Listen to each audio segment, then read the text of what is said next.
Ballantyne. The Dog Crusoe and His Master. Chapter 1. The backwoods settlement, Crusoe's parentage and early history, the agonizing pains and sorrows of his puppyhood, and other interesting matters. The Dog Crusoe was once a pup. Now do not, courteous reader, toss your head contemptuously and exclaim, "Of course he was, I could have told you that." You know very well that you have often seen a man above 6 feet high, broad and powerful as a lion, with a bronzed shaggy visage and the stern glance of an eagle, of whom you have said, or thought, or heard others say, "It is scarcely possible to believe that such a man was once a squalling baby." If you had seen our hero in all the strength and majesty of full-grown doghood, you would have experienced a vague sort of surprise had we told you, as we now repeat, that the Dog Crusoe was once a pup, a soft, round, sprawling, squeaking pup, as fat as a tallow candle and as blind as a bat. But we draw particular attention to the fact of Crusoe's having once been a pup, because in connection with the days of his puppyhood there hangs a tale. This peculiar dog may thus be said to have had two tales, one in connection with his body, the other with his career. This tale, though short, is very harrowing, and as it is intimately connected with Crusoe's subsequent history, we will relate it here. But before doing so, we must beg our reader to accompany us beyond the civilized portions of the United States of America, beyond the frontier settlements of the far west, into those wild prairies which are watered by the great Missouri River, the father of waters, and his numerous tributaries. Here dwell the Pawnees, the Sioux, the Delawares, the Crows, the Blackfeet, and many other tribes of Red Indians, who are gradually retreating step by step towards the Rocky Mountains as the advancing white man cuts down their trees and plows up their prairies. Here, too, dwell the wild horse and the wild ass, the deer, the buffalo, and the badger, all men and brutes alike, wild as the power of untamed and ungovernable passion can make them, and free as the wind that sweeps over their mighty plains. There is a romantic and exquisitely beautiful spot on the banks of one of the tributaries above referred to, a long stretch of mingled woodland and meadow, with a magnificent lake lying like a gem in its green bosom, which goes by the name of the Mustang Valley. This remote vale, even at the present day, is but thinly peopled by white men, and is still a frontier settlement round which the wolf and the bear prowl curiously, and from which the startled deer bounds terrified away. At the period of which we write, the valley had just been taken possession of by several families of squatters, who, tired of the turmoil and the squabbles of the then frontier settlements, had pushed boldly into the far west to seek a new home for themselves, where they could have elbow room, regardless alike of the dangers they might encounter in unknown lands and of the redskins who dwelt there. The squatters were well armed with axes, rifles, and ammunition. Most of the women were used to dangers and alarms and placed implicit reliance in the power of their fathers, husbands, and brothers to protect them, and well they might, for a bolder set of stalwart men than these backwoodsmen never trod the wilderness. Each had been trained to the use of the rifle and the axe from infancy, and many of them had spent so much of their lives in the woods that they were more than a match for the Indian in his own peculiar pursuits of hunting and war. When the squatters first issued from the woods bordering the valley, an immense herd of wild horses or mustangs were browsing on the plain. These no sooner beheld the cavalcade of white men than, uttering a wild neigh, they tossed their flowing manes in the breeze and dashed away like a whirlwind. This incident procured the valley its name. The newcomers gave one satisfied glance at their future home and then set to work to erect log huts forthwith. Soon the axe was heard ringing through the forests, and tree after tree fell to the ground, while the occasional sharp ring of a rifle told that the hunters were catering successfully for the camp.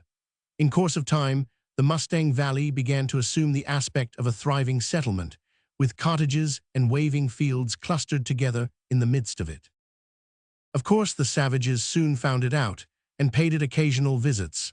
These dark-skinned tenants of the woods brought furs of wild animals with them, which they exchanged with the white men for knives and beads and baubles and trinkets of brass and tin. But they hated the pale-faces with bitter hatred, because their encroachments had at this time materially curtailed the extent of their hunting grounds, and nothing but the numbers and known courage of the squatters prevented these savages from butchering and scalping them all. The leader of this band of pioneers was a Major Hope, a gentleman whose love for nature, in its wildest aspects, determined him to exchange barrack life for a life in the woods. The Major was a first-rate shot, a bold, fearless man, and an enthusiastic naturalist. He was past the prime of life, and being a bachelor, was unencumbered with a family. His first act on reaching the site of the new settlement was to commence the erection of a blockhouse, to which the people might retire in case of a general attack by the Indians. In this blockhouse, Major Hope took up his abode as the guardian of the settlement, and here the Dog Crusoe was born. Here he sprawled in the early morn of life. Here he leaped and yelped and wagged his shaggy tail in the excessive glee of puppyhood, and from the wooden portals of this blockhouse he bounded forth to the chase in all the fire and strength and majesty of full-grown doghood. Crusoe's father and mother were magnificent Newfoundlanders. There was no doubt as to their being of the genuine breed, for Major Hope had received them as a parting gift from a brother officer who had brought them both from Newfoundland itself. The father's name was Crusoe, the mother's name was Fan. Why the father had been so called no one could tell. The man from whom Major Hope's friend had obtained the pair was a poor, illiterate fisherman who had never heard of the celebrated Robinson in all his life. All he knew was that Fan had been named after his own wife. As for Crusoe, he had got him from a friend, who had got him from another friend, whose cousin had received him as a marriage gift from a friend of his, and that each had said to the other that the dog's name was Crusoe, without reasons being asked or given on either side. On arriving at New York, the Major's friend, as we have said, made him a present of the dogs. Not being much of a dog fancier, he soon tired of old Crusoe and gave him away to a gentleman who took him down to Florida, and that was the end of him. He was never heard of more. When Crusoe Jr. was born, he was born, of course, without a name. That was given to him afterwards in honor of his father. He was also born in company with a brother and two sisters, all of whom drowned themselves accidentally in the first month of their existence by falling into the river which flowed past the blockhouse, a calamity which occurred, doubtless, in consequence of their having gone out without their mother's leave. Little Crusoe was with his brother and sisters at the time and fell in along with them, but was saved from sharing their fate by his mother, who, seeing what had happened, dashed with an agonized howl into the water, and seizing him in her mouth, brought him ashore in a half-drowned condition. She afterwards brought the others ashore one by one, but the poor little things were dead. And now we come to the harrowing part of our tale, for the proper understanding of which the foregoing dissertation was needful. One beautiful afternoon, in that charming season of the American year called the Indian summer, there came a family of Sioux Indians to the Mustang Valley and pitched their tent close to the blockhouse. A young hunter stood leaning against the gate-post of the palisades, watching the movements of the Indians, who, having just finished a long palaver or talk with Major Hope, were now in the act of preparing supper. A fire had been kindled on the green sward in front of the tent, and above it stood a tripod, from which depended a large tin camp kettle. Over this hung an ill-favored Indian woman, or squaw, who, besides attending to the contents of the pot, bestowed sundry cuffs and kicks upon her little child, which sat near to her playing with several Indian curs that gamboled round the fire. The master of the family and his two sons reclined on buffalo robes, smoking their stone pipes or calumets in silence. There was nothing peculiar in their appearance. Their faces were neither dignified nor coarse in expression, but wore an aspect of stupid apathy, which formed a striking contrast to the countenance of the young hunter, who seemed an amused spectator of their proceedings. The youth referred to was very unlike, in many respects, to what we are accustomed to suppose a backwoods hunter should be. He did not possess that quiet gravity and staid demeanor which often characterize these men. True, he was tall and strongly made, but no one would have called him stalwart, and his frame indicated grace and agility rather than strength. But the point about him which rendered him different from his companions was his bounding, irrepressible flow of spirits, strangely coupled with an intense love of solitary wandering in the woods. None seemed so well fitted for social enjoyment as he. None laughed so heartily or expressed such glee in his mischief-loving eye. Yet for days together he went off alone into the forest and wandered where his fancy led him, as grave and silent as an Indian warrior. After all, there was nothing mysterious in this. The boy followed implicitly the dictates of nature within him. He was amiable, straightforward, sanguine, and intensely earnest. When he laughed, he let it out, as sailors have it, with a will. When there was good cause to be grave, no power on earth could make him smile. We have called him boy, but in truth, he was about that uncertain period of life when a youth is said to be neither a man nor a boy. His face was good-looking, every earnest, candid face is, and masculine. His hair was reddish-brown, and his eye bright blue. He was costumed in the deerskin cap, leggings, moccasins, and leathern shirt common to the western hunter. "You seem tickled. Why, the Injuns, Dick Varley," said a man who at that moment issued from the blockhouse.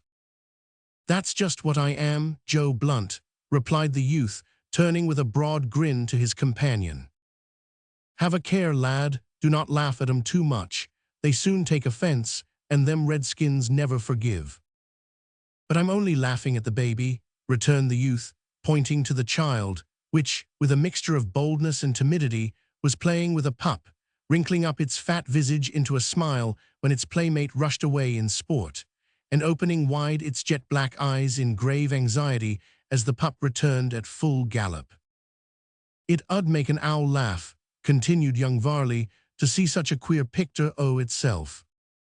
He paused suddenly, and a dark frown covered his face as he saw the Indian woman stoop quickly down, catch the pup by its hind leg with one hand, seize a heavy piece of wood with the other, and strike it several violent blows on the throat. Without taking the trouble to kill the poor animal outright, the savage then held its still writhing body over the fire in order to singe off the hair before putting it into the pot to be cooked. The cruel act drew young Varley's attention more closely to the pup, and it flashed across his mind that this could be no other than young Crusoe, which neither he nor his companion had before seen, although they had often heard others speak of and describe it. Had the little creature been one of the unfortunate Indian curs, the two hunters would probably have turned from the sickening sight with disgust, feeling that, however much they might dislike such cruelty, it would be of no use attempting to interfere with Indian usages. But the instant the idea that it was Crusoe occurred to Varley, he uttered a yell of anger, and sprang towards the woman with a bound that caused the three Indians to leap to their feet and grasp their tomahawks. Blunt did not move from the gate, but threw forward his rifle with a careless motion, but an expressive glance, that caused the Indians to resume their seats and pipes with an emphatic wah of disgust at having been startled out of their propriety by a trifle, while Dick Varley snatched poor Crusoe from his dangerous and painful position, scowled angrily in the woman's face, and turning on his heel, walked up to the house, holding the pup tenderly in his arms. Joe Blunt gazed after his friend with a grave, solemn expression of countenance till he disappeared. Then he looked at the ground and shook his head. Joe was one of the regular out-and-out backwoods hunters, both in appearance and in fact, broad, tall, massive, lion-like, gifted with the hunting, stalking, running, and trail, following powers of the savage, and with a superabundance of the shooting and fighting powers, the daring and dash of the Anglo-Saxon. He was grave, too seldom smiled, and rarely laughed. His expression almost at all times was a compound of seriousness and good humor. With the rifle he was a good, steady shot, but by no means a crack one. His ball never failed to hit, but it often failed to kill. After meditating a few seconds, Joe Blunt again shook his head and muttered to himself, "The boy's bold enough, but he's too reckless for a hunter. There was no need for that yell, now none at all." Having uttered this sagacious remark, he threw his rifle into the hollow of his left arm, turned round, and strode off with a long, slow step towards his own cottage. Blunt was an American by birth, but of Irish extraction, and to an attentive ear there was a faint echo of the brogue in his tone, which seemed to have been handed down to him as a threadbare and almost worn-out heirloom. Poor Crusoe was singed almost naked. His wretched tail seemed little better than a piece of wire filed off to a point, and he vented his misery in piteous squeaks as the sympathetic Varley confided him tenderly to the care of his mother. How Fan managed to cure him no one can tell, but cure him she did, for in the course of a few weeks, Crusoe was as well and sleek and fat as ever. Chapter 2. A shooting match and its consequences. New friends introduced to the reader. Crusoe and his mother change masters. Shortly after the incident narrated in the last chapter, the squatters of the Mustang Valley lost their leader. Major Hope suddenly announced his intention of quitting the settlement and returning to the civilized world. Private matters, he said, required his presence there, matters which he did not choose to speak of, but which would prevent his returning again to reside among them. Go he must, and being a man of determination, go he did. But before going, he distributed all his goods and chattels among the settlers. He even gave away his rifle and fan and Crusoe. These last, however, he resolved should go together, and as they were well worth having, he announced that he would give them to the best shot in the valley. He stipulated that the winner should escort him to the nearest settlement eastward, after which he might return with the rifle on his shoulder. Accordingly, a long level piece of ground on the river's bank, with a perpendicular cliff at the end of it, was selected as the shooting ground, and on the appointed day, at the appointed hour, the competitors began to assemble. "Well, lad, first as usual," exclaimed Joe Blunt, as he reached the ground and found Dick Varley there before him. "I've been here more than an hour lookin' for a new kind o' flower that Jack Morgan told me he'd seen, and I've found it too. Look here, did you ever see one like it before?" Blunt leaned his rifle against a tree and carefully examined the flower. "Why, yes, I've seed 'em them up about the Rocky Mountains, but never one hereaway. It seems to have gone lost itself. The last I seed, if I remember rightly, was near the headwaters o' the Yellowstone River. It was just where I shot a grizzly bar." "Was that the bar that gave you the wipe on the cheek?" asked Varley, forgetting the flower in his interest about the bear. "It was. I put 6 balls in that bar's carcase and stuck my knife into its heart 10 times afore it gave out, and it nearly ripped the shirt off my back afore I was done with it." "I would give my rifle to get a chance at a grizzly," exclaimed Varley with a sudden burst of enthusiasm. "Whoever got it wouldn't have much to brag of," remarked a burly young backwoodsman as he joined them. His remark was true, for poor Dick's weapon was but a sorry affair. It missed fire, and it hung fire, and even when it did fire, it remained a matter of doubt in its owner's mind whether the slight deviations from the direct line made by his bullets were the result of his or its bad shooting. Further comment upon it was checked by the arrival of a dozen or more hunters on the scene of action. They were a sturdy set of bronzed, bold, fearless men, and one felt, on looking at them, that they would prove more than a match for several hundreds of Indians in open fight. A few minutes after, the Major himself came on the ground with the prize rifle on his shoulder, and Fan and Crusoe at his heels, the latter tumbling, scrambling, and yelping after its mother, fat and clumsy, and happy as possible, having evidently quite forgotten that it had been nearly roasted alive only a few weeks before. Immediately all eyes were on the rifle, and its merits were discussed with animation. And well did it deserve discussion, for such a piece had never before been seen on the western frontier.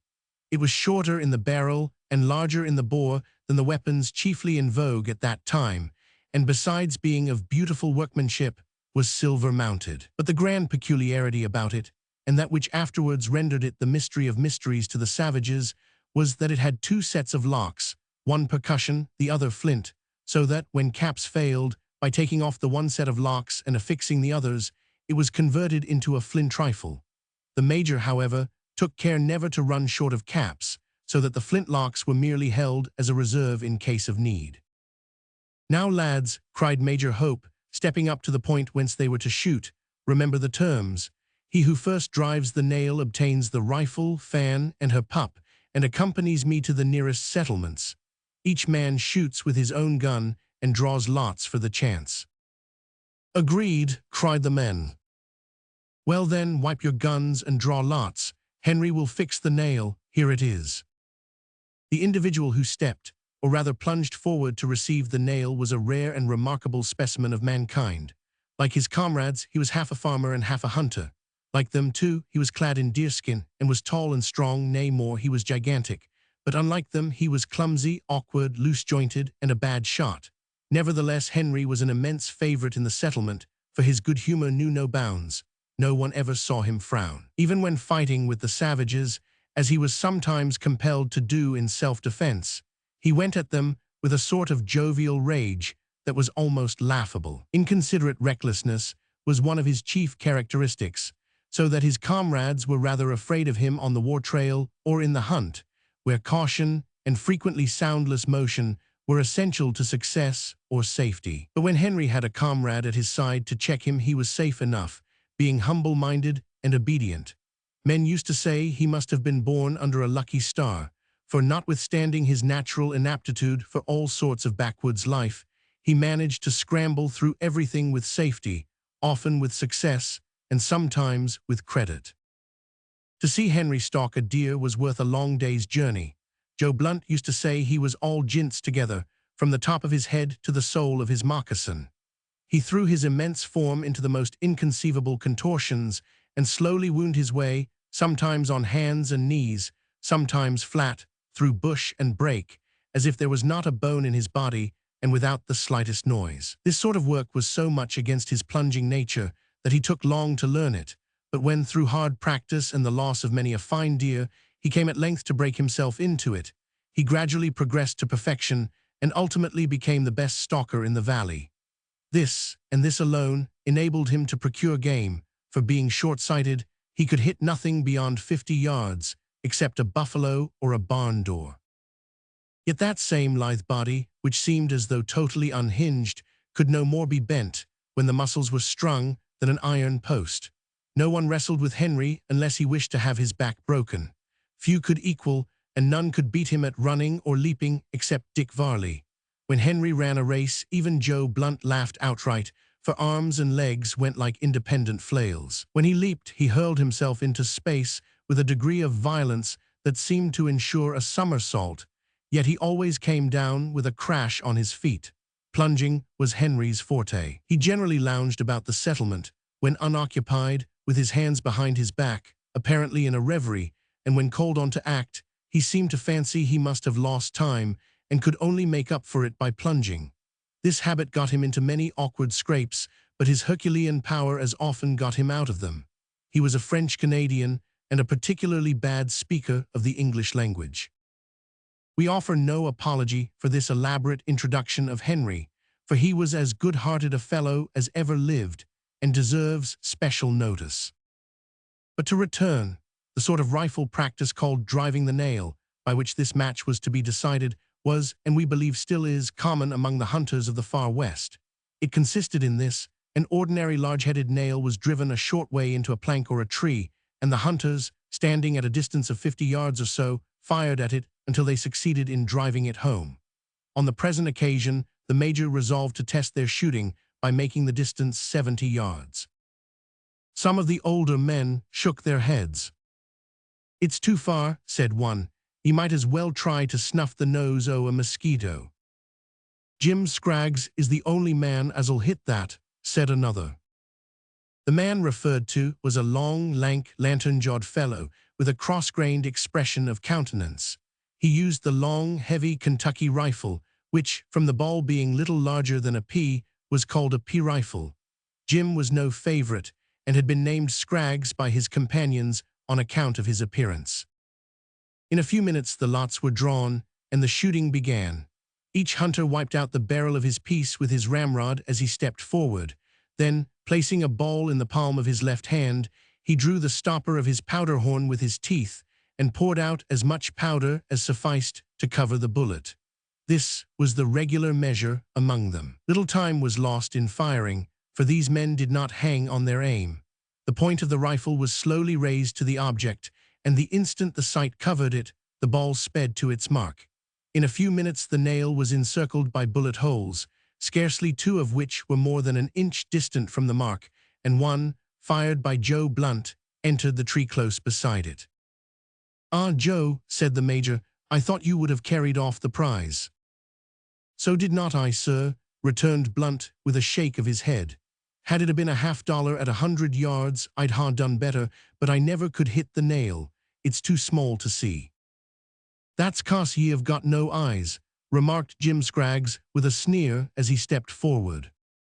All tongues were now hushed, for the expected champion was about to fire.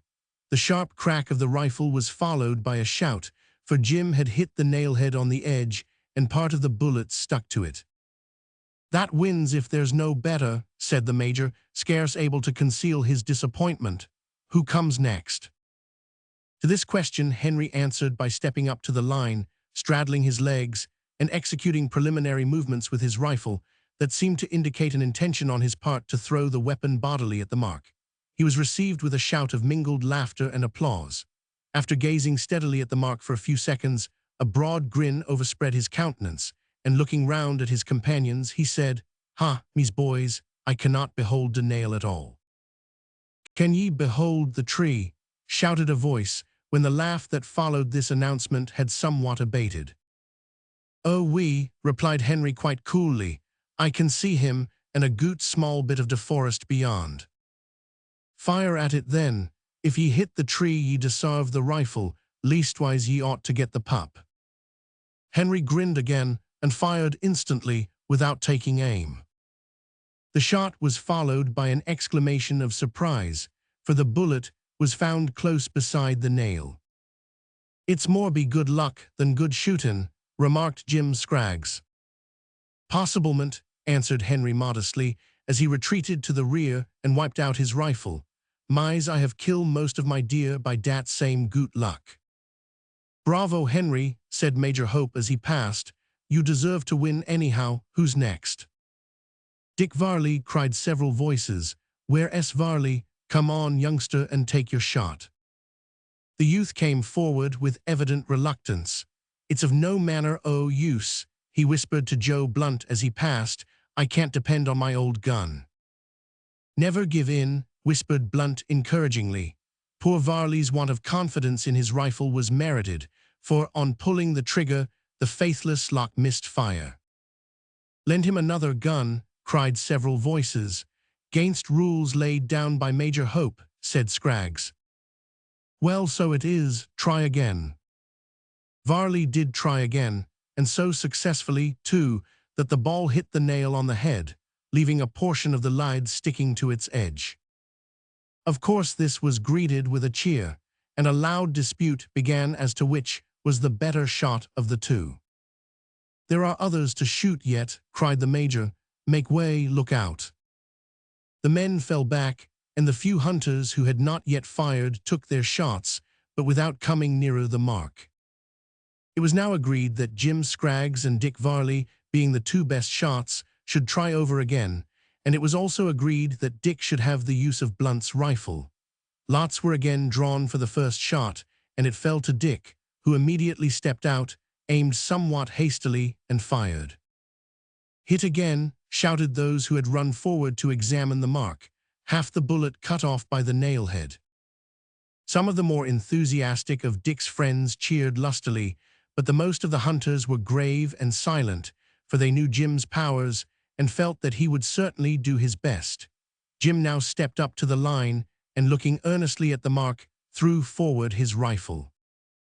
At that moment our friend Crusoe, tired of tormenting his mother, waddled stupidly and innocently into the midst of the crowd of men, and in so doing received Henry's heel and the full weight of his elephantine body on its forepaw. The horrible and electric yell that instantly issued from his agonized throat could only be compared, as Joe Blunt expressed it, to the last dyin' screech o' a bustin' steam biler. We cannot say that the effect was startling, for these backwoodsmen had been born and bred in the midst of alarms, and were so used to them that a bustin' steam biler itself, unless it had blown them fairly off their legs, would not have startled them. But the effect, such as it was sufficient to disconcert the aim of Jim Scraggs, who fired at the same instant and missed the nail by a hair's breadth. Turning round in towering wrath, Scraggs aimed a kick at the poor pup, which, had it taken effect, would certainly have terminated the innocent existence of that remarkable dog on the spot. But quick as lightning, Henry interposed the butt of his rifle, and Jim's shin met it with a violence that caused him to howl with rage and pain. "Oh, pardon me, Broder," cried Henry, shrinking back, with the drollest expression of mingled pity and glee. Jim's discretion, on this occasion, was superior to his valor. He turned away with a coarse expression of anger and left the ground. Meanwhile, the Major handed the silver rifle to young Varley. "It couldn't have fallen into better hands," he said. "You'll do it credit, lad, I know that full well, and let me assure you it will never play you false. Only keep it clean, don't overcharge it, aim true, and it will never miss the mark." While the hunters crowded round Dick to congratulate him and examine the piece, he stood with a mingled feeling of bashfulness and delight at his unexpected good fortune. Recovering himself suddenly, he seized his old rifle, and dropping quietly to the outskirts of the crowd, while the men were still busy handling and discussing the merits of the prize, went up, unobserved, to a boy of about 13 years of age, and touched him on the shoulder. "Here, Marston, you know I often said ye should have the old rifle when I was rich enough to get a new one. Take it now, lad. It's come to ye sooner than either o' us expected." "Dick," said the boy, grasping his friend's hand warmly, "you're true as heart of oak. It's good of 'ee, that's a fact." "Not a bit, boy. It costs me nothing to give away an old gun that I've no use for and's worth little, but it makes me right glad to have the chance to do it." Marston had longed for a rifle ever since he could walk, but his prospects of obtaining one were very poor indeed at that time, and it is a question whether he did not at that moment experience as much joy in handling the old piece as his friend felt in shouldering the prize. A difficulty now occurred which had not before been thought of. This was no less than the absolute refusal of Dick Varley's canine property to follow him. Fan had no idea of changing masters without her consent being asked or her inclination being consulted. "You'll have to tie her up for a while, I fear," said the Major. "No fear," answered the youth. "Dog naturs like human natur." Saying this, he seized Crusoe by the neck, stuffed him comfortably into the bosom of his hunting shirt, and walked rapidly away with the prize rifle on his shoulder. Fan had not bargained for this. She stood irresolute, gazing now to the right and now to the left, as the Major retired in one direction and Dick with Crusoe in another. Suddenly Crusoe, who, although comfortable in body, was ill at ease in spirit, gave utterance to a melancholy howl. The mother's love instantly prevailed. For one moment she pricked up her ears at the sound, and then, lowering them, trotted quietly after her new master and followed him to his cottage on the margin of the lake. Chapter 3. Speculative remarks with which the reader may or may not agree. An old woman, hopes and wishes commingled with hard facts. The dog Crusoe's education begun. It is pleasant to look upon a serene, quiet, humble face. On such a face did Richard Varley look every night when he entered his mother's cottage. Mrs. Varley was a widow, and she had followed the fortunes of her brother, Daniel Hood, ever since the death of her husband. Love for her only brother induced her to forsake the peaceful village of Maryland and enter upon the wild life of a backwoods settlement. Dick's mother was thin and old and wrinkled, but her face was stamped with a species of beauty which never fades, the beauty of a loving look. Ah, the brow of snow and the peach-bloom cheek may snare the heart of man for a time, but the loving look alone can forge that adamantine chain that time, age, eternity, shall never break. Mistake us not, reader, and bear with us if we attempt to analyze this look which characterized Mrs. Varley. A rare diamond is worth stopping to glance at even when one is in a hurry. The brightest jewel in the human heart is worth a thought or two.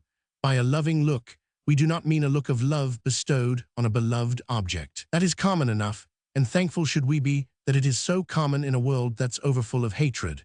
Still less do we mean that smile and look of intense affection with which some people, good people too, greet friends and foe alike, and by which effort to work out their beau ideal of the expression of Christian love, they do signally damage their cause by saddening the serious and repelling the gay. Much less do we mean that perpetual smile of good will which argues more of personal comfort and self-love than anything else.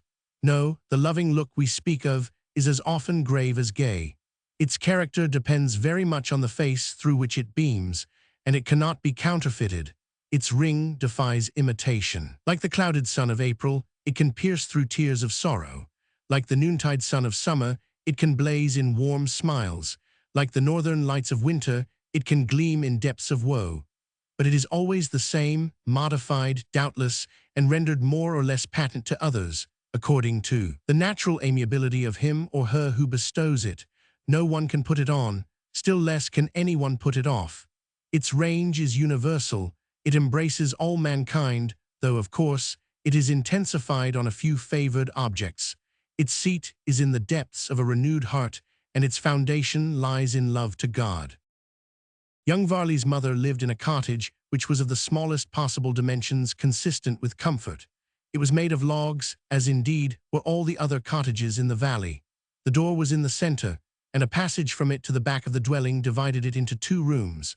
One of these was subdivided by a thin partition, the inner room being Mrs. Varley's bedroom, the outer Dick S. Daniel Hood's dormitory was a corner of the kitchen, which apartment served also as a parlor. The rooms were lighted by 2 windows, one on each side of the door, which gave to the house the appearance of having a nose and 2 eyes. Houses of this kind have literally got a sort of expression on, if we may use the word, their countenances. Square windows give the appearance of easygoing placidity, longish ones that of surprise. Mrs. Varley's was a surprised cottage, and this was in keeping with the scene in which it stood, for the clear lake in front, studded with islands, and the distant hills beyond, composed a scene so surprisingly beautiful that it never failed to call forth an expression of astonished admiration from every new visitor to the Mustang Valley. "My boy," exclaimed Mrs. Varley, as her son entered the cottage with a bound, "why so hurried today? Dearie me, where got you the grand gun?" "Won it, mother." "Won it, my son." "I won it, mother. Druve the nail almost, and would ha druve it altogether, had I been more used to Joe Blunt's rifle." Mrs. Varley's heart beat high, and her face flushed with pride as she gazed at her son, who laid the rifle on the table for her inspection, while he rattled off an animated and somewhat disjointed account of the match. "Dearie me, now that was good, that was clever, but what's that scraping at the door?" "Oh, that's Fan, I forgot her. Here, here, Fan, come in, good dog," he cried, rising and opening the door. Fan entered and stopped short, evidently uncomfortable. "My boy, what do ye with the Major's dog?" "Won her too, mother." "Won her, my son." "I won her, and the pup too, see, here it is," and he plucked Crusoe from his bosom. Crusoe, having found his position to be one of great comfort, had fallen into a profound slumber, and on being thus unceremoniously awakened, he gave forth a yelp of discontent that brought Fan, in a state of frantic sympathy, to his side. "There you are, Fan, take it to a corner and make yourself at home." "Aye, that's right, mother, give her something to eat. She's hungry, I know by the look o' her eye." "Dearie me, Dick," said Mrs. Varley, who now proceeded to spread the youth's midday meal before him, "did ye drive the nail 3 times?" "No, only once, and that not perfectly. Brought 'em all down at one shot, rifle, Fan, and pup." "Well, well, now that was clever, but," here the old woman paused and looked grave. "But what, mother? You'll be wantin' to go off to the mountains now, I fear me, boy." "Wantin' now?" exclaimed the youth earnestly. "I'm always wantin'. I've been wantin' ever since I could walk, but I won't go till you let me, mother, that I woe." And he struck the table with his fist so forcibly that the platters rung again. "You're a good boy, Dick, but you're too young yet to venture among the redskins." "And yet, if I don't venture young, I'd better not venture at all. You know, mother dear, I don't want to leave you, but I was born to be a hunter, and everybody in them parts is a hunter, and I can't hunt in the kitchen, you know, mother." At this point, the conversation was interrupted by a sound that caused young Varley to spring up and seize his rifle, and Fan to show her teeth and growl. "Hist, mother, that's like horses' hoofs," he whispered, opening the door and gazing intently in the direction whence the sound came. Louder and louder it came, until an opening in the forest showed the advancing cavalcade to be a party of white men. In another moment they were in full view, a band of about 30 horsemen, clad in the leathern costume and armed with the long rifle of the far west. Some wore portions of the gaudy Indian dress, which gave to them a brilliant, dashing look. They came on straight for the blockhouse and saluted the Varleys with a jovial cheer as they swept past at full speed. Dick returned the cheer with compound interest, and calling out, "They're trappers, mother, I'll be back in an hour," bounded off like a deer through the woods, taking a short cut in order to reach the blockhouse before them.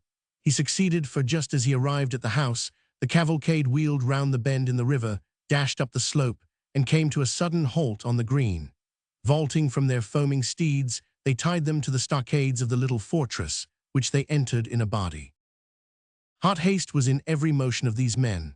They were trappers, they said, on their way to the Rocky Mountains to hunt and trade furs, but one of their number had been treacherously murdered and scalped by a Pawnee chief, and they resolved to revenge his death by an attack on one of the Pawnee villages. They would teach these red reptiles to respect white men, they would, come of it what might, and they had turned aside here to procure an additional supply of powder and lead. In vain did the major endeavor to dissuade these reckless men from their purpose. They scoffed at the idea of returning good for evil and insisted on being supplied. The log hut was a store as well as a place of defense, and as they offered to pay for it, there was no refusing their request, at least so the major thought. The ammunition was therefore given to them, and in half an hour they were away again at full gallop over the plains on their mission of vengeance. "Vengeance is mine, I will repay, saith the Lord."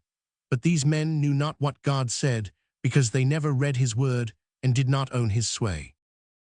Young Varley's enthusiasm was considerably damped when he learned the errand on which the trappers were bent. From that time forward, he gave up all desire to visit the mountains in company with such men, but he still retained an intense longing to roam at large among their rocky fastnesses and gallop out upon the wide prairies.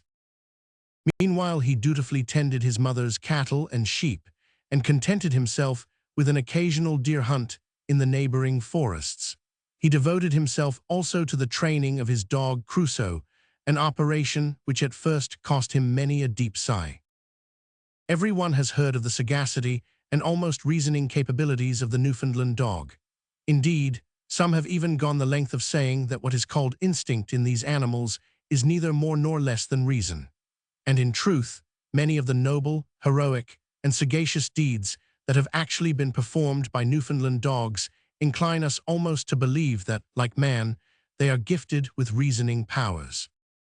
But everyone does not know the trouble and patience that is required in order to get a juvenile dog to understand what its master means when he is endeavoring to instruct it. Crusoe's first lesson was an interesting, but not a very successful one. We may remark here that Dick Varley had presented Fan to his mother to be her watchdog, resolving to devote all his powers to the training of the pup. We may also remark, in reference to Crusoe's appearance, and we did not remark it sooner, chiefly because up to this period in his eventful history, he was little better than a ball of fat and hair, that his coat was mingled jet black and pure white, and remarkably glossy, curly, and thick. A week after the shooting match, Crusoe's education began.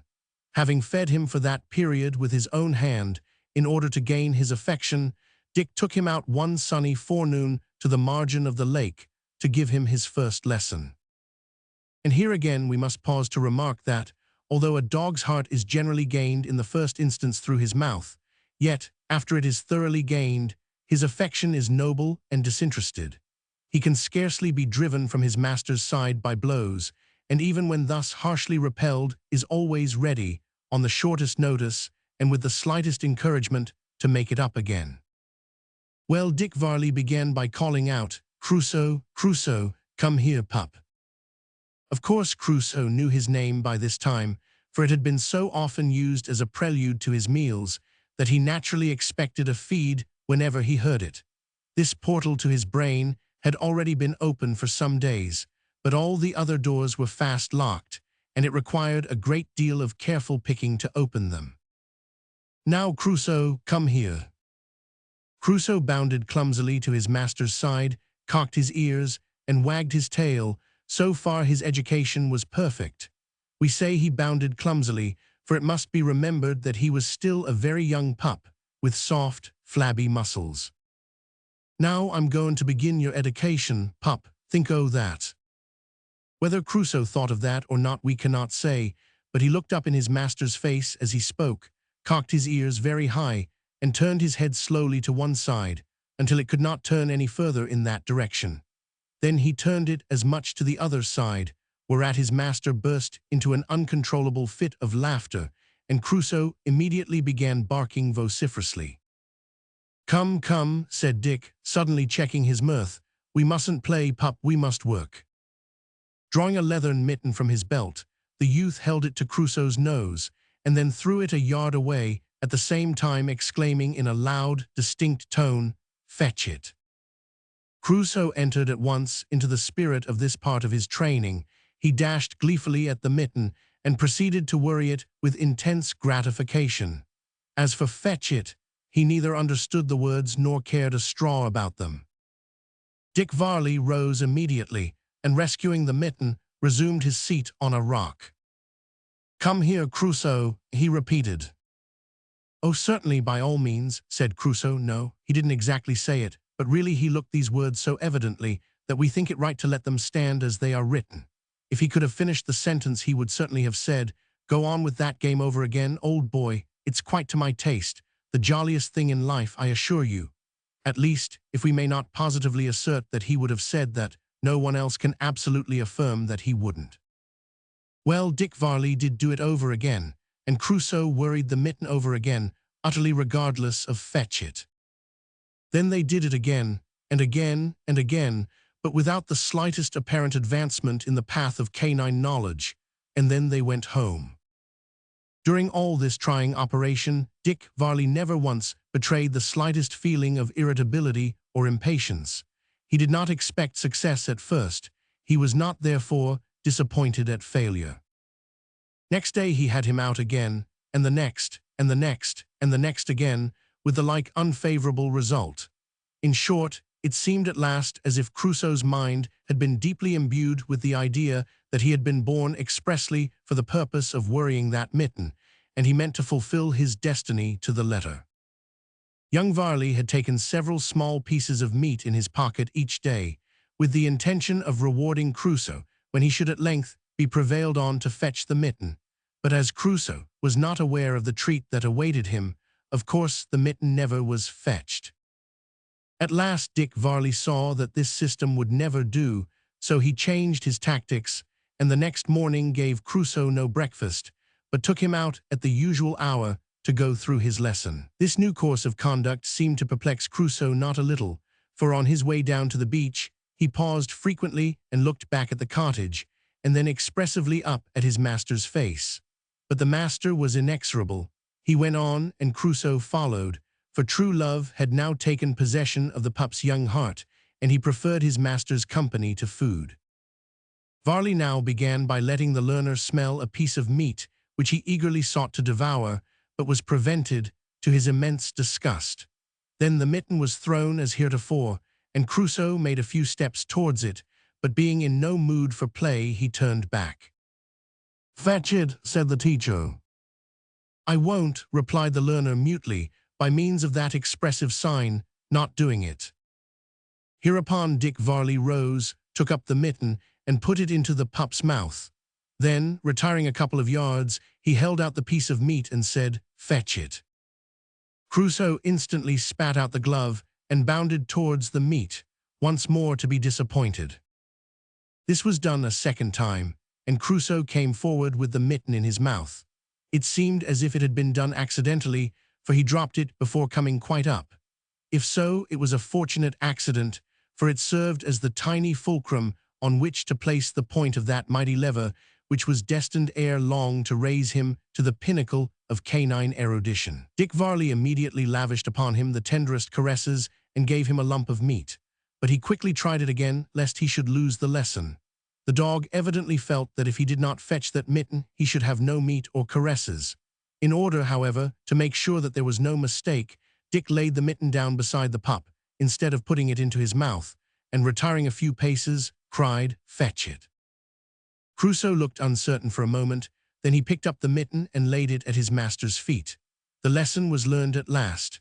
Dick Varley tumbled all the meat out of his pocket on the ground, and while Crusoe made a hearty breakfast, he sat down on a rock and whistled with glee at having fairly picked the lock and opened another door into one of the many chambers of his dog's intellect. Chapter 4.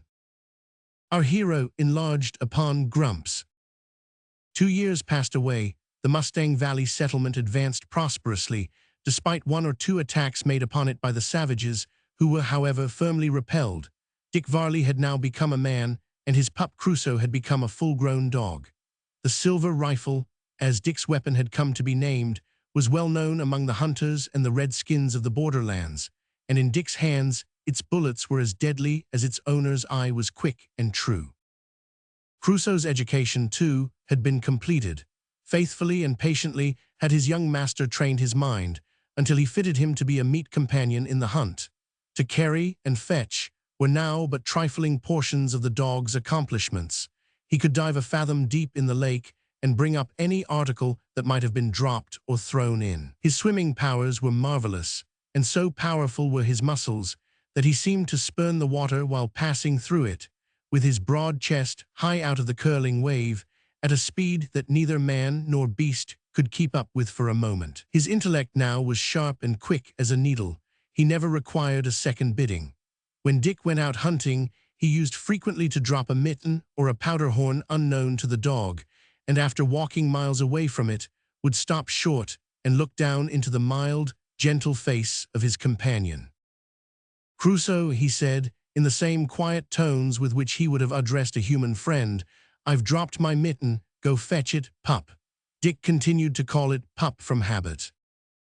One glance of intelligence passed from Crusoe's eye, and in a moment he was away at full gallop, nor did he rest until the lost article was lying at his master's feet. Dick was loath to try how far back on his track Crusoe would run if desired. He had often gone back 5 and 6 miles at a stretch, but his powers did not stop here. He could carry articles back to the spot from which they had been taken and leave them there. He could head the game that his master was pursuing and turn it back, and he would guard any object he was desired to watch with unflinching constancy, but it would occupy too much space and time to enumerate all Crusoe's qualities and powers. His biography will unfold them. In personal appearance he was majestic, having grown to an immense size even for a Newfoundland. Had his visage been at all wolfish in character, his aspect would have been terrible, but he possessed in an eminent degree that mild, humble expression of face peculiar to his race. When roused or excited, and especially when bounding through the forest with the chase in view, he was absolutely magnificent. At other times his gait was slow, and he seemed to prefer a quiet walk with Dick Varley to anything else under the sun. But when Dick was inclined to be boisterous, Crusoe's tail and ears rose at a moment's notice, and he was ready for anything. Moreover, he obeyed commands instantly and implicitly. In this respect, he put to shame most of the boys of the settlement, who were by no means famed for their habits of prompt obedience. Crusoe's eye was constantly watching the face of his master. When Dick said go, he went. When he said come, he came.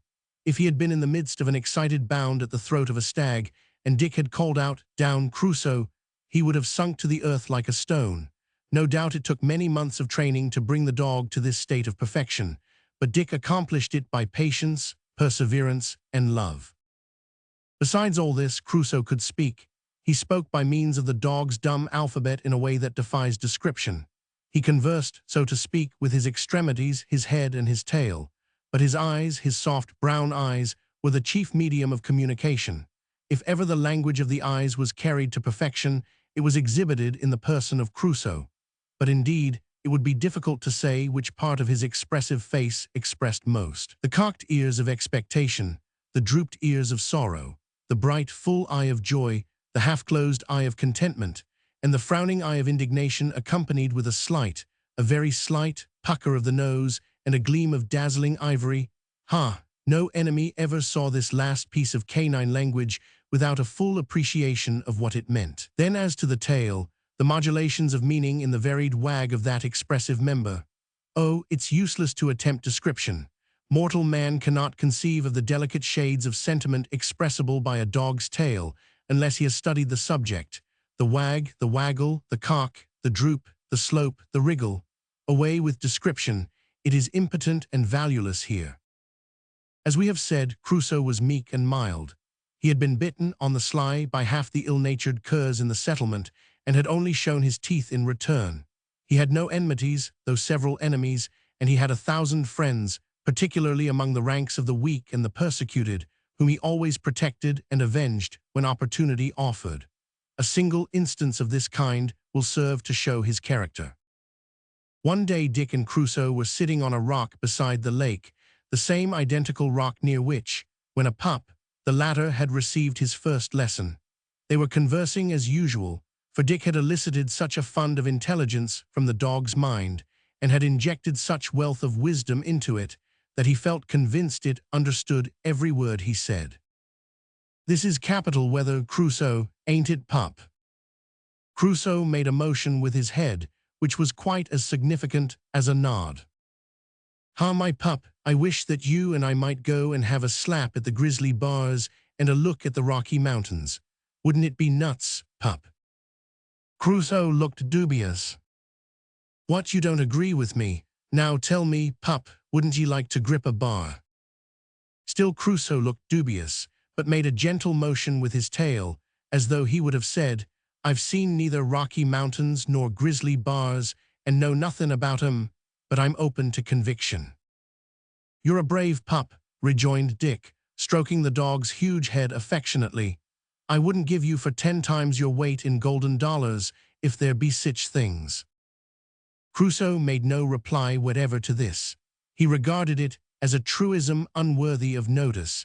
He evidently felt that a comparison between love and dollars was preposterous. At this point in the conversation, a little dog with a lame leg hobbled to the edge of the rocks in front of the spot where Dick was seated and looked down into the water, which was deep there. Whether it did so for the purpose of admiring its very plain visage in the liquid mirror or finding out what was going on among the fish, we cannot say, as it never told us. But at that moment, a big, clumsy, savage-looking dog rushed out from the neighboring thicket and began to worry it. "Punish him, Crusoe," said Dick quickly.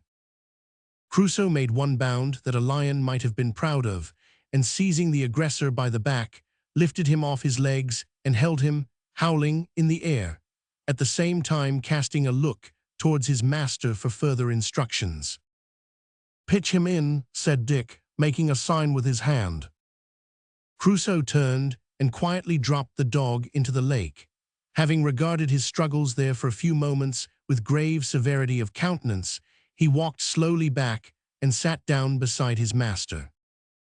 The little dog made good its retreat as fast as 3 legs would carry it, and the surly dog, having swam ashore, retired sulkily, with his tail very much between his legs. Little wonder, then, that Crusoe was beloved by great and small among the well-disposed of the canine tribes of the Mustang Valley. But Crusoe was not a mere machine. When not actively engaged in Dick Varley's service, he busied himself with private little matters of his own.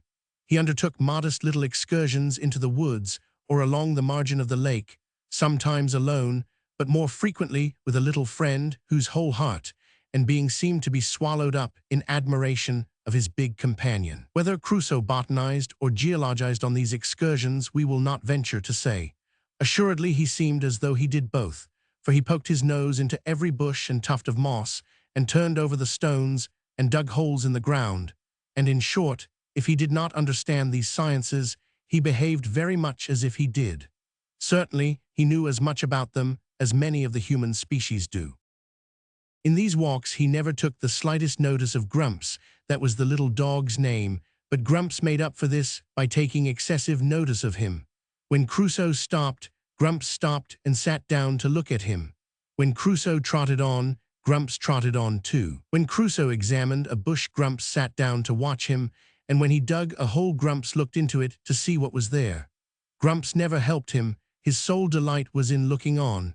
They didn't converse much, these 2 dogs. To be in each other's company seemed to be happiness enough, at least Grumps thought so. There was one point at which Grumps stopped short, however, and ceased to follow his friend, and that was when he rushed headlong into the lake and disported himself for an hour at a time in its cool waters. Crusoe was, both by nature and training, a splendid water dog. Grumps, on the contrary, held water in abhorrence, so he sat on the shores of the lake disconsolate when his friend was bathing and waited till he came out. The only time when Grumps was thoroughly nonplussed was when Dick Varley's whistle sounded faintly in the far distance. Then Crusoe would prick up his ears and stretch out at full gallop, clearing ditch and fence and brake with his strong elastic bound, and leaving Grumps to patter after him as fast as his 4-inch legs would carry him. Poor Grumps usually arrived at the village to find both dog and master gone, and would betake himself to his own dwelling, there to lie down and sleep and dream, perchance, of rambles and gambols with his gigantic friend. Chapter 5. A mission of peace, unexpected joys. Dick and Crusoe set off for the land of the Redskins and meet with adventures by the way as a matter of course, night in the wild woods. One day the inhabitants of Mustang Valley were thrown into considerable excitement by the arrival of an officer of the United States Army and a small escort of cavalry.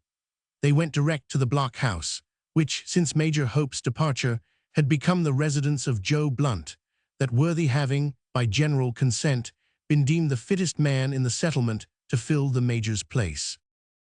Soon it began to be noised abroad that the strangers had been sent by government to endeavor to bring about, if possible, a more friendly state of feeling between the whites and the Indians, by means of presents and promises and fair speeches. The party remained all night in the blockhouse, and ere long it was reported that Joe Blunt had been requested and had consented to be the leader and chief of a party of 3 men who should visit the neighboring tribes of Indians to the west and north of the valley as government agents. Joe's knowledge of 2 or 3 different Indian dialects and his well-known sagacity rendered him a most fitting messenger on such an errand. It was also whispered that Joe was to have the choosing of his comrades in this mission, and many were the opinions expressed and guesses made as to who would be chosen. That same evening, Dick Varley was sitting in his mother's kitchen cleaning his rifle. His mother was preparing supper and talking quietly about the obstinacy of a particular hen that had taken to laying her eggs in places where they could not be found. Fan was coiled up in a corner sound asleep, and Crusoe was sitting at one side of the fire looking on at things in general.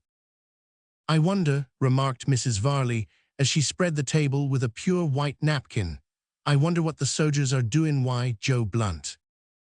As often happens when an individual is mentioned, the worthy referred to open the door at that moment and stepped into the room. "Good-e'en, T.I. dame," said the stout hunter, doffing his cap and resting his rifle in a corner, while Dick rose and placed a chair for him. "The same to you, Master Blunt," answered the widow. "You've just comed in good time for a cut o' venison." "Thanks, mistress. I s'pose we're beholden to the silver rifle for that." "To the hand that aimed it, rather," suggested the widow. "Nay then, say rather to the dog that turned it," said Dick Varley. "But for Crusoe that Buck would ha' been cooshed in the woods this night." "Oh, if it comes to that," retorted Joe, "I'd lay it to the door o' Fan, for if she'd never been born nother would Crusoe. But it's good and tender meat, whatever ways he got it. Howsever, I've other things to talk about just now. Them sojers that are eatin' buffalo tongues up at the blockhouse as if they'd never ate meat before and didn't hope to eat again for a 12-month. "Aye, what o' them?" interrupted Mrs. Varley. "I've been wonderin' what was their errand." "Of course he was, Dame Varley, and I've comed here a purpose to tell ye. They want me to go to the Redskins to make peace between them and us, and they've brought a lot o' goods to make them presents withal, beads and knives and looking-glasses and vermilion paint and sich-like, just as much as'll be a light load for one horse, for ye see nothing can be done why the Redskins without gifts." "'Tis a blessed mission," said the widow. "I wish it may succeed. 500 ye think ye'll go?" "Go, eyes, that will I. I only wish they made the offer to me," said Dick with a sigh. "And so they do make the offer, lad. They've gin me leave to choose the 2 men I'm to take with me, and I've come straight to ask you. aye or no, for we must up and away by break-o' day tomorrow." Mrs. Varley started. "So soon?" she said, with a look of anxiety. "Aye, the Pawnees are at the Yellow Creek gist at this time, but I've heard they're 'bout to break up camp and away west, so we'll need to use haste." "May I go, mother?" asked Dick, with a look of anxiety. There was evidently a conflict in the widow's breast, but it quickly ceased. "Yes, my boy," she said in her own low, quiet voice, "and God go with ye. I knew the time must come soon, and I thank him that your first visit to the Redskins will be on an errand o' peace. Blessed are the peacemakers, for they shall be called the children of God." Dick grasped his mother's hand and pressed it to his cheek in silence.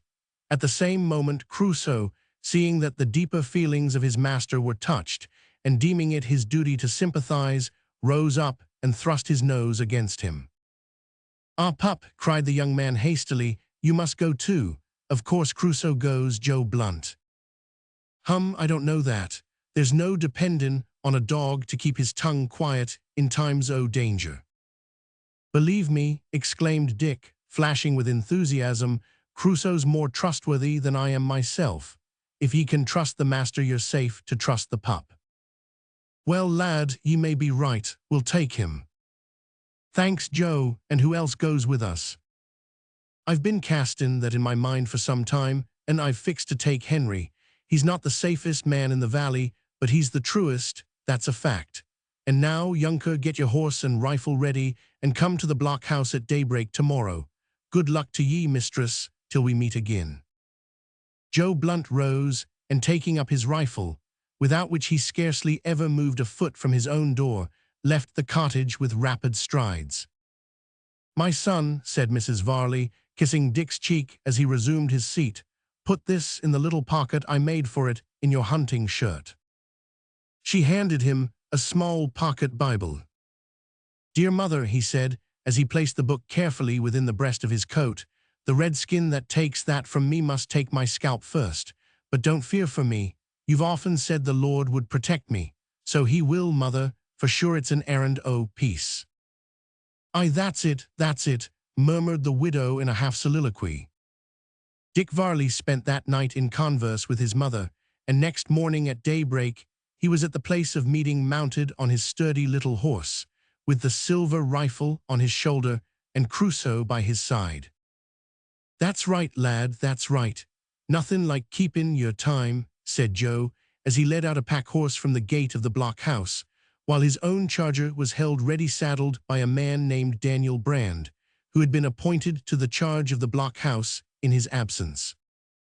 "Where's Henry? Oh, here he comes," exclaimed Dick, as the hunter referred to came thundering up the slope at a charge, on a horse that resembled its rider in size and not a little in clumsiness of appearance. "Ah, me's boy, him is a good one to go," cried Henry, remarking Dick's smile as he pulled up. "No hoss on de plain can beat dis one, surement." "Now then, Henry, lend a hand to fix this pack. We've no time to palaver." By this time, they were joined by several of the soldiers and a few hunters who had come to see them start. "Remember, Joe," cried one, "if you don't come back in 3 months, we'll all come out in a band to seek you." "If we don't come back in less than that time, what's left us won't be worth seekin' for," said Joe, tightening the girth of his saddle. "Put a bit in your own mouth, Henry," cried another, as the Canadian arranged his steed's bridle. "Ye'll need it more than your horse when ye git 'mong the red reptiles. Vriment, if moan mount needs one bit, yours will need one padlock." "Now, lads, mount," cried Joe Blunt as he vaulted into the saddle. Dick Varley sprang lightly on his horse, and Henry made a rush at his steed and hurled his huge frame across its back with a violence that ought to have brought it to the ground.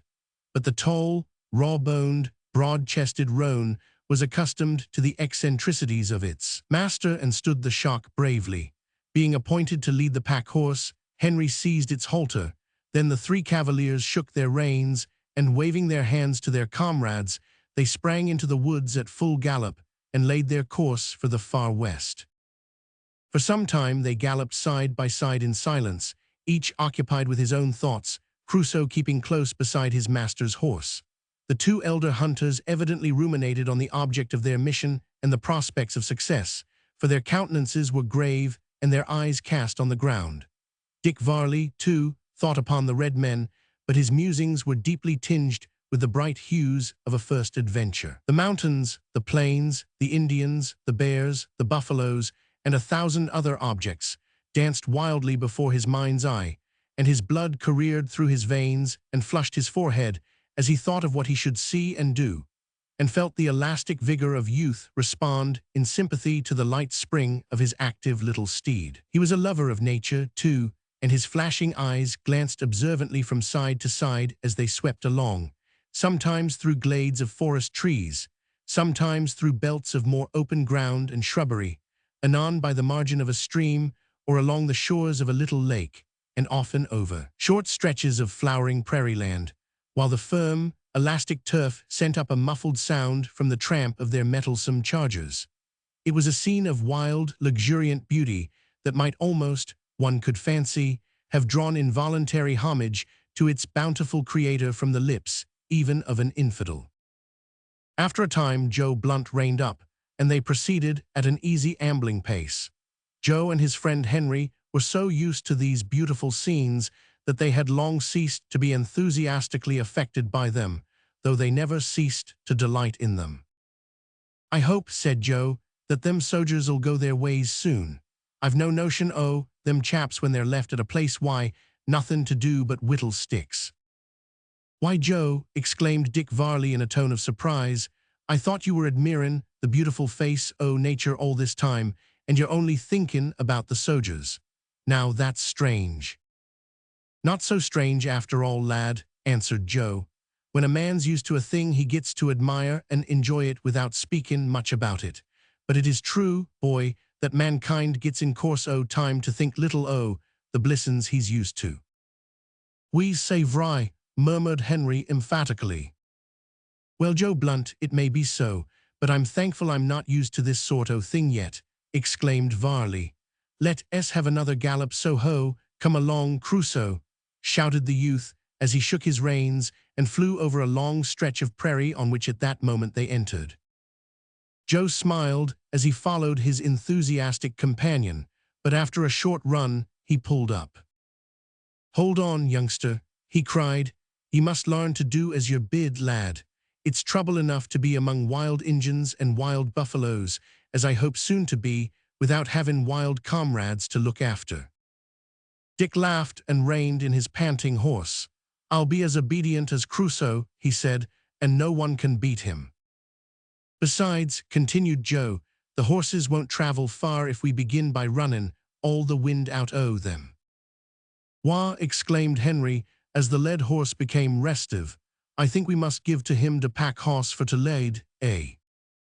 "Not a bad notion, Henry. We'll make that the penalty of running off again, so look out, Master Dick." "I'm down," replied Dick with a modest air, "obedient as a baby, and won't run off again till the next time. By the way, Joe, how many days' provisions did ye bring?" "2, that's enough to carry us to the Great Prairie, which is 3 weeks distant from this. Our own good rifles must make up the difference and keep us when we get there." "And s'pose we neither find deer nor buffalo," suggested Dick. "I s'pose we'll have to starve." "Dat is comfortable to think upon," remarked Henry. "More comfortable to think o' than to undergo," said Dick, "but I s'pose there's little chance o' that." "Well, not much," replied Joe Blunt, patting his horse's neck. "But d'ye see, lad, ye never can count for sartin on anything. The deer and buffalo ought to be thick in them plains at this time, and when the buffalo are thick, they covers the plains till ye can hardly see the end o' them. But ye see, sometimes the rascally redskins takes it into their heads to burn the prairies, and sometimes ye find the place that should ha been black buffalo black as a coal fire for miles and miles on end. At other times the redskins go hunting in tickler places and sweeps them clean o' every hoof that don't get away. Sometimes, too, the animal seems to take a scunner at a place and keeps out o' the way, but one way or another men generally manage to scramble through. "Look yonder, Joe," exclaimed Dick, pointing to the summit of a distant ridge, where a small black object was seen moving against the sky. "That's a deer, ain't it?" Joe shaded his eyes with his hand and gazed earnestly at the object in question. "You're right, boy, and by good luck we've got the wind of him. Cut in and take your chance now. There's a long strip o' wood as'll let ye get close to him." Before the sentence was well finished, Dick and Crusoe were off at full gallop. For a few hundred yards they coursed along the bottom of a hollow, then turning to the right they entered the strip of wood, and in a few minutes gained the edge of it. Here Dick dismounted. "You can't help me here, Crusoe. Stay where you are, pup, and hold my horse." Crusoe seized the end of the line, which was fastened to the horse's nose, in his mouth, and lay down on a hillock of moss, submissively placing his chin on his forepaws and watching his master as he stepped noiselessly through the wood. In a few minutes, Dick emerged from among the trees and, creeping from bush to bush, succeeded in getting to within 600 yards of the deer, which was a beautiful little antelope. Beyond the bush behind which he now crouched all was bare open ground, without a shrub or hillock large enough to conceal the hunter. There was a slight undulation in the ground, however, which enabled him to advance about 50 yards further, by means of lying down quite flat and working himself forward like a serpent. Further than this he could not move without being seen by the antelope, which browsed on the ridge before him in fancied security. The distance was too great even for a long shot, but Dick knew of a weak point in this little creature's nature which enabled him to accomplish his purpose, a weak point which it shares in common with animals of a higher order, namely curiosity. The little antelope of the North American prairies is intensely curious about everything that it does not quite understand, and will not rest satisfied until it has endeavored to clear up the mystery. Availing himself of this propensity, Dick did what both Indians and hunters are accustomed to do on these occasions. He put a piece of rag on the end of his ramrod, and keeping his person concealed and perfectly still, waved this miniature flag in the air. The antelope noticed it at once, and pricking up its ears, began to advance, timidly and slowly, step by step, to see what remarkable phenomenon it could be. In a few seconds the flag was lowered, a sharp crack followed, and the antelope fell dead upon the plain. "Ha, boy, that's a good supper anyhow," cried Joe as he galloped up and dismounted. "Goot, dat is better nor dried meat," added Henry. "Give him to me, I will put him on my hoss, which is stronger dan yourn, but where is your hoss?" "He'll be here in a minute," replied Dick, putting his fingers to his mouth and giving forth a shrill whistle. The instant Crusoe heard the sound, he made a savage and apparently uncalled-for dash at the horse's heels. This wild act, so contrary to the dog's gentle nature, was a mere piece of acting.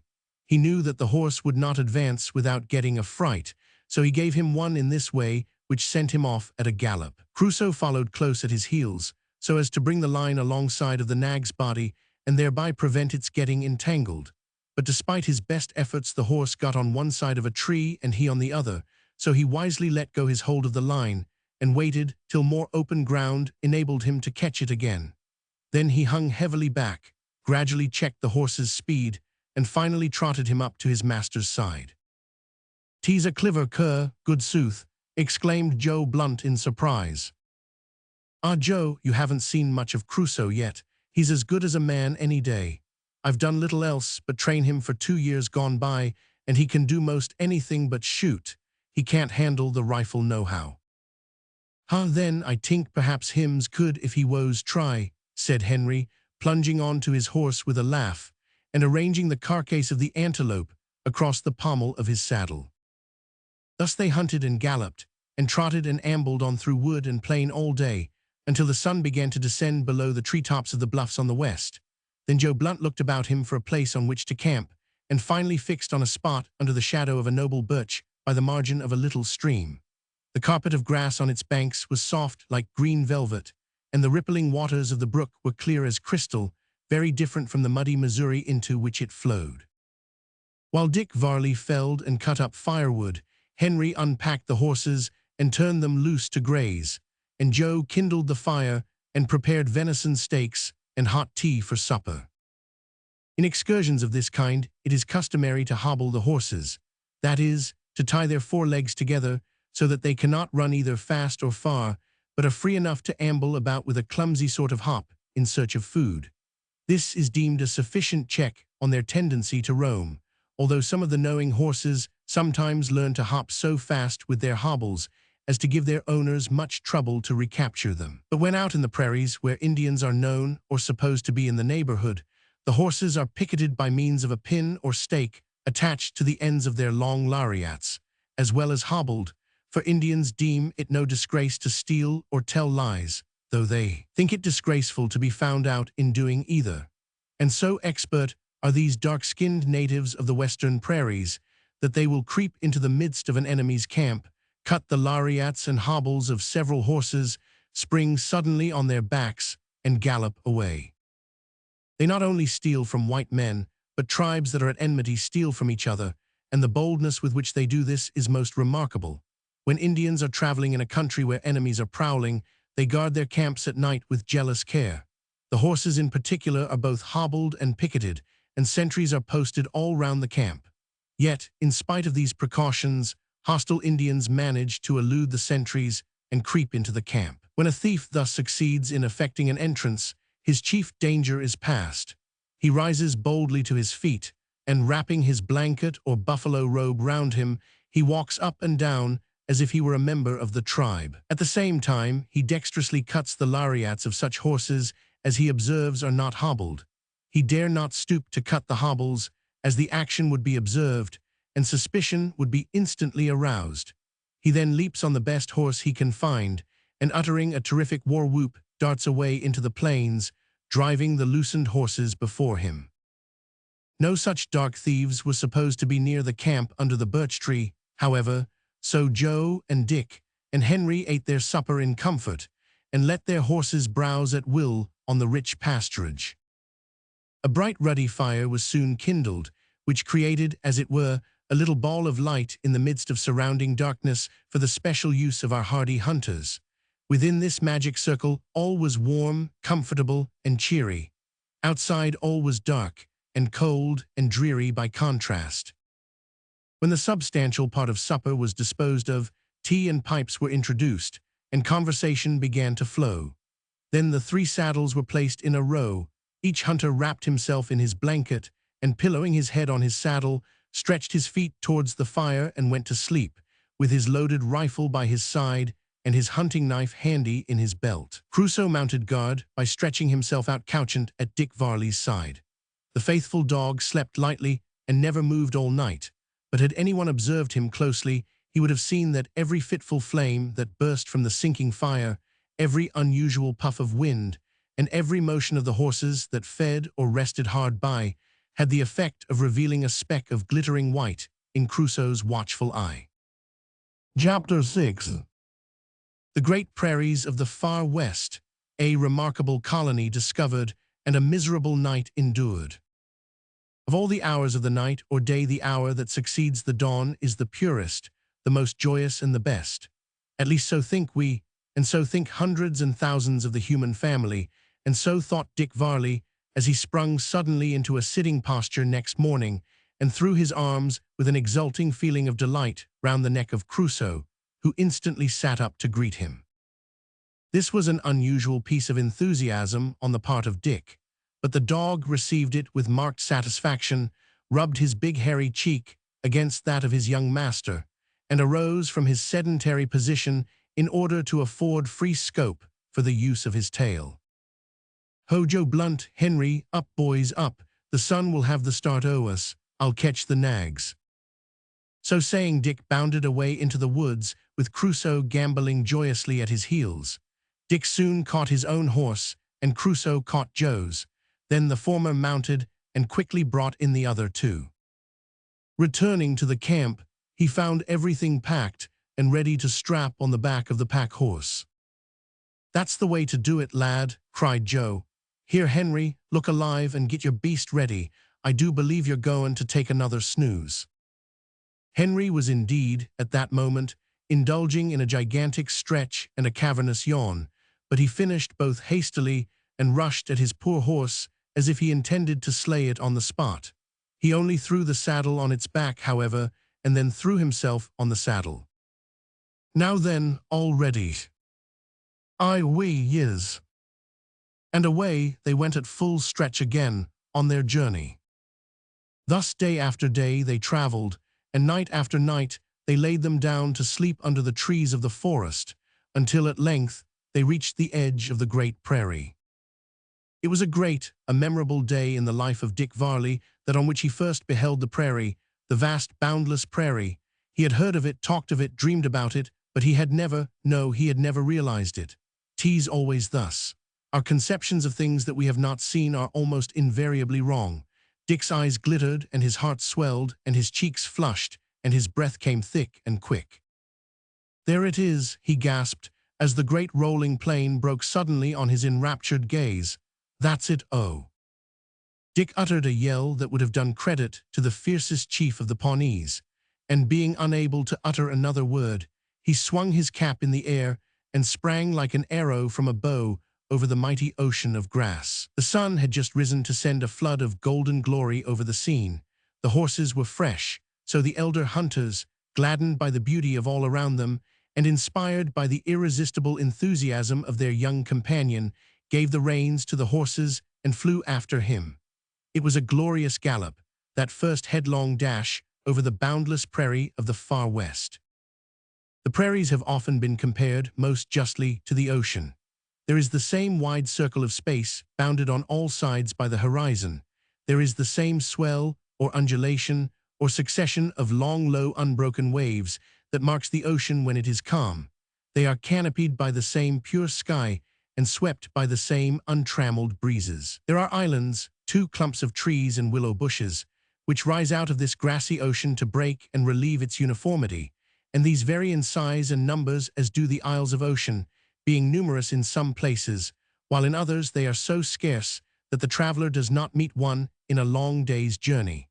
Thousands of beautiful flowers decked the green sward, and numbers of little birds hopped about among them. "Now, lads," said Joe Blunt, reining up, "our troubles begin today." "Our troubles, our joys, you mean," exclaimed Dick Varley. "P'raps I don't mean nothin' o' the sort," retorted Joe. "Man was never intended to swaller his joys without a strong mixture o' troubles. I s'pose he couldn't stand 'em pure. Ye see we've got to the prairie now." "One blind hoss might see dat," interrupted Henry. "And we may or may not diskiver buffalo. And water's scarce too, so we'll need to look out for it pretty sharp, I guess, else we'll lose our horses, in which case we may as well give out at once. Besides, there's rattlesnakes about in sandy places, we'll ha' to look out for them, and there's badger holes, we'll need to look sharp for them lest the horses put their feet in 'em. And there's Injuns, who'll look out pretty sharp for us if they once get wind that we're in them parts. We is, me's boys, and there's rain, and thunder, and lightin'," added Henry, pointing to a dark cloud which was seen rising on the horizon ahead of them. "It'll be rain," remarked Joe, "but there's no thunder in the air just now. We'll make for yonder clump o' bushes and lay by till it's past." Turning a little to the right of the course they had been following, the hunters galloped along one of the hollows between the prairie waves before mentioned, in the direction of a clump of willows. Before reaching it, however, they passed over a bleak and barren plain where there was neither flower nor bird. Here they were suddenly arrested by a most extraordinary sight. At least it was so to Dick Varley, who had never seen the like before. This was a colony of what Joe called prairie dogs. On first beholding them, Crusoe uttered a sort of half-growl, half-bark of surprise, cocked his tail and ears, and instantly prepared to charge, but he glanced up at his master first for permission. Observing that his finger and his look commanded silence, he dropped his tail at once and stepped to the rear. He did not, however, cease to regard the prairie dogs with intense curiosity. These remarkable little creatures have been egregiously misnamed by the hunters of the West, for they bear not the slightest resemblance to dogs, either in formation or habits. They are, in fact, the marmot, and in size are little larger than squirrels, which animals they resemble in some degree. They burrow under the light soil and throw it up in mounds like moles. Thousands of them were running about among their dwellings when Dick first beheld them, but the moment they caught sight of the horsemen rising over the ridge, they set up a tremendous hubbub of consternation. Each little beast instantly mounted guard on the top of his house and prepared, as it were, to receive cavalry. The most ludicrous thing about them was that although the most timid and cowardly creatures in the world, they seemed the most impertinent things that ever lived. Knowing that their holes afforded them a perfectly safe retreat, they sat close beside them, and as the hunters slowly approached, they elevated their heads, wagged their little tails, showed their teeth, and chattered at them like monkeys. The nearer they came, the more angry and furious did the prairie dogs become, until Dick Varley almost fell off his horse with suppressed laughter. They let the hunters come close up, waxing louder and louder in their wrath, but the instant a hand was raised to throw a stone or point a gun, 1,000 little heads dived into 1,000 holes, and 1,000 little tails wriggled for an instant in the air. Then, a dead silence reigned over the deserted scene. "Bien, thems have dive into de bowels of de earth," said Henry with a broad grin. Presently 1,000 noses appeared, and nervously disappeared like the wink of an eye. Then they appeared again, and 1,000 pairs of eyes followed. Instantly, like Jack in the Box, they were all on the top of their hillocks again, chattering and wagging their little tails as vigorously as ever. You could not say that you saw them jump out of their holes. Suddenly, as if by magic, they were out. Then Dick tossed up his arms, and suddenly, as if by magic, they were gone. Their number was incredible, and their cities were full of riotous activity. What their occupations were the hunters could not ascertain, but it was perfectly evident that they visited a great deal and gossiped tremendously, for they ran about from house to house and sat chatting in groups. But it was also observed that they never went far from their own houses. Each seemed to have a circle of acquaintance in the immediate neighborhood of his own residence, to which in case of sudden danger he always fled. But another thing about these prairie dogs, perhaps, considering their size, we should call them prairie doggies. Another thing about them, we say, was that each doggie lived with an owl, or more correctly, an owl lived with each doggie. This is such an extraordinary fact that we could scarce hope that men would believe us, were our statement not supported by dozens of trustworthy travelers who have visited and written about these regions. The whole plain was covered with these owls. Each hole seemed to be the residence of an owl and a doggie, and these incongruous couples lived together, apparently in perfect harmony. We have not been able to ascertain from travelers why the owls have gone to live with these doggies, so we beg humbly to offer our own private opinion to the reader. We assume, then, that owls find it absolutely needful to have holes.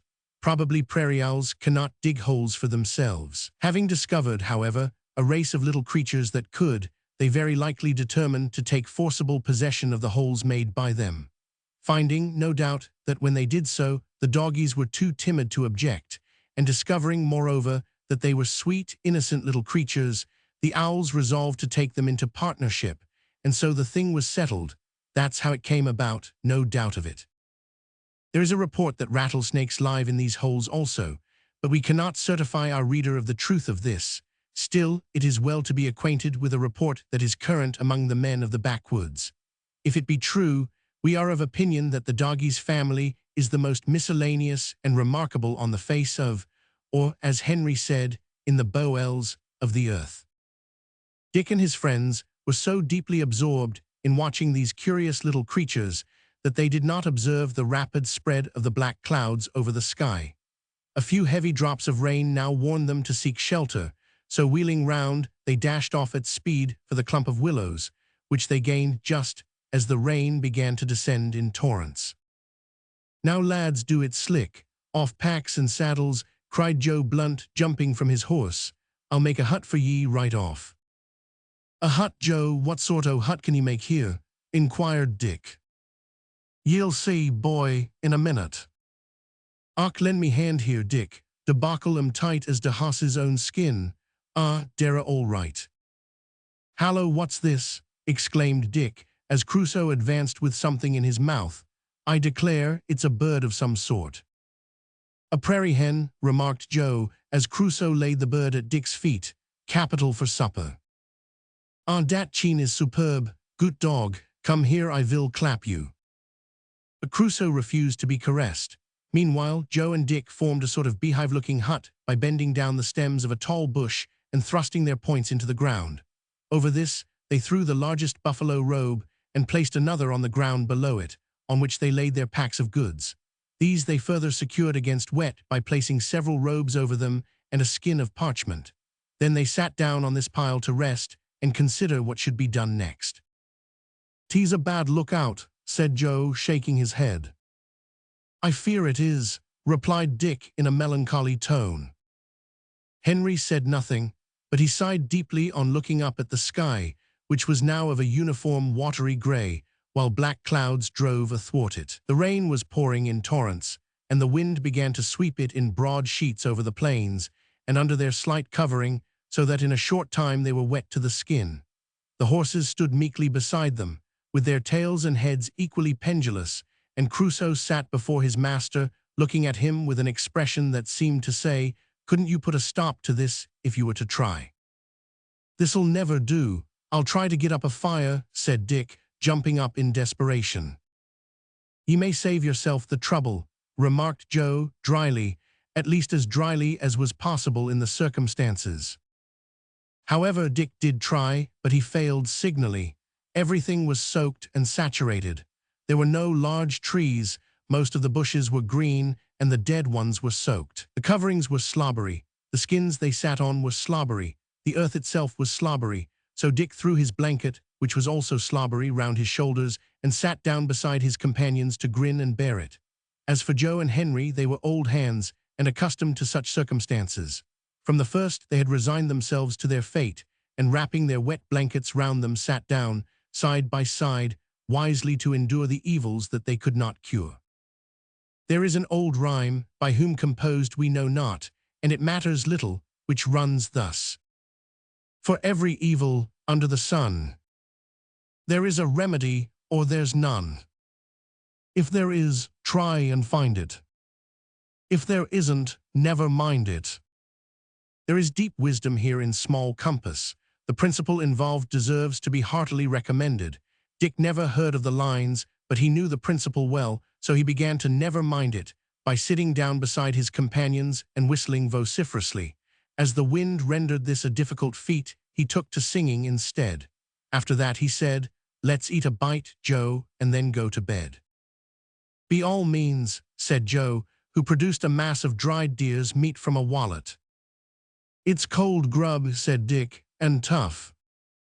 But the hunters' teeth were sharp and strong, so they ate a hearty supper and washed it down with a drink of rain water collected from a pool on the top of their hut. They now tried to sleep, for the night was advancing, and it was so dark that they could scarce see their hands when held up before their faces. They sat back to back, and thus, in the form of a tripod, began to snooze. Joe's and Henry's seasoned frames would have remained stiff as posts till morning, but Dick's body was young and pliant, so he hadn't been asleep a few seconds when he fell forward into the mud and effectually awakened the others. Joe gave a grunt, and Henry exclaimed, "Ha!" but Dick was too sleepy and miserable to say anything. Crusoe, however, rose up to show his sympathy and laid his wet head on his master's knee as he resumed his place. This catastrophe happened 3 times in the space of an hour, and by the 3rd time they were all wakened up so thoroughly that they gave up the attempt to sleep, and amused each other by recounting their hunting experiences and telling stories. So engrossed did they become that day broke sooner than they had expected, and just in proportion as the gray light of dawn rose higher into the eastern sky did the spirits of these weary men rise within their soaking bodies. Chapter 7. The wallering peculiarities of buffalo bulls, the first buffalo hunt, and its consequences. Crusoe comes to the rescue. Pawnees discovered. A monster buffalo hunt. Joe acts the part of ambassador. Fortunately, the day that succeeded the dreary night described in the last chapter was warm and magnificent. The sun rose in a blaze of splendor and filled the atmosphere with steam from the moist earth. The unfortunates in the wet camp were not slow to avail themselves of his cheering rays.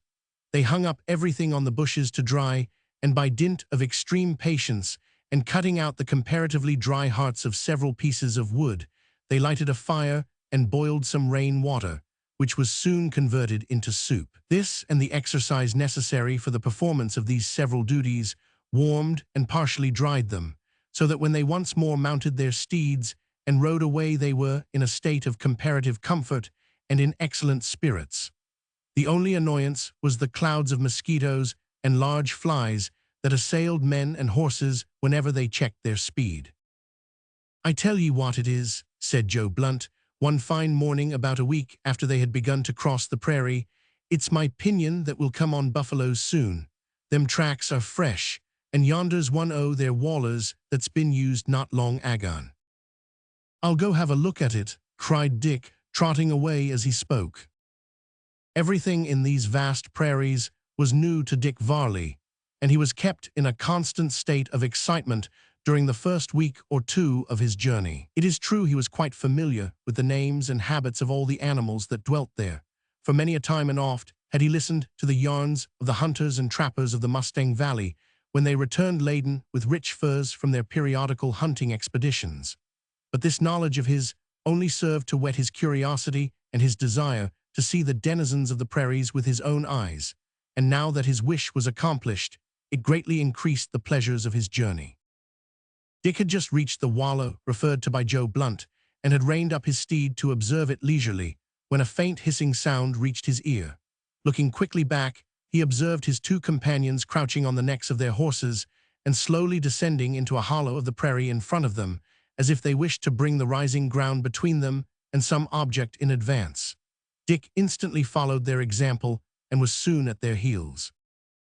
"Ye needn't look at the waller," whispered Joe, "for a t'other side o' the ridge there's a bull wallerin'." "You don't mean it," exclaimed Dick, as they all dismounted and picketed their horses to the plain. "We," said Henry, tumbling off his horse, while a broad grin overspread his good-natured countenance. "It is one fact, one buffalo bull be wollerin' like a enormous hog. Also, dere be thousands o' buffaloes farther on." "Can ye trust your dog keepin' back?" inquired Joe, with a dubious glance at Crusoe. "Trust him? I wish I was as sure o' myself." "Look to your primmin' then, and we'll have tongues and marrow bones for supper tonight, Izzy warrant. Hist, down on your knees and go softly. We might run them down on horseback, but it's bad to wind your beasts on a trip like this, if ye can help it, and it's about as easy to stalk them. Leastways, we'll try. Lift your head slowly, Dick, and don't show more nor the half OT above the ridge." Dick elevated his head as directed, and the scene that met his view was indeed well calculated to send an electric shock to the heart of an ardent sportsman. The vast plain beyond was absolutely blackened with countless herds of buffaloes, which were browsing on the rich grass.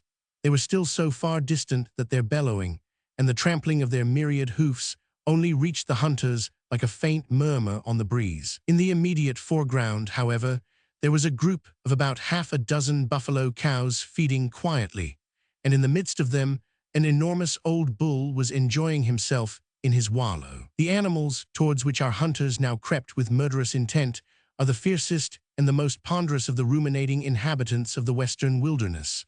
The name of buffalo, however, is not correct. The animal is the bison, and bears no resemblance whatever to the buffalo proper, but as the hunters of the far west, and indeed travelers generally, have adopted the misnomer, we bow to the authority of custom and adopt it too. Buffaloes roam in countless thousands all over the North American prairies, from the Hudson's Bay territories north of Canada to the shores of the Gulf of Mexico. The advance of white men to the west has driven them to the prairies between the Missouri and the Rocky Mountains and has somewhat diminished their numbers, but even thus diminished, they are still innumerable in the more distant plains. Their color is dark brown, but it varies a good deal with the seasons. The hair or fur, from its great length in winter and spring and exposure to the weather, turns quite light, but when the winter coat is shed off, the new growth is a beautiful dark brown, almost approaching to jet black. In form, the buffalo somewhat resembles the ox, but its head and shoulders are much larger and are covered with a profusion of long shaggy hair, which adds greatly to the fierce aspect of the animal. It has a large hump on the shoulder, and its forequarters are much larger in proportion than the hindquarters. The horns are short and thick, the hoofs are cloven, and the tail is short, with a tuft of hair at the extremity. It is scarcely possible to conceive a wilder or more ferocious and terrible monster than a buffalo bull. He often grows to the enormous weight of 2,000 pounds.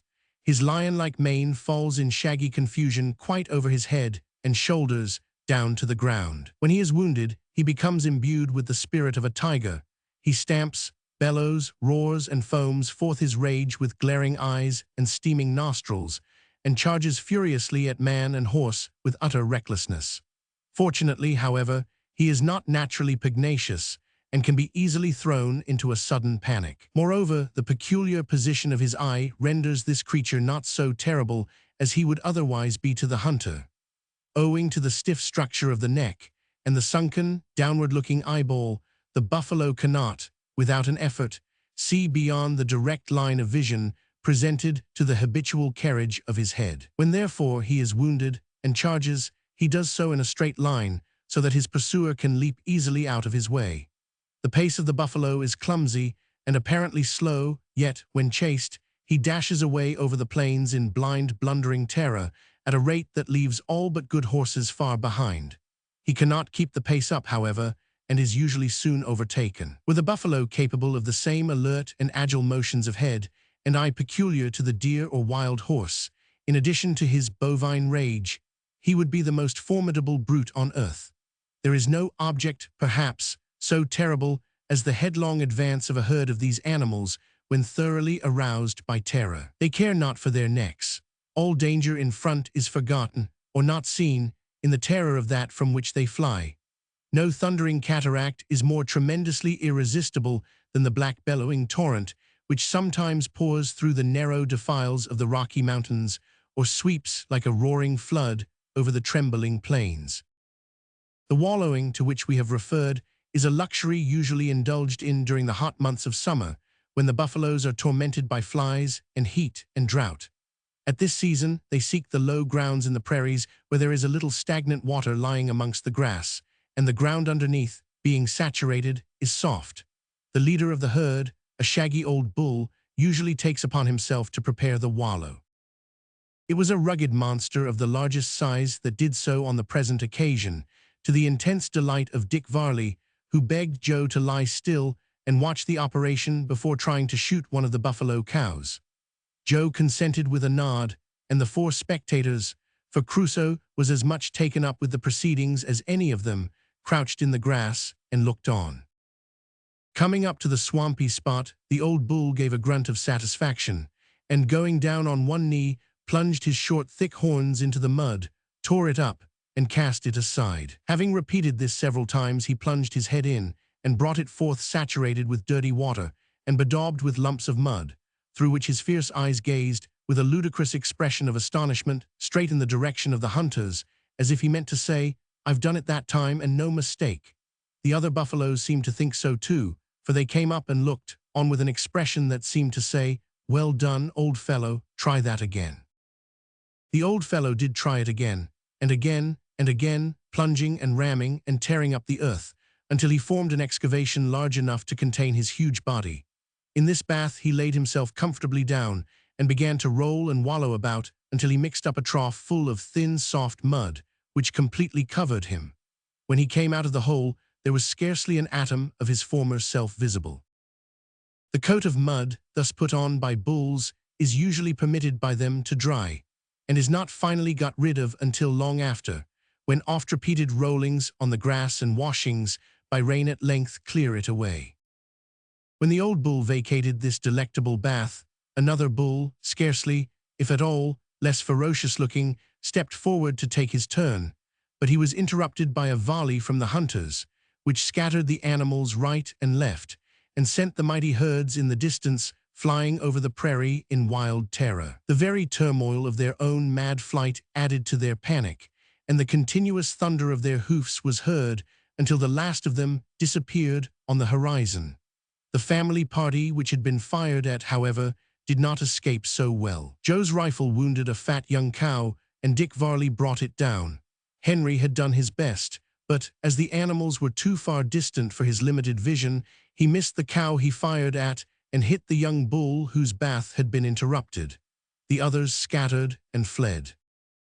"Well done, Dick," exclaimed Joe Blunt, as they all ran up to the cow that had fallen. "Your first shot at the buffalo was a good 'un, Come now and I'll show ye how to cut it up and carry off the titbits." "Ah, moan, dear old bull," exclaimed Henry, gazing after the animal which he had wounded and which was now limping slowly away. "You is not worth goin' after. Farewell, adieu." "He'll be tough enough, I warrant," said Joe, "and we've more meat here nor we can lift." "But wouldn't it be as well to put the poor brute out o' pain?" suggested Dick. "Oh, he'll die soon enough," replied Joe, tucking up his sleeves and drawing his long hunting knife. Dick, however, was not satisfied with this way of looking at it. Saying that he would be back in a few minutes, he reloaded his rifle, and calling Crusoe to his side, walked quickly after the wounded bull, which was now hid from view in a hollow of the plain. In a few minutes, he came in sight of it and ran forward with his rifle in readiness. "Down, Crusoe," he whispered. "Wait for me here." Crusoe crouched in the grass instantly, and Dick advanced. As he came on, the bull observed him and turned round bellowing with rage and pain to receive him. The aspect of the brute on a near view was so terrible that Dick involuntarily stopped too and gazed with a mingled feeling of wonder and awe, while it bristled with passion and blood-streaked foam dropped from its open jaws, and its eyes glared furiously. Seeing that Dick did not advance, the bull charged him with a terrific roar. But the youth had firm nerves, and although the rush of such a savage creature at full speed was calculated to try the courage of any man, especially one who had never seen a buffalo bull before, Dick did not lose presence of mind. He remembered the many stories he had listened to of this very thing that was now happening, so, crushing down his excitement as well as he could, he cocked his rifle and awaited the charge. He knew that it was of no use to fire at the head of the advancing foe, as the thickness of the skull, together with the matted hair on the forehead, rendered it impervious to a bullet. When the bull was within a yard of him, he leaped lightly to one side and it passed. Just as it did so, Dick aimed at its heart and fired, but his knowledge of the creature's anatomy was not yet correct. The ball entered the shoulder too high, and the bull, checking himself as well as he could in his headlong rush, turned round and made at Dick again. The failure coupled with the excitement proved too much for Dick. He could not resist discharging his second barrel at the brute's head as it came on. He might as well have fired at a brick wall. It shook its shaggy front, and with a hideous bellow thundered forward. Again, Dick sprang to one side, but in doing so a tuft of grass or a stone caught his foot, and he fell heavily to the ground. Up to this point, Crusoe's admirable training had nailed him to the spot where he had been left, although the twitching of every fiber in his body and a low continuous whine showed how gladly he would have hailed permission to join in the combat. But the instant he saw his master down and the buffalo turning to charge again, he sprang forward with a roar that would have done credit to his bovine enemy and seized him by the nose. So vigorous was the rush that he well-nigh pulled the bull down on its side. One toss of its head, however, sent Crusoe high into the air, but it accomplished this feat at the expense of its nose, which was torn and lacerated by the dog's teeth. Scarcely had Crusoe touched the ground, which he did with a sounding thump, then he sprang up and flew at his adversary again. This time, however, he adopted the plan of barking furiously and biting by rapid yet terrible snaps as he found opportunity, thus keeping the bull entirely engrossed and affording Dick an opportunity of reloading his rifle, which he was not slow to do. Dick then stepped close up, and while the two combatants were roaring in each other's face, he shot the buffalo through the heart. It fell to the earth with a deep groan. Crusoe's rage instantly vanished on beholding this, and he seemed to be filled with tumultuous joy at his master's escape, for he gamboled round him, and whined and fawned upon him in a manner that could not be misunderstood. "Good dog, thank ye, my pup," said Dick, patting Crusoe's head as he stooped to brush the dust from his leggings. "I don't know what would ha become o' me but for your help, Crusoe." Crusoe turned his head a little to one side, wagged his tail, and looked at Dick with an expression that said quite plainly, "I'd die for you, I would, not once or twice, but 10 times, 50 times if need be, and that not merely to save your life, but even to please you." There is no doubt whatever that Crusoe felt something of this sort. The love of a Newfoundland dog to its master is beyond calculation or expression. He who once gains such love carries the dog's life in his hand, but let him who reads note well, and remember that there is only one coin that can purchase such love, and that is kindness. The coin, too, must be genuine. Kindness merely expressed will not do, it must be felt. "Hallo, boy, ye have been I the wars," exclaimed Joe, raising himself from his task as Dick and Crusoe returned. "You look more like it than I do," retorted Dick, laughing. This was true, for cutting up a buffalo carcass with no other instrument than a large knife is no easy matter. Yet Western hunters and Indians can do it without cleaver or saw, in a way that would surprise a civilized butcher not a little. Joe was covered with blood up to the elbows. His hair, happening to have a knack of getting into his eyes, had been so often brushed off with bloody hands that his whole visage was speckled with gore, and his dress was by no means immaculate. While Dick related his adventure or misadventure with the bull, Joe and Henry completed the cutting out of the most delicate portions of the buffalo, namely the hump on its shoulder, which is a choice piece, much finer than the best beef, and the tongue, and a few other parts. The tongues of buffaloes are superior to those of domestic cattle. When all was ready, the meat was slung across the back of the pack horse, and the party, remounting their horses, continued their journey, having first cleansed themselves as well as they could in the rather dirty waters of an old wallow. "See," said Henry, turning to Dick, and pointing to a circular spot of green as they rode along, "that is one old dry waller." "Aye," remarked Joe, "after the waller dries, it becomes a ring o' greener grass than the rest o' the plain, as ye see." Tease said the first hunters used to wonder greatly at these mistress circles, and they invented all sorts o' stories to account for 'em. Some said they was fairy rings, but at last they come to know they was nothing more nor less than places where buffaloes woes used to waller in. It's often seemed to me that if we knowed the raisons o' things, we wouldn't be so much puzzled why them as we are. The truth of this last remark was so self-evident and incontrovertible that it elicited no reply, and the three friends rode on for a considerable time in silence. It was now past noon, and they were thinking of calling a halt for a short rest to the horses and a pipe to themselves, when Joe was heard to give vent to one of those peculiar hisses that always accompanied either a surprise or a caution. In the present case, it indicated both. "What now, Joe?" "Injuns," ejaculated Joe. "A fat you say, oh is der?" Crusoe at this moment uttered a low growl. Ever since the day he had been partially roasted, he had maintained a rooted antipathy to red men. Joe immediately dismounted, and placing his ear to the ground listened intently. It is a curious fact that by placing the ear close to the ground sounds can be heard distinctly which could not be heard at all if the listener were to maintain an erect position. "They're arter the buffalo," said Joe, rising, "and I think it's likely they're a band o' Pawnees. Listen, and ye'll hear their shouts quite plain." Dick and Henry immediately lay down and placed their ears to the ground. "Now me hear noting," said Henry, jumping up, "but me ear is like me eyes, ver short-sighted." "I do hear something," said Dick as he got up, "but the beating o' my own heart makes row enough to spoil my hearing." Joe Blunt smiled. "Ah, lad, you're young and your blood's too hot yet, but bide a bit, you'll cool down soon. I was like you once. Now, lads, what think ye we should do?" "You know best, Joe." "We, not outedly."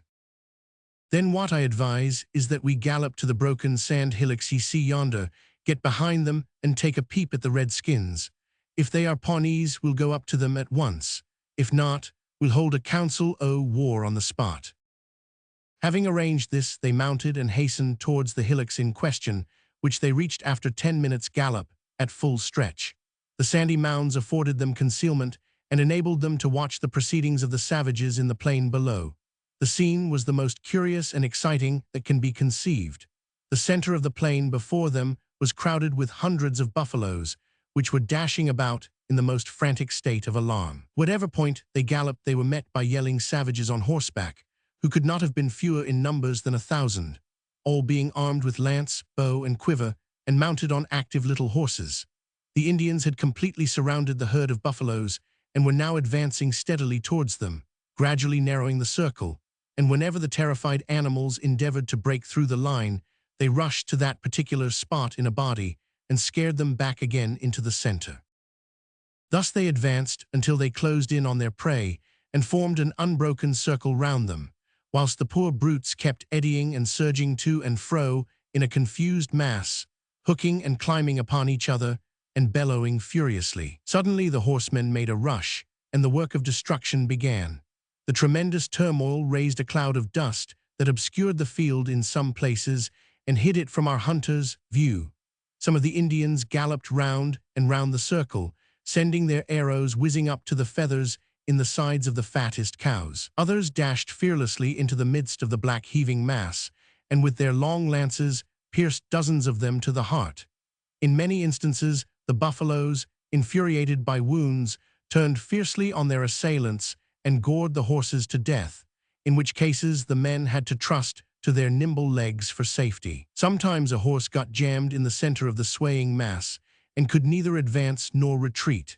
Then the savage rider leaped upon the buffaloes' backs, and springing from one to another, like an acrobat, gained the outer edge of the circle, not failing, however, in his strange flight, to pierce with his lance several of the fattest of his stepping stones as he sped along. A few of the herd succeeded in escaping from the blood and dust of this desperate battle and made off over the plains, but they were quickly overtaken, and the lance or arrow brought them down on the green turf. Many of the dismounted riders were chased by bulls, but they stepped lightly to one side and, as the animals passed, drove their arrows deep into their sides. Thus the tumultuous war went on, amid thundering tread and yell and bellow, till the green plain was transformed into a sea of blood and mire, and every buffalo of the herd was laid low. It is not to be supposed that such reckless warfare is invariably waged without damage to the savages. Many were the wounds and bruises received that day, and not a few bones were broken, but happily no lives were lost. Now, lads, now's our time. A bold and fearless looks the best at all times. Don't look as if ye doubted their friendship, and mind, whatever ye do, don't use your arms. Follow me." Saying this, Joe Blunt leaped on his horse, and bounding over the ridge at full speed, galloped headlong across the plain. The savages observed the strangers instantly, and a loud yell announced the fact as they assembled from all parts of the field, brandishing their bows and spears. Joe's quick eye soon distinguished their chief, towards whom he galloped, still at full speed, till within a yard or two of his horse's head. Then he reined up suddenly. So rapidly did Joe and his comrades approach, and so instantaneously did they pull up, that their steeds were thrown almost on their haunches. The Indian chief did not move a muscle. He was a tall, powerful savage, almost naked, and mounted on a coal-black charger, which he sat with the ease of a man accustomed to ride from infancy. He was indeed a splendid-looking savage, but his face wore a dark frown, for although he and his band had visited the settlements and trafficked with the fur traders on the Missouri, he did not love the pale-faces, whom he regarded as intruders on the hunting grounds of his fathers, and the peace that existed between them at that time was of a very fragile character. Indeed, it was deemed by the traders impossible to travel through the Indian country at that period except in strong force, and it was the very boldness of the present attempt that secured to our hunters anything like a civil reception. Joe, who could speak the Pawnee tongue fluently, began by explaining the object of his visit and spoke of the presents which he had brought for the great chief, but it was evident that his words made little impression. As he discoursed to them, the savages crowded round the little party and began to handle and examine their dresses and weapons with a degree of rudeness that caused Joe considerable anxiety. "Matawa believes that the heart of the pale-face is true," said the savage when Joe paused, "but he does not choose to make peace. The pale-faces are grasping, they never rest. They turn their eyes to the great mountains and say, 'There we will stop.' But even there they will not stop. They are never satisfied. Matawa knows them well." This speech sank like a death knell into the hearts of the hunters, for they knew that if the savages refused to make peace, they would scalp them all and appropriate their goods. To make things worse, a dark-visaged Indian suddenly caught hold of Henry's rifle and ere he was aware, plucked it from his hand. The blood rushed to the gigantic hunter's forehead, and he was on the point of springing at the man, when Joe said in a deep, quiet voice, "Be still, Henry, you will but hasten death." At this moment there was a movement in the outskirts of the circle of horsemen, and another chief rode into the midst of them. He was evidently higher in rank than Matawa, for he spoke authoritatively to the crowd and stepped in before him. The hunters drew little comfort from the appearance of his face, however, for it scowled upon them. He was not so powerful a man as Matawa, but he was more gracefully formed and had a more noble and commanding countenance. "Have the palefaces no wigwams on the great river that they should come to spy out the lands of the Pawnee?" he demanded. "We have not come to spy your country," answered Joe, raising himself proudly as he spoke and taking off his cap.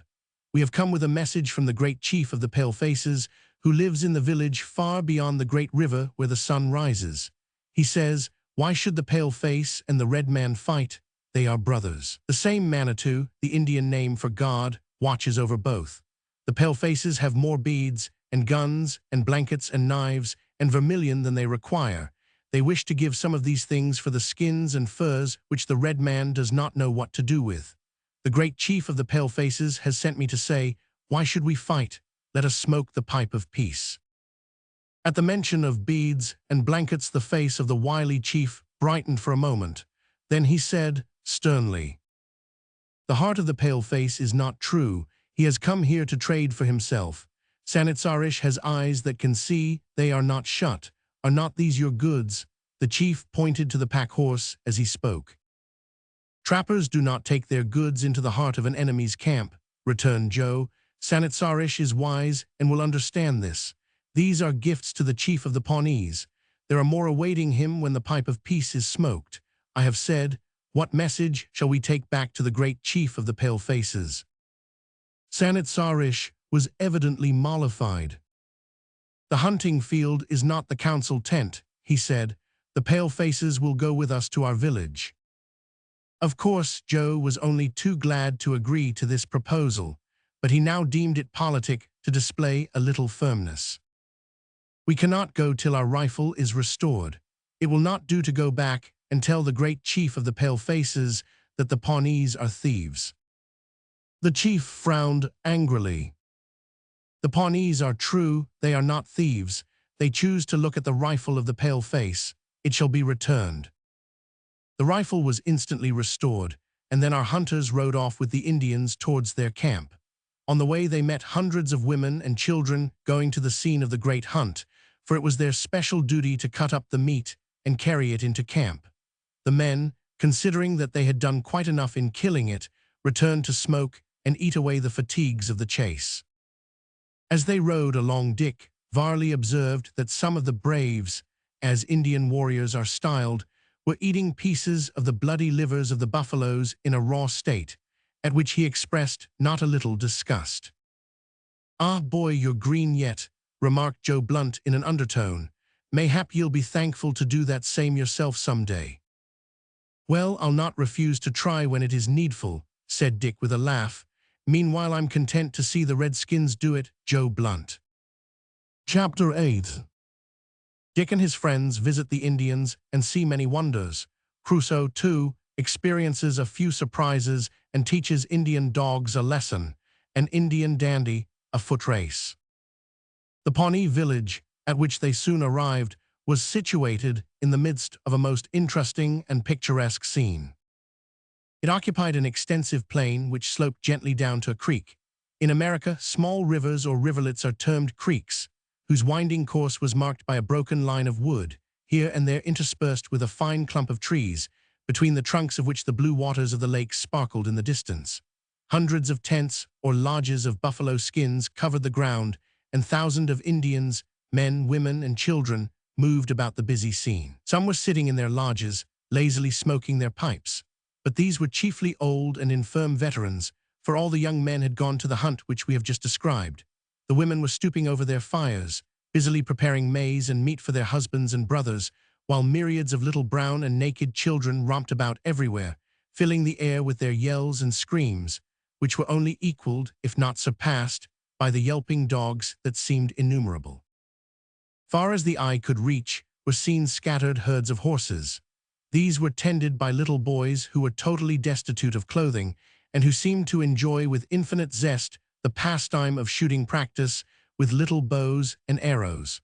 No wonder that these Indians become expert bowmen. There were urchins there, scarce 2 feet high, with round bullets of bodies and short spindle shanks, who could knock blackbirds off the trees at every shot and cut the heads of the taller flowers with perfect certainty. There was much need, too, for the utmost proficiency they could attain, for the very existence of the Indian tribes of the prairies depends on their success in hunting the buffalo. There are hundreds and thousands of North American savages who would undoubtedly perish, and their tribes become extinct if the buffaloes were to leave the prairies or die out.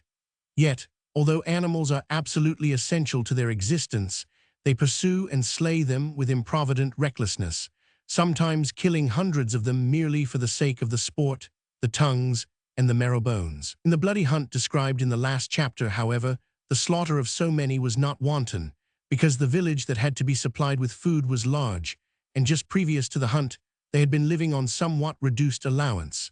Even the blackbirds, shot by the brown-bodied urchins before mentioned, had been thankfully put into the pot. Thus precarious is the supply of food among the red men, who on one day are starving and the next are reveling in superabundance. But to return to our story.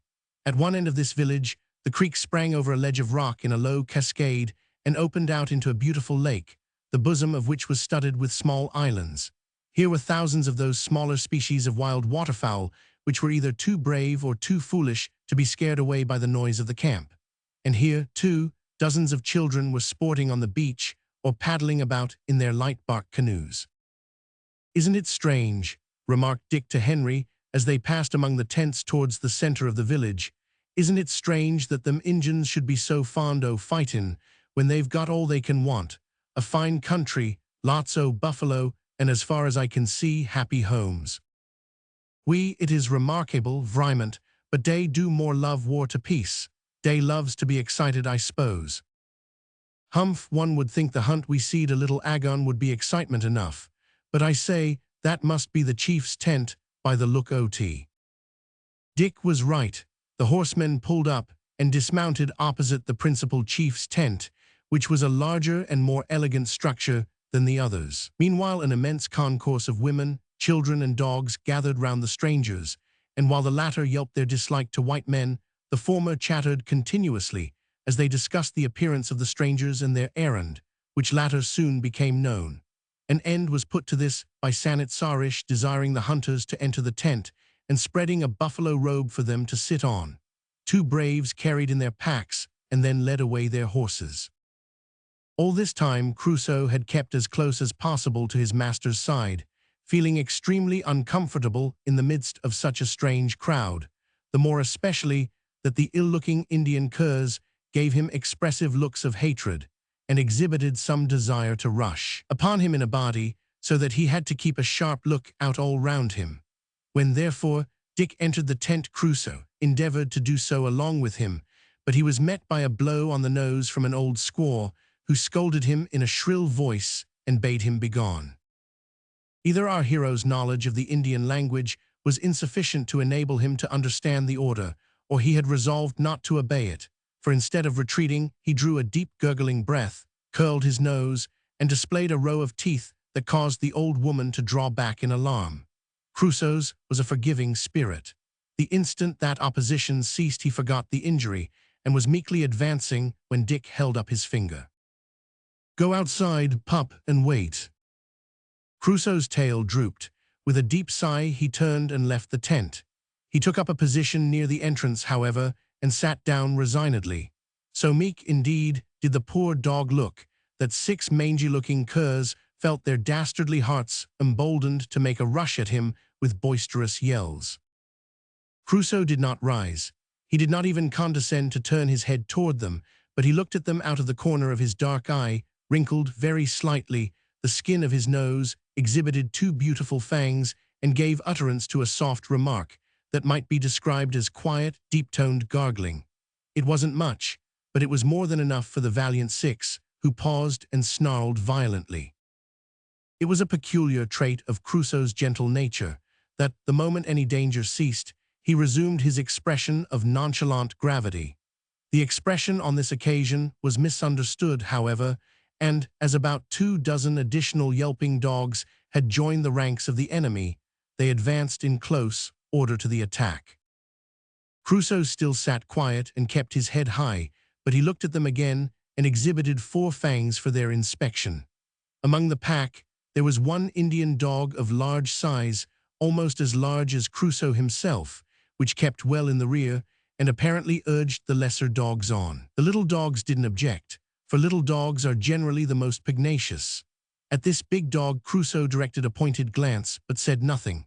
Meanwhile, a particularly small and vicious cur, with a mere rag of a tail, crept round by the back of the tent, and coming upon Crusoe in the rear, snapped at his tail sharply, and then fled shrieking with terror and surprise, no doubt, at its own temerity. Crusoe did not bark. He seldom barked. He usually either said nothing or gave utterance to a prolonged roar of indignation of the most terrible character with barks, as it were, mingled through it. It somewhat resembled that peculiar and well-known species of thunder, the prolonged roll of which is marked at short intervals in its course by cannon-like cracks. It was a continuous, but so to speak, knotted roar. On receiving the snap, Crusoe gave forth the roar with a majesty and power that scattered the pugnacious front rank of the enemy to the winds. Those that still remained, half stupefied, he leaped over with a huge bound and alighted, fangs first, on the back of the big dog. There was one hideous yell, a muffled scramble of an instant's duration, and the big dog lay dead upon the plain. It was an awful thing to do, but Crusoe evidently felt that the peculiar circumstances of the case required that an example should be made, and to say truth, all things considered, we cannot blame him. The news must have been carried at once through the canine portion of the camp, for Crusoe was never interfered with again after that.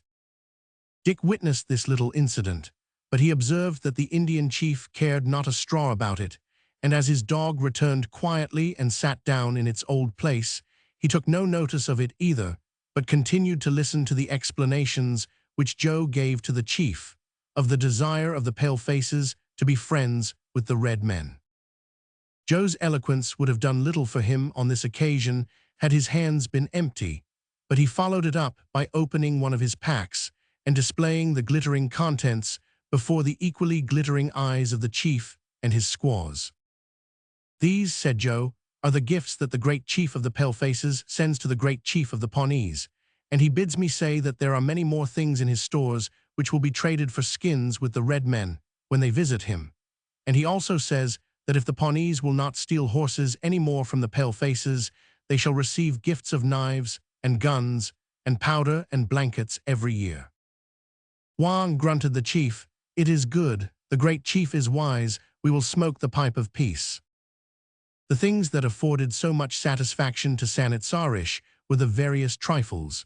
Penny looking-glasses in yellow gilt tin frames, beads of various colors, needles, cheap scissors and knives, vermilion paint, and coarse scarlet cloth, etc. They were of priceless value, however, in the estimation of the savages, who delighted to adorn themselves with leggings made from the cloth, beautifully worked with beads by their own ingenious women.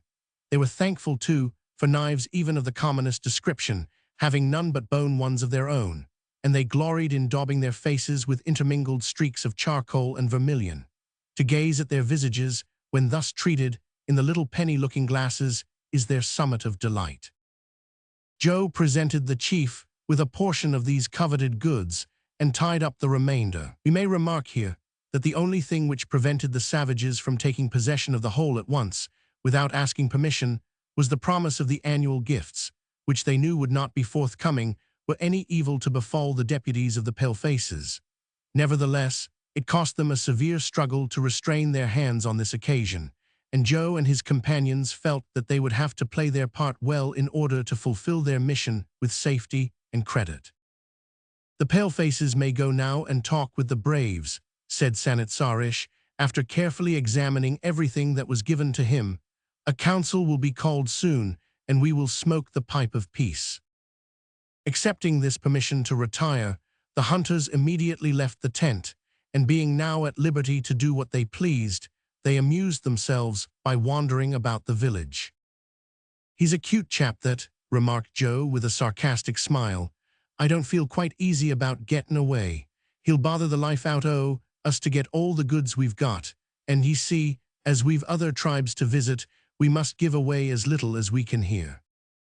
"Ha, you is right," said Henry. "Dat fellow's eyes twinkle at de knives and tings like 2 stars. Fireflies, ye should say. Stars are too soft and beautiful to compare to the eyes o' yon savage," said Dick, laughing. "I wish we were well away from them. That rascal Matawa is an ugly customer." "True, lad," returned Joe. "Had he been the great chief, our scalps had been dryin' in the smoke o' a Pawnee wigwam afore now. What now, lad?" Joe's question was put in consequence of a gleeful smile that overspread the countenance of Dick Varley, who replied by pointing to a wigwam towards which they were approaching. "Oh, that's only a dandy," exclaimed Joe. "There's lots o' them in every Injun camp. They're fit for nothing but dress, poor contemptible critters." Joe accompanied his remark with a sneer, for of all pitiable objects, he regarded an unmanly man as the most despicable. He consented, however, to sit down on a grassy bank and watch the proceedings of this Indian dandy, who had just seated himself in front of his wigwam for the purpose of making his toilet. He began it by greasing his whole person carefully and smoothly over with buffalo fat until he shone like a patent leather boot.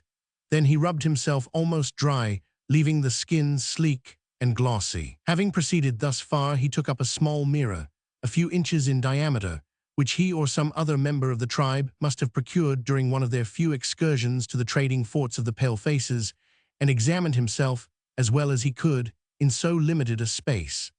Next, he took a little vermilion from a small parcel and rubbed it over his face until it presented the somewhat demoniac appearance of a fiery red. He also drew a broad red score along the crown of his head, which was closely shaved, with the exception of the usual tuft or scalplock on the top. This scalplock stood bristling straight up a few inches and then curved over and hung down his back about 2 feet. Immense care and attention was bestowed on this lock. He smoothed it, greased it, and plaited it into the form of a pigtail. Another application was here made to the glass, and the result was evidently satisfactory, to judge from the beaming smile that played on his features. But not content with the general effect, he tried the effect of expression, frowned portentously, scowled savagely, gaped hideously, and grinned horribly a ghastly smile. Then our dandy fitted into his ears, which were bored in several places, sundry ornaments, such as rings, wampum, etc., and hung several strings of beads round his neck. Besides these, he affixed 1 or 2 ornaments to his arms, wrists, and ankles, and touched in a few effects with vermilion on the shoulders and breast. After this, and a few more glances at the glass, he put on a pair of beautiful moccasins, which, besides being richly wrought with beads, were soft as chamois leather, and fitted his feet like gloves. A pair of leggings of scarlet cloth were drawn on, attached to a waist belt, and bound below the knee with broad garters of variegated beadwork. It was some time before this Adonis was quite satisfied with himself. He retouched the paint on his shoulders several times, and modified the glare of that on his wide-mouthed, high-cheekboned visage before he could tear himself away. But at last he did so, and throwing a large piece of scarlet cloth over his shoulders, he thrust his looking-glass under his belt, and proceeded to mount his palfrey, which was held in readiness near to the tent door by one of his wives. The horse was really a fine animal, and seemed worthy of a more warlike master. His shoulders, too, were striped with red paint, and feathers were intertwined with his mane and tail, while the bridle was decorated with various jingling ornaments. Vaulting upon his steed, with a large fan of wild goose and turkey feathers in one hand, and a whip dangling at the wrist of the other, this incomparable dandy sallied forth for a promenade, that being his chief delight when there was no buffalo hunting to be done. Other men who were not dandies sharpened their knives, smoked, feasted, and mended their spears and arrows at such seasons of leisure, or played at athletic games. "Let's follow my buck," said Joe Blunt. "We come long," replied Henry, striding after the rider at a pace that almost compelled his comrades to run. "Hold on," cried Dick, laughing. "We don't want to keep him company. A distant view is quite enough sich a chap as that." "Mais you forget, I cannot see far." "So much the better," remarked Joe. "It's my opinion we've seen enough him. He's going to look on at the games. Them's worth looking at." The games to which Joe referred were taking place on a green level plain close to the creek, and a little above the waterfall before referred to. Some of the Indians were horse racing, some jumping, and others wrestling, but the game which proved most attractive was throwing the javelin, in which several of the young braves were engaged. This game is played by two competitors, each armed with a dart, in an arena about 50 yards long. One of the players has a hoop of 6 inches in diameter. At a signal, they start off on foot at full speed, and on reaching the middle of the arena, the Indian with the hoop rolls it along before them, and each does his best to send a javelin through the hoop before the other. He who succeeds counts so many points. If both miss, the nearest to the hoop is allowed to count, but not so much as if he had ringed it. The Indians are very fond of this game, and will play at it under a broiling sun for hours together. But a good deal of the interest attaching to it is owing to the fact that they make it a means of gambling. Indians are inveterate gamblers, and will sometimes go on until they lose horses, bows, blankets, robes, and in short, their whole personal property. The consequences are, as might be expected, that fierce and bloody quarrels sometimes arise in which life is often lost. "Try your hand at that," said Henry to Dick. "By all means," cried Dick, handing his rifle to his friend and springing into the ring enthusiastically. A general shout of applause greeted the pale face, who threw off his coat and tightened his belt, while a young Indian presented him with a dart. "Now see that ye do us credit, lad," said Joe. "I'll try," answered Dick. In a moment they were off. The young Indian rolled away the hoop, and Dick threw his dart with such vigor that it went deep into the ground, but missed the hoop by a foot at least. The young Indian's first dart went through the center. "Ha!" exclaimed Joe Blunt to the Indians near him. "The lad 's not used to that game. Try him at a race.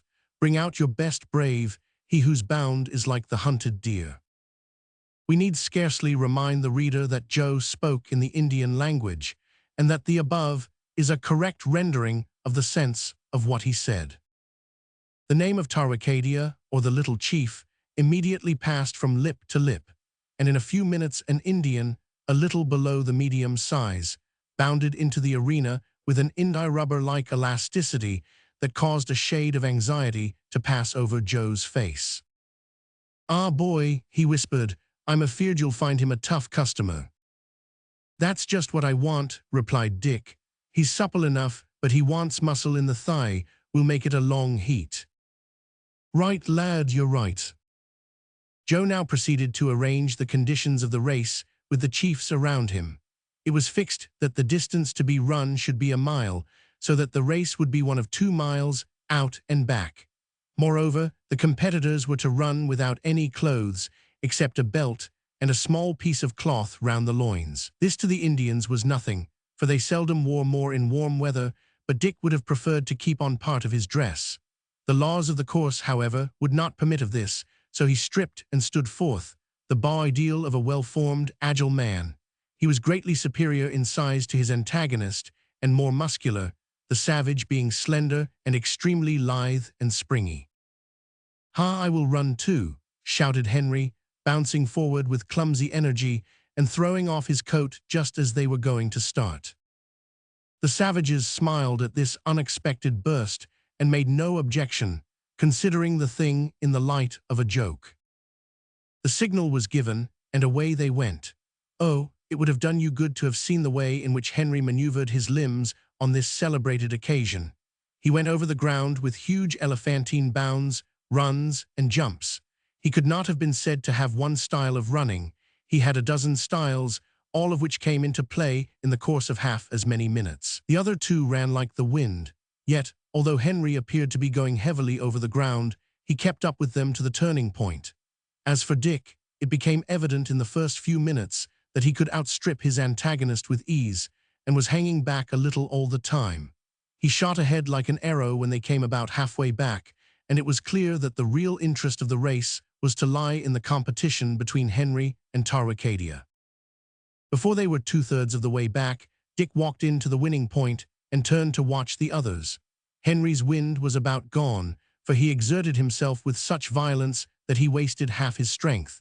The Indian, on the contrary, was comparatively fresh, but he was not so fleet as his antagonist, whose tremendous strides carried him over the ground at an incredible pace. On they came neck and neck, till close on the score that marked the winning point. Here the value of enthusiasm came out strongly in the case of Henry. He felt that he could not gain an inch on Tarwicadia to save his life, but just as he came up, he observed the anxious faces of his comrades and the half-sneering countenances of the savages.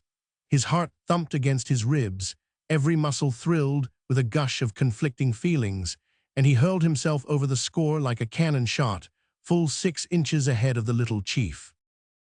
But the thing did not by any means end here. Tarwicadia pulled up the instant he had passed. Not so our Canadian. Such a clumsy and colossal frame was not to be checked in a moment.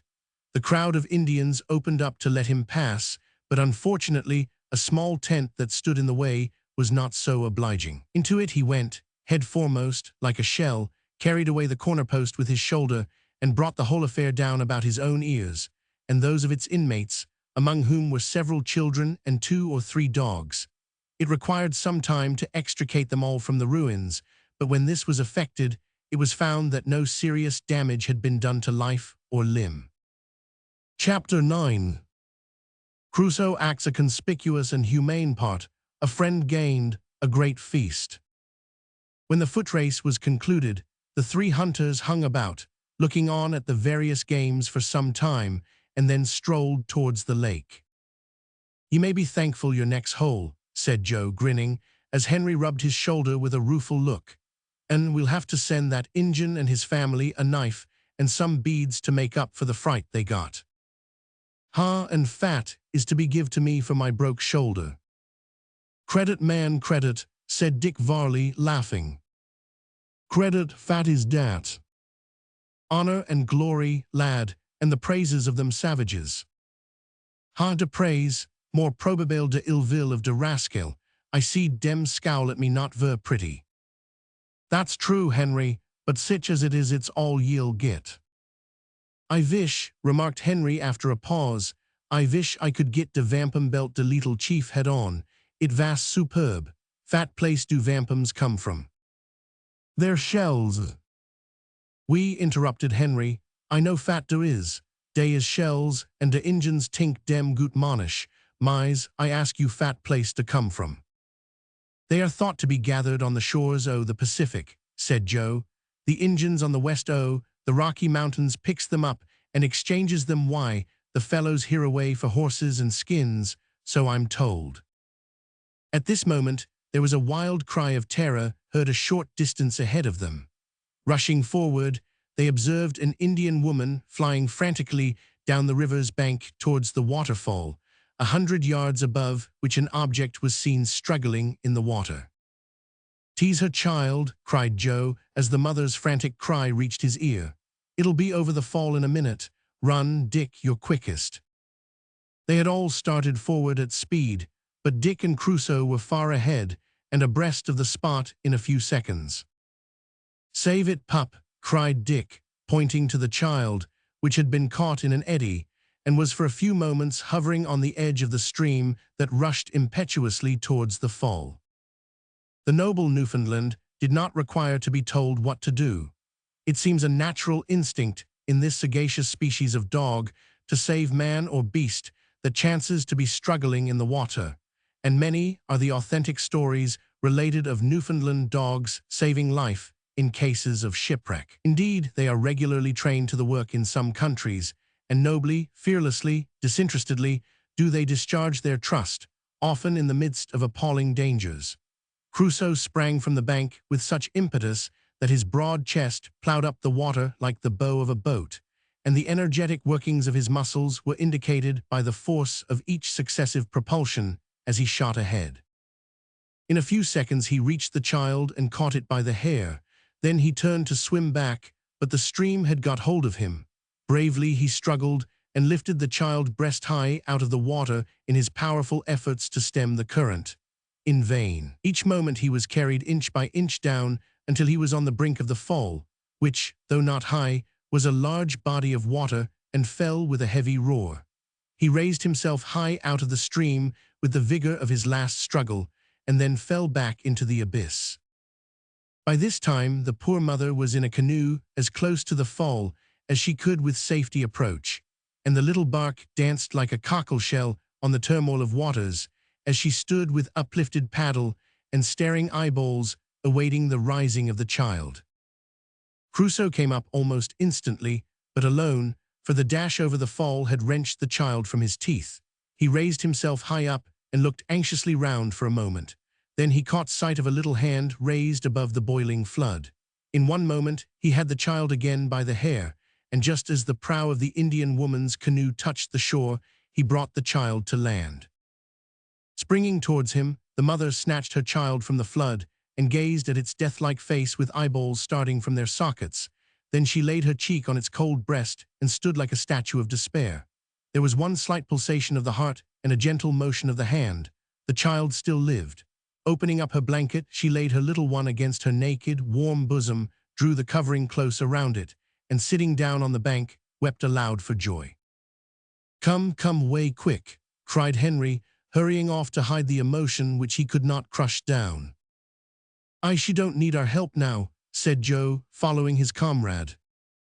As for Crusoe, he walked along by his master's side with his usual quiet, serene look of goodwill towards all mankind.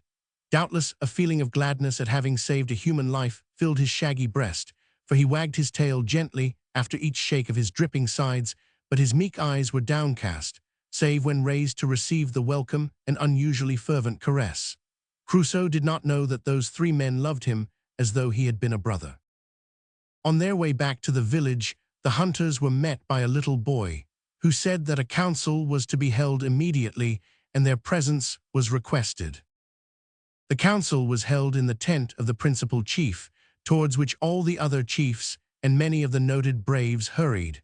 Like all Indian councils, it was preceded by smoking the medicine pipe, and was followed by speeches from several of the best orators. The substance of the discourse differed little from what has been already related in reference to the treaty between the pale-faces, and upon the whole it was satisfactory.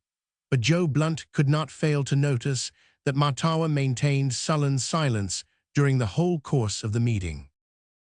He observed also that there was a considerable change in the tone of the meeting when he informed them that he was bound on a similar errand of peace to several of the other tribes, especially to one or two tribes which were the Pawnees' bitter enemies at that time.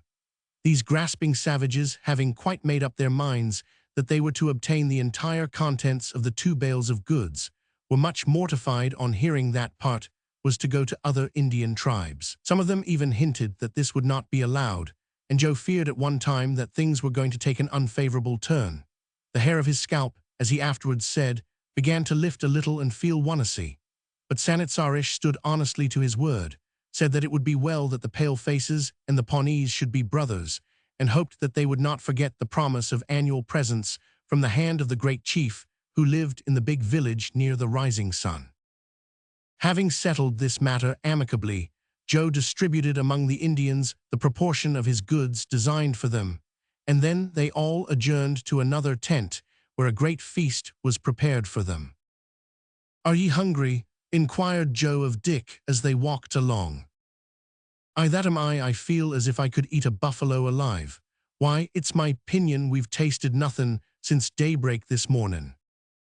"Well, I've often told ye that them redskins think it a disgrace to give in eatin' till all that's set before them at a feast is bolted. We'll ha to stretch ourselves, we will." "I's got a plenty room," remarked Henry. "Ye have, but ye'll wish ye had more in a little." "By en, I not cares." In a quarter of an hour, all the guests invited to this great medicine feast were assembled. No women were admitted. They never are at Indian feasts. We may remark in passing that the word medicine as used among the North American Indians, has a very much wider signification than it has with us. It is an almost inexplicable word. When asked, they cannot give a full or satisfactory explanation of it themselves. In the general, we may say that whatever is mysterious is medicine.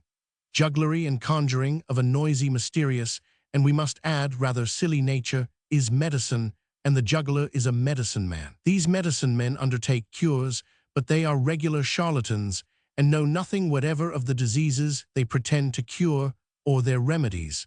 They carry bags containing sundry relics. These are medicine bags. Every brave has his own private medicine bag. Everything that is incomprehensible or supposed to be supernatural, religious, or medical is medicine. This feast, being an unusual one in honor of strangers and in connection with a peculiar and unexpected event, was medicine. Even Crusoe, since his gallant conduct in saving the Indian child, was medicine, and Dick Varley's double-barreled rifle, which had been an object of wonder ever since his arrival at the village, was tremendous medicine. Of course, the Indians were arrayed in their best. Several wore necklaces of the claws of the grizzly bear, of which they are extremely proud, and a gaudily picturesque group they were. The chief, however, had undergone a transformation that well nigh upset the gravity of our hunters, and rendered Dick's efforts to look solemn quite abortive. Sanitsarish had once been to the trading forts of the Palefaces, and while there had received the customary gift of a blue surtout with brass buttons and an ordinary hat, such as gentlemen wear at home. As the coat was a good deal too small for him, a terrible length of dark, bony wrist appeared below the cuffs. The waist was too high, and it was with great difficulty that he managed to button the garment across his broad chest. Being ignorant of the nature of a hat, the worthy savage had allowed the paper and string with which it had been originally covered to remain on, supposing them to be part and parcel of the hat. And this, together with the high collar of the coat, which gave him a crushed-up appearance, the long black naked legs, and the painted visage, gave to him a tout ensemble which we can compare to nothing, as there was nothing in nature comparable to it. Those guests who assembled first passed their time in smoking the medicine pipe until the others should arrive, for so long as a single invited guest is absent the feast cannot begin. Dignified silence was maintained while the pipe thus circulated from hand to hand. When the last guest arrived, they began. The men were seated in 2 rows, face to face. Feasts of this kind usually consist of but one species of food, and on the present occasion it was an enormous cauldron full of maize which had to be devoured. About 50 sat down to eat a quantity of what may be termed thick porridge that would have been ample allowance for 100 ordinary men. Before commencing, Sanitsarish desired an aged medicine man to make an oration, which he did fluently and poetically. Its subject was the praise of the giver of the feast. At the end of each period, there was a general hoo of assent equivalent to the hear of civilized men. Other orators then followed, all of whom spoke with great ease and fluency, and some in the most impassioned strains, working themselves and their audience up to the highest pitch of excitement, now shouting with frenzied violence till their eyes glared from their sockets, and the veins of their foreheads swelled almost to bursting as they spoke of war and chase, anon breaking into soft, modulated, and pleasing tones, while they dilated upon the pleasures of peace and hospitality. After these had finished, a number of wooden bowls full of maize porridge were put down between the guests, 1 bowl to each couple facing each other. But before commencing, a portion was laid aside and dedicated to their gods, with various mysterious ceremonies. For here, as in other places where the gospel is not known, the poor savages fancied that they could propitiate God with sacrifices. They had never heard of the sacrifice of a broken spirit and a contrite heart. This offering being made, the feast began in earnest. Not only was it a rule in this feast that every mouthful should be swallowed by each guest, however unwilling and unable he should be to do so, but he who could dispose of it with greatest speed was deemed the greatest man, at least on that occasion, while the last to conclude his supper was looked upon with some degree of contempt. It seems strange that such a custom should ever have arisen, and one is not a little puzzled in endeavoring to guess at the origin of it. There is one fact that occurs to us as the probable cause.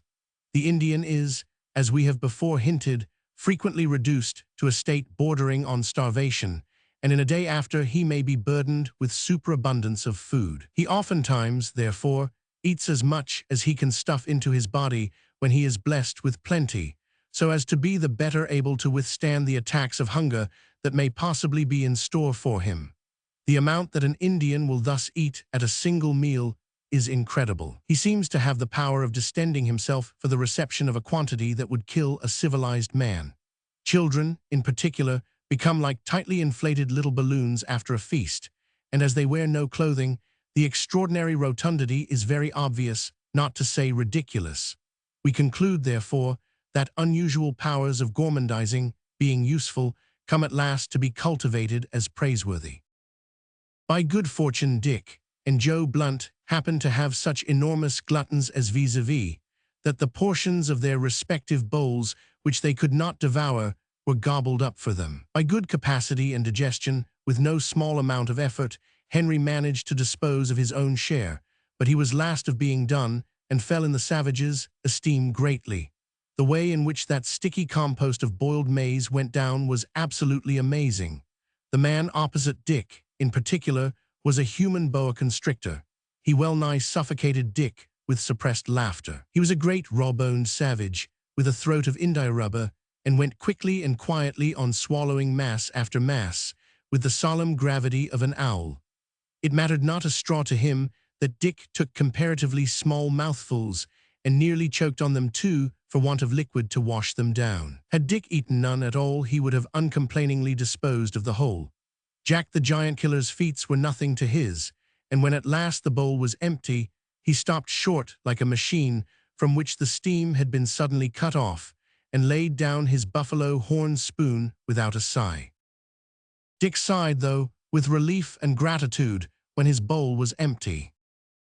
"I hope I may never have to do it again," said Joe that night as they wended their way back to the chief's tent after supper. "I wouldn't be fit for anything for a week arter it." Dick could only laugh, for any allusion to the feast instantly brought back that owl-like gourmand to whom he was so deeply indebted. Henry groaned, "Oh, me's boy, I am speechless, I am ready for bust. I vish it vast tomorrow." Many a time that night did Henry vish it vast tomorrow, as he lay helpless on his back, looking up through the roof of the chief's tent at the stars, and listening enviously to the plethoric snoring of Joe Blunt. He was entertained, however, during those waking hours, with a serenade such as few civilized ears ever listened to. This was nothing else than a vocal concert performed by all the dogs of the village, and as they amounted to nearly 2,000, the orchestra was a pretty full one.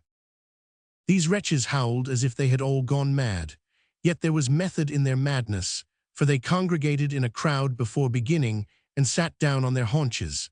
Then one, which seemed to be the conductor, raised his snout to the sky and uttered a long, low, melancholy wail. The others took it up by twos and threes, until the whole pack had their noses pointing to the stars and their throats distended to the uttermost, while a prolonged yell filled the air. Then it sank gradually, one or two, bad performers probably, making a yelping attempt to get it up again at the wrong time. Again the conductor raised his nose, and out it came, full swing. There was no vociferous barking. It was simple wolfish howling increased in fervor to an electric yell, with slight barks running continuously through it like an obligato accompaniment. When Crusoe first heard the unwanted sound, he sprang to his feet, bristled up like a hyena, showed all his teeth, and bounded out of the tent blazing with indignation and astonishment. When he found out what it was, he returned quite sleek, and with a look of profound contempt on his countenance as he resumed his place by his master's side and went to sleep. Chapter 10. Perplexities. Our hunters plan their escape. Unexpected interruption. The tables turned. Crusoe mounts guard. The escape. Dick Varley sat before the fire ruminating. We do not mean to assert that Dick had been previously eating grass. By no means. For several days past, he had been mentally subsisting on the remarkable things that he heard and saw in the Pawnee village, and wondering how he was to get away without being scalped. He was now chewing the cud of this intellectual fare. We therefore repeat emphatically, in case any reader should have presumed to contradict us, that Dick Varley sat before the fire ruminating.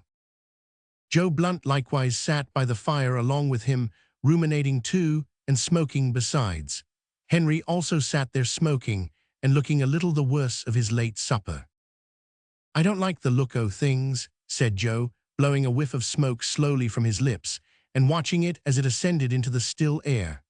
"That blackguard Matawa is determined not to let us off till he gets all our goods, and if he gets them, he may as well take our scalps too, for we would come poor speed in the prairies without guns, horses, or goods."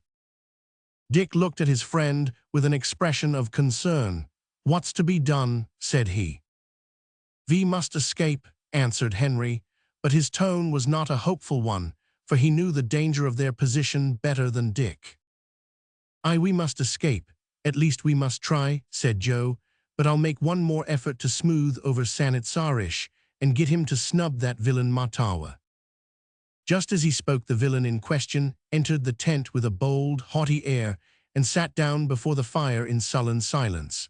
For some minutes no one spoke, and Henry, who happened at the time to be examining the locks of Dick's rifle, continued to inspect them with an appearance of careless indifference that he was far from feeling. Now this rifle of Dick's had become a source of unceasing wonder to the Indians, wonder which was greatly increased by the fact that no one could discharge it but himself. Dick had, during his short stay at the Pawnee village, amused himself and the savages by exhibiting his marvelous powers with the silver rifle. Since it had been won by him at the memorable match in the Mustang Valley, it had scarce ever been out of his hand, so that he had become decidedly the best shot in the settlement, could bark squirrels, that is, hit the bark of the branch on which a squirrel happened to be standing, and so kill it by the concussion alone, and could drive the nail every shot. The silver rifle, as we have said, became great medicine to the red men when they saw it kill at a distance which the few wretched guns they had obtained from the fur traders could not even send a spent ball to. The double shot, too, filled them with wonder and admiration, but that which they regarded with an almost supernatural feeling of curiosity was the percussion cap, which in Dick's hands always exploded, but in theirs was utterly useless. This result was simply owing to the fact that Dick, after firing, handed the rifle to the Indians without renewing the cap, so that when they loaded and attempted to fire, of course it merely snapped. When he wished again to fire, he adroitly exchanged the old cap for a new one. He was immensely tickled by the solemn looks of the Indians at this most incomprehensible of all medicines, and kept them for some days in ignorance of the true cause, intending to reveal it before he left. But circumstances now arose which banished all trifling thoughts from his mind. Matawa raised his head suddenly and said, pointing to the silver rifle, "Matawa wishes to have the two-shotted medicine gun. He will give his best horse in exchange." "Matawa is liberal," answered Joe, "but the pale-faced youth cannot part with it. He has far to travel and must shoot buffaloes by the way." "The pale-faced youth shall have a bow and arrows to shoot the buffalo," rejoined the Indian. "He cannot use the bow and arrow," answered Joe. "He has not been trained like the red man." Matawa was silent for a few seconds, and his dark brows frowned more heavily than ever over his eyes. "The pale-faces are too bold," he exclaimed, working himself into a passion. "They are in the power of Matawa. If they will not give the gun, he will take it." He sprang suddenly to his feet as he spoke, and snatched the rifle from Henry's hand. Henry, being ignorant of the language, had not been able to understand the foregoing conversation, although he saw well enough that it was not an agreeable one. But no sooner did he find himself thus rudely and unexpectedly deprived of the rifle, than he jumped up, wrenched it in a twinkling from the Indian's grasp, and hurled him violently out of the tent. In a moment Matawa drew his knife, uttered a savage yell, and sprang on the reckless hunter, who, however, caught his wrist and held it as if in a vice. The yell brought a dozen warriors instantly to the spot, and before Dick had time to recover from his astonishment, Henry was surrounded and pinioned despite his Herculean struggles. Before Dick could move, Joe Blunt grasped his arm and whispered quickly, "Don't rise, you can't help him. They daren't kill him till Sanitsarish agrees." Though much surprised, Dick obeyed, but it required all his efforts, both of voice and hand, to control Crusoe, whose mind was much too honest and straightforward to understand such subtle pieces of diplomacy, and who strove to rush to the rescue of his ill-used friend. When the tumult had partly subsided, Joe Blunt rose and said, "Have the Pawnee braves turned traitors that they draw the knife against those who have smoked with them the pipe of peace and eaten their maize? The pale-faces are 3, the Pawnees are thousands. If evil has been done, let it be laid before the chief. Matawa wishes to have the medicine gun. Although we said no, we could not part with it, he tried to take it by force. Are we to go back to the great chief of the palefaces and say that the Pawnees are thieves? Are the palefaces henceforth to tell their children when they steal, 'That is bad, that is like the Pawnee'? No, this must not be. The rifle shall be restored, and we will forget this disagreement. Is it not so?" There was an evident disposition on the part of many of the Indians, with whom Matawa was no favorite, to applaud this speech. But the wily chief sprang forward, and with flashing eye, sought to turn the tables. "The paleface speaks with soft words, but his heart is false. Is he not going to make peace with the enemies of the Pawnee? Is he not going to take goods to them and make them gifts and promises? The palefaces are spies. They come to see the weakness of the Pawnee camp, but they have found that it is strong. Shall we suffer the false hearts to escape? Shall they live? No, we will hang their scalps in our wigwams, for they have struck a chief, and we will keep all their goods for our squaws. Wah." This allusion to keeping all the goods had more effect on the minds of the vacillating savages than the chief's eloquence.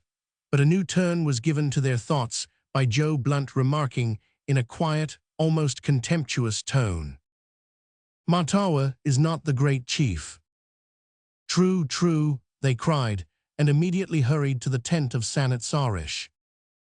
Once again this chief stood between the hunters and the savages, who wanted but a signal to fall on them. There was a long palaver, which ended in Henry being set at liberty and the rifle being restored. That evening, as the 3 friends sat beside their fire, eating their supper of boiled maize and buffalo meat, they laughed and talked as carelessly as ever. But the gaiety was assumed, for they were at the time planning their escape from a tribe which, they foresaw, would not long refrain from carrying out their wishes and robbing, perhaps murdering them. "Ye see," said Joe with a perplexed air, while he drew a piece of live charcoal from the fire with his fingers and lighted his pipe. "Ye see, there's more difficulties in the way o' gettin' off than ye think." "Oh, niver mind de difficulties," interrupted Henry, whose wrath at the treatment he had received had not yet cooled down. "We must jump on de best horses we can get hold, shake our fist at de red reptiles, and go away fast as we can. The best horse must win de race." Joe shook his head. 100 arrows would be in our backs before we got 20 yards from the camp. Besides, we can't tell which are the best horses. Our own are the best in my opinion, but how are we to get 'em? "I know who has charge o' them," said Dick. "I saw them grazing near the tent o' that poor squaw whose baby was saved by Crusoe. Either her husband looks after them or some neighbors." "That's well," said Joe. "That's one o' my difficulties gone." "What are the others?" "Well, d'ye see, they're troublesome. We can't get the horses out o' camp without being seen, for the red rascals would see what we were at in a jiffy. Then, if we do get 'em out, we can't go off without our bales, and we needn't think to take 'em from under the nose o' the chief and his squaws without bein' axed questions. To go off without them would neither do at all." "Joe," said Dick earnestly, "I've hit on a plan." "Have ye, Dick? What is't?" "Come and I'll let ye see," answered Dick, rising hastily and quitting the tent, followed by his comrades and his faithful dog. It may be as well to remark here that no restraint whatever had yet been put on the movements of our hunters as long as they kept to their legs, for it was well known that any attempt by men on foot to escape from mounted Indians on the plains would be hopeless. Moreover, the savages thought that as long as there was a prospect of their being allowed to depart peaceably with their goods, they would not be so mad as to fly from the camp, and by so doing, risk their lives and declare war with their entertainers. They had, therefore, been permitted to wander unchecked, as yet far beyond the outskirts of the camp, and amuse themselves in paddling about the lake in the small Indian canoes and shooting wildfowl. Dick now led the way through the labyrinths of tents in the direction of the lake, and they talked and laughed loudly and whistled to Crusoe as they went, in order to prevent their purpose being suspected. For the purpose of further disarming suspicion, they went without their rifles. Dick explained his plan by the way, and it was at once warmly approved of by his comrades. On reaching the lake, they launched a small canoe, into which Crusoe was ordered to jump. Then, embarking, they paddled swiftly to the opposite shore, singing a canoe song as they dipped their paddles in the moonlit waters of the lake. Arrived at the other side, they hauled the canoe up and hurried through the thin belt of wood and willows that intervened between the lake and the prairie. Here they paused. "Is that the bluff, Joe?" "No, Dick, that's too near. T'other one'll be best, far away to the right. It's a little one, and there's others near it. The sharp eyes, oh, the redskins won't be so likely to be prowlin' there." "Come on, then, but we'll have to take down by the lake first."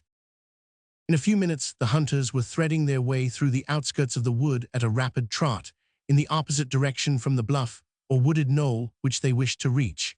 This they did lest prying eyes should have followed them.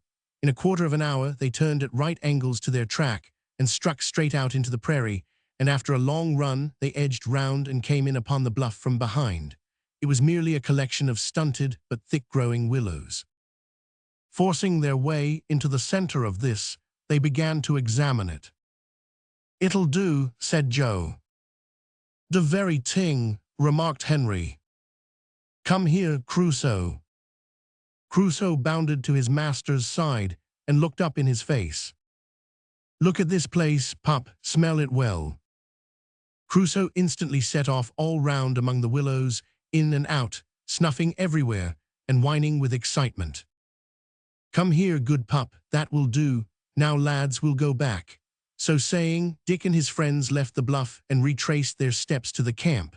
Before they had gone far, however, Joe halted and said, "500, ye know, Dick, I doubt if the pup's so clever as ye think. What if he don't quite understand ye?" Dick replied by taking off his cap and throwing it down, at the same time exclaiming, "Take it yonder, pup," and pointing with his hand towards the bluff. The dog seized the cap and went off with it at full speed towards the willows, where it left it, and came galloping back for the expected reward. Not now, as in days of old, a bit of meat, but a gentle stroke of its head and a hearty clap on its shaggy side. "Good pup, go now and fetch it." Away he went with a bound, and in a few seconds came back and deposited the cap at his master's feet. "Will that do?" asked Dick triumphantly. "Aye, lad, it will. The pup's worth its weight in gold." I have said, and I say it again, the dog is human, so him is. If not, fathom he." Without pausing to reply to this perplexing question, Dick stepped forward again, and in half an hour or so they were back in the camp. "Now for your part of the work, Joe. Yonder's the squaw that owns the half-drowned baby. Everything depends on her." Dick pointed to the Indian woman as he spoke. She was sitting beside her tent, and playing at her knee was the identical youngster that had been saved by Crusoe. "I'll manage it," said Joe, and walked towards her, while Dick and Henry returned to the chief's tent. "Does the Pawnee woman thank the Great Spirit that her child is saved?" began Joe as he came up. "She does," answered the woman, looking up at the hunter, "and her heart is warm to the pale faces." After a short silence, Joe continued, "The Pawnee chiefs do not love the pale faces. Some of them hate them." "The dark flower knows it," answered the woman. "She is sorry. She would help the pale faces if she could." This was uttered in a low tone and with a meaning glance of the eye. Joe hesitated again. Could he trust her? Yes.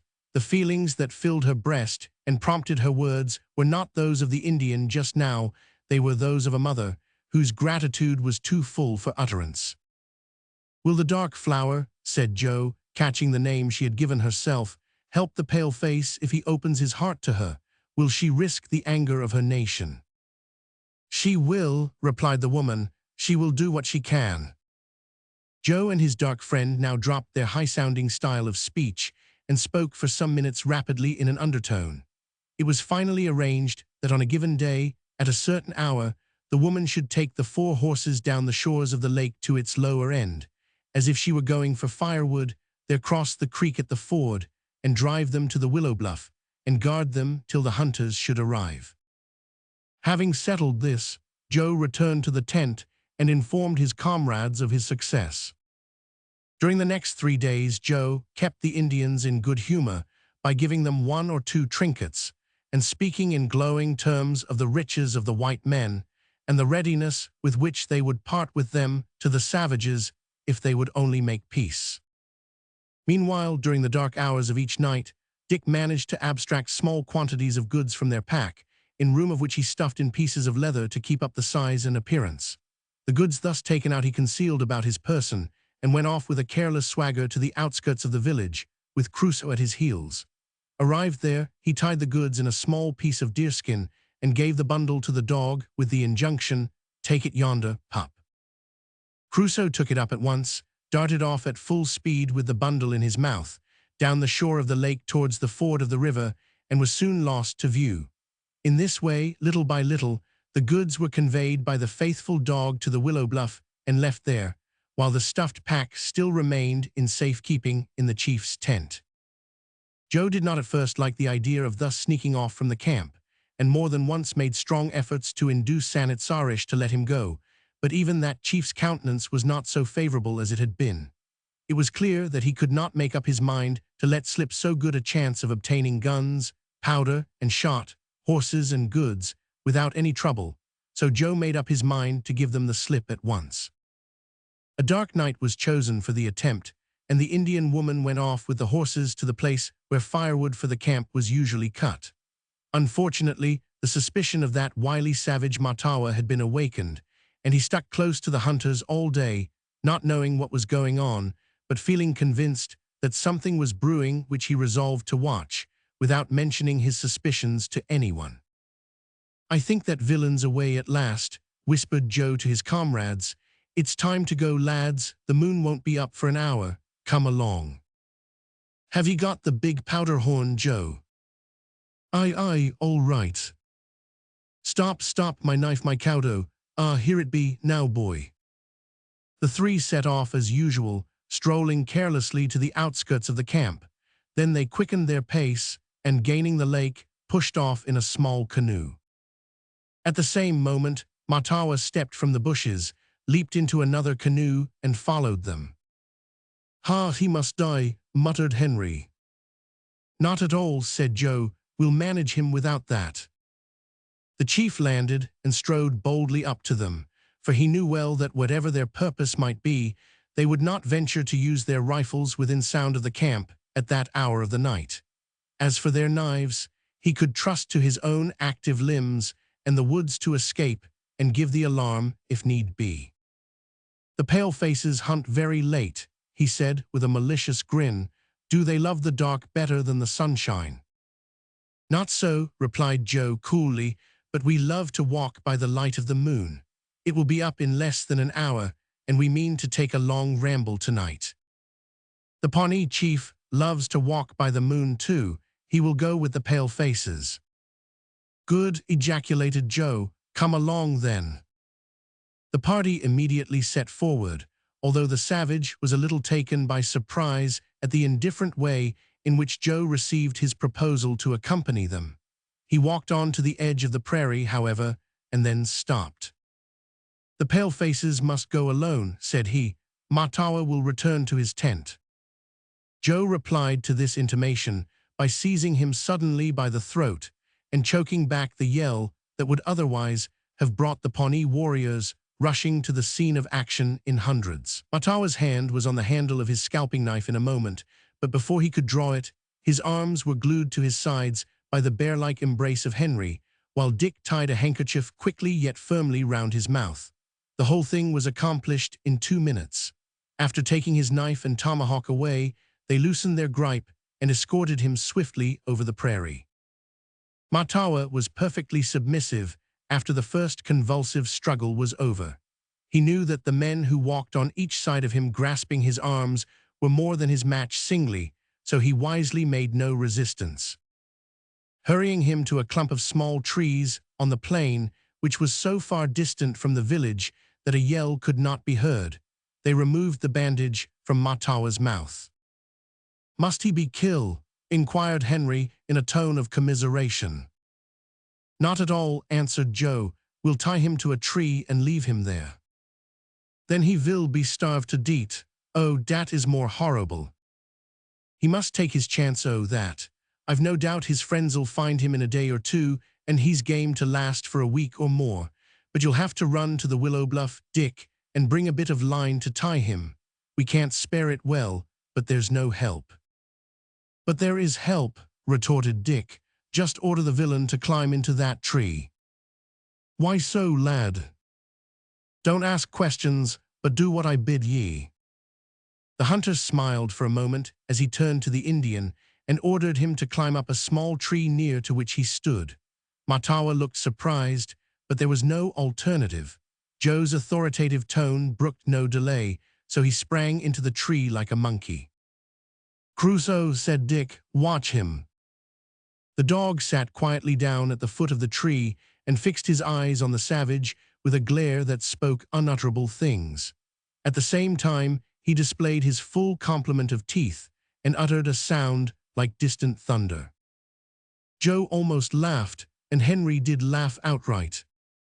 "Come along, he's safe now," cried Dick, hurrying away in the direction of the willow bluff, which they soon reached, and found that the faithful squaw had tied their steeds to the bushes and, moreover, had bundled up their goods into a pack and strapped it on the back of the pack horse, but she had not remained with them. "Bless your dark face," ejaculated Joe as he sprang into the saddle and rode out of the clump of bushes. He was followed immediately by the others, and in 3 minutes they were flying over the plain at full speed. On gaining the last far-off ridge that afforded a distant view of the woods skirting the Pawnee camp, they drew up, and Dick, putting his fingers to his mouth, drew a long, shrill whistle. It reached the willow bluff like a faint echo. At the same moment, the moon arose and more clearly revealed Crusoe's cataleptic glare at the Indian chief, who, being utterly unarmed, was at the dog's mercy. The instant the whistle fell on his ear, however, he dropped his eyes, covered his teeth, and, leaping through the bushes, flew over the plains like an arrow. At the same instant, Matawa, descending from his tree, ran as fast as he could towards the village, uttering the terrible war-whoop when near enough to be heard. No sound sends such a thrill through an Indian camp. Every warrior flew to arms and vaulted on his steed. So quickly was the alarm given that in less than 10 minutes 1,000 hoofs were thundering on the plain and faintly reached the ears of the fugitives. Joe smiled. "It'll puzzle them to come up why nags like ours. They're in prime condition too, lots o' wind in 'em. If we only keep out o' badger holes, we may laugh at the red varmints." Joe's opinion of Indian horses was correct. In a very few minutes the sound of hoofs died away, but the fugitives did not draw bridle during the remainder of that night, for they knew not how long the pursuit might be continued. By pond and brook and bluff they passed, down in the grassy bottoms and over the prairie waves, nor checked their headlong course till the sun blazed over the level sweep of the eastern plain as if it arose out of the mighty ocean. Then they sprang from the saddle and hastily set about the preparation of their morning meal. Chapter 11. Evening meditations and morning reflections, buffaloes, badgers, antelopes, and accidents, an old bull and the wolves, mad tales, Henry Floyd, etc. There is nothing that prepares one so well for the enjoyment of rest, both mental and physical, as a long protracted period of excitement and anxiety followed up by bodily fatigue. Excitement alone banishes rest, but united with severe physical exertion, it prepares for it. At least, courteous reader, this is our experience, and certainly this was the experience of our 3 hunters as they lay on their backs beneath the branches of a willow bush, and gazed serenely up at the twinkling stars 2 days after their escape from the Indian village. They spoke little, they were too tired for that. Also, they were too comfortable. Their respective suppers of fresh antelope steak, shot that day, had just been disposed of. Their feet were directed towards the small fire on which the said steaks had been cooked, and which still threw a warm, ruddy glow over the encampment. Their blankets were wrapped comfortably round them and tucked in as only hunters and mothers know how to tuck them in. Their respective pipes delivered forth, at stated intervals, 3 richly yellow puffs of smoke, as if a 3-gun battery were playing upon the sky from that particular spot of earth. The horses were picketed and hobbled in a rich grassy bottom close by, from which the quiet munch of their equine jaws sounded pleasantly, for it told of healthy appetites and promised speed on the morrow. The fear of being overtaken during the night was now past, and the faithful Crusoe, by virtue of sight, hearing, and smell, guaranteed them against sudden attack during the hours of slumber. A perfume of wild flowers mingled with the loved odors of the weed, and the tinkle of a tiny rivulet fell sweetly on their ears. In short, the pale faces were supremely happy and disposed to be thankful for their recent deliverance and their present comforts. "I wonder what the stars are," said Dick, languidly taking the pipe out of his mouth. "Bits o' fire," suggested Joe. "I tink dey are vorlds," muttered Henry, "and have peoples in dem. I have hear men say dat." A long silence followed, during which, no doubt, the stargazers were working out various theories in their own minds. "Wonder," said Dick again, "how far off they be." "A mile or 2, maybe," said Joe. Henry was about to laugh sarcastically at this, but on further consideration, he thought it would be more comfortable not to, so he lay still. In another minute he said, "Joe Blunt, you is ver ignorant. Don't you know dat de books say de stars be hundreds, thousands, millions of mile away to here, and dat do is more bigger dan dis world." Joe snored lightly, and his pipe fell out of his mouth at this point, so the conversation dropped. Presently Dick asked, in a low tone, "I say, Henry, are ye asleep?" "We," replied Henry faintly. "Don't speak, or you will waken me." "Ah, Crusoe, you're not asleep, are you, pup?" No need to ask that question. The instantaneous wag of that speaking fail, and the glance of that wakeful eye, as the dog lifted his head and laid his chin on Dick's arm, showed that he had been listening to every word that was spoken. We cannot say whether he understood it, but beyond all doubt he heard it. Crusoe never presumed to think of going to sleep until his master was as sound as a top. Then he ventured to indulge in that light species of slumber which is familiarly known as sleeping with one eye open. But comparatively, as well as figuratively speaking, Crusoe slept usually with one eye and a half open, and the other half was never very tightly shut.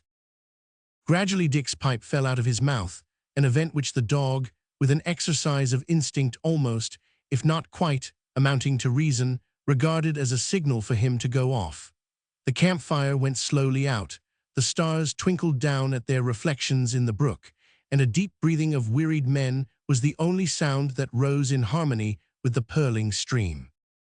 Before the sun rose next morning, and while many of the brighter stars were still struggling for existence with the approaching day, Joe was up and buckling on the saddlebags, while he shouted to his unwilling companions to rise. "If it depended on you," he said, "the Pawnees wouldn't be long afore they got our scalps. Jump, ye dogs, and lend a hand, will ye?" A snore from Dick and a deep sigh from Henry was the answer to this pathetic appeal.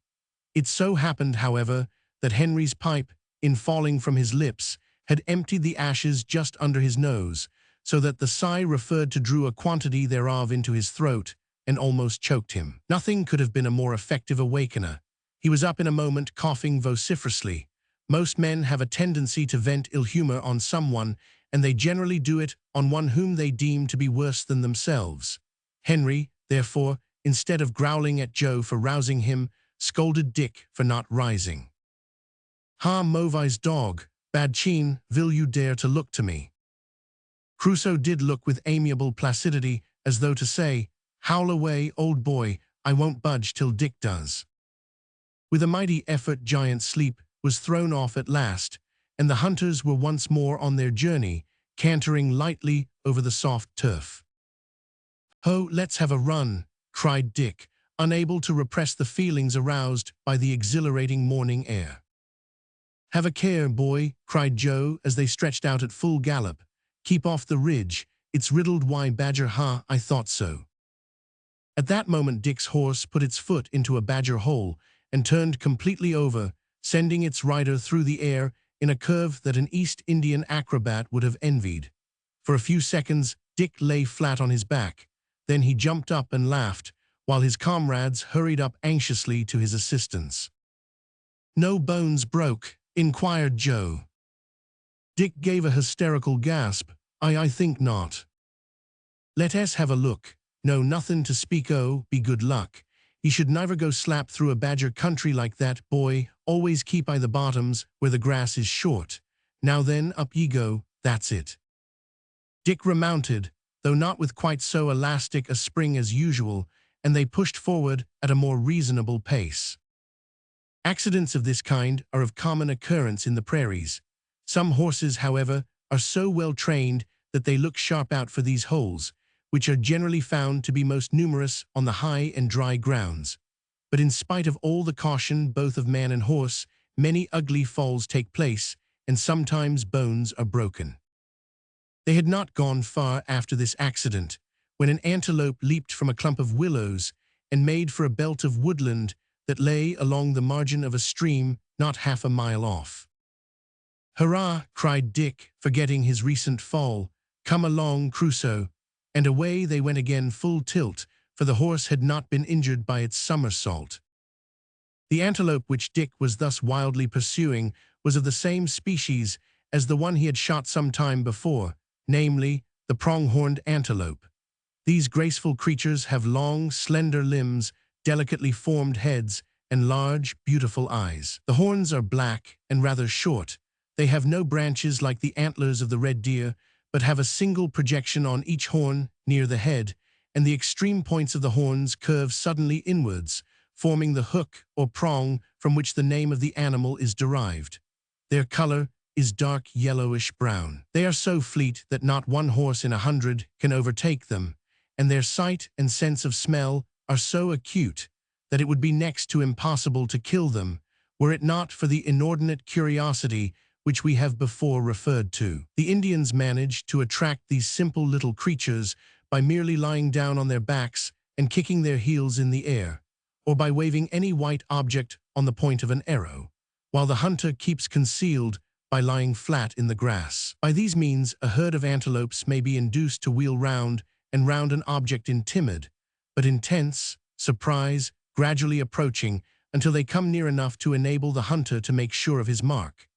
Thus the animals, which of all others ought to be the most difficult to slay, are, in consequence of their insatiable curiosity, more easily shot than any other deer of the plains. May we not gently suggest to the reader for his or her consideration that there are human antelopes, so to speak, whose case bears a striking resemblance to the pronghorn of the North American prairie. Dick's horse was no match for the antelope, neither was Crusoe, so they pulled up shortly and returned to their companions to be laughed at. "It's no manner o' use to wind your horse, lad, after sich game. They're not much worth, and if I mistake not, we'll be among the buffalo soon. There's fresh tracks everywhere, and the herds are scattered now. Ye see, when they keep together in bands o' thousands, ye don't so often fall in wi' them. But when they scatters about in 2s and 3s and 6s, ye may shoot them every day as much as ye please."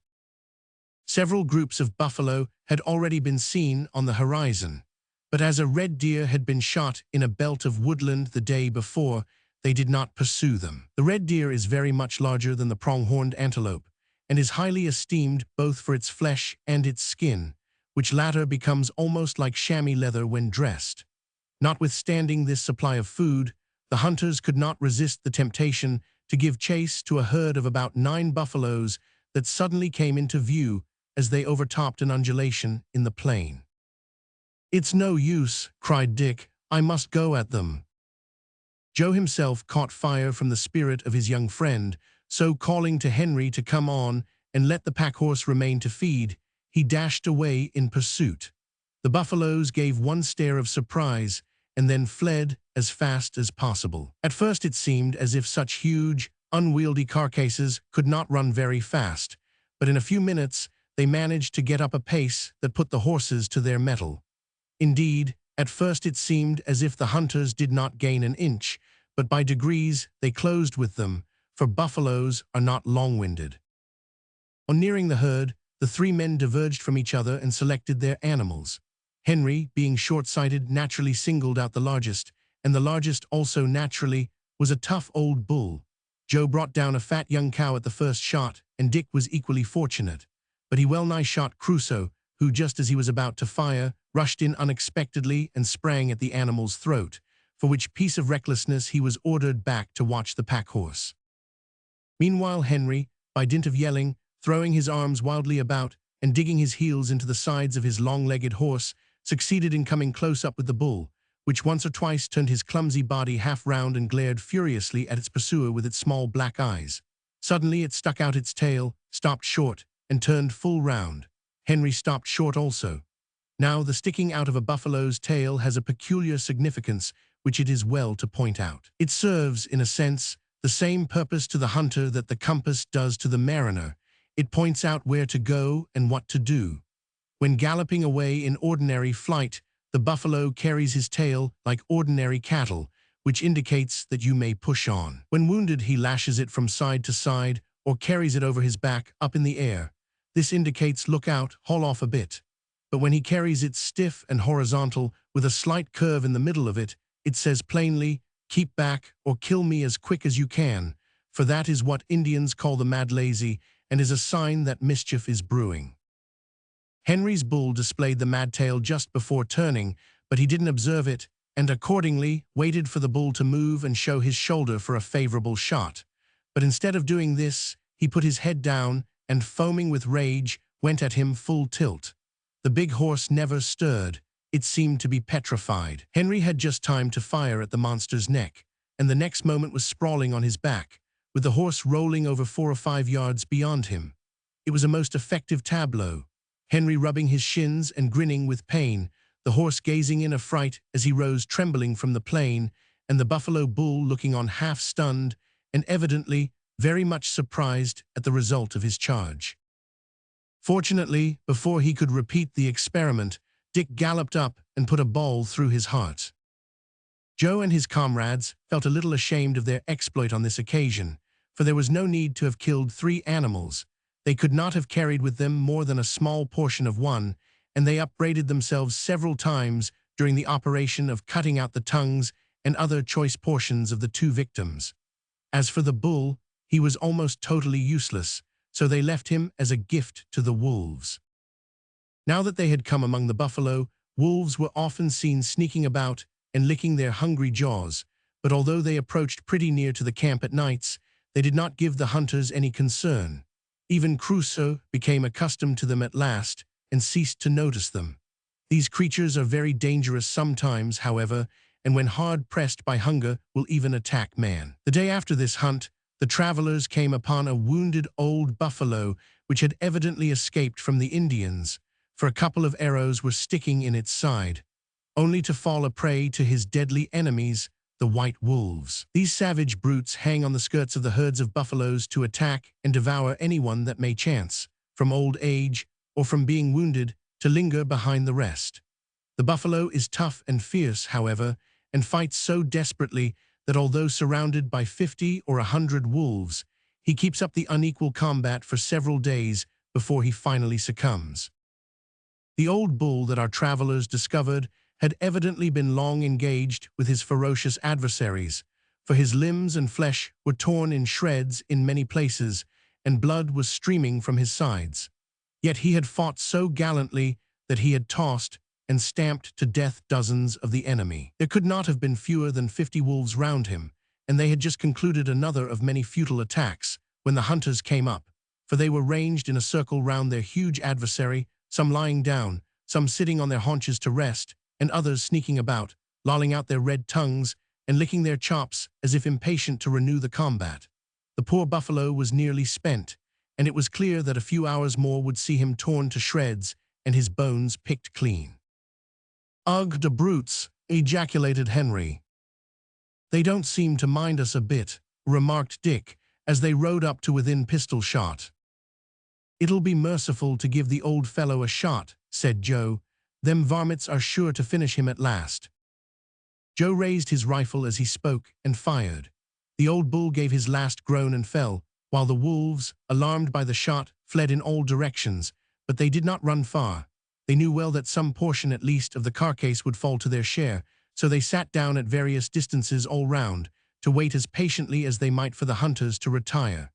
Dick left the scene with a feeling of regret that the villainous wolves should have their feast so much sooner than they expected. Yet after all, why should we call these wolves villainous? They did nothing wrong, nothing contrary to the laws of their peculiar nature. Nay, if we come to reason upon it, they rank higher in this matter than man, for while the wolf does no violence to the laws of its instincts, man often deliberately silences the voice of conscience and violates the laws of his own nature. But we will not insist on the term, good reader, if you object strongly to it. We are willing to admit that the wolves are not villainous, but assuredly they are unlovable. In the course of the afternoon, the three horsemen reached a small creek, the banks of which were lined with a few stunted shrubs and trees. Having eaten nothing since the night before, they dismounted here to feed, as Joe expressed it. "Cur'ous thing," remarked Joe, as he struck a light by means of flint, steel, and tinderbox. "Curious thing that we're made to need sich a lot o' grub. If we could only get on like the sarpents, now, what can breakfast on a rabbit, and then wait a month or two for dinner? Ain't it cur'ous?" Dick admitted that it was, and stooped to blow the fire into a blaze. Here Henry uttered a cry of consternation, and stood speechless, with his mouth open. "What's the matter? What is't?" cried Dick and Joe, seizing their rifles instinctively. "De grub him be forgat."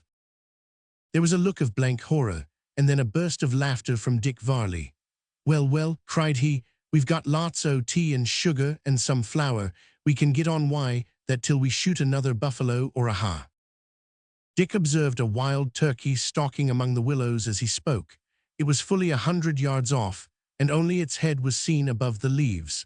This was a matter of little moment, however, for by aiming a little lower he knew that he must hit the body, but Dick had driven the nail too often to aim at its body. He aimed at the bird's eye and cut its head off. "Fetch'd, Crusoe!"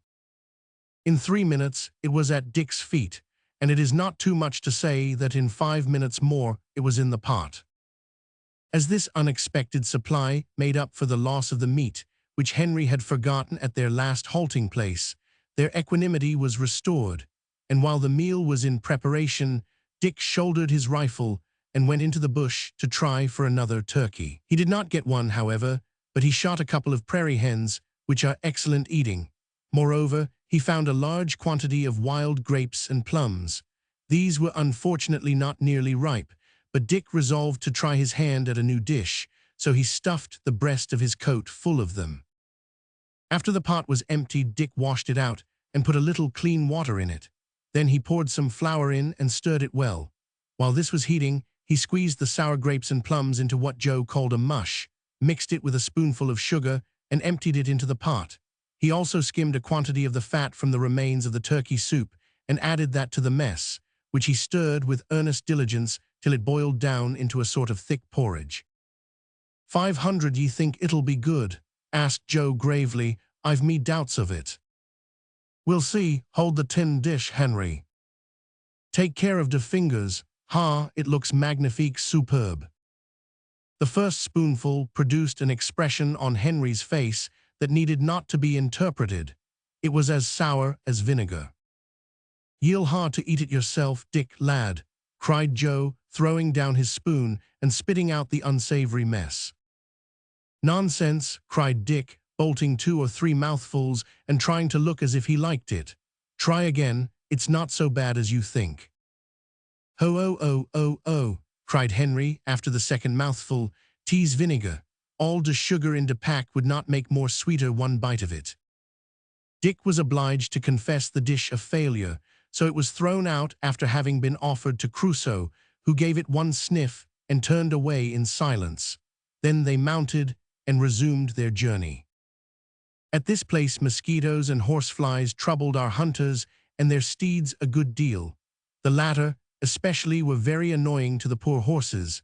They bit them so much that the blood at last came trickling down their sides. They were troubled also, once or twice, by cockchafers and locusts, which annoyed them, not indeed by biting, but by flying blindly against their faces, and often narrowly missed hitting them in the eyes. Once particularly they were so bad that Henry in his wrath opened his lips to pronounce a malediction on the whole race, when a cockchafer flew straight into his mouth, and to use his own forcible expression, nearly knocked him off de horse. But these were minor evils, and scarcely cost the hunters a thought. Chapter 12. Wanderings on the prairie, a war party chased by Indians, a bold leap for life. For many days the three hunters wandered over the trackless prairie in search of a village of the Sioux Indians, but failed to find one, for the Indians were in the habit of shifting their ground and following the buffalo. Several times they saw small isolated bands of Indians, but these they carefully avoided, fearing they might turn out to be war parties, and if they fell into their hands, the white men could not expect civil treatment, whatever nation the Indians might belong to. During the greater portion of this time, they met with numerous herds of buffalo and deer, and were well supplied with food, but they had to cook it during the day, being afraid to light a fire at night while Indians were prowling about. One night they halted near the bed of a stream which was almost dry. They had traveled a day and a night without water, and both men and horses were almost choking, so that when they saw the trees on the horizon which indicated the presence of a stream, they pushed forward with almost frantic haste. "Hope it's not dry," said Joe anxiously as they galloped up to it. "No, there's water, lads," and they dashed forward to a pool that had not yet been dried up. They drank long and eagerly before they noticed that the pool was strongly impregnated with salt. Many streams in those parts of the prairies are quite salt, but fortunately this one was not utterly undrinkable, though it was very unpalatable. "We'll make it better, lads," said Joe, digging a deep hole in the sand with his hands, a little below the pool. In a short time the water filtered through, and though not rendered fresh, it was, nevertheless, much improved. "We may light a fire tonight, d'ye think?" inquired Dick. "We've not seed Injuns for some days." "P'raps 'twould be better not," said Joe, "but I dare say we're safe enough." A fire was therefore lighted in as sheltered a spot as could be found, and the three friends bivouacked as usual. Towards dawn they were aroused by an angry growl from Crusoe. "It's a wolf likely," said Dick, but all three seized and cocked their rifles nevertheless. Again Crusoe growled more angrily than before, and springing out of the camp, snuffed the breeze anxiously. "Up, lads, catch the nags. There's something in the wind, for the dog never did that afore." In a few seconds the horses were saddled and the packs secured. "Call in the dog," whispered Joe Blunt. "If he barks they'll find out our whereabouts." "Here, Crusoe, come." It was too late. The dog barked loudly and savagely at the moment, and a troop of Indians came coursing over the plain. On hearing the unwanted sound, they wheeled directly and made for the camp. "It's a war party. Fly, lads. Nothin'll save our scalps now but our horses' heels," cried Joe. In a moment they vaulted into the saddle and urged their steeds forward at the utmost speed. The savages observed them, and with an exulting yell dashed after them. Feeling that there was now no need of concealment, the three horsemen struck off into the open prairie, intending to depend entirely on the speed and stamina of their horses. As we have before remarked, they were good ones, but the Indians soon proved that they were equally well, if not better, mounted. "It'll be a hard run," said Joe in a low, muttering tone, and looking furtively over his shoulder. "The varmints are mounted on wild horses, leastways they were wild not long agone. Them chaps can throw the lasso and trip a Mustang as well as a Mexican. Mind the badger holes, Dick. Hold in a bit, Henry. Your nag don't need driven. A foot in a hole just now would cost us our scalps. Keep down by the creek, lads." How dey yell," said Henry in a savage tone, looking back and shaking his rifle at them, an act that caused them to yell more fiercely than ever. "Dis old pack hoss give me moche trouble." The pace was now tremendous. Pursuers and pursued rose and sank on the prairie billows as they swept along, till they came to what is termed a dividing ridge, which is a cross wave, as it were, which cuts the others in two, thus forming a continuous level.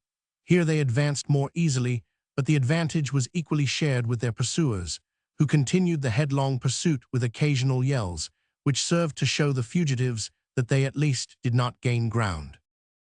A little to the right of the direction in which they were flying, a blue line was seen on the horizon. This indicated the existence of trees to Joe's practiced eyes, and feeling that if the horses broke down, they could better make a last manful stand in the wood than on the plain, he urged his steed towards it. The savages noticed the movement at once and uttered a yell of exultation, for they regarded it as an evidence that the fugitives doubted the strength of their horses. "You haven't got us yet," muttered Joe with a sardonic grin. "If they get near us, Dick, keep your eyes open and look out for your neck, else they'll drop a noose over it. They will, afore ye know they're near, and haul ye off like a sack." Dick nodded in reply, but did not speak, for at that moment his eye was fixed on a small creek ahead which they must necessarily leap or dash across. It was lined with clumps of scattered shrubbery, and he glanced rapidly for the most suitable place to pass.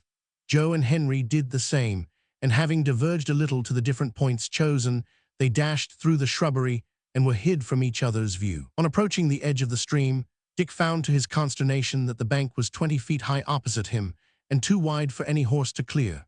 Wheeling aside without checking speed, at the risk of throwing his steed, he rode along the margin of the stream for a few hundred yards until he found a ford, at least such a spot as might be cleared by a bold leap.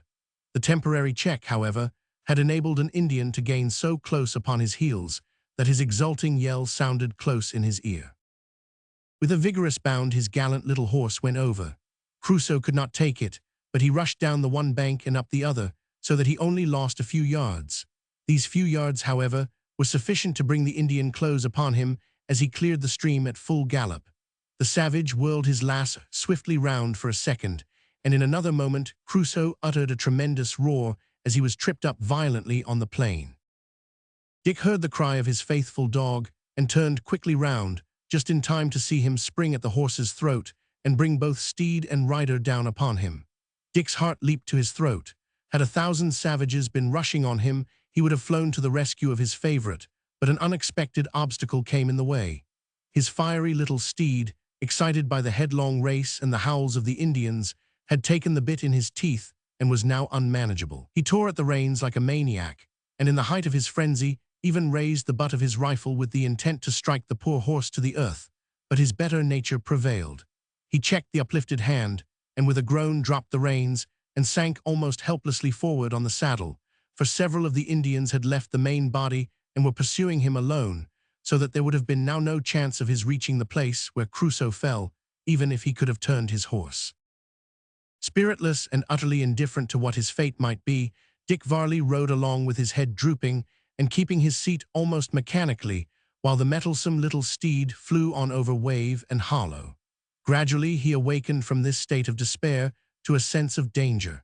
Glancing round, he observed that the Indians were now far behind him, though still pursuing. He also observed that his companions were galloping miles away on the horizon to the left, and that he had foolishly allowed the savages to get between him and them.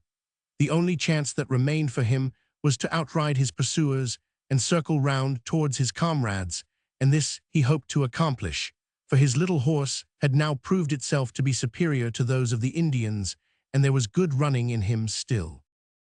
Urging him forward, therefore, he soon left the savages still further behind, and feeling confident that they could not now overtake him, he reined up and dismounted.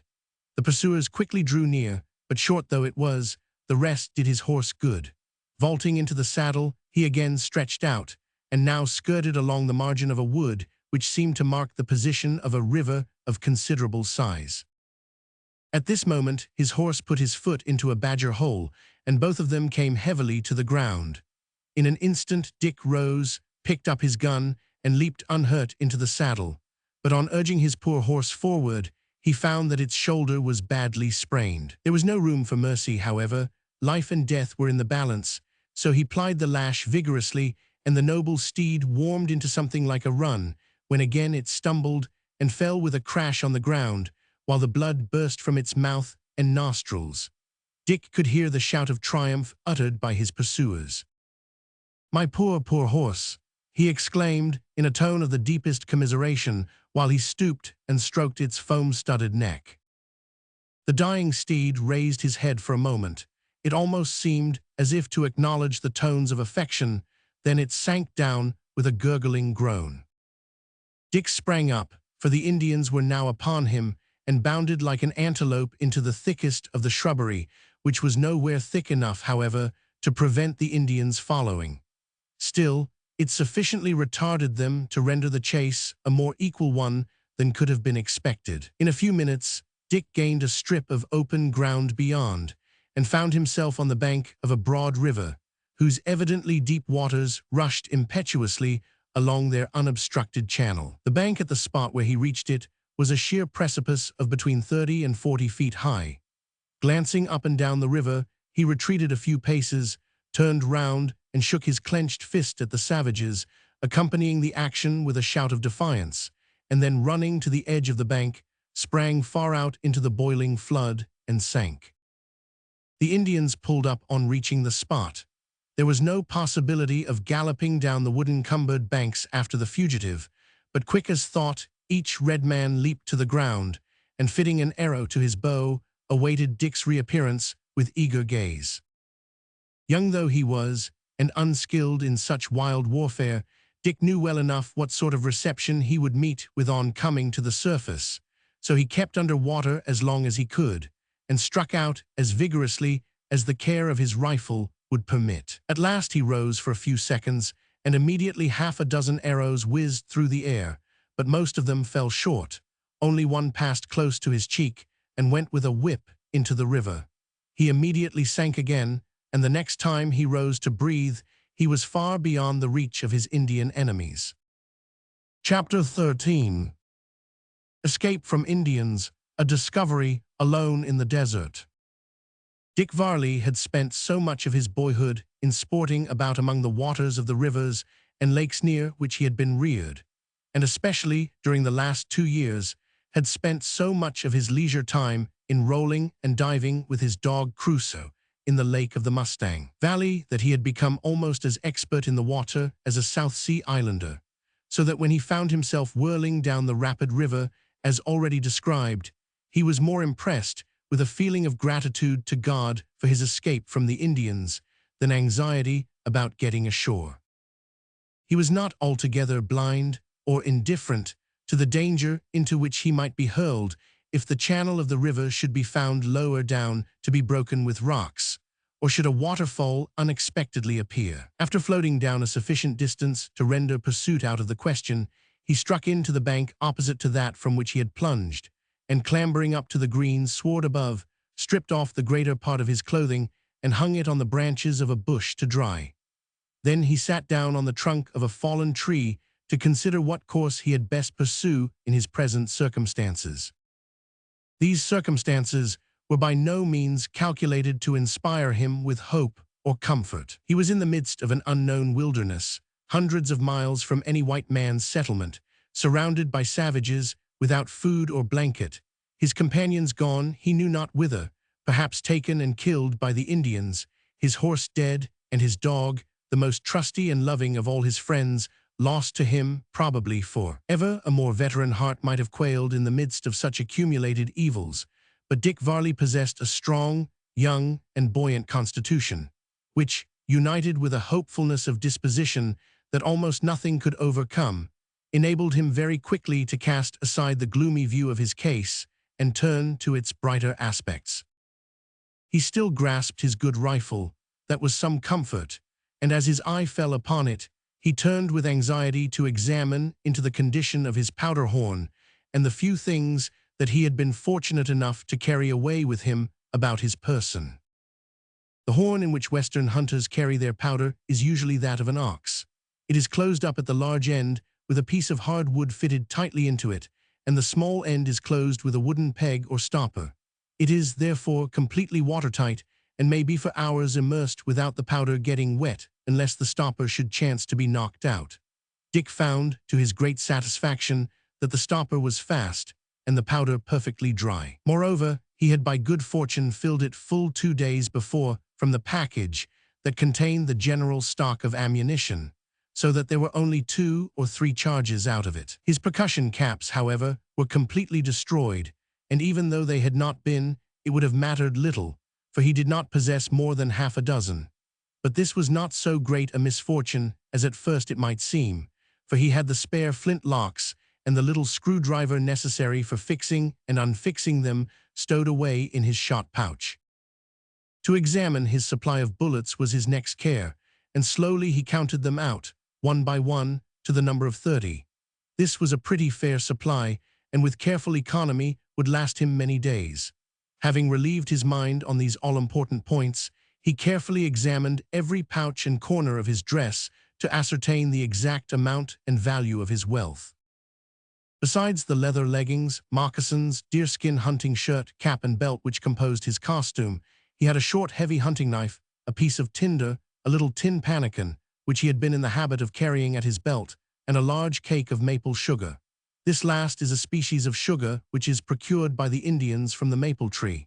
Several cakes of it had been carried off from the Pawnee village, and Dick usually carried one in the breast of his coat. Besides these things, he found that the little Bible, for which his mother had made a small inside breast pocket, was safe.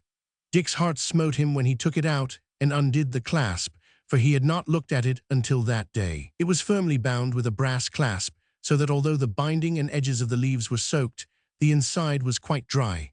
On opening the book to see if it had been damaged, a small paper fell out. Picking it up quickly, he unfolded it, and read in his mother's handwriting, "Call upon me in the time of trouble, and I will deliver thee, and thou shalt glorify me.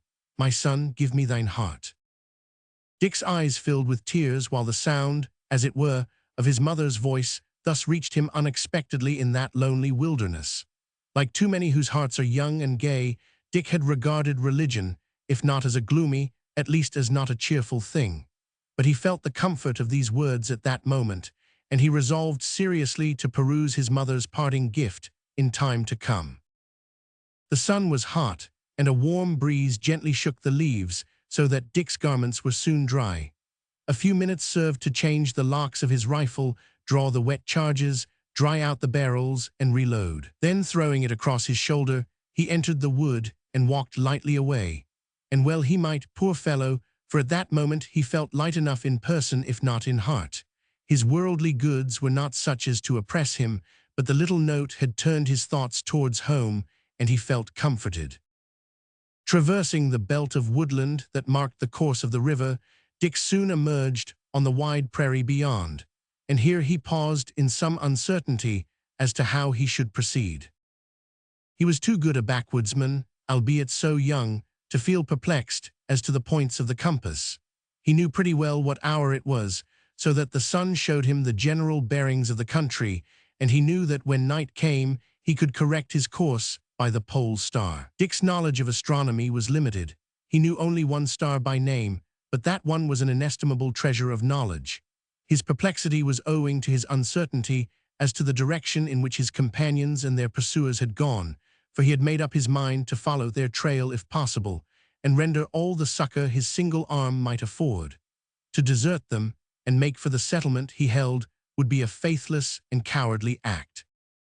While they were together, Joe Blunt had often talked to him about the route he meant to pursue to the Rocky Mountains, so that, if they had escaped the Indians, he thought there might be some chance of finding them at last. But to set against this, there was the probability that they had been taken and carried away in a totally different direction, or they might have taken to the river, as he had done, and gone further down without his observing them.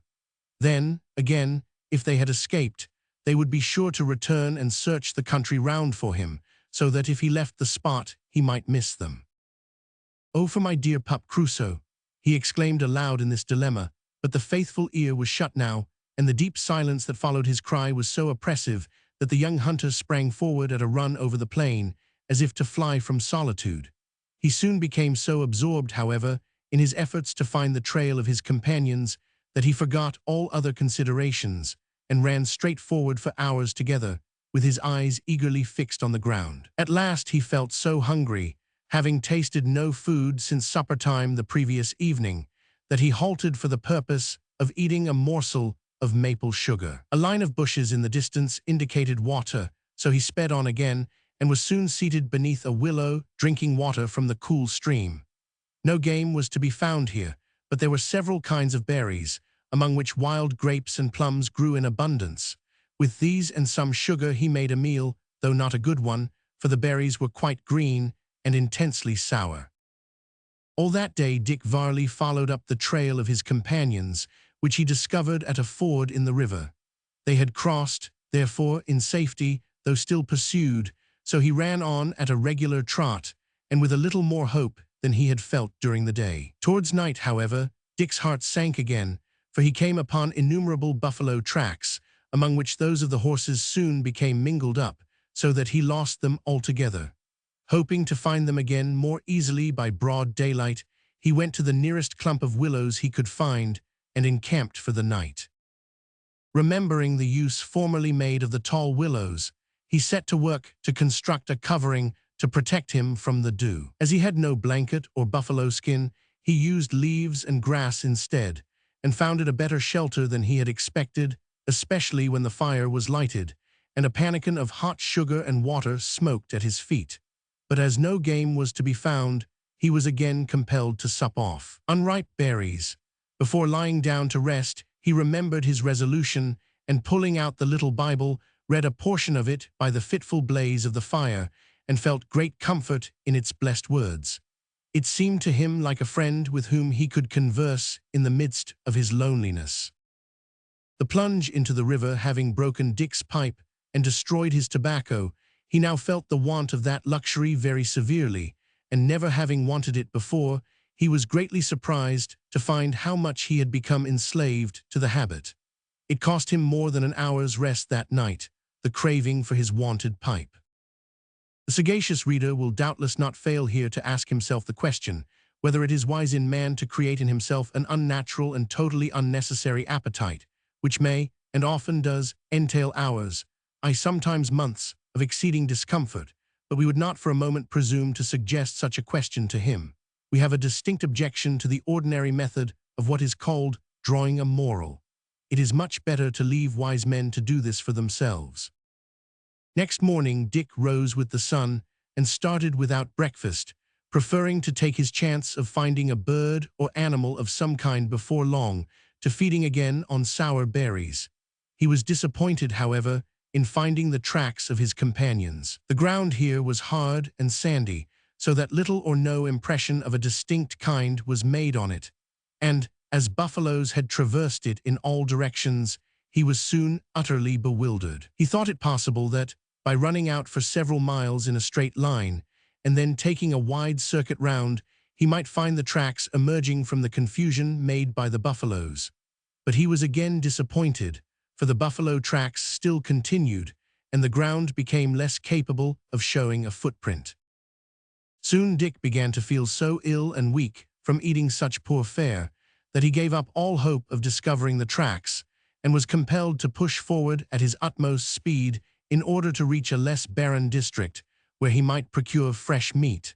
But the further he advanced, the worse and more sandy did the district become. For several days he pushed on over this arid waste without seeing bird or beast, and to add to his misery, he failed at last to find water.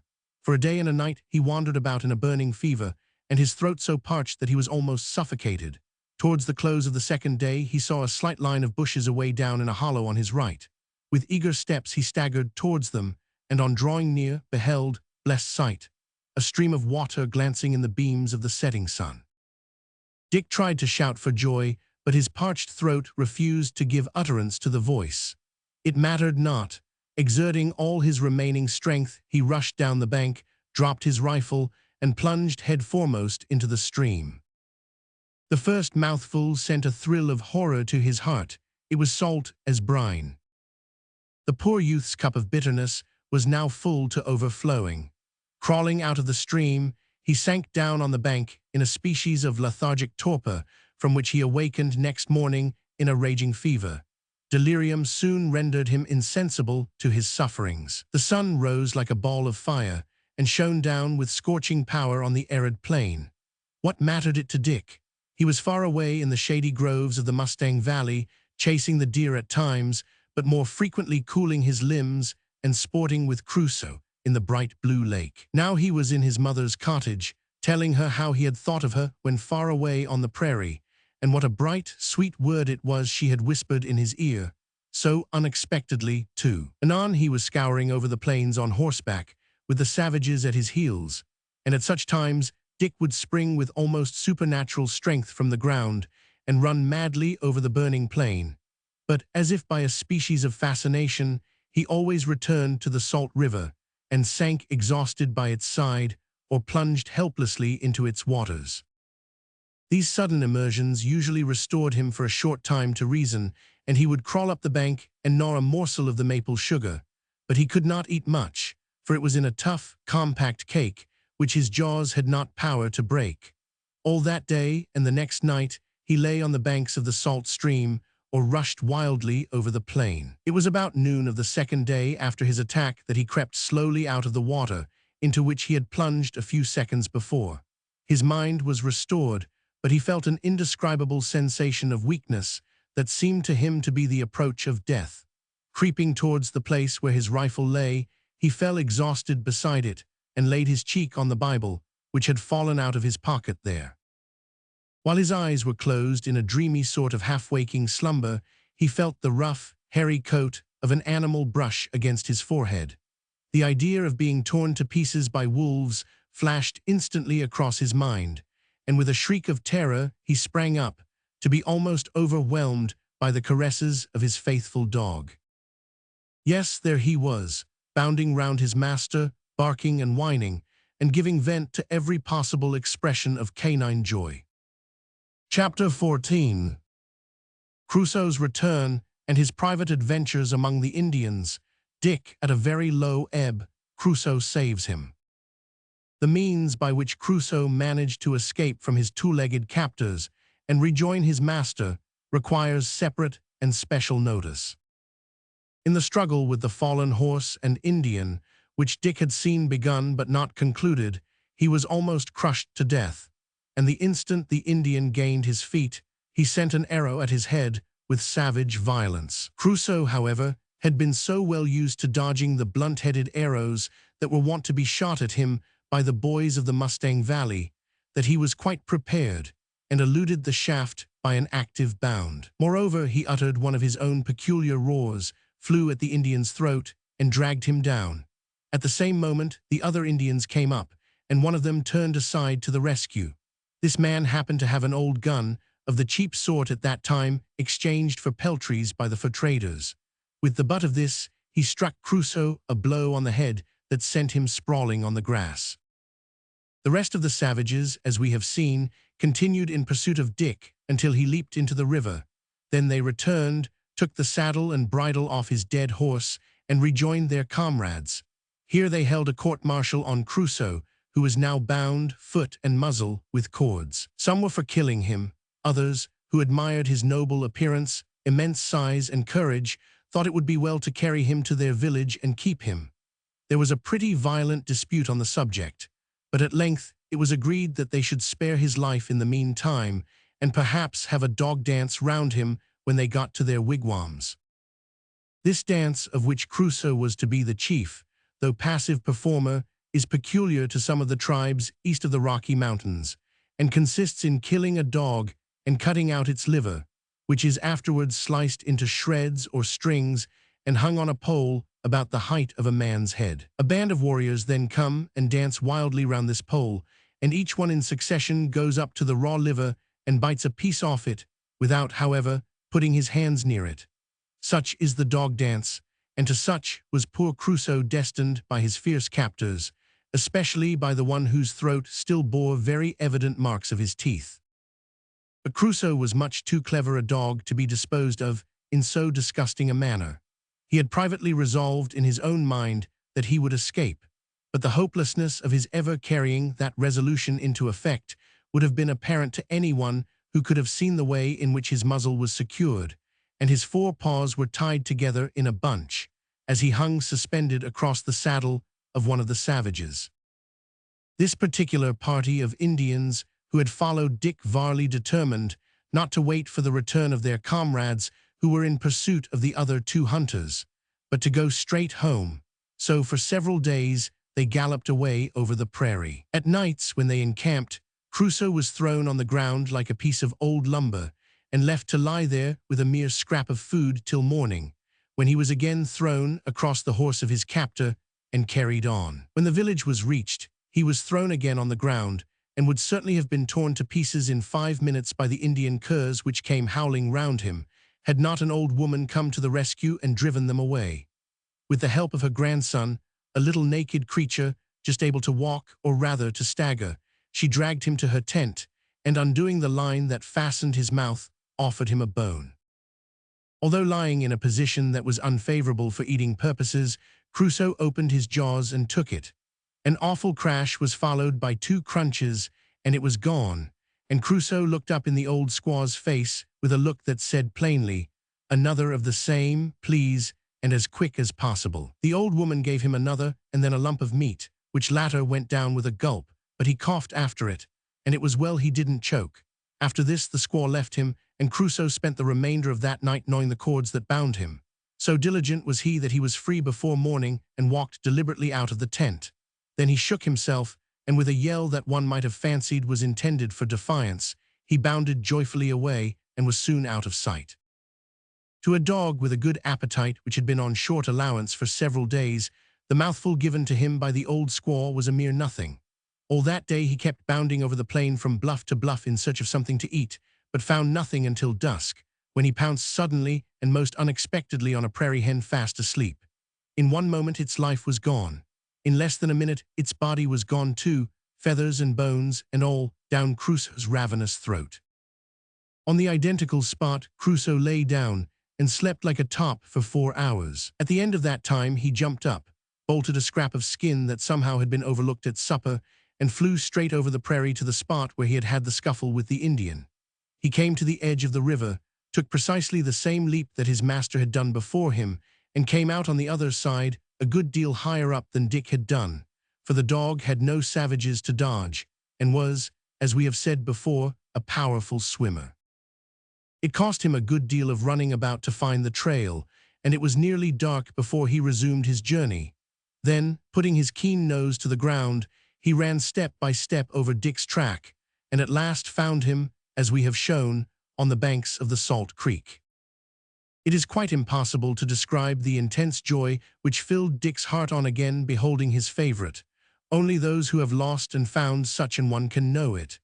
Dick seized him round the neck and hugged him as well as he could, poor fellow, in his feeble arms. Then he wept, then he laughed, and then he fainted. This was a consummation that took Crusoe quite aback. Never having seen his master in such a state before, he seemed to think at first that he was playing some trick, for he bounded round him and barked and wagged his tail. But as Dick lay quite still and motionless, he went forward with a look of alarm, snuffed him once or twice, and whined piteously. Then he raised his nose in the air and uttered a long melancholy wail. The cry seemed to revive Dick, for he moved, and with some difficulty sat up, to the dog's evident relief. There is no doubt whatever that Crusoe learned an erroneous lesson that day, and was firmly convinced thenceforth that the best cure for a fainting fit is a melancholy yell. So easy is it for the wisest of dogs as well as men to fall into gross error.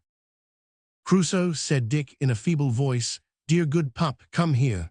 He crawled, as he spoke, down to the water's edge, where there was a level patch of dry sand.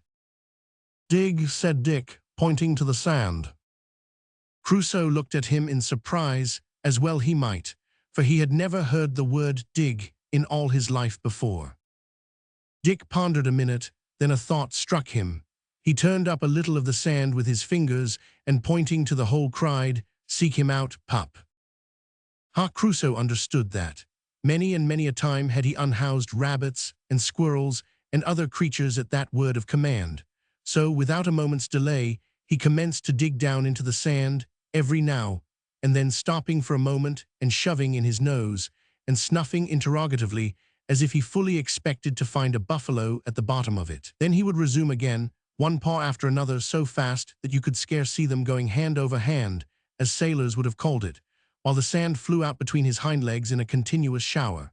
When the sand accumulated so much behind him as to impede his motions, he scraped it out of his way, and set to work again with tenfold earnestness. After a good while he paused and looked up at Dick with an "it won't do, I fear, there's nothing here" expression on his face. "Seek him out, pup," repeated Dick. "Oh, very good," mutely answered the dog, and went at it again, tooth and nail, harder than ever. In the course of a quarter of an hour, there was a deep yawning hole in the sand, into which Dick peered with intense anxiety. The bottom appeared slightly damp. Hope now reanimated Dick Varley, and by various devices he succeeded in getting the dog to scrape away a sort of tunnel from the hole, into which he might roll himself and put down his lips to drink when the water should rise high enough. Impatiently and anxiously, he lay watching the moisture slowly accumulate in the bottom of the hole, drop by drop, and while he gazed, he fell into a troubled, restless slumber, and dreamed that Crusoe's return was a dream, and that he was alone again, perishing for want of water. When he awakened, the hole was half full of clear water, and Crusoe was lapping it greedily. "Back, pup," he shouted, as he crept down to the hole and put his trembling lips to the water. It was brackish, but drinkable, and as Dick drank deeply of it, he esteemed it at that moment better than nectar. Here he lay for half an hour, alternately drinking and gazing in surprise at his own emaciated visage as reflected in the pool. The same afternoon, Crusoe, in a private hunting excursion of his own, discovered and caught a prairie hen, which he quietly proceeded to devour on the spot, when Dick, who saw what had occurred, whistled to him. Obedience was ingrained in every fiber of Crusoe's mental and corporeal being. He did not merely answer at once to the call, he sprang to it, leaving the prairie hen untasted. "Fetch it, pup," cried Dick eagerly as the dog came up. In a few moments, the hen was at his feet. Dick's circumstances could not brook the delay of cookery. He gashed the bird with his knife and drank the blood, and then gave the flesh to the dog, while he crept to the pool again for another draught. Think not, reader, that although we have treated this subject in a slight vein of pleasantry, because it ended well, that therefore our tale is pure fiction. Not only are Indians glad to satisfy the urgent cravings of hunger with raw flesh, but many civilized men and delicately nurtured have done the same, aye, and doubtless will do the same again, as long as enterprising and fearless men shall go forth to dare the dangers of flood and field in the wild places of our wonderful world. Crusoe had finished his share of the feast before Dick returned from the pool. Then master and dog lay down together side by side and fell into a long, deep, peaceful slumber. Chapter 15. Health and happiness return, incidents of the journey, a buffalo shot, a wild horse creased, Dick's battle with a mustang. Dick Varley's fears and troubles in the meantime were ended. On the day following he awoke refreshed and happy, so happy and light at heart, as he felt the glow of returning health coursing through his veins, that he fancied he must have dreamed it all. In fact, he was so certain that his muscles were strong that he endeavored to leap up, but was powerfully convinced of his true condition by the miserable stagger that resulted from the effort. However, he knew he was recovering, so he rose, and thanking God for his recovery and for the new hope that was raised in his heart, he went down to the pool and drank deeply of its water. Then he returned, and sitting down beside his dog, opened the Bible and read long, and for the first time earnestly, the story of Christ's love for sinful man. He at last fell asleep over the book, and when he awakened felt so much refreshed in body and mind that he determined to attempt to pursue his journey. He had not proceeded far when he came upon a colony of prairie dogs. Upon this occasion, he was little inclined to take a humorous view of the vagaries of these curious little creatures, but he shot one, and, as before, ate part of it raw. These creatures are so active that they are difficult to shoot, and even when killed generally fall into their holes and disappear. Crusoe, however, soon unearthed the dead animal on this occasion. That night the travelers came to a stream of fresh water, and Dick killed a turkey, so that he determined to spend a couple of days there to recruit. At the end of that time he again set out, but was able only to advance 5 miles when he broke down. In fact, it became evident to him that he must have a longer period of absolute repose ere he could hope to continue his journey, but to do so without food was impossible. Fortunately, there was plenty of water, as his course lay along the margin of a small stream, and as the arid piece of prairie was now behind him, he hoped to fall in with birds or perhaps deer soon. While he was plodding heavily and wearily along, pondering these things, he came to the brow of a wave from which he beheld a most magnificent view of green grassy plains, decked with flowers, and rolling out to the horizon, with a stream meandering through it, and clumps of trees scattered everywhere. Far and wide, it was a glorious sight, but the most glorious object in it to Dick at that time was a fat buffalo which stood grazing not 100 yards off. The wind was blowing towards him, so that the animal did not scent him, and as he came up very slowly and it was turned away, it did not see him. Crusoe would have sprung forward in an instant, but his master's finger imposed silence and caution. Trembling with eagerness, Dick sank flat down in the grass, cocked both barrels of his piece, and resting it on his left hand with his left elbow on the ground, he waited until the animal should present its side. In a few seconds it moved. Dick's eye glanced along the barrel, but it trembled. His wonted steadiness of aim was gone. He fired, and the buffalo sprang off in terror. With a groan of despair, he fired again, almost recklessly, and the buffalo fell. It rose once or twice and stumbled forward a few paces, then it fell again.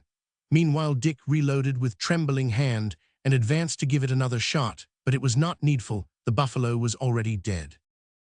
"Now, Crusoe," said Dick, sitting down on the buffalo's shoulder and patting his favorite on the head, "we're all right at last. You and I shall have a jolly time pup, from this time forward." Dick paused for breath, and Crusoe wagged his tail and looked as if to say, "Pshaw," as if. We tell ye what it is, reader, it's of no use at all to go on writing as if, when we tell you what Crusoe said. If there is any language in eyes whatever, if there is language in a tail, in a cocked ear, in a mobile eyebrow, in the point of a canine nose, if there is language in any terrestrial thing at all, apart from that which flows from the tongue, then Crusoe spoke. Do we not speak at this moment to you? And if so, then tell me, wherein lies the difference between a written letter and a given sign? Yes, Crusoe spoke. He said to Dick as plain as dog could say it, slowly and emphatically, "That's my opinion precisely, Dick. You're the dearest, most beloved, jolliest fellow that ever walked on two legs, you are, and whatever's your opinion is mine, no matter how absurd it may be." Dick evidently understood him perfectly, for he laughed as he looked at him and patted him on the head and called him a funny dog. Then he continued his discourse. "Yes, pup, we'll make our camp here for a long bit, old dog, in this beautiful plain. We'll make a willow wigwam to sleep in, you and me, just in yon clump o' trees, not a stone's throw to our right, where we'll have a run o' pure water beside us, and be near our buffalo at the same time. For ye see we'll need to watch him lest the wolves take a notion to eat him. That'll be your duty, pup. Then I'll skin him when I get strong enough, which'll be in a day or two, I hope, and we'll put one half of the skin below us and t'other half above us the camp, and sleep, and eat, and take it easy for a week or two, won't we, pup?" "Horror-why," shouted Crusoe, with a jovial wag of his tail that no human arm with hat, or cap, or kerchief ever equaled. Poor Dick Varley, he smiled to think how earnestly he had been talking to the dog, but he did not cease to do it, for although he entered into discourses, the drift of which Crusoe's limited education did not permit him to follow, he found comfort in hearing the sound of his own voice, and in knowing that it fell pleasantly on another ear in that lonely wilderness. Our hero now set about his preparations as vigorously as he could. He cut out the buffalo's tongue, a matter of great difficulty to one in his weak state, and carried it to a pleasant spot near to the stream where the turf was level and green and decked with wild flowers. Here he resolved to make his camp. His first care was to select a bush whose branches were long enough to form a canopy over his head when bent, and the ends thrust into the ground. The completing of this exhausted him greatly, but after a rest, he resumed his labors. The next thing was to light a fire, a comfort which he had not enjoyed for many weary days. Not that he required it for warmth, for the weather was extremely warm, but he required it to cook with, and the mere sight of a blaze in a dark place is a most heart-cheering thing, as everyone knows. When the fire was lighted, he filled his pannikin at the brook and put it on to boil, and cutting several slices of buffalo tongue, he thrust short stakes through them and set them up before the fire to roast. By this time the water was boiling, so he took it off with difficulty, nearly burning his fingers and singeing the tail of his coat in so doing. Into the pannikin he put a lump of maple sugar and stirred it about with a stick and tasted it. It seemed to him even better than tea or coffee. It was absolutely delicious. Really, one has no notion what he can do if he makes believe very hard. The human mind is a nicely balanced and extremely complex machine, and when thrown a little off, the balance can be made to believe almost anything, as we see in the case of some poor monomaniacs who have fancied that they were made of all sorts of things, glass and porcelain and such like.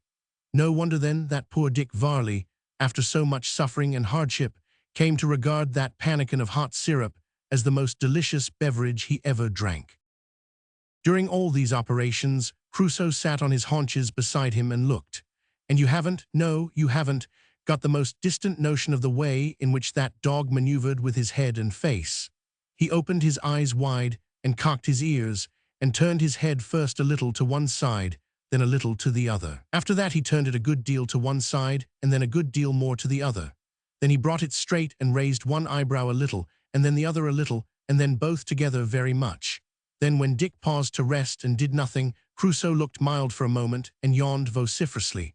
Presently Dick moved, up went the ears again, and Crusoe came, in military parlance, to the position of attention. At last supper was ready, and they began. Dick had purposely kept the dog's supper back from him in order that they might eat it in company, and between every bite and sup that Dick took, he gave a bite, but not a sup, to Crusoe. Thus lovingly they ate together, and when Dick lay that night under the willow branches looking up through them at the stars, with his feet to the fire and Crusoe close along his side, he thought it the best and sweetest supper he ever ate, and the happiest evening he ever spent. So wonderfully do circumstances modify our notions of felicity. 2 weeks after this, Richard was himself again. The muscles were springy, and the blood coursed fast and free, as was its wont. Only a slight, and perhaps salutary feeling of weakness remained, to remind him that young muscles might again become more helpless than those of an aged man or a child. Dick had left his encampment a week ago, and was now advancing by rapid stages towards the Rocky Mountains, closely following the trail of his lost comrades, which he had no difficulty in finding and keeping, now that Crusoe was with him. The skin of the buffalo that he had killed was now strapped to his shoulders, and the skin of another animal that he had shot a few days after was cut up into a long line and slung in a coil round his neck. Crusoe was also laden. He had a little bundle of meat slung on each side of him. For some time past, numerous herds of mustangs or wild horses had crossed their path, and Dick was now on the lookout for a chance to crease one of those magnificent creatures. On one occasion, a band of mustangs galloped close up to him before they were aware of his presence, and stopped short with a wild snort of surprise on beholding him. Then, wheeling round, they dashed away at full gallop, their long tails and manes flying wildly in the air, and their hoofs thundering on the plain. Dick did not attempt to crease one upon this occasion, fearing that his recent illness might have rendered his hand too unsteady for so extremely delicate an operation. In order to crease a wild horse, the hunter requires to be a perfect shot, and it is not every man of the West who carries a rifle that can do it successfully. Creasing consists in sending a bullet through the gristle of the mustang's neck, just above the bone, so as to stun the animal. If the ball enters a hair's breadth too low, the horse falls dead instantly. If it hits the exact spot, the horse falls as instantaneously and dead to all appearance. But in reality, he is only stunned, and if left for a few minutes will rise and gallop away nearly as well as ever. When hunters crease a horse successfully, they put a rope or halter round his underjaw and hobbles round his feet, so that when he rises he is secured, and after considerable trouble, reduced to obedience. The mustangs which roam in wild freedom on the prairies of the far west are descended from the noble Spanish steeds that were brought over by the wealthy cavaliers who accompanied Fernando Cortez, the conqueror of Mexico, in his expedition to the New World in 1518. These bold, and we may add, lawless cavaliers were mounted on the finest horses that could be procured from Barbary and the deserts of the Old World. The poor Indians of the New World were struck with amazement and terror at these awful beings, for never having seen horses before, they believed that horse and rider were one animal. During the wars that followed, many of the Spaniards were killed, and their steeds bounded into the wilds of the new country to enjoy a life of unrestrained freedom. These were the forefathers of the present race of magnificent creatures, which are found in immense droves all over the western wilderness, from the Gulf of Mexico to the confines of the snowy regions of the far north. At first the Indians beheld these horses with awe and terror, but gradually they became accustomed to them and finally succeeded in capturing great numbers and reducing them to a state of servitude. Not, however, to the service of the cultivated field, but to the service of the chase and war. The savages soon acquired the method of capturing wild horses by means of the lasso, as the noose at that end of a long line of rawhide is termed, which they adroitly threw over the heads of the animals and secured them, having previously run them down.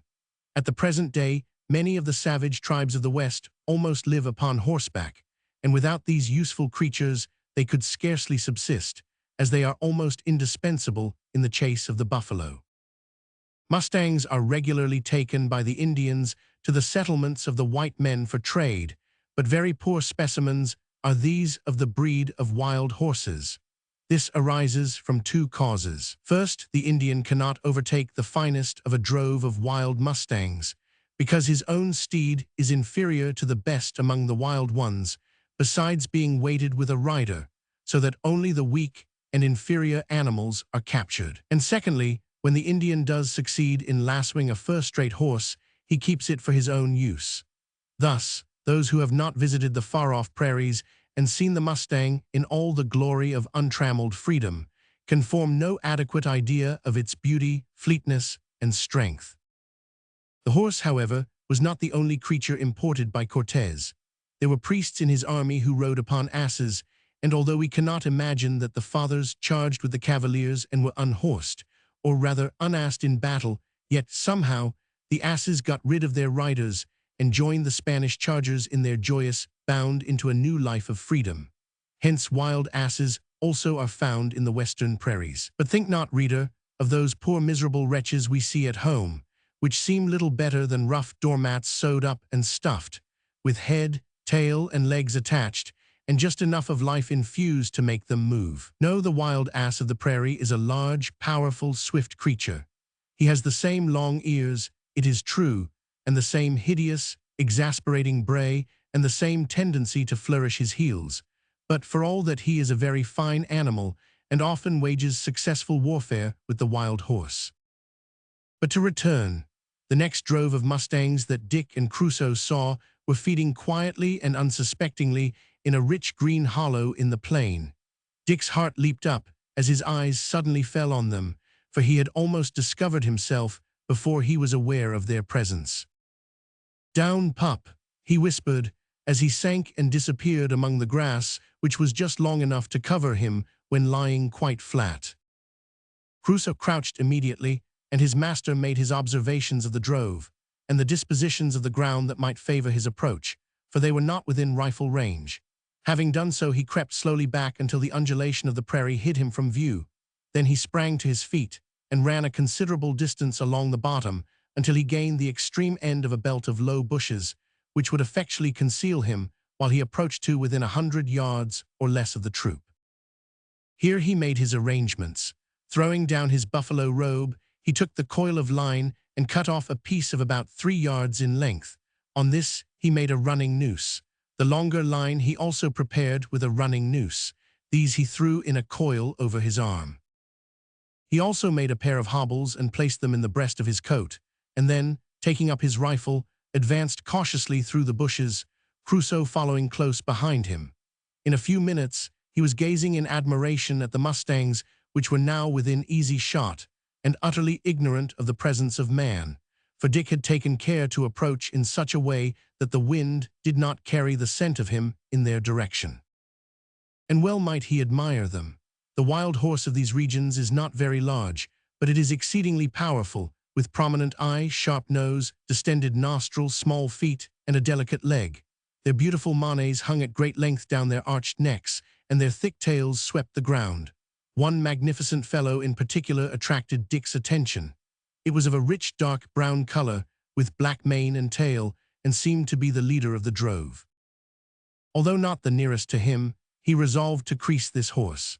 It is said that creasing generally destroys or damages the spirit of the horse, so Dick determined to try whether his powers of close shooting would not serve him on this occasion. Going down on one knee, he aimed at the creature's neck, just a hairbreadth above the spot where he had been told that hunters usually hit them, and fired. The effect upon the group was absolutely tremendous.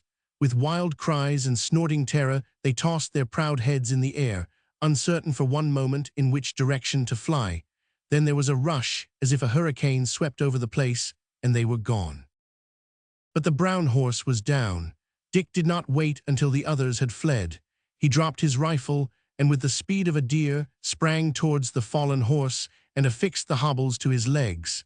His aim had been true. Although scarcely half a minute elapsed between the shot and the fixing of the hobbles, the animal recovered, and with a frantic exertion rose on his haunches, just as Dick had fastened the noose of the short line in his under jaw. But this was not enough. If the horse had gained his feet before the longer line was placed round his neck, he would have escaped. As the mustang made the second violent plunge that placed it on its legs, Dick flung the noose hastily.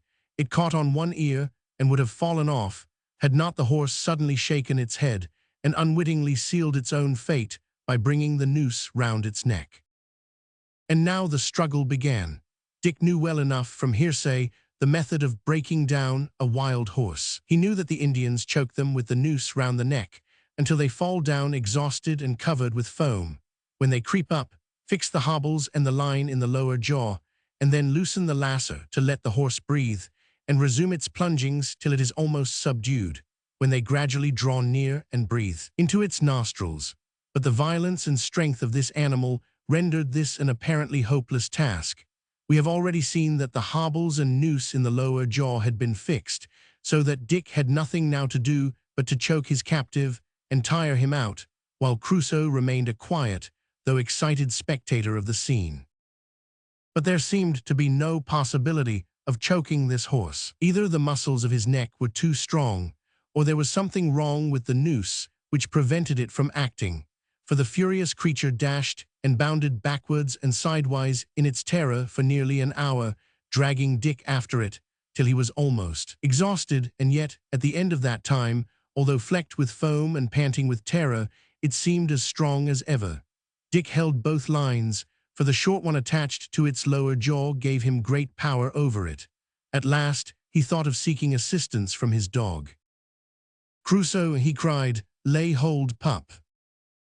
The dog seized the long line in his teeth and pulled with all his might. At the same moment Dick let go the short line and threw all his weight upon the long one. The noose tightened suddenly under this strain, and the mustang, with a gasp, fell choking to the ground. Dick had often heard of the manner in which the Mexicans break their horses, so he determined to abandon the method which had already almost worn him out, and adopt the other, as far as the means in his power rendered it possible. Instead, therefore, of loosening the lasso and recommencing the struggle, he tore a branch from a neighboring bush, cut the hobbles, strode with his legs across the fallen steed, seized the end of the short line or bridle, and then, ordering Crusoe to quit his hold, he loosened the noose which compressed the horse's neck, and had already well nigh terminated its existence. One or two deep sobs restored it, and in a moment it leaped to its feet with Dick firmly on its back. To say that the animal leaped and kicked in its frantic efforts to throw this intolerable burden would be a tame manner of expressing what took place. Words cannot adequately describe the scene. It reared, plunged, shrieked, vaulted into the air, stood straight up on its hind legs, and then almost as straight upon its fore ones, but its rider held on like a burr.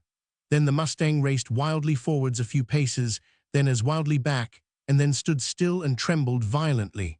But this was only a brief lull in the storm, so Dick saw that the time was now come to assert the superiority of his race. "Stay back, Crusoe, and watch my rifle, pup," he cried, and raising his heavy switch he brought it down with a sharp cut across the horse's flank, at the same time loosening the rein which hitherto he had held tight.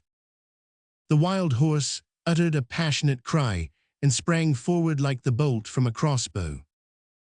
And now commenced a race, which, if not as prolonged, was at least as furious as that of the far-famed Mazeppa. Dick was a splendid rider, however, at least as far as sticking on goes.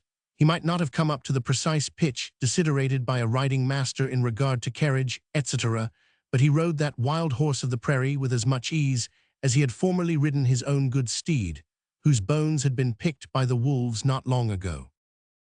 The pace was tremendous, for the youth's weight was nothing to that muscular frame, which bounded with cat-like agility from wave to wave of the undulating plain in ungovernable terror. In a few minutes, the clump of willows where Crusoe and his rifle lay were out of sight behind, but it mattered not, for Dick had looked up at the sky and noted the position of the sun at the moment of starting. Away they went on the wings of the wind, mile after mile over the ocean-like waste, curving slightly aside now and then to avoid the bluffs that occasionally appeared on the scene for a few minutes and then swept out of sight behind them. Then they came to a little rivulet. It was a mere brook of a few feet wide and 2 or 3 yards, perhaps, from bank to bank. Over this they flew, so easily that the spring was scarcely felt, and continued the headlong course. And now a more barren country was around them. Sandy ridges and scrubby grass appeared everywhere, reminding Dick of the place where he had been so ill. Rocks, too, were scattered about, and at one place the horse dashed with clattering hoofs between a couple of rocky sandhills which, for a few seconds, hid the prairie from view. Here the mustang suddenly shied with such violence that his rider was nearly thrown, while a rattlesnake darted from the path. Soon they emerged from this pass, and again the plains became green and verdant. Presently a distant line of trees showed that they were approaching water, and in a few minutes they were close on it. For the first time Dick felt alarm. He sought to check his steed, but no force he could exert had the smallest influence on it. Trees and bushes flew past in bewildering confusion. The river was before him. What width he could not tell, but he was reckless now, like his charger, which he struck with the willow rod with all his force as they came up. One tremendous bound, and they were across, but Dick had to lie flat on the mustang's back as it crashed through the bushes to avoid being scraped off by the trees. Again they were on the open plain, and the wild horse began to show signs of exhaustion. Now was its rider's opportunity to assert his dominion. He plied the willow rod and urged the panting horse on until it was white with foam and labored a little in its gait. Then Dick gently drew the halter, and it broke into a trot, still tighter, and it walked, and in another minute stood still, trembling in every limb. Dick now quietly rubbed its neck and spoke to it in soothing tones. Then he wheeled it gently round and urged it forward. It was quite subdued and docile. In a little time they came to the river and forded it, after which they went through the belt of woodland at a walk. By the time they reached the open prairie, the mustang was recovered sufficiently to feel its spirit returning, so Dick gave it a gentle touch with the switch, and away they went on their return journey. But it amazed Dick not a little to find how long that journey was. Very different was the pace, too, from the previous mad gallop, and often would the poor horse have stopped had Dick allowed him. But this might not be. The shades of night were approaching, and the camp lay a long way ahead. At last it was reached, and Crusoe came out with great demonstrations of joy, but was sent back lest he should alarm the horse. Then Dick jumped off his back, stroked his head, put his cheek close to his mouth, and whispered softly to him, after which he fastened him to a tree and rubbed him down slightly with a bunch of grass. Having done this, he left him to graze as far as his tether would permit, and after supping with Crusoe, lay down to rest, not a little elated with his success in this first attempt at creasing and breaking a mustang. Chapter 16. Dick becomes a horse tamer, resumes his journey, Charlie's doings, misfortunes which lead to, but do not terminate in, the Rocky Mountains, a grizzly bear. There is a proverb, or a saying, or at least somebody or book has told us, that some Irishman once said, "Be aisy, or, if ye can't be aisy, be as aisy as ye can." Now we count that good advice, and strongly recommend it to all and sundry. Had we been at the side of Dick Varley on the night after his taming of the wild horse, we would have strongly urged that advice upon him. Whether he would have listened to it or not is quite another question. We rather think not. Reader, if you wish to know why, go and do what he did, and if you feel no curious sensations about the region of the loins after it, we will tell you why Dick Varley wouldn't have listened to that advice. Can a man feel as if his joints were wrenched out of their sockets and listen to advice, be that advice good or bad? Can he feel as though these joints were trying to reset and redislocate themselves perpetually and listen to advice, Can he feel as if he were sitting down on red-hot iron when he's not sitting down at all, and listen to advice? Can he but no? Why pursue the subject? Poor Dick spent that night in misery and the greater part of the following day in sleep to make up for it. When he got up to breakfast in the afternoon, he felt much better but shaky. "Now, pup," he said, stretching himself, "we'll go and see our horse. Ours, pup, yours and mine. Didn't you help to catch him, eh, pup?" Crusoe acknowledged the fact with a wag and a playful bow-wow-wow-oo-oh, and followed his master to the place where the horse had been picketed. It was standing there quite quiet, but looking a little timid. Dick went boldly up to it, and patted its head and stroked its nose, for nothing is so likely to alarm either a tame or a wild horse as any appearance of timidity or hesitation on the part of those who approach them. After treating it thus for a short time, he stroked down its neck, and then its shoulders, the horse eyeing him all the time nervously. Gradually he stroked its back and limbs gently and walked quietly round and round it once or twice, sometimes approaching and sometimes going away, but never either hesitating or doing anything abruptly. This done, he went down to the stream and filled his cap with water and carried it to the horse, which snuffed suspiciously and backed a little. So he laid the cap down and went up and patted him again. Presently he took up the cap and carried it to his nose. The poor creature was almost choking with thirst, so that, the moment he understood what was in the cap, he buried his lips in it and sucked it up. This was a great point gained. He had accepted a benefit at the hands of his new master. He had become a debtor to man, and no doubt he felt the obligation. Dick filled the cap, and the horse emptied it again, and again, and again, until its burning thirst was slaked. Then Dick went up to his shoulder, patted him, undid the line that fastened him, and vaulted lightly on his back. We say lightly, for it was so, but it wasn't easily, as Dick could have told you. However, he was determined not to forgo the training of his steed on account of what he would have called a little bit pain. At this unexpected act the horse plunged and reared a good deal, and seemed inclined to go through the performance of the day before over again, but Dick patted and stroked him into quiescence, and having done so, urged him into a gallop over the plains, causing the dog to gambol round in order that he might get accustomed to him. This tried his nerves a good deal, and no wonder, for if he took Crusoe for a wolf, which no doubt he did, he must have thought him a very giant of the pack. By degrees they broke into a furious gallop, and after breathing him well, Dick returned and tied him to the tree. Then he rubbed him down again and gave him another drink. This time the horse smelt his new master all over, and Dick felt that he had conquered him by kindness. No doubt the tremendous run of the day before could scarcely be called kindness, but without this subduing run, he never could have brought the offices of kindness to bear on so wild a steed. During all these operations, Crusoe sat looking on with demure sagacity, drinking in wisdom and taking notes. We know not whether any notes made by the canine race have ever been given to the world, but certain are we that, if the notes and observations made by Crusoe on that journey were published, they would, to say the least, surprise us. Next day Dick gave the wild horse his second lesson and his name. He called him Charlie, after a much-loved companion in the Mustang Valley, and long and heartily did Dick Varley laugh as he told the horse his future designation in the presence of Crusoe, for it struck him as somewhat ludicrous that a Mustang, which, 2 days ago, pawed the earth in all the pride of independent freedom, should suddenly come down so low as to carry a hunter on his back and be named Charlie. The next piece of instruction began by Crusoe being led up under Charlie's nose, and while Dick patted the dog with his right hand, he patted the horse with his left. It backed a good deal at first and snorted, but Crusoe walked slowly and quietly in front of him several times, each time coming nearer, until he again stood under his nose. Then the horse smelt him nervously and gave a sigh of relief when he found that Crusoe paid no attention to him whatever. Dick then ordered the dog to lie down at Charlie's feet and went to the camp to fetch his rifle and buffalo robe and pack of meat.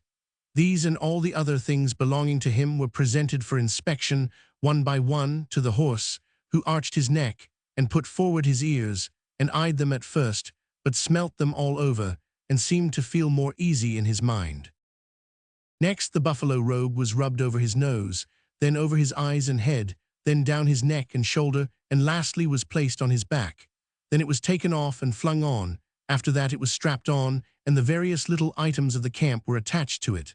This done, Dick took up his rifle and let him smell it. Then he put his hand on Charlie's shoulder, vaulted onto his back, and rode away. Charlie's education was completed, and now our hero's journey began again in earnest, and with some prospect of its speedy termination. In this course of training through which Dick put his wild horse, he had been at much greater pains and had taken far longer time than is usually the case among the Indians, who will catch and break and ride a wild horse into camp in less than 3 hours. But Dick wanted to do the thing well, which the Indians are not careful to do. Besides, it must be borne in remembrance that this was his first attempt, and that his horse was one of the best and most high-spirited, while those caught by the Indians, as we have said, are generally the poorest of a drove. Dick now followed the trail of his lost companions at a rapid pace, yet not so rapidly as he might have done, being averse to exhausting his good dog and his new companion. Each night he encamped under the shade of a tree or a bush when he could find one, or in the open prairie when there were none, and picketing his horse to a short stake or pin which he carried with him for the purpose, lit his fire, had supper, and lay down to rest. In a few days, Charlie became so tame and so accustomed to his master's voice that he seemed quite reconciled to his new life. There can be no doubt whatever that he had a great dislike to solitude, for on one occasion, when Dick and Crusoe went off a mile or so from the camp where Charlie was tied and disappeared from his view, he was heard to neigh so loudly that Dick ran back thinking the wolves must have attacked him. He was all right, however, and exhibited evident tokens of satisfaction when they returned. On another occasion, his fear of being left alone was more clearly demonstrated. Dick had been unable to find wood or water that day, so he was obliged to encamp upon the open plain. The want of water was not seriously felt, however, for he had prepared a bladder in which he always carried enough to give him 1 pannikin of hot syrup and leave a mouthful for Crusoe and Charlie. Dried buffalo dung formed a substitute for fuel. Spreading his buffalo robe, he lit his fire, put on his pannikin to boil, and stuck up a piece of meat to roast, to the great delight of Crusoe, who sat looking on with much interest.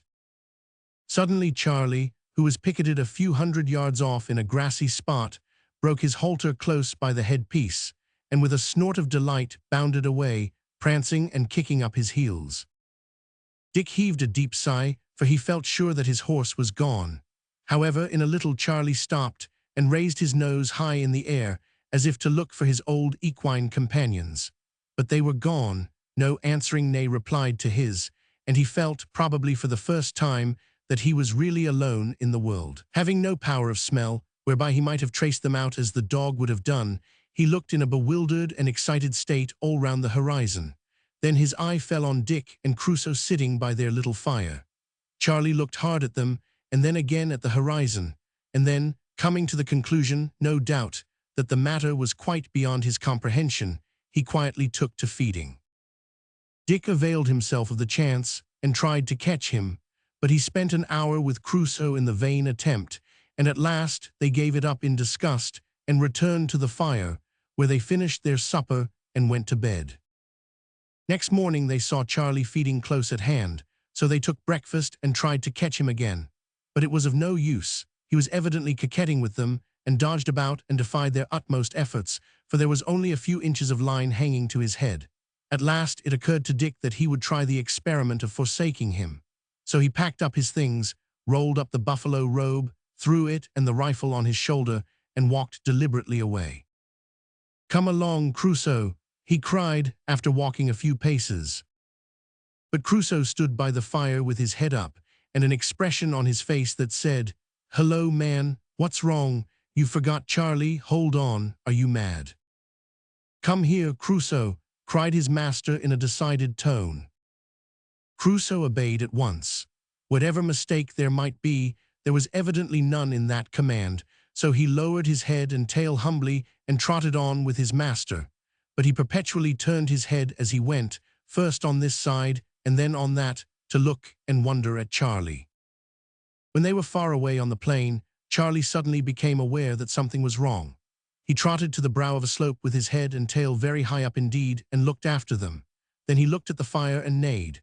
Then he trotted quickly up to it, and seeing that everything was gone, he began to neigh violently, and at last started off at full speed and overtook his friends, passing within a few feet of them, and wheeling round a few yards off, stood trembling like an aspen leaf. Dick called him by his name and advanced, while Charlie met him halfway and allowed himself to be saddled, bridled, and mounted forthwith.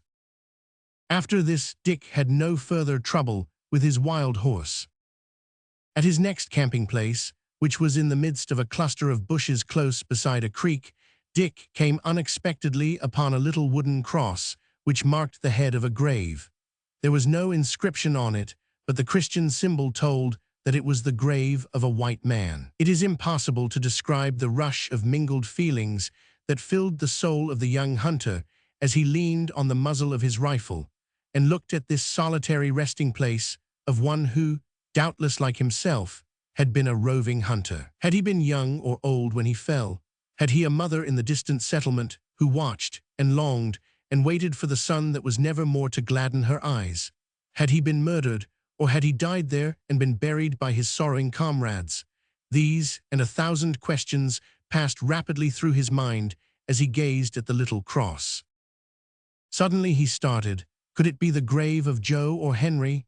For an instant the idea sent a chill to his heart, but it passed quickly, for a second glance showed that the grave was old and that the wooden cross had stood over it for years. Dick turned away with a saddened heart, and that night, as he pored over the pages of his Bible, his mind was filled with many thoughts about eternity and the world to come. He, too, must come to the grave one day and quit the beautiful prairies and his loved rifle. It was a sad thought, but while he meditated, he thought upon his mother. After all, he murmured, there must be happiness without the rifle, and youth and health and the prairie. My mother's happy, yet she don't shoot or ride like wildfire over the plains. Then that word which had been sent so sweetly to him through her hand came again to his mind, my son, give me thine heart. And as he read God's book, he met with the word, delight thyself in the Lord, and he shall give thee the desire of thine heart. The desire of thine heart. Dick repeated this and pondered it till he fell asleep.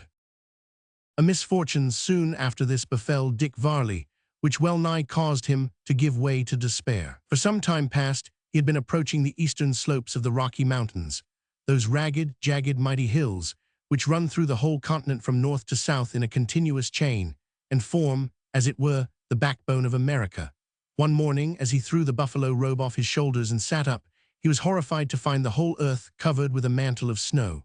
We say he was horrified, for this rendered it absolutely impossible any further to trace his companions either by scent or sight. For some time he sat musing bitterly on his sad fate, while his dog came and laid his head sympathizingly on his arm. "Ah, pup," he said, "I know ye'd help me if ye could, but it's all up now, there's no chance of finding them, none." To this Crusoe replied by a low whine. He knew full well that something distressed his master, but he hadn't yet ascertained what it was. As something had to be done, Dick put the buffalo robe on his steed, and mounting, said, as he was in the habit of doing each morning, "Lead on, pup." Crusoe put his nose to the ground and ran forward a few paces. Then he returned and ran about snuffing and scraping up the snow. At last he looked up and uttered a long melancholy howl. "Ah, I knowed it," said Dick, pushing forward. "Come on, pup, you'll have to follow now. Anyway, we must go on." The snow that had fallen was not deep enough to offer the slightest obstruction to their advance. It was, indeed, only one of those occasional showers common to that part of the country in the late autumn, which season had now crept upon Dick almost before he was aware of it, and he fully expected that it would melt away in a few days. In this hope he kept steadily advancing, until he found himself in the midst of those rocky fastnesses which divide the waters that flow into the Atlantic from those that flow into the Pacific Ocean. Still, the slight crust of snow lay on the ground, and he had no means of knowing whether he was going in the right direction or not. Game was abundant, and there was no lack of wood now, so that his night bivouac was not so cold or dreary as might have been expected. Traveling, however, had become difficult and even dangerous, owing to the rugged nature of the ground over which he proceeded. The scenery had completely changed in its character. Dick no longer coursed over the free, open plains, but he passed through beautiful valleys filled with luxuriant trees and hemmed in by stupendous mountains, whose rugged sides rose upward until the snow-clad peaks pierced the clouds. There was something awful in these dark solitudes, quite overwhelming to a youth of Dick's temperament. His heart began to sink lower and lower every day, and the utter impossibility of making up his mind what to do became at length agonizing. To have turned and gone back the hundreds of miles over which he had traveled would have caused him some anxiety under any circumstances, but to do so while Joe and Henry were either wandering about there or in the power of the savages was, he felt, out of the question. Yet, in which way should he go? Whatever course he took might lead him further and further away from them. In this dilemma, he came to the determination of remaining where he was, at least until the snow should leave the ground. He felt great relief even when this hopeless course was decided upon, and set about making himself an encampment with some degree of cheerfulness. When he had completed this task, he took his rifle, and leaving Charlie picketed in the center of a dell, where the long, rich grass rose high above the snow, went off to hunt. On turning a rocky point, his heart suddenly bounded into his throat, for there, not 30 yards distant, stood a huge grizzly bear. Yes, there he was at last, the monster to meet which the young hunter had so often longed, the terrible size and fierceness of which he had heard so often spoken about by the old hunters. There it stood at last, but little did Dick Varley think that the first time he should meet with his foe should be when alone in the dark recesses of the Rocky Mountains, and with none to succor him in the event of the battle going against him. Yes, there was one. The faithful Crusoe stood by his side, with his hair bristling, all his formidable teeth exposed, and his eyes glaring in their sockets. Alas, for poor Crusoe, had he gone into that combat alone, one stroke of that monster's paw would have hurled him dead upon the ground. Chapter 17. Dick's first fight with a grizzly, adventure with a deer, a surprise. There is no animal in all the land so terrible and dangerous as the grizzly bear. Not only is he the largest of the species in America, but he is the fiercest, the strongest, and the most tenacious of life, facts which are so well understood that few of the Western hunters like to meet him single-handed, unless they happen to be first-rate shots, and the Indians deem the encounter so dangerous that to wear a collar composed of the claws of a grizzly bear of his own killing is counted one of the highest honors to which a young warrior can attain. The grizzly bear resembles the brown bear of Europe, but it is larger and the hair is long, the points being of a paler shade. About the head there is a considerable mixture of gray hair, giving it the grizzly appearance from which it derives its name. The claws are dirty white, arched, and very long, and so strong that when the animal strikes with its paw they cut like a chisel. These claws are not embedded in the paw, as is the case with the cat, but always project far beyond the hair, thus giving to the foot a very ungainly appearance. They are not sufficiently curved to enable the grizzly bear to climb trees like the black and brown bears, and this inability on their part is often the only hope of the pursued hunter, who, if he succeeds in ascending a tree, is safe, for the time at least, from the bear's assaults. But Caleb is a patient creature, and will often wait at the foot of the tree for many hours for his victim. The average length of his body is about 9 feet, but he sometimes attains to a still larger growth. Caleb is more carnivorous in his habits than other bears, but like them, he does not object to indulge occasionally in vegetable diet, being partial to the bird cherry, the chokeberry, and various shrubs. He has a sweet tooth, too, and revels in honey when he can get it. The instant the grizzly bear beheld Dick Varley standing in his path, he rose on his hind legs and made a loud hissing noise, like a man breathing quick, but much harsher. To this Crusoe replied by a deep growl, and showing the utmost extent of his teeth, gums and all, and Dick cocked both barrels of his rifle. To say that Dick Varley felt no fear would be simply to make him out that sort of hero which does not exist in nature, namely a perfect hero. He did feel a sensation as if his bowels had suddenly melted into water. Let not our reader think the worse of Dick for this. There is not a man living who, having met with a huge grizzly bear for the first time in his life, in a wild, solitary place, all alone, has not experienced some such sensation. There was no cowardice in this feeling. Fear is not cowardice. Acting in a wrong and contemptible manner because of our fear is cowardice. It is said that Wellington or Napoleon, we forget which, once stood watching the muster of the men who were to form the forlorn hope in storming a citadel. There were many brave, strong, stalwart men there in the prime of life, and flushed with the blood of high health and courage. There were also there a few stern-browed men of riper years, who stood perfectly silent, with lips compressed, and as pale as death. "Yonder veterans," said the general, pointing to these soldiers, "are men whose courage I can depend on. They know what they are going to, the others do." Yes, these young soldiers very probably were brave, the others certainly were. Dick Varley stood for a few seconds as if thunderstruck, while the bear stood hissing at him.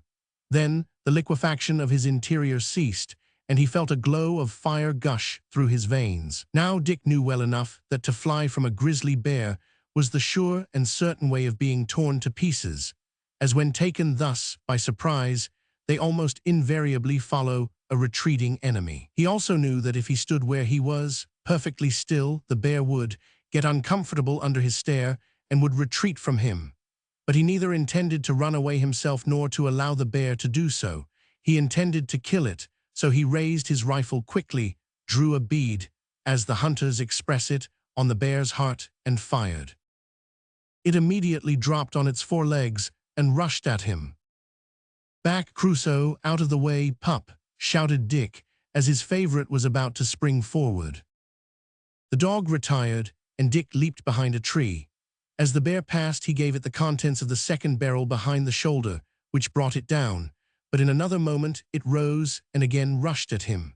Dick had no time to load, neither had he time to spring up the thick tree beside which he stood, and the rocky nature of the ground out of which it grew rendered it impossible to dodge round it. His only resource was flight, but where was he to fly to?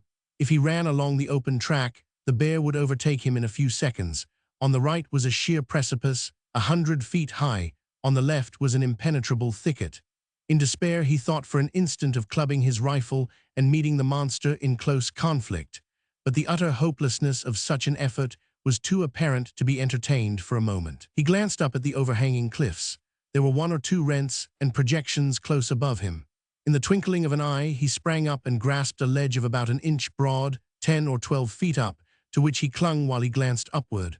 Another projection was within reach. He gained it, and in a few seconds he stood upon a ledge about 20 feet up the cliff, where he had just room to plant his feet firmly.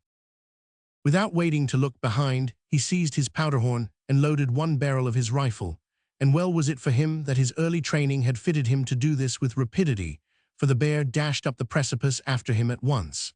The first time it missed its hold and fell back with a savage growl, but on the second attempt it sunk its long claws into the fissures between the rocks and ascended steadily till within a foot of the place where Dick stood.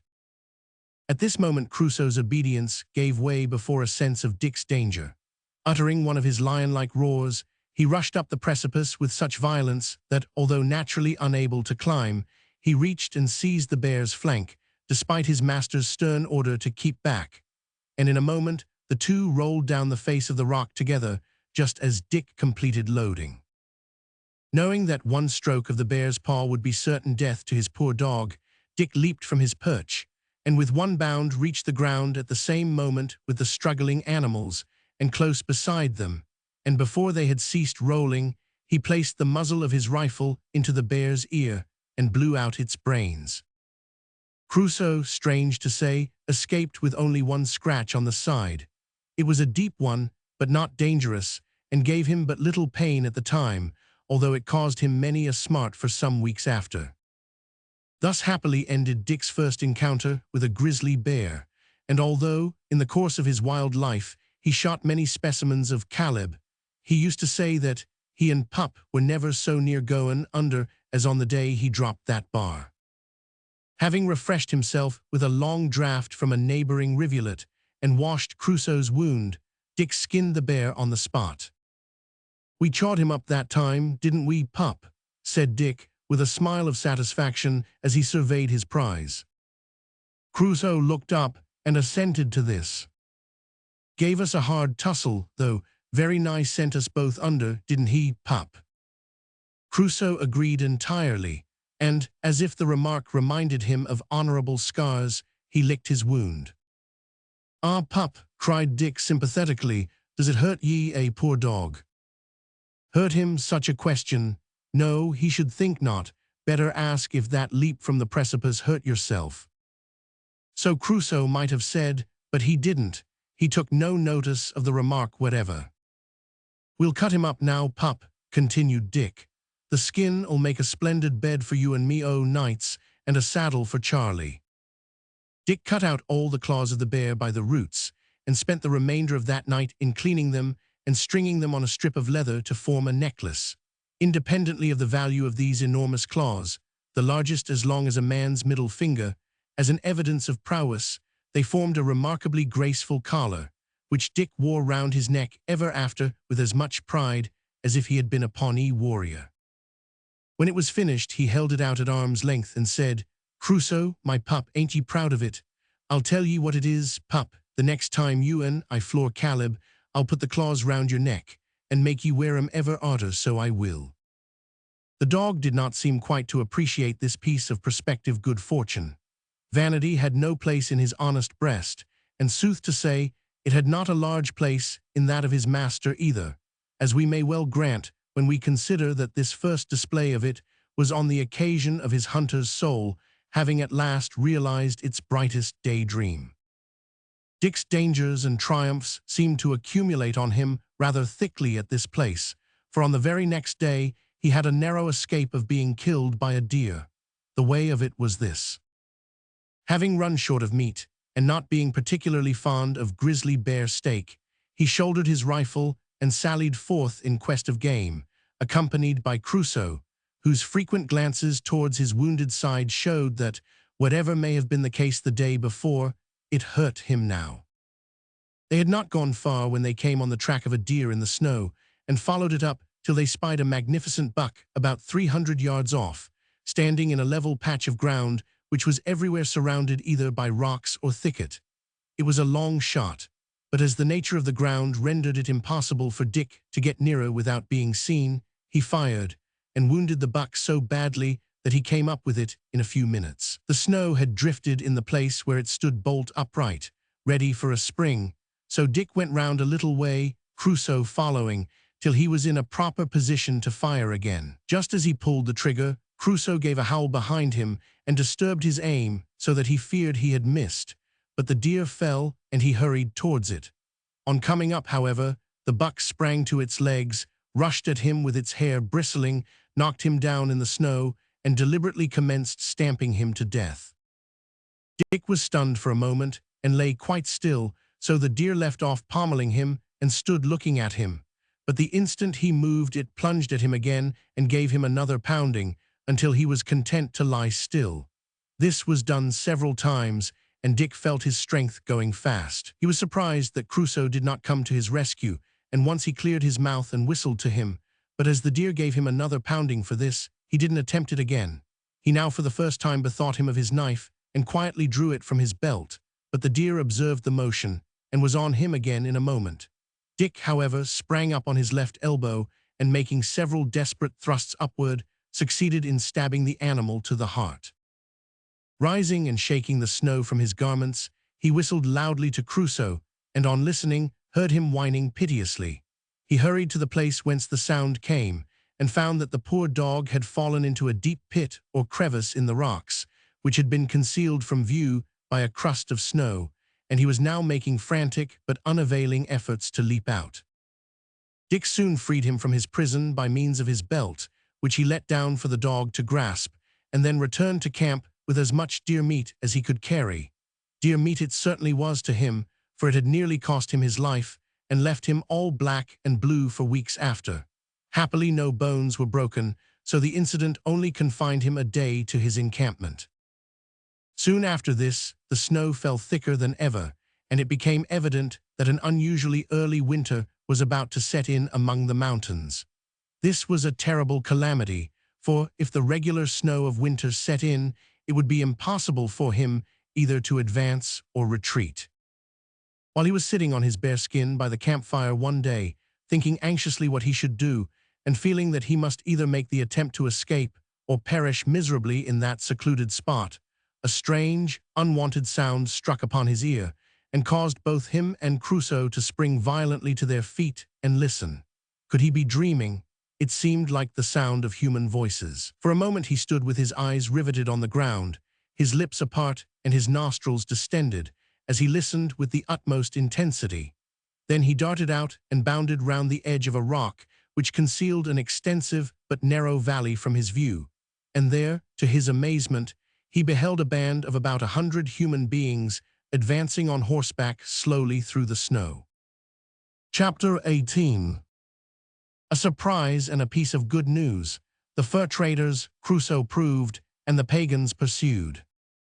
Dick's first and most natural impulse, on beholding this band, was to mount his horse and fly, for his mind naturally enough recurred to the former rough treatment he had experienced at the hands of Indians.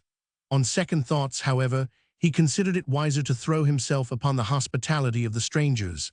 For, thought he, they can but kill me, and if I remain here I'm like to die at any rate. So Dick mounted his wild horse, grasped his rifle in his right hand, and followed by Crusoe, galloped full tilt down the valley to meet them. He had heard enough of the customs of savage tribes, and had also of late experienced enough, to convince him that when a man found himself in the midst of an overwhelming force, his best policy was to assume an air of confident courage. He therefore approached them at his utmost speed. The effect upon the advancing band was electrical, and little wonder, for the young hunter's appearance was very striking. His horse, from having rested a good deal of late, was full of spirit. Its neck was arched, its nostrils expanded, and its mane and tail, never having been checked in their growth, flew wildly around him in voluminous curls. Dick's own hair, not having been clipped for many months, appeared scarcely less wild, as they thundered down the rocky pass at what appeared a breakneck gallop. Add to this the grandeur of the scene out of which they sprang, and the gigantic dog that bounded by his side, and you will not be surprised to hear that the Indian warriors clustered together, and prepared to receive this bold horseman as if he, in his own proper person, were a complete squadron of cavalry. It is probable, also, that they fully expected the tribe of which Dick was the chief to be at his heels. As he drew near, the excitement among the strangers seemed very great, and from the peculiarity of the various cries that reached him, he knew that there were women and children in the band, a fact which, in such a place and at such a season, was so unnatural that it surprised him very much. He noted also that, though the men in front were Indians, their dresses were those of trappers and hunters, and he almost leaped out of his saddle when he observed that pale faces were among them. But he had barely time to note these facts when he was up with the band. According to Indian custom, he did not check his speed till he was within 4 or 5 yards of the advance guard, who stood in a line before him, quite still, and with their rifles lying loosely in their left palms. Then he reined his steed almost on its haunches. One of the Indians advanced and spoke a few words in a language which was quite unintelligible to Dick, who replied, in the little Pawnee he could muster, that he didn't understand him. "Why, you must be a trapper," exclaimed a thick-set, middle-aged man riding out from the group. "Can you speak English?" "Aye, that can I," cried Dick, joyfully, riding up and shaking the stranger heartily by the hand. "And right glad am I to fall in a white skin and a civil tongue in his head." "Good sooth, sir," replied the stranger, with a quiet smile on his kind, weather-beaten face, "I can return you the compliment, for when I saw you come thundering down the corrie with that wonderful horse and no less wonderful dog of yours, I thought you were the wild man o' the mountain himself, and had an ambush ready to back you. But, young man, do you mean to say that you live here in the mountain all alone after this fashion?" "No, that I don't. I've comed here in my travels, but truly this bean't my home. But, sir, for I see you are what the fur traders call a bourgeois, how comes it that such a band as this rides the mountains? 500 ye mean to say that they live here?" Dick looked round in surprise, as he spoke, upon the crowd of mounted men and women, with children and pack-horses, that now surrounded him. "'Tis a fair question, lad. I'm a principal among the fur traders whose chief trading post lies near the Pacific Ocean, on the west side of these mountains, and I have come with these trappers and their families, as you see, to hunt the beaver and other animals for a season in the mountains. We've never been here before, but that's a matter of little moment, for it's not the first time I've been on what may be called a discovery trading expedition. We are somewhat entangled, however, just now among these wild passes, and if you can guide us out of our difficulties to the east side of the mountains, I'll thank you heartily and pay you well. But first tell me who and what you are, if it's a fair question." "My name is Dick Varley, and my home's in the Mustang Valley near the Missouri River.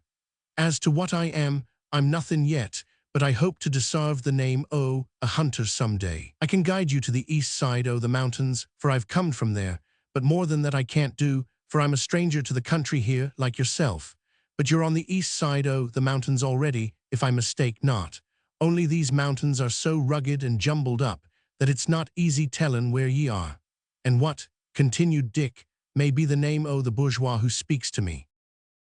"My name is Cameron, Walter Cameron, a well-known name among the Scottish hills, although it sounds a little strange here. And now, young man, will you join my party as guide, and afterwards remain as trapper? It will pay you better, I think, than roving about alone." Dick shook his head and looked grave. "I'll guide you," said he, "as far as my knowledge'll help me, but after that I must return to look for 2 comrades whom I have lost. They have been driven into the mountains by a band of Injuns. God grant they may not have been scalped." The trader's face looked troubled, and he spoke with one of his Indians for a few minutes in earnest, hurried tones. "What were they like, young man?" Dick described them. "The same," continued the trader.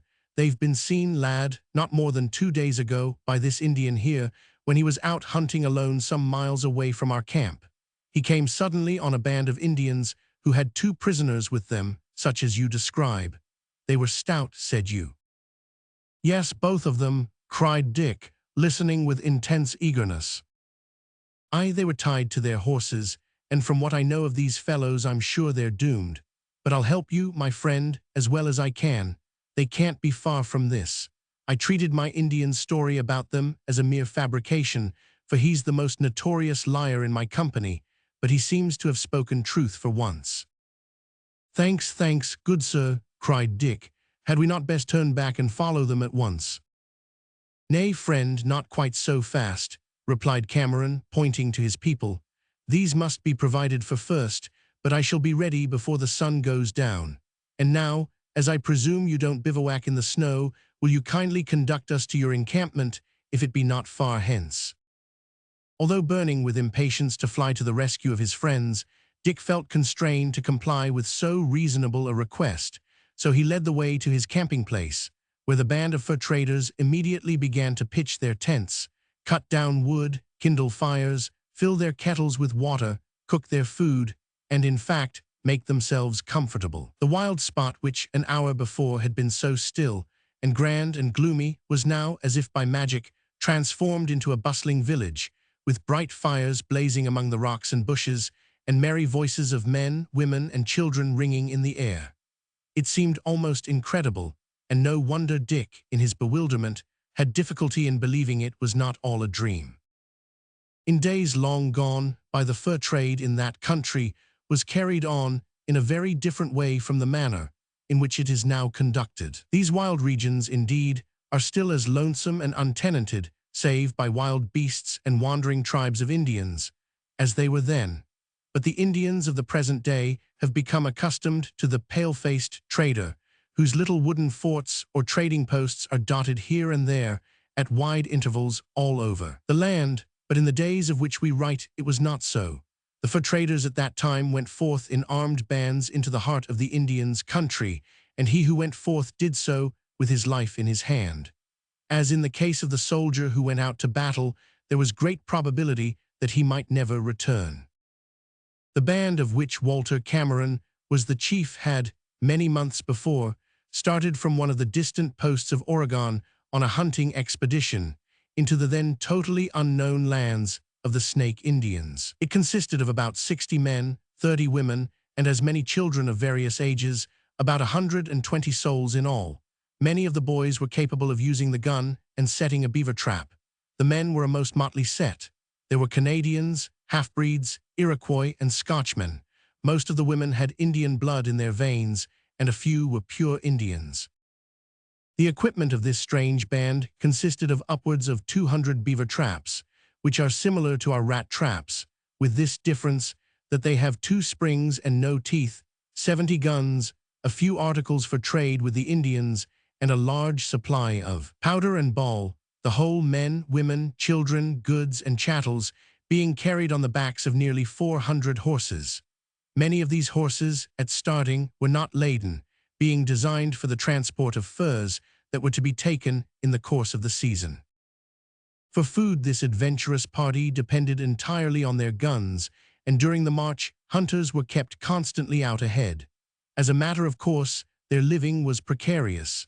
Sometimes their kettles were overflowing, at others they scarce refrained from eating their horses. But during the months they had already spent in the wilderness, good living had been the rule, starvation the exception. They had already collected a large quantity of beaver skins, which at that time were among the most valuable in the market, although they are now scarcely saleable. Having shot 2 wild horses, 7 elks, 6 small deer, and 4 big-horned sheep, the day before they met Dick Varley, the camp kettles were full, and the people consequently happy. "Now, Master Dick Varley," said Cameron, touching the young hunter on the shoulder as he stood ready equipped by one of the campfires, "I'm at your service. The people won't need any more looking after tonight.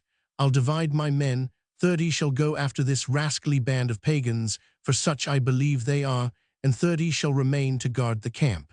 Are you ready?" "Ready, aye, this hour past."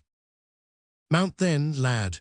The men have already been told off and are mustering down yonder where the deer gave you such a licking." Dick needed no second bidding. He vaulted on Charlie's back and along with their commander joined the men, who were 30 as fine, hardy, reckless-looking fellows as one could desire for a forlorn hope. They were chatting and laughing while they examined their guns and saddle girths. Their horses were sorry-looking animals compared with the magnificent creature that Dick bestrode, but they were hardy, nevertheless, and well-fitted for their peculiar work. "My, what a blazer!" exclaimed a trapper as Dick rode up. "Where you get him?" inquired a half-breed. "I caught him," answered Dick. "Ball," cried the first speaker. Dick took no notice of this last remark. "No, did ye though?" he asked again. "I did," answered Dick quietly. "I creased him in the prairie. You can see the mark on his neck if you look." The men began to feel that the young hunter was perhaps a little beyond them at their own trade, and regarded him with increased respect. "Look sharp now, lads," said Cameron impatiently to several dilatory members of the band. "Night will be on us ere long." "Who sold ye the bear-claw collar?" inquired another man of Dick. "I didn't buy it. I killed the bear and made it." "Did ye, though? I'll be your loan." "Aye, that wasn't much, was it?" "You've begun well, Yonker," said a tall middle-aged hunter, whose general appearance was not unlike that of Joe Blunt. "Jest keep clear o' the Injuns and the grog bottle, and ye've a glorious life before ye." At this point, the conversation was interrupted by the order being given to move on, which was obeyed in silence, and the cavalcade, descending the valley, entered one of the gorges in the mountains. For the first half-mile, Cameron rode a little ahead of his men. Then he turned to speak to one of them, and for the first time observed Crusoe trotting close beside his master's horse. "Ah, Master Dick," he exclaimed with a troubled expression, "that won't do. It would never do to take a dog on an expedition like this." "Why not?" asked Dick. "The pup's quiet and peaceable." "I doubt it not, but he will betray our presence to the Indians, which might be inconvenient. I've traveled more than 1,000 miles through prairie and forest, among game and among Injuns, and the pup never betrayed me yet," said Dick, with suppressed vehemence. "He has saved my life more than once, though." You seem to have perfect confidence in your dog, but as this is a serious matter, you must not expect me to share in it without proof of his trustworthiness. The pup may be useful to us. How would you have it proved? Inquired Dick. Any way you like. You forgot your belt at starting, I think I heard ye say. Yes, I did, replied the trader, smiling. Dick immediately took hold of Cameron's coat and bade Crusoe smell it, which the dog did very carefully. Then he showed him his own belt and said, "Go back to the camp and fetch it, pup." Crusoe was off in a moment, and in less than 20 minutes returned with Cameron's belt in his mouth. "Well, I'll trust him," said Cameron, patting Crusoe's head.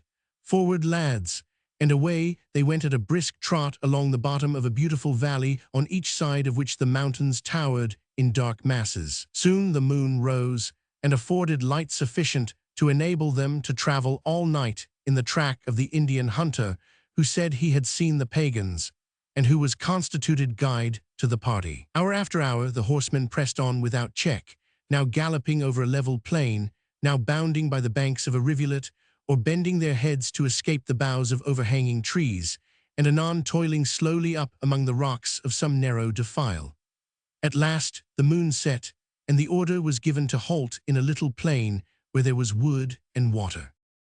The horses were picketed, a fire kindled, a mouthful of dried meat hastily eaten, the watch was set, and then each man scraped away the snow, spread some branches on the ground, and wrapping himself in his blanket, went to sleep with his feet presented towards the fire. 2 hours were allowed for rest, then they were awakened, and in a few minutes were off again by the grey light of dawn. In this way they traveled 2 nights and a day.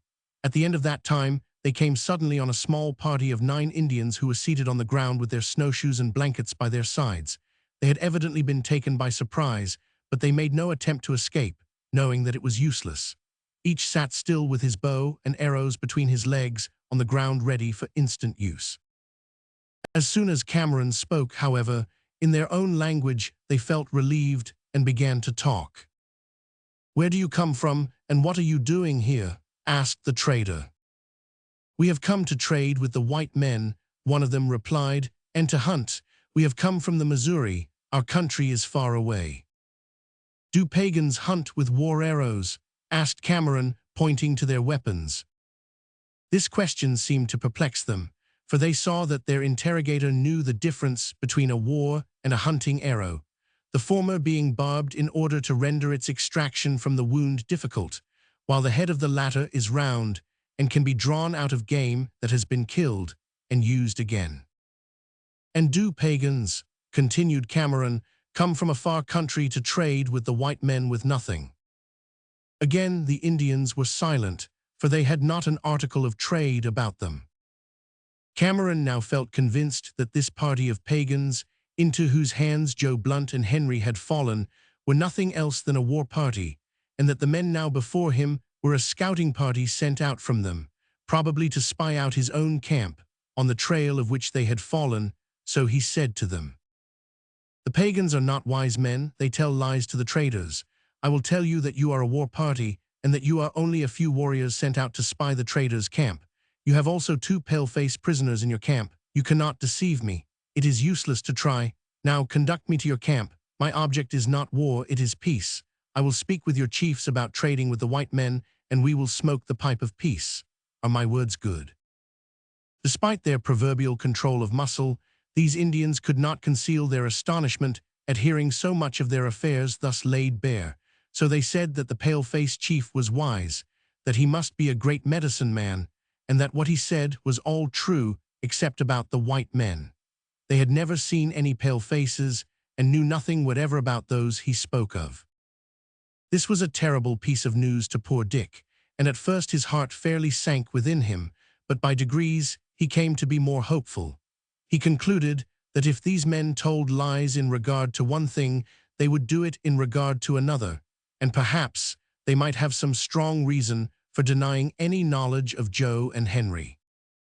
The Indians now packed up the buffalo robes on which they had slept, and the mouthful of provisions they had taken with them. "I don't believe a word of what they say about your friends," said Cameron to Dick in a low tone while the Indians were thus engaged. "Depend upon it, they hope to hide them till they can send to the settlements and get a ransom, or till they get an opportunity of torturing them to death before their women and children when they get back to their own village. But we'll balk them, my friend, do not fear." The Indians were soon ready to start, for they were lumbered with marvelously little camp equipage. In less than half an hour after their discovery, they were running like deer ahead of the cavalcade in the direction of the pagan camp. Chapter 19. Adventures with the pagans. Crusoe does good service as a discoverer. The savages outwitted the rescue. A run of 20 miles brought the travelers to a rugged defile in the mountains, from which they had a view of a beautiful valley of considerable extent. During the last 2 days, a steady thaw had been rapidly melting away the snow, so that it appeared only here and there in the landscape in dazzling patches. At the distance of about half a mile from where they halted to breathe the horses before commencing the descent into this vale, several thin wreaths of smoke were seen rising above the trees. "Is that your camp?" inquired Cameron, riding up to the Indian runners who stood in a group in front, looking as fresh after their 20 miles run as though they had only had a short walk. To this they answered in the affirmative, adding that there were about 200 pagans there. It might have been thought that 30 men would have hesitated to venture to attack so large a number as 200, but it had always been found in the experience of Indian life that a few resolute white men well armed were more than a match for 10 times their number of Indians. And this arose not so much from the superior strength or agility of the whites over their red foes, as from that bulldog courage and utter recklessness of their lives in combat, qualities which the crafty savage can neither imitate nor understand. The information was received with perfect indifference by most of the trappers, and with contemptuous laughter by some, for a large number of Cameron's men were wild, evil-disposed fellows, who would have as gladly taken the life of an Indian as a buffalo.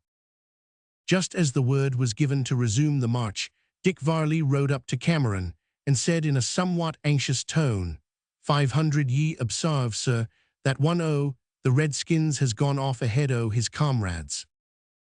"I see that, Master Dick, and it was a mistake of mine not to have stopped him, but he was gone too far before I observed it, and I thought it better to appear unconcerned. We must push on, though, and give him as short time as possible to talk with his comrades in the camp."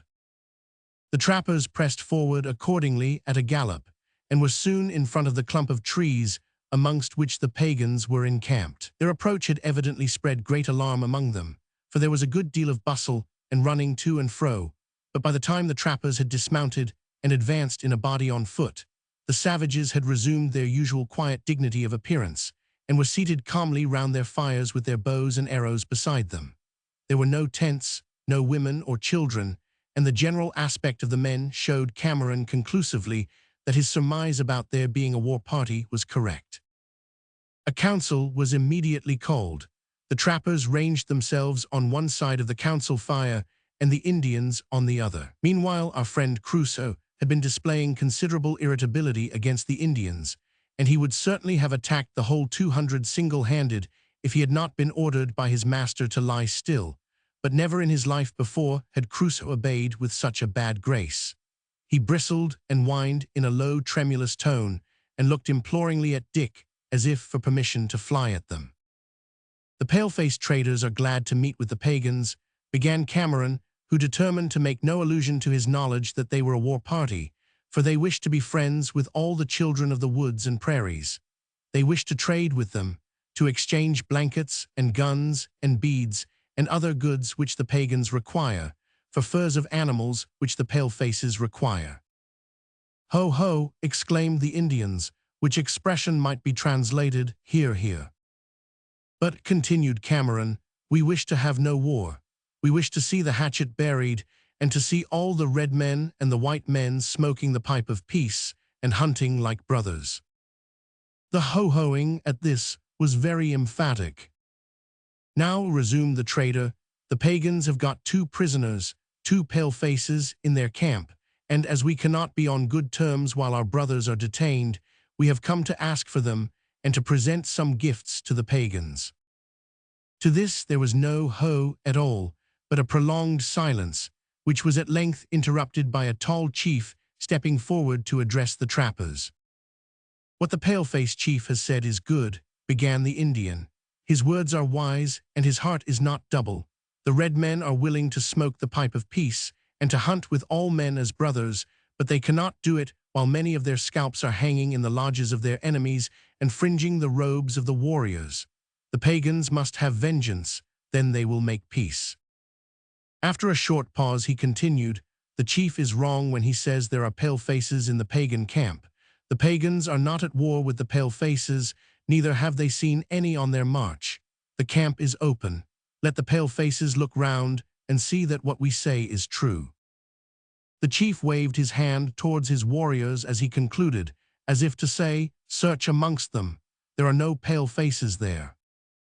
Cameron now spoke to Dick in a low tone. "They speak confidently," he said, "and I fear greatly that your poor comrades have either been killed or conveyed away from the camp and hidden among the mountains, in which case, even though they should not be far off, it would be next to impossible to find them, especially when such a band o' rascals is near, compelling us to keep together. But I'll try what a little tempting them with goods will do. At any rate, we shan't give in without a scuffle." It now, for the first time, flashed across Dick Varley that there was something more than he imagined in Crusoe's restless anxiety, which had not in the least abated, and the idea of making use of him now occurred to his mind. "I've a notion that I'll settle this matter in a shorter time than you think," he said hurriedly, "if you'll agree to try what threatening will do." The trader looked grave and undecided. "I never resort to that except as a last hope," he answered, "but I've a good deal of confidence in your prudence. What would you advise?" Dick and the trader whispered a few minutes together, while some of the men, in order to show the Indians how perfectly unconcerned they were and how ready for anything, took out their pipes and began to smoke. Both parties were seated on the ground, and during this interval the Indians also held eager discussion. At length Cameron stood up and said to his men in a quiet tone, "Be ready, lads, for instant action. When I give the word up, spring to your feet and cock your guns, but don't fire a shot till you get the word." He then stepped forward and said, "The pagan warriors are double-tongued. They know that they have hid the pale-face prisoners. We do not wish to quarrel, but if they are not delivered up at once, the pale-faces and the pagans will not be friends." Upon this the Indian chief again stood forward and said, "The pagans are not double-tongued. They have not seen pale-faces till today. They can say no more." Without moving hand or foot, Cameron then said in a firm tone, "The first pagan that moves shall die. Up, lads, and ready." In the twinkling of an eye, the trappers sprang to their feet, and cocking their rifles stood perfectly motionless, scowling at the savages, who were completely taken by surprise at the unusual suddenness and informality of such a declaration of war. Not a man moved, for, unlike white men, they seldom risk their lives in open fight, and as they looked at the formidable row of muzzles that waited but a word to send instant death into their midst, they felt that discretion was at that time the better part of valor. "Now," said Cameron, while Dick Varley and Crusoe stepped up beside him, "my young warrior will search for the pale-face prisoners. If they are found, we will take them and go away. If they are not found, we will ask the pagans to forgive us and will give them gifts. But in the meantime, if a pagan moves from the spot where he sits or lifts a bow, my young men shall fire, and the pagans know that the rifle of the pale-face always kills." Without waiting for an answer, Dick immediately said, "Seek 'em out, pup," and Crusoe bounded away. For a few minutes he sprang hither and thither through the camp, quite regardless of the Indians, and snuffed the air several times, whining in an excited tone as if to relieve his feelings. Then he put his nose to the ground and ran straight forward into the woods. Dick immediately bounded after him like a deer, while the trappers kept silent guard over the savages. For some time Crusoe ran straight forward. Then he came to a spot where there was a good deal of drifted snow on the ground. Here he seemed to lose the trail for a little and ran about in all directions, whining in a most piteous tone. "Seek 'em out, pup," repeated Dick encouragingly, while his own breast heaved with excitement and expectation. In a few seconds the dog resumed its onward course and led the way into a wild, dark spot, which was so overshadowed by trees and precipitous cliffs that the light of the sun scarce found entrance. There were many huge masses of rock scattered over the ground, which had fallen from the cliffs. Behind one of these lay a mound of dried leaves, towards which Crusoe darted and commenced scraping violently. Trembling with dread that he should find this to be the grave of his murdered companions, Dick rushed forward and hastily cleared away the leaves. The first handful thrown off revealed part of the figure of a man. Dick's heart beat audibly as he cleared the leaves from the face, and he uttered a suppressed cry on beholding the well-known features of Joe Blunt, but they were not those of a dead man. Joe's eyes met his with a scowl of anger, which instantly gave place to one of intense surprise.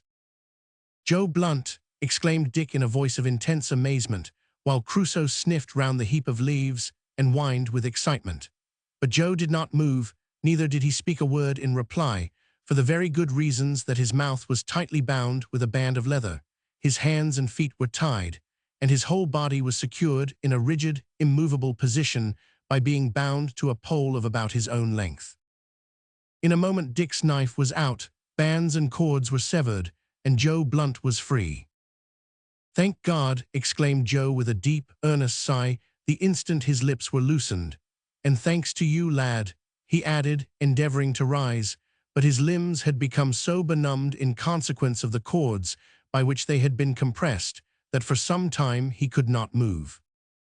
"I'll rub ye, Joe, I'll soon rub ye into a right state," said Dick, going down on his knees. "No, no, lad, look sharp and dig up Henry, he's just beside me here."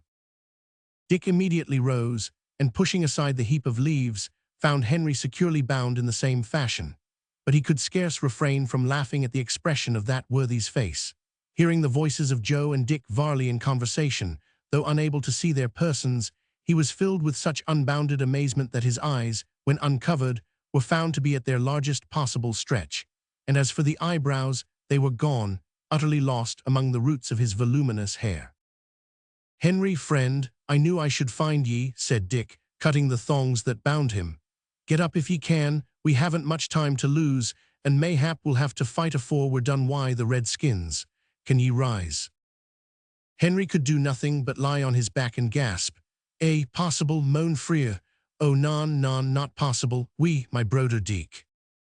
Here he attempted to rise, but being unable, fell back again, and the whole thing came so suddenly and made so deep an impression on his impulsive mind that he incontinently burst into tears.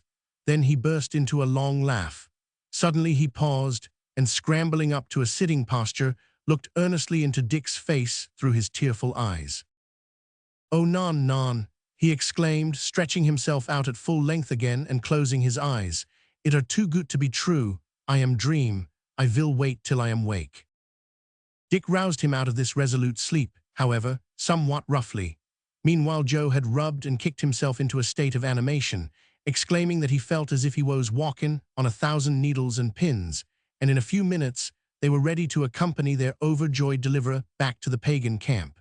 Crusoe testified his delight in various elephantine gambols round the persons of his old friends, who were not slow to acknowledge his services. "They haven't treated us overly well," remarked Joe Blunt as they strode through the underwood. "Non de rascal vriment do 'em villains. We, how to have talked too bout roastin' us alive and puttin' our scalp into vigvim for de pupus to play wid." "Well, never mind, Henry, we'll be quits wi' them now," said Joe, as they came in sight of the two bands, who remained in precisely the same position in which they had been left, except that one or two of the more reckless of the trappers had lit their pipes and taken to smoking, without, however, laying down their rifles or taking their eyes off the savages. A loud cheer greeted the arrival of the prisoners, and looks of considerable discomfort began to be evinced by the Indians. "Glad to see you, friends," said Cameron as they came up. "Vi is 'appy of de same," replied Henry, swaggering up in the joviality of his heart and seizing the trader's hand in his own enormous fist. "Shall we go to York and slay dem all at once, or von at a time?" We'll consider that afterwards, my lad. Meantime go you to the rear and get a weapon of some sort." "We say charmant," he cried, going with an immense flounder into the midst of the amused trappers and slapping those next to him on the back. "Give me weapon, do me's army, gun, pistol, anything cannon, if you have van." Meanwhile Cameron and Joe spoke together for a few moments. "You had goods with you, and horses, I believe, when you were captured," said the former. "Aye, that we had.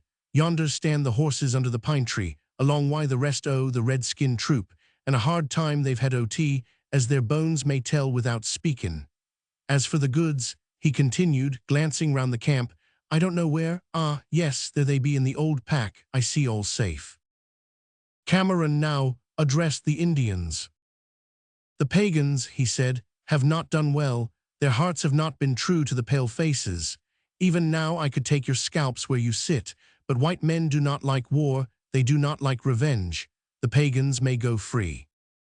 Considering the fewness of their numbers, this was bold language to use towards the Indians, but the boldest is generally the best policy on such occasions. Moreover, Cameron felt that, being armed with rifles, while the Indians had only bows and arrows, the trappers had a great advantage over them.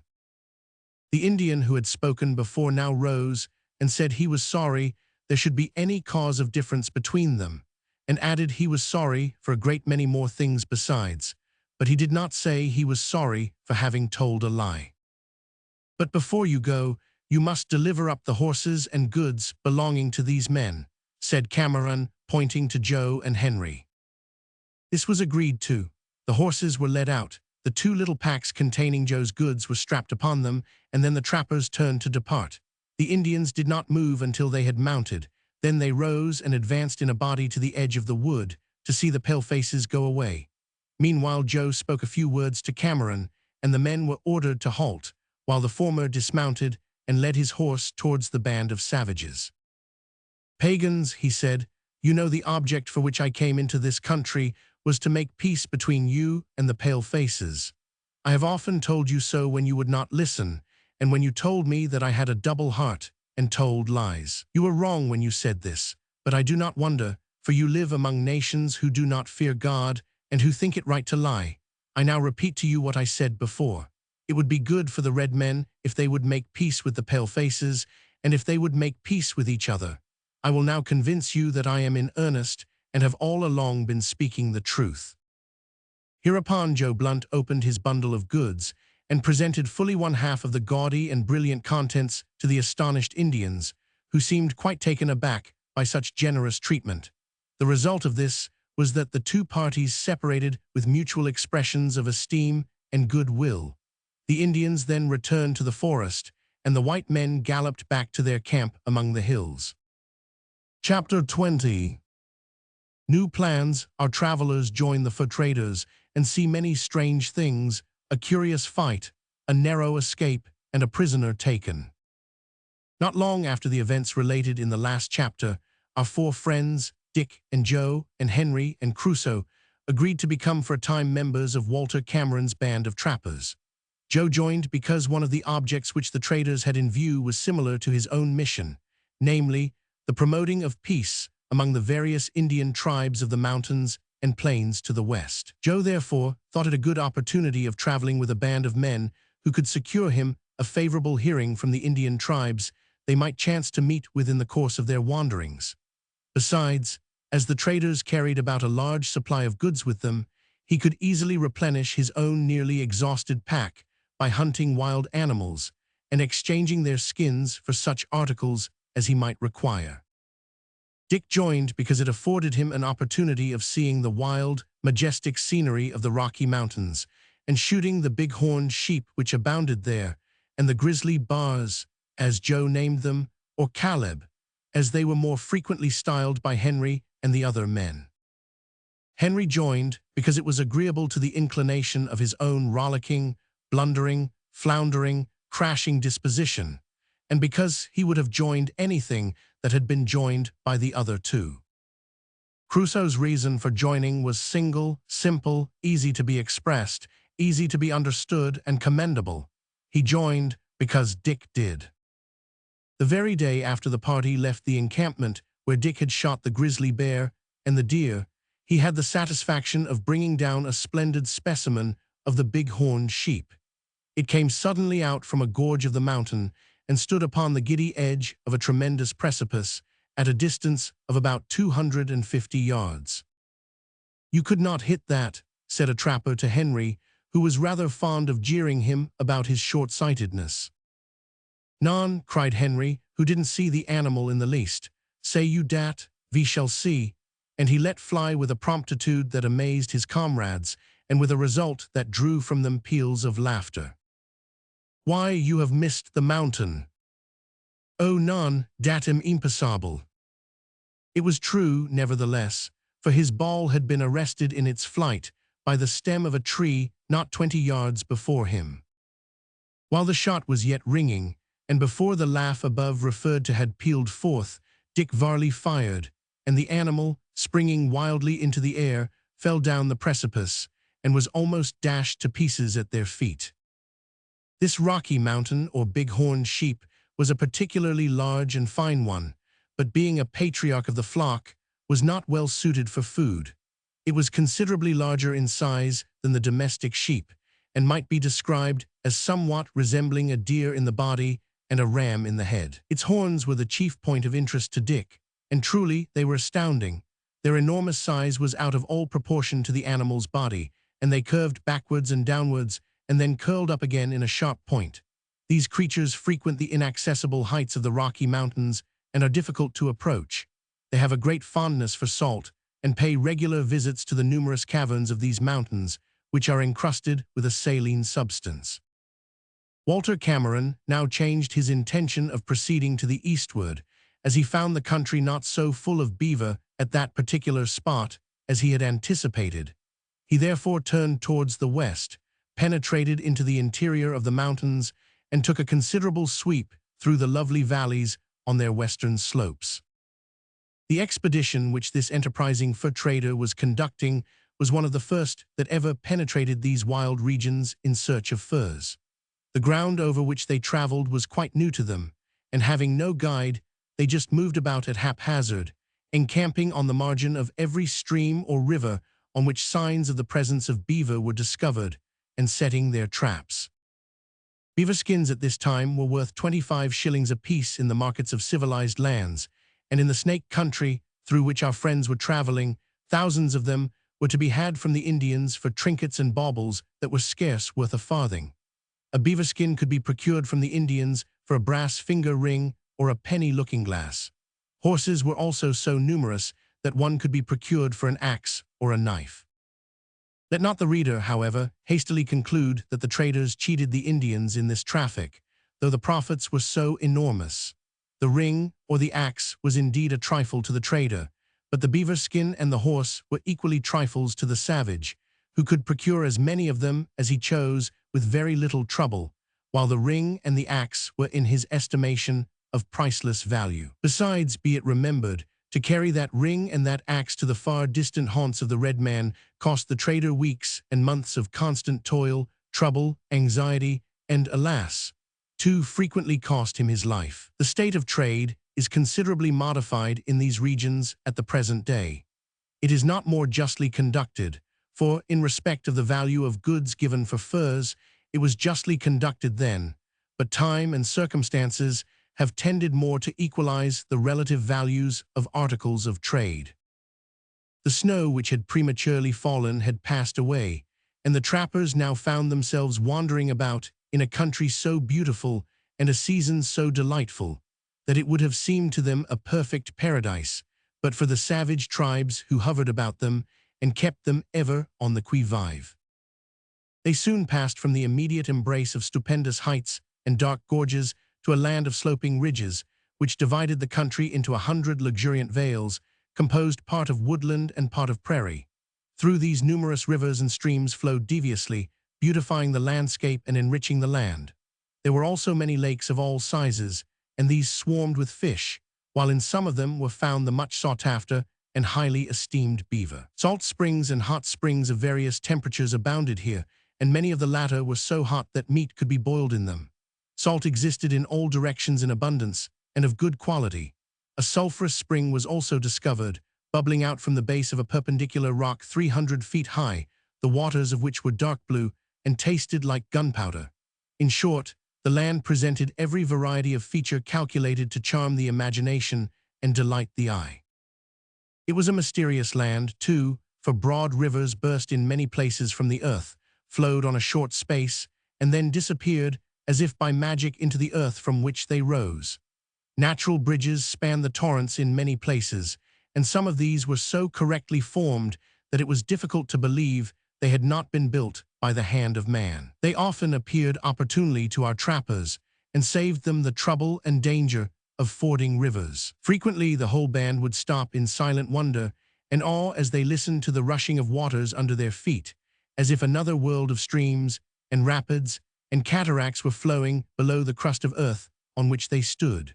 Some considerable streams were likewise observed to gush from the faces of precipices, some 20 or 30 feet from their summits, while on the top no water was to be seen. Wild berries of all kinds were found in abundance, and wild vegetables, besides many nutritious roots. Among other fish, splendid salmon were found in the lakes and rivers, and animal life swarmed on hill and dale. Woods and valleys, plains and ravines teemed with it. On every plain, the red deer grazed in herds by the banks of lake and stream.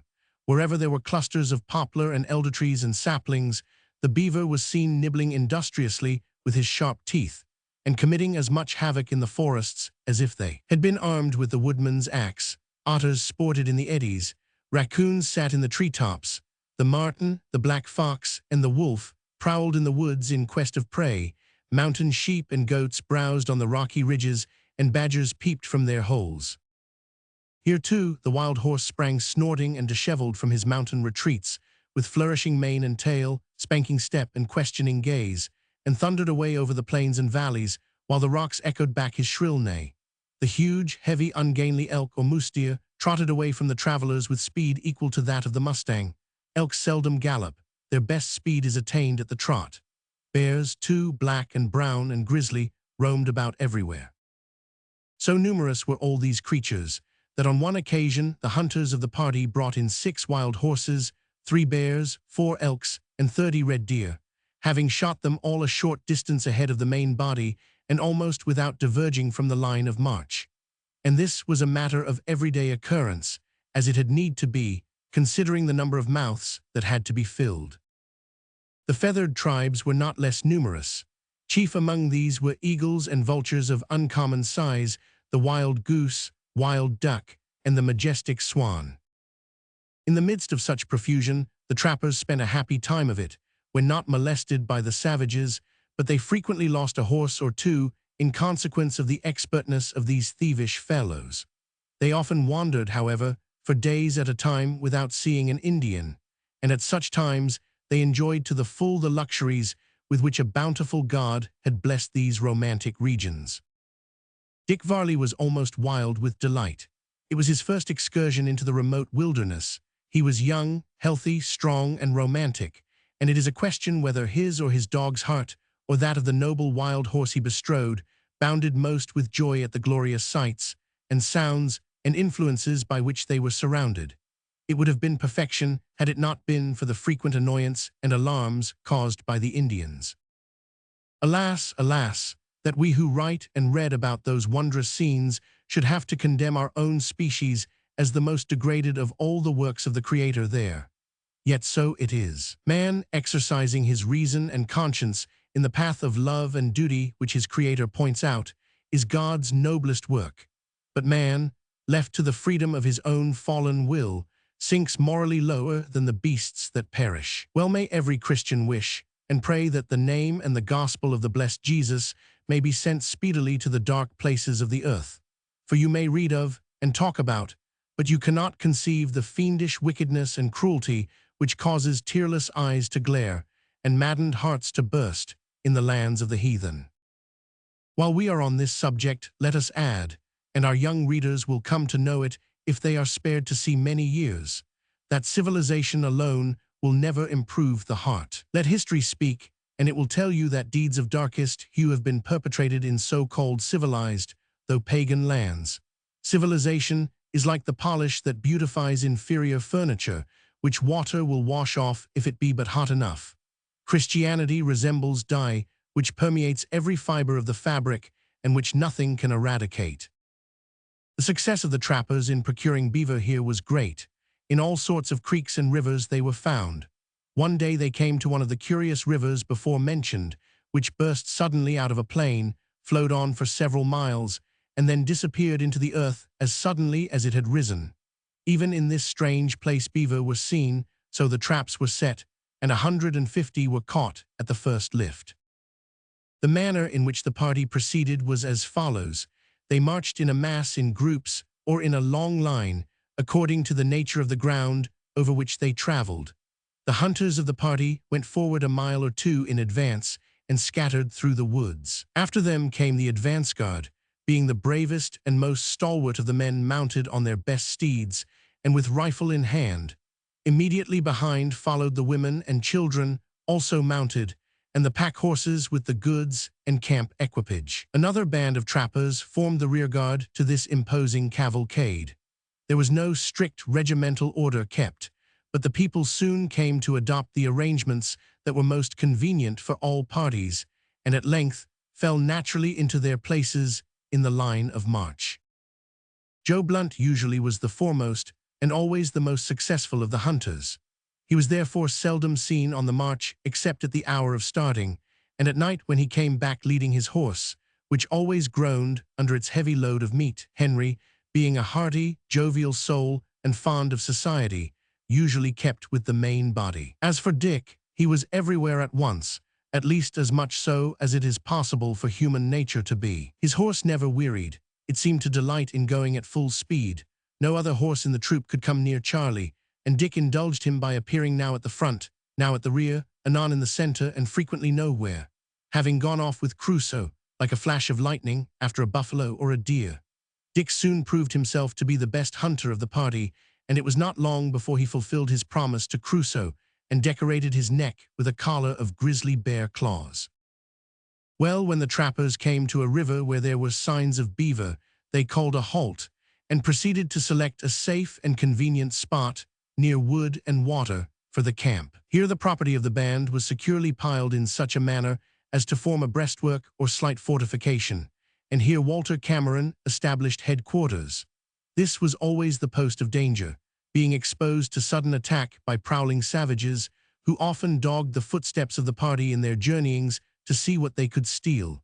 But Cameron was an old hand, and they found it difficult to escape his vigilant eye. From this point, all the trappers were sent forth in small parties every morning in various directions, some on foot and some on horseback, according to the distances they had to go. But they never went further than 20 miles, as they had to return to camp every evening. Each trapper had 10 steel traps allowed him.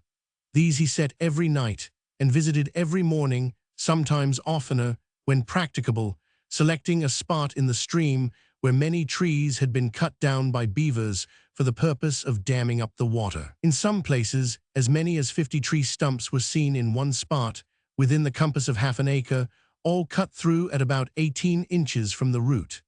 We may remark, in passing, that the beaver is very much like a gigantic water rat, with this marked difference that its tail is very broad and flat like a paddle. The said tail is a greatly esteemed article of food, as indeed is the whole body at certain seasons of the year.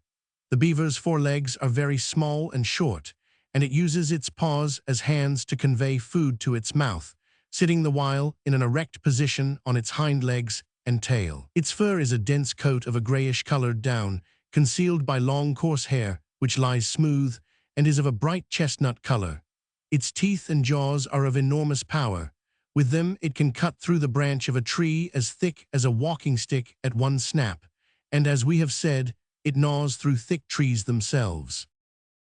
As soon as a tree falls, the beavers set to work industriously to lop off the branches, which, as well as the smaller trunks, they cut into lengths, according to their weight and thickness. These are then dragged by main force to the water side, launched, and floated to their destination. Beavers build their houses, or lodges, under the banks of rivers and lakes, and always select those of such depth of water that there is no danger of their being frozen to the bottom. When such cannot be found, and they are compelled to build in small rivulets of insufficient depth, these clever little creatures dam up the waters until they are deep enough. The banks thrown up by them across rivulets for this purpose are of great strength and would do credit to human engineers. Their lodges are built of sticks, mud, and stones, which form a compact mass. This freezes solid in winter and defies the assaults of that housebreaker, the wolverine, an animal which is the beaver's implacable foe. From this lodge, which is capable often of holding 4 old and 6 or 8 young ones, a communication is maintained with the water below the ice, so that, should the wolverine succeed in breaking up the lodge, he finds the family not at home, they having made good their retreat by the back door. When man acts the part of housebreaker, however, he cunningly shuts the back door first, by driving stakes through the ice and thus stopping the passage. Then he enters, and we almost regret to say, finds the family at home. We regret it because the beaver is a gentle, peaceable, affectionate, hairy little creature towards which one feels an irresistible tenderness. But to return from this long digression. Our trappers, having selected their several localities, set their traps in the water, so that when the beavers roamed about at night, they put their feet into them and were caught and drowned. For, although they can swim and dive admirably, they cannot live altogether under water. Thus the different parties proceeded, and in the mornings the camp was a busy scene indeed, for then the whole were engaged in skinning the animals. The beavers thus taken were always skinned, stretched, dried, folded up with the hair in the inside, laid by, and the flesh used for food. But oftentimes the trappers had to go forth with the gun in one hand and their traps in the other, while they kept a sharp lookout on the bushes to guard against surprise. Despite their utmost efforts, a horse was occasionally stolen before their very eyes, and sometimes even an unfortunate trapper was murdered and all his traps carried off. An event of this kind occurred soon after the party had gained the western slopes of the mountains. 3 Iroquois Indians, who belonged to the band of trappers, were sent to a stream about 10 miles off. Having reached their destination, they all entered the water to set their traps, foolishly neglecting the usual precaution of one remaining on the bank to protect the others. They had scarcely commenced operations when 3 arrows were discharged into their backs, and a party of Snake Indians rushed upon and slew them, carrying away their traps and horses and scalps. This was not known for several days, when, becoming anxious about their prolonged absence, Cameron sent out a party which found their mangled bodies affording a loathsome banquet to the wolves and vultures. After this sad event, the trappers were more careful to go in larger parties and keep watch.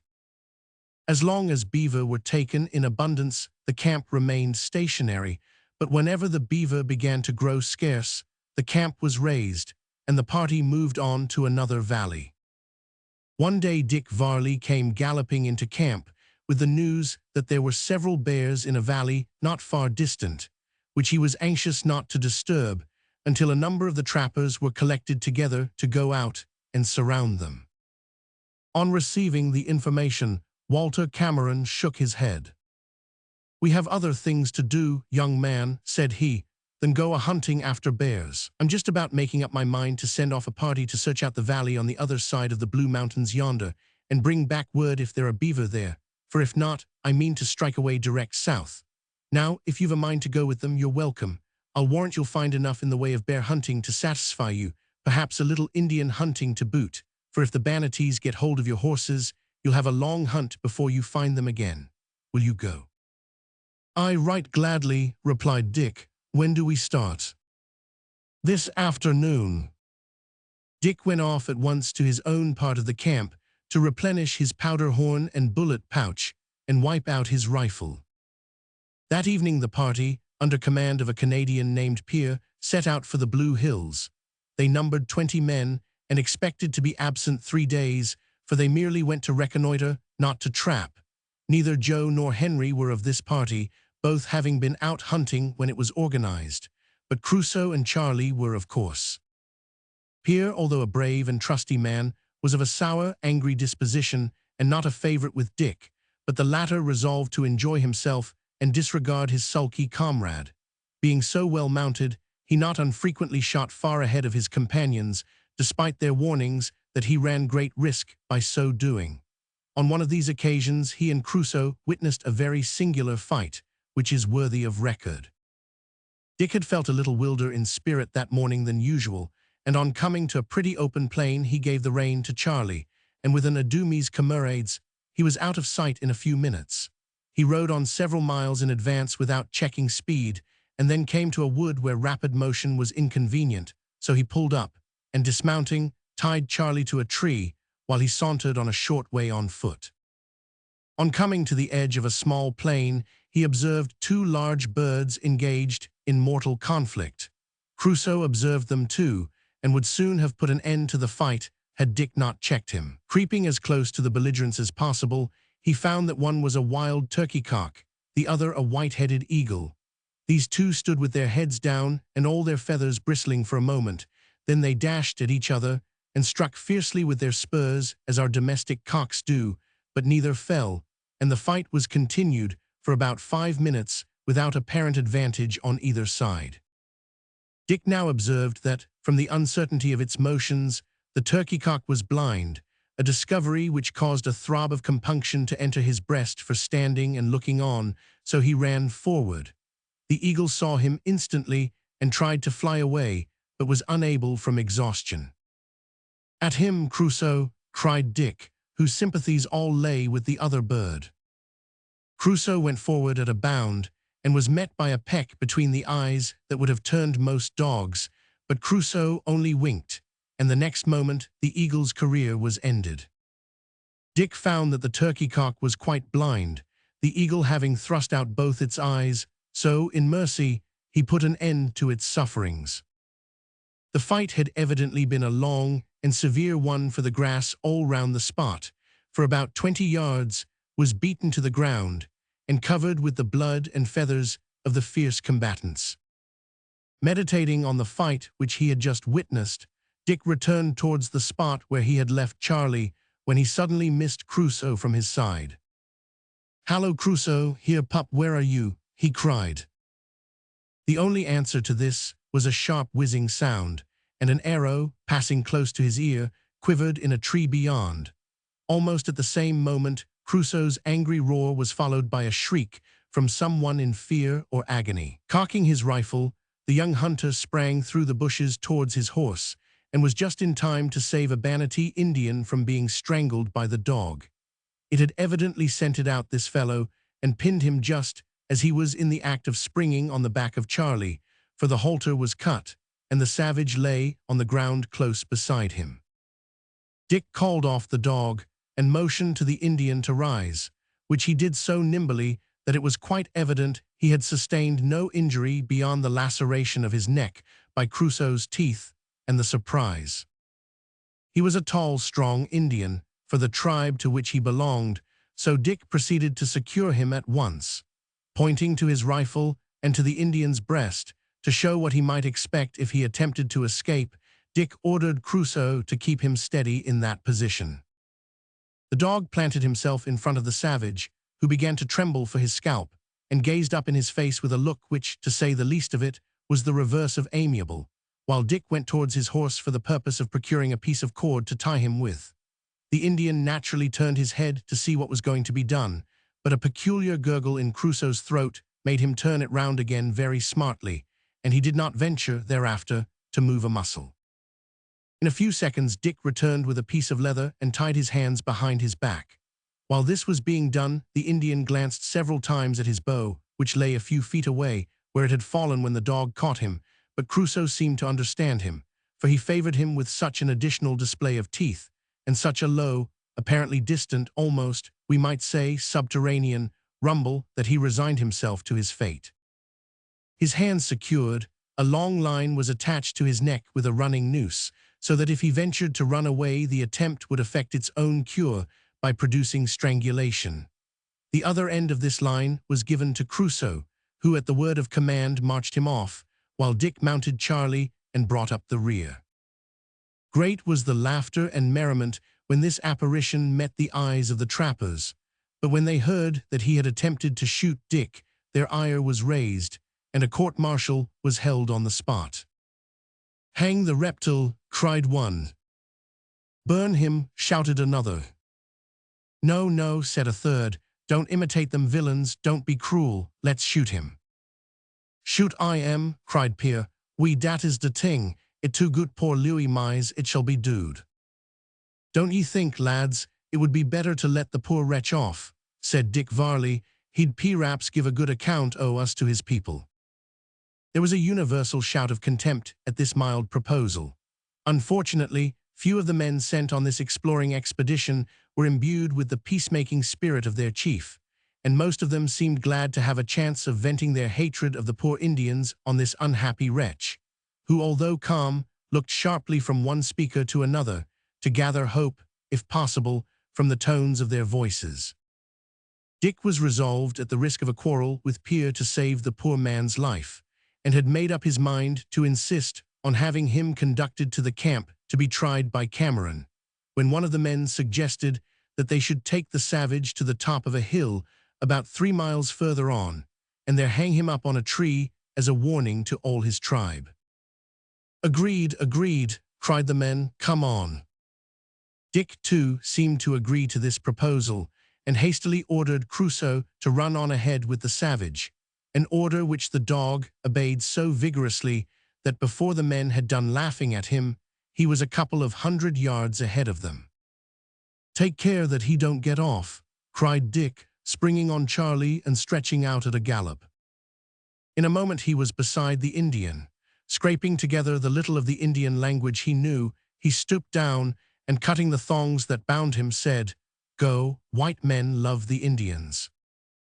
The man cast on his deliverer one glance of surprise, and the next moment bounded aside into the bushes and was gone.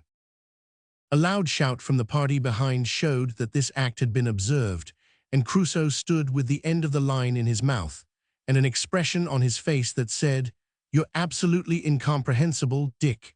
It's all right, I know, but to my feeble capacity it seems wrong."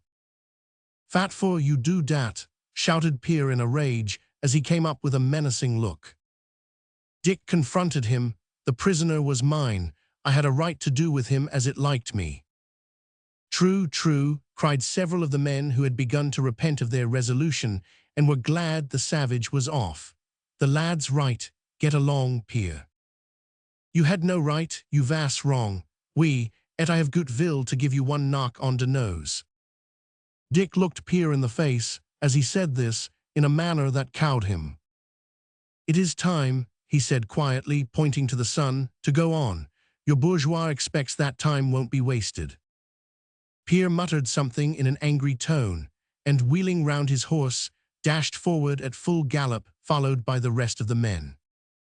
The trappers encamped that night on the edge of a wide grassy plain, which offered such tempting food for the horses that Pierre resolved to forego his usual cautious plan of picketing them close to the camp, and set them loose on the plain, merely hobbling them to prevent their straying far. Dick remonstrated, but in vain. An insolent answer was all he got for his pains. He determined, however, to keep Charlie close beside him all night, and also made up his mind to keep a sharp lookout on the other horses. At supper he again remonstrated. "No fraid," said Pierre, whose pipe was beginning to improve his temper. "The red reptiles no dare to come in open plain when the moon's so clear." "Dun know that," said a taciturn trapper, who seldom ventured a remark of any kind. "Them varmints 'ud steal the 2 eyes out o' you head when they set their hearts on't." "Dat are impossible, for to have no hearts," said a half-breed. "Dey have von whole veer de heart vas be."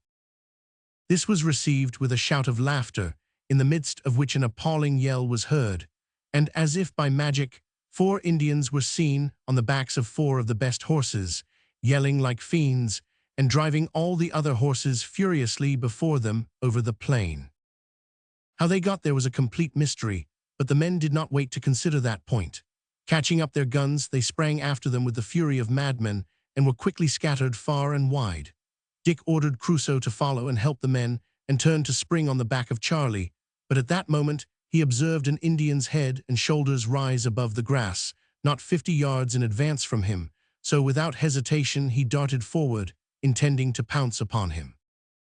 Well would it have been for Dick Varley had he at that time possessed a little more experience of the wiles and stratagems of the Banattees.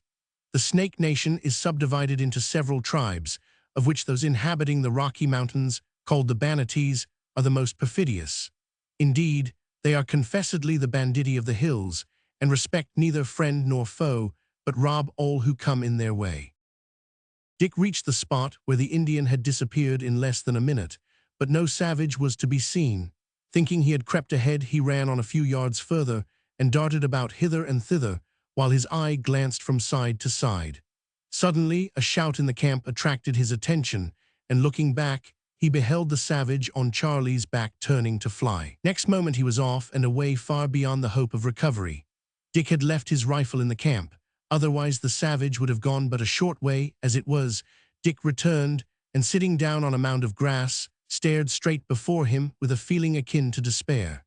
Even Crusoe could not have helped him had he been there, for nothing on 4 legs, or on 2, could keep pace with Charlie. The Banattee achieved this feat by adopting a stratagem which invariably deceives those who are ignorant of their habits and tactics. When suddenly pursued, the Banattee sinks into the grass, and serpent-like, creeps along with wonderful rapidity, not from but towards his enemy, taking care, however, to avoid him, so that when the pursuer reaches the spot where the pursued is supposed to be hiding, he hears him shout a yell of defiance far away in the rear. It was thus that the Banattee eluded Dick, and gained the camp almost as soon as the other reached the spot where he had disappeared. One by one, the trappers came back weary, raging, and despairing. In a short time they all assembled, and soon began to reproach each other. Ere long 1 or 2 had a fight, which resulted in several bloody noses and black eyes, thus adding to the misery which, one would think, had been bad enough without such additions. At last they finished their suppers and their pipes, and then lay down to sleep under the trees till morning, when they arose in a particularly silent and sulky mood, rolled up their blankets, strapped their things on their shoulders, and began to trudge slowly back to the camp on foot. Chapter 21. Wolves attack the horses, and Cameron circumvents the wolves, a bear hunt, in which Henry shines conspicuous, Joe and the Naturalist, an alarm, a surprise, and a capture.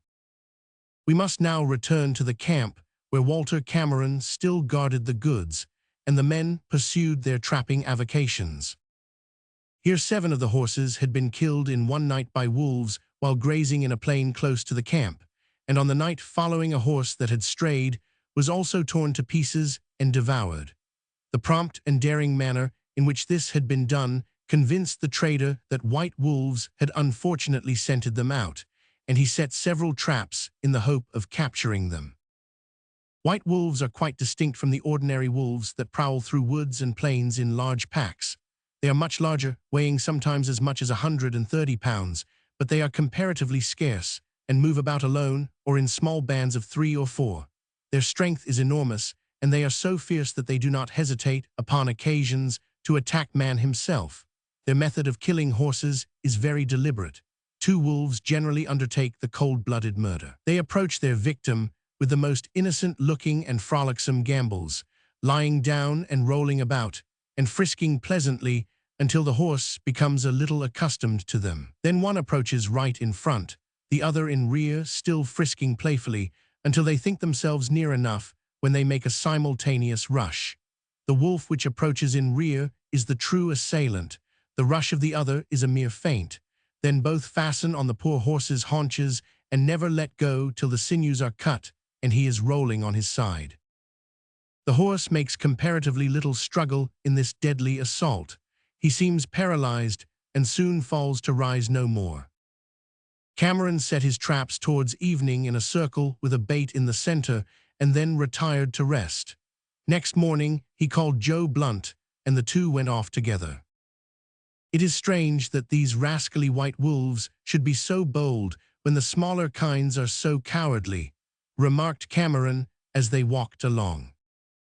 So 'tis, replied Joe, but I've seed them other chaps bold enough too in the prairie when they were in large packs and starvin'. I believe the small wolves follow the big fellows and help them to eat what they kill, though they generally sit round and look on at the killing." "Hist!" exclaimed Joe, cocking his gun. "There he is, and no mistake." There he was, undoubtedly, a wolf of the largest size with one of his feet in the trap. He was a terrible-looking object, for besides his immense size and naturally ferocious aspect, his white hair bristled on end and was all covered with streaks and spots of blood from his bloody jaws. In his efforts to escape, he had bitten the trap until he had broken his teeth and lacerated his gums, so that his appearance was hideous in the extreme. And when the two men came up, he struggled with all his might to fly at them. Cameron and Joe stood looking at him in a sort of wondering admiration. "We'd better put a ball in him," suggested Joe after a time. "Mayhap the chain won't stand sich tugs long." "True, Joe. If it breaks, we might get an ugly nip before we killed him." So saying, Cameron fired into the wolf's head and killed it. It was found, on examination, that 4 wolves had been in the traps, but the rest had escaped. 2 of them, however, had gnawed off their paws and left them lying in the traps. After this, the big wolves did not trouble them again. The same afternoon, a bear hunt was undertaken, which well nigh cost one of the Iroquois his life. It happened thus. While Cameron and Joe were away after the white wolves, Henry came floundering into camp, tossing his arms like a maniac, and shouting that 7 bars woes be down in de bush close by. It chanced that this was an idle day with most of the men, so they all leaped on their horses, and taking guns and knives, sallied forth to give battle to the bears. Arrived at the scene of action, they found the 7 bears busily engaged in digging up roots, so the men separated in order to surround them, and then closed in. The place was partly open and partly covered with thick bushes into which a horseman could not penetrate. The moment the bears got wind of what was going forward, they made off as fast as possible, and then commenced a scene of firing, galloping, and yelling that defies description. 4 out of the 7 were shot before they gained the bushes. The other 3 were wounded, but made good their retreat. As their places of shelter, however, were like islands in the plain, they had no chance of escaping. The horsemen now dismounted and dashed recklessly into the bushes, where they soon discovered and killed 2 of the bears. The 3rd was not found for some time. At last, an Iroquois came upon it so suddenly that he had not time to point his gun before the bear sprang upon him and struck him to the earth, where it held him down. Instantly the place was surrounded by eager men, but the bushes were so thick, and the fallen trees among which the bear stood were so numerous, that they could not use their guns without running the risk of shooting their companion. Most of them drew their knives and seemed about to rush on the bear with these, but the monster's aspect, as it glared round, was so terrible that they held back for a moment in hesitation. At this moment Henry, who had been at some distance engaged in the killing of one of the other bears, came rushing forward after his own peculiar manner. "Ah, fat is eat, hey, the bar no go under yit." Just then his eye fell on the wounded Iroquois with the bear above him, and he uttered a yell so intense in tone that the bear himself seemed to feel that something decisive was about to be done at last. Henry did not pause, but with a flying dash, he sprang like a spread eagle, arms and legs extended, right into the bear's bosom. At the same moment, he sent his long hunting knife down into its heart. But Bruin is proverbially hard to kill, and although mortally wounded, he had strength enough to open his jaws and close them on Henry's neck. There was a cry of horror, and at the same moment, a volley was fired at the bear's head, for the trappers felt that it was better to risk shooting their comrades than see them killed before their eyes. Fortunately, the bullets took effect, and tumbled him over at once without doing damage to either of the men, although several of the balls just grazed Henry's temple and carried off his cap. Although uninjured by the shot, the poor Iroquois had not escaped scatheless from the paw of the bear. His scalp was torn almost off and hung down over his eyes, while blood streamed down his face. He was conveyed by his comrades to the camp, where he lay 2 days in a state of insensibility, at the end of which time he revived and recovered daily. Afterwards, when the camp moved, he had to be carried, but in the course of 2 months he was as well as ever and quite as fond of bear hunting. Among other trophies of this hunt, there were 2 deer and a buffalo, which last had probably strayed from the herd. 4 or 5 Iroquois were round this animal, whetting their knives for the purpose of cutting it up when Henry passed, so he turned aside to watch them perform the operation, quite regardless of the fact that his neck and face were covered with blood, which flowed from 1 or 2 small punctures made by the bear. The Indians began by taking off the skin, which certainly did not occupy them more than 5 minutes. Then they cut up the meat and made a pack of it, and cut out the tongue, which is somewhat troublesome, as that member requires to be cut out from under the jaw of the animal and not through the natural opening of the mouth. One of the forelegs was cut off at the knee joint, and this was used as a hammer with which to break the skull for the purpose of taking out the brains, these being used in the process of dressing and softening the animal's skin. An axe would have been of advantage to break the skull, but in the hurry of rushing to the attack, the Indians had forgotten their axes, so they adopted the common fashion of using the buffalo's hoof as a hammer, the shank being the handle. The whole operation of flaying, cutting up, and packing the meat did not occupy more than 20 minutes.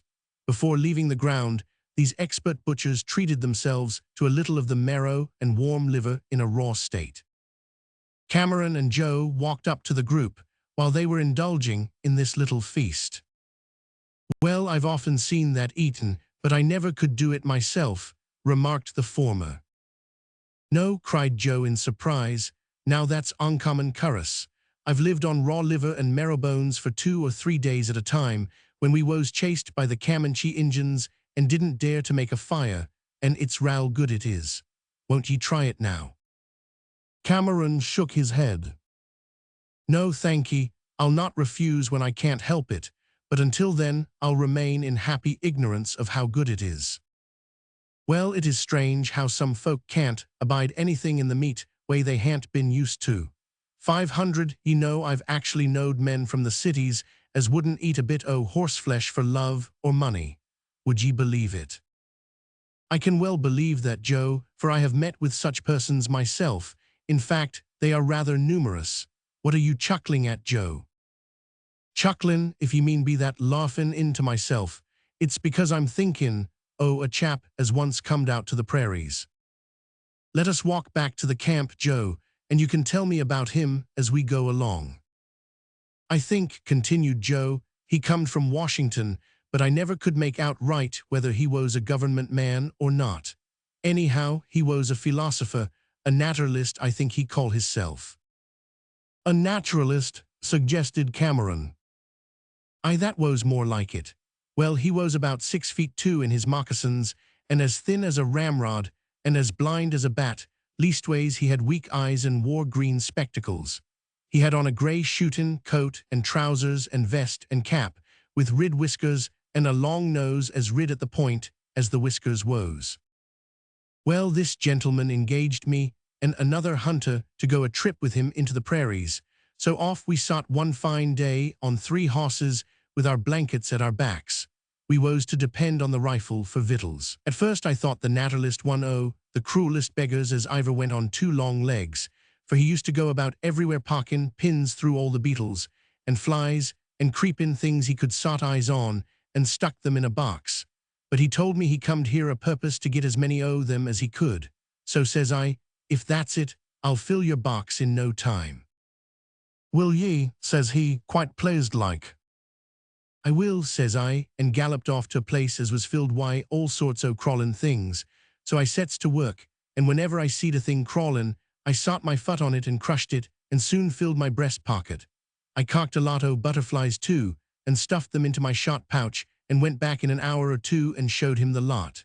He put on his green spectacles and looked at them as if he'd seen a rattlesnake. My good man, says he, you've crushed them all to pieces. They'll taste as good for all that, says I, for somehow I'd taken it in me head that he'd heard o' the way the Injuns make soup o' the grasshoppers, and was wantin' to try his hand at a new dish.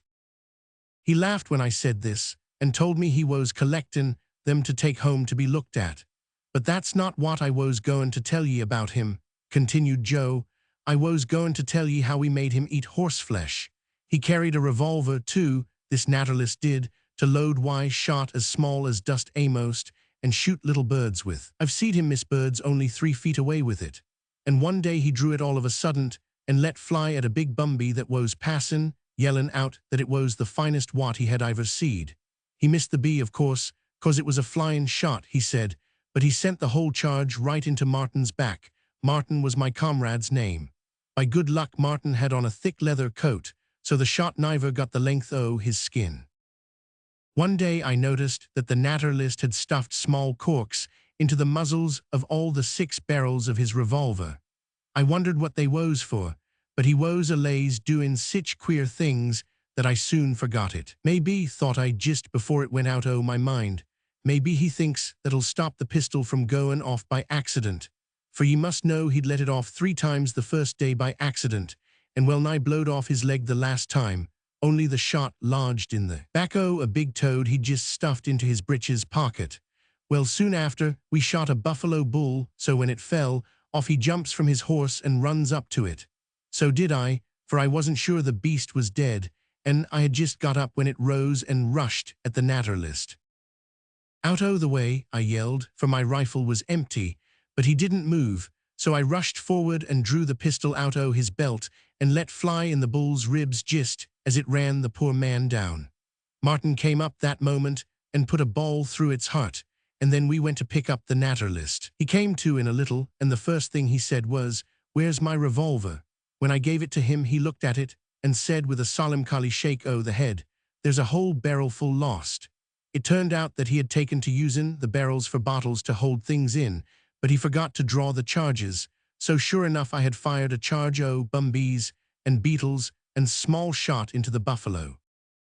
But that's not what I was goin' to tell ye yet. We come to a part o' the plains where we was well nigh starved for want o' game, and the naturalist got so thin that ye could a'most see through him, so I offered to kill my horse and cut it up for meat, but you never saw such a face he made. "I'd rather die first," says he, "than eat it," so we didn't kill it. But that very day Martin got a shot at a wild horse and killed it. The naturalist was down in the bed o' a creek at the time groppin' for creepers, and he didn't see it. "He'll never eat it," says Martin. "That's true," says I. "Let's tell him it's a buffalo," says he. "That would be tellin' a lie," says I. So we stood lookin' at each other, not knowin' what to do.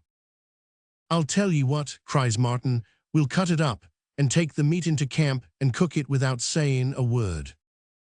"Done," says I, "that's it, for you must know the poor creature was no judge o' meat. He couldn't tell one kind from another, and he never asked questions. In fact, he never most spoke to us all the trip. Well, we cut up the horse and carried the flesh and marrow bones into camp, talkin' care to leave the hoofs and skin behind, and sought to work and roasted steaks and marrow bones. When the naturalist came back, ye should ha' seen the joyful face he put on when he smelt the grub, for he was all but starved out, poor critter. "What have we got here?" cried he, rubbin' his hands and sittin' down. "Steaks and marrow bones," says Martin. "Capital," says he, "I'm so hungry."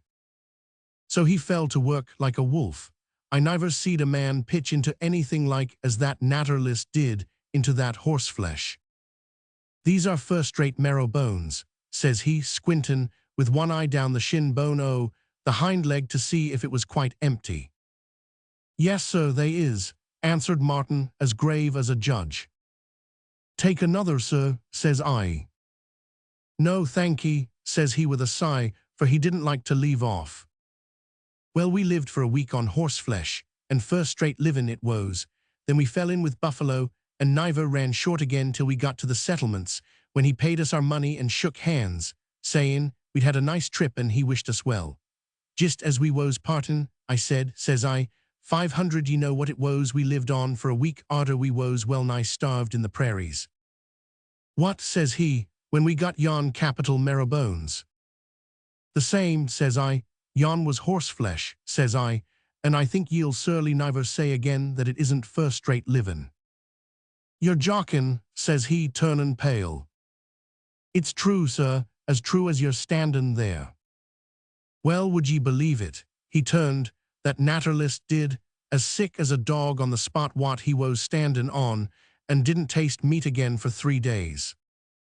Shortly after the conclusion of Joe's story, they reached the camp, and here they found the women and children flying about in a state of terror, and the few men who had been left in charge arming themselves in the greatest haste.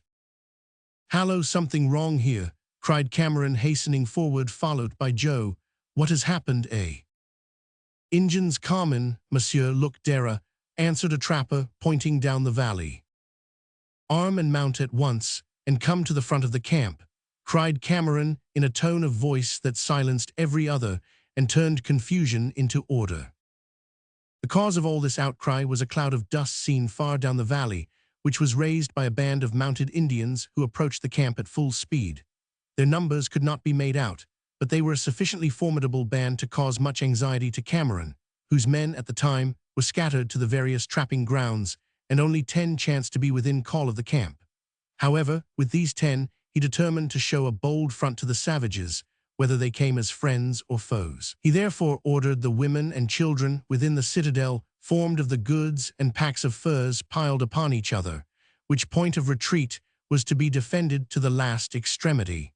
Then, galloping to the front, he collected his men and swept down the valley at full speed. In a few minutes, they were near enough to observe that the enemy only numbered 4 Indians, who were driving a band of about 100 horses before them, and so busy were they in keeping the troop together that Cameron and his men were close upon them before they were observed.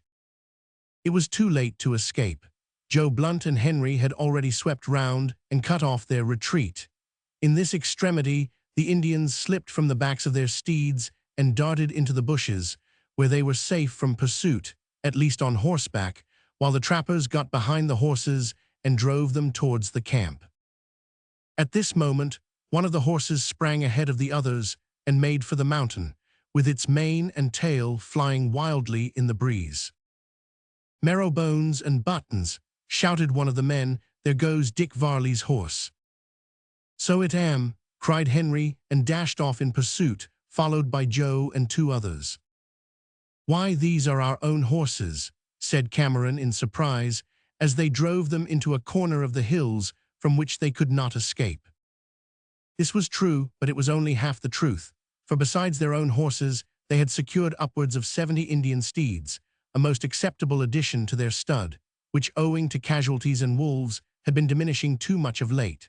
The fact was that the Indians who had captured the horses belonging to Pierre and his party were a small band of robbers who had traveled, as was afterwards learned, a considerable distance from the south, stealing horses from various tribes as they went along. As we have seen, in an evil hour they fell in with Pierre's party and carried off their steeds, which they drove to a pass leading from one valley to the other. Here they united them with the main band of their ill-gotten gains, and while the greater number of the robbers descended further into the plains in search of more booty, 4 of them were sent into the mountains with the horses already procured. These 4, utterly ignorant of the presence of white men in the valley, drove their charge, as we have seen, almost into the camp. Cameron immediately organized a party to go out in search of Pierre and his companions, about whose fate he became intensely anxious, and in the course of half an hour, as many men as he could spare with safety were dispatched in the direction of the Blue Mountains.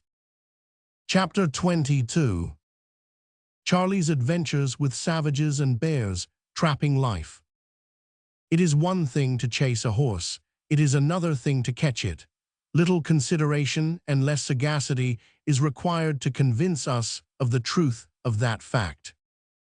The reader may perhaps venture to think this rather a trifling fact. We are not so sure of that. In this world of fancies, to have any fact incontestably proved and established is a comfort, and whatever is a source of comfort to mankind is worthy of notice. Surely our reader won't deny that. Perhaps he will, so we can only console ourselves with the remark that there are people in this world who would deny anything, who would deny that there was a nose on their face if you said there was. Well, to return to the point, which was the chase of a horse in the abstract, from which we will rapidly diverge to the chase of Dick Varley's horse in particular. This noble charger, having been ridden by savages until all his old fire and blood and metal were worked up to a red heat, no sooner discovered that he was pursued than he gave a snort of defiance, which he accompanied with a frantic shake of his mane and a fling of contempt in addition to a magnificent wave of his tail. Then he thundered up the valley at a pace which would speedily have left Joe Blunt and Henry out of sight behind if. Aye, that's the word, if. What a word that if is. What a world of ifs we live in. There never was anything that wouldn't have been something else if something hadn't intervened to prevent it. Yes, we repeat, Charlie would have left his two friends miles and miles behind in what is called no time, if he had not run straight into a gorge which was surrounded by inaccessible precipices, and out of which there was no exit except by the entrance, which was immediately barred by Henry, while Joe advanced to catch the runaway. For 2 hours at least did Joe Blunt essay to catch Charlie, and during that space of time he utterly failed. The horse seemed to have made up his mind for what is vulgarly termed a lark. "It won't do, Henry," said Joe, advancing towards his companion and wiping his forehead with the cuff of his leathern coat. "I can't catch him. The wind's a'most blowed out o' me body." "Datum vexatiable," replied Henry in a tone of commiseration. "S'pose I woes make try." "In that case I s'pose ye would fail, but go ahead and do what ye can. I'll hold your horse." So Henry began by a rush and a flourish of legs and arms that nearly frightened the horse out his wits. For half an hour he went through all the complications of running and twisting of which he was capable, without success, when Joe Blunt suddenly uttered a stentorian yell that rooted him to the spot on which he stood. To account for this, we must explain that in the heights of the Rocky Mountains vast accumulations of snow take place among the crevices and gorges during winter. Such of these masses as form on steep slopes are loosened by occasional thaws, and are precipitated in the form of avalanches into the valleys below, carrying trees and stones along with them in their thundering descent. In the gloomy gorge, where Dick's horse had taken refuge, the precipices were so steep that many avalanches had occurred, as was evident from the mounds of heaped snow that lay at the foot of most of them. Neither stones nor trees were carried down here, however, for the cliffs were nearly perpendicular, and the snow slipping over their edges had fallen on the grass below. Such an avalanche was now about to take place, and it was this that caused Joe to utter his cry of alarm and warning. Henry and the horse were directly under the cliff over which it was about to be hurled, the latter close to the wall of rock, the other at some distance away from it. Joe cried again, "Back, Henry, back vite," when the mass flowed over and fell with a roar like prolonged thunder. Henry sprang back in time to save his life, though he was knocked down and almost stunned, but poor Charlie was completely buried under the avalanche, which now presented the appearance of a hill of snow. The instant Henry recovered sufficiently, Joe and he mounted their horses and galloped back to the camp as fast as possible. Meanwhile, another spectator stepped forward upon the scene they had left and surveyed the snow hill with a critical eye.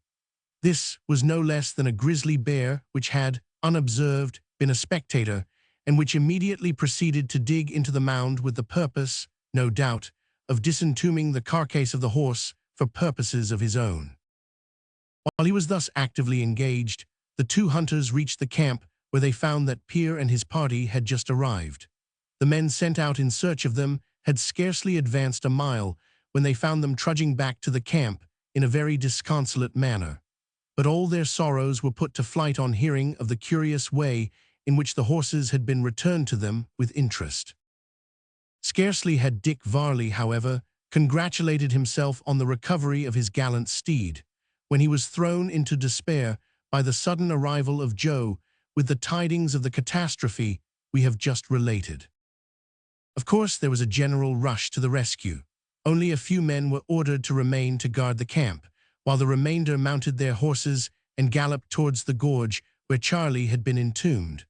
On arriving, they found that Bruin had worked with such laudable zeal that nothing but the tip of his tail was seen sticking out of the hole which he had dug. The hunters could not refrain from laughing as they sprang to the ground and standing in a semicircle in front of the hole prepared to fire.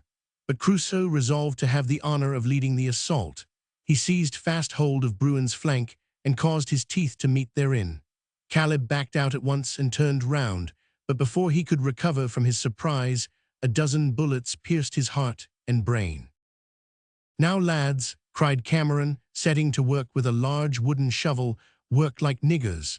If there's any life left in the horse, it'll soon be smothered out unless we set him free." The men needed no urging, however. They worked as if their lives depended on their exertions. Dick Varley, in particular, labored like a young Hercules, and Henry hurled masses of snow about in a most surprising manner. Crusoe, too, entered heartily into the spirit of the work, and scraping with his forepaws, sent such a continuous shower of snow behind him that he was speedily lost to view in a hole of his own excavating. In the course of half an hour, a cavern was dug in the mound almost close up to the cliff, and the men were beginning to look about for the crushed body of Dick's steed, when an exclamation from Henry attracted their attention. "Ha, me's army, here be one hole." The truth of this could not be doubted, for the eccentric trapper had thrust his shovel through the wall of snow into what appeared to be a cavern beyond, and immediately followed up his remark by thrusting in his head and shoulders. He drew them out in a few seconds with a look of intense amazement. "Voila, Joe Blunt, look in dere, and you shall see fat you will behold."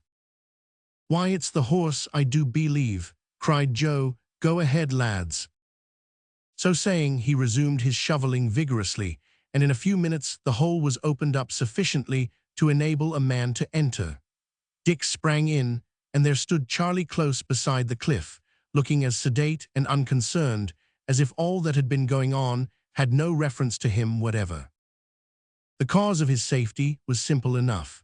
The precipice beside which he stood when the avalanche occurred overhung its base at that point considerably, so that when the snow descended, a clear space of several feet wide was left all along its base. Here Charlie had remained in perfect comfort until his friends dug him out. Congratulating themselves not a little on having saved the charger and bagged a grizzly bear, the trappers remounted and returned to the camp. For some time after this, nothing worthy of particular note occurred. The trapping operations went on prosperously and without interruption from the Indians, who seemed to have left the locality altogether. During this period, Dick and Crusoe and Charlie had many excursions together, and the silver rifle full many a time sent death to the heart of bear, and elk, and buffalo, while indirectly it sent joy to the heart of man, woman, and child in camp, in the shape of juicy steaks and marrow bones. Joe and Henry devoted themselves almost exclusively to trapping beaver, in which pursuit they were so successful that they speedily became wealthy men, according to backward notions of wealth. With the beaver that they caught, they purchased from Cameron's store powder and shot enough for a long hunting expedition and a couple of spare horses to carry their packs. They also purchased a large assortment of such goods and trinkets as would prove acceptable to Indians, and supplied themselves with new blankets and a few pairs of strong moccasins, of which they stood much in need. Thus they went on from day to day, until symptoms of the approach of winter warned them that it was time to return to the Mustang Valley. About this time, an event occurred which totally changed the aspect of affairs in these remote valleys of the Rocky Mountains, and precipitated the departure of our four friends, Dick, Joe, Henry, and Crusoe. This was the sudden arrival of a whole tribe of Indians. As their advent was somewhat remarkable, we shall devote to it the commencement of a new chapter. Chapter 23. Savage sports, living cataracts, and alarm Indians and their doings, the stampedo Charlie again. One day Dick Varley was out on a solitary hunting expedition near the Rocky Gorge, where his horse had received temporary burial a week or two before. Crusoe was with him, of course. Dick had tied Charlie to a tree and was sunning himself on the edge of a cliff, from the top of which he had a fine view of the valley and the rugged precipices that hemmed it in. Just in front of the spot on which he sat, the precipices on the opposite side of the gorge rose to a considerable height above him, so that their ragged outlines were drawn sharply across the clear sky. Dick was gazing in dreamy silence at the jutting rocks and dark caverns, and speculating on the probable number of bears that dwelt there, when a slight degree of restlessness on the part of Crusoe attracted him. "What is't, pup?" said he, laying his hand on the dog's broad back. Crusoe looked the answer. "I don't know, Dick, but it's something, you may depend upon it, else I would not have disturbed you." Dick lifted his rifle from the ground and laid it in the hollow of his left arm. "There must be something in the wind," remarked Dick. As wind is known to be composed of two distinct gases, Crusoe felt perfectly safe in replying yes with his tail. Immediately after he added, "Hallo, did you hear that?" with his ears. Dick did hear it and sprang hastily to his feet as a sound like, yet unlike, distant thunder came faintly down upon the breeze. In a few seconds the sound increased to a roar in which was mingled the wild cries of men. Neither Dick nor Crusoe moved, for the sounds came from behind the heights in front of them, and they felt that the only way to solve the question, "What can the sounds be?" was to wait till the sounds should solve it themselves. Suddenly the muffled sounds gave place to the distinct bellowing of cattle, the clatter of innumerable hoofs, and the yells of savage men, while at the same moment the edges of the opposite cliffs became alive, with Indians and buffaloes rushing about in frantic haste, the former almost mad with savage excitement, the latter with blind rage and terror. On reaching the edge of the dizzy precipice, the buffaloes turned abruptly and tossed their ponderous heads as they coursed along the edge. Yet a few of them, unable to check their headlong course, fell over and were dashed to pieces on the rocks below. Such falls, Dick observed, were hailed with shouts of delight by the Indians, whose sole object evidently was to enjoy the sport of driving the terrified animals over the precipice. The wily savages had chosen their ground well for this purpose. The cliff immediately opposite to Dick Varley was a huge projection from the precipice that hemmed in the gorge, or species of cape or promontory several hundred yards wide at the base, and narrowing abruptly to a point. The sides of this wedge-shaped projection were quite perpendicular. Indeed, in some places the top overhung the base, and they were at least 300 feet high. Broken and jagged rocks, of that peculiarly chaotic character which probably suggested the name to this part of the great American chain, projected from, and were scattered all round, the cliffs. Over these the Indians, whose numbers increased every moment, strove to drive the luckless herd of buffaloes that had chanced to fall in their way. The task was easy. The unsuspecting animals, of which there were hundreds, rushed in a dense mass upon the cape referred to. On they came with irresistible impetuosity, bellowing furiously, while their hoofs thundered on the turf with the muffled continuous roar of a distant but mighty cataract, the Indians, meanwhile, urging them on by hideous yell and frantic gesture. The advance guard came bounding madly to the edge of the precipice. Here they stopped short and gazed affrighted at the gulf below. It was but for a moment. The irresistible momentum of the flying mass behind pushed them over. Down they came, absolutely a living cataract, upon the rocks below. Some struck on the projecting rocks in the descent, and their bodies were dashed almost in pieces, while their blood spurted out in showers. Others leaped from rock to rock with awful bounds, until, losing their foothold, they fell headlong, while others descended sheer down into the sweltering mass that lay shattered at the base of the cliffs. Dick Varley and his dog remained rooted to the rock as they gazed at the sickening sight, as if petrified.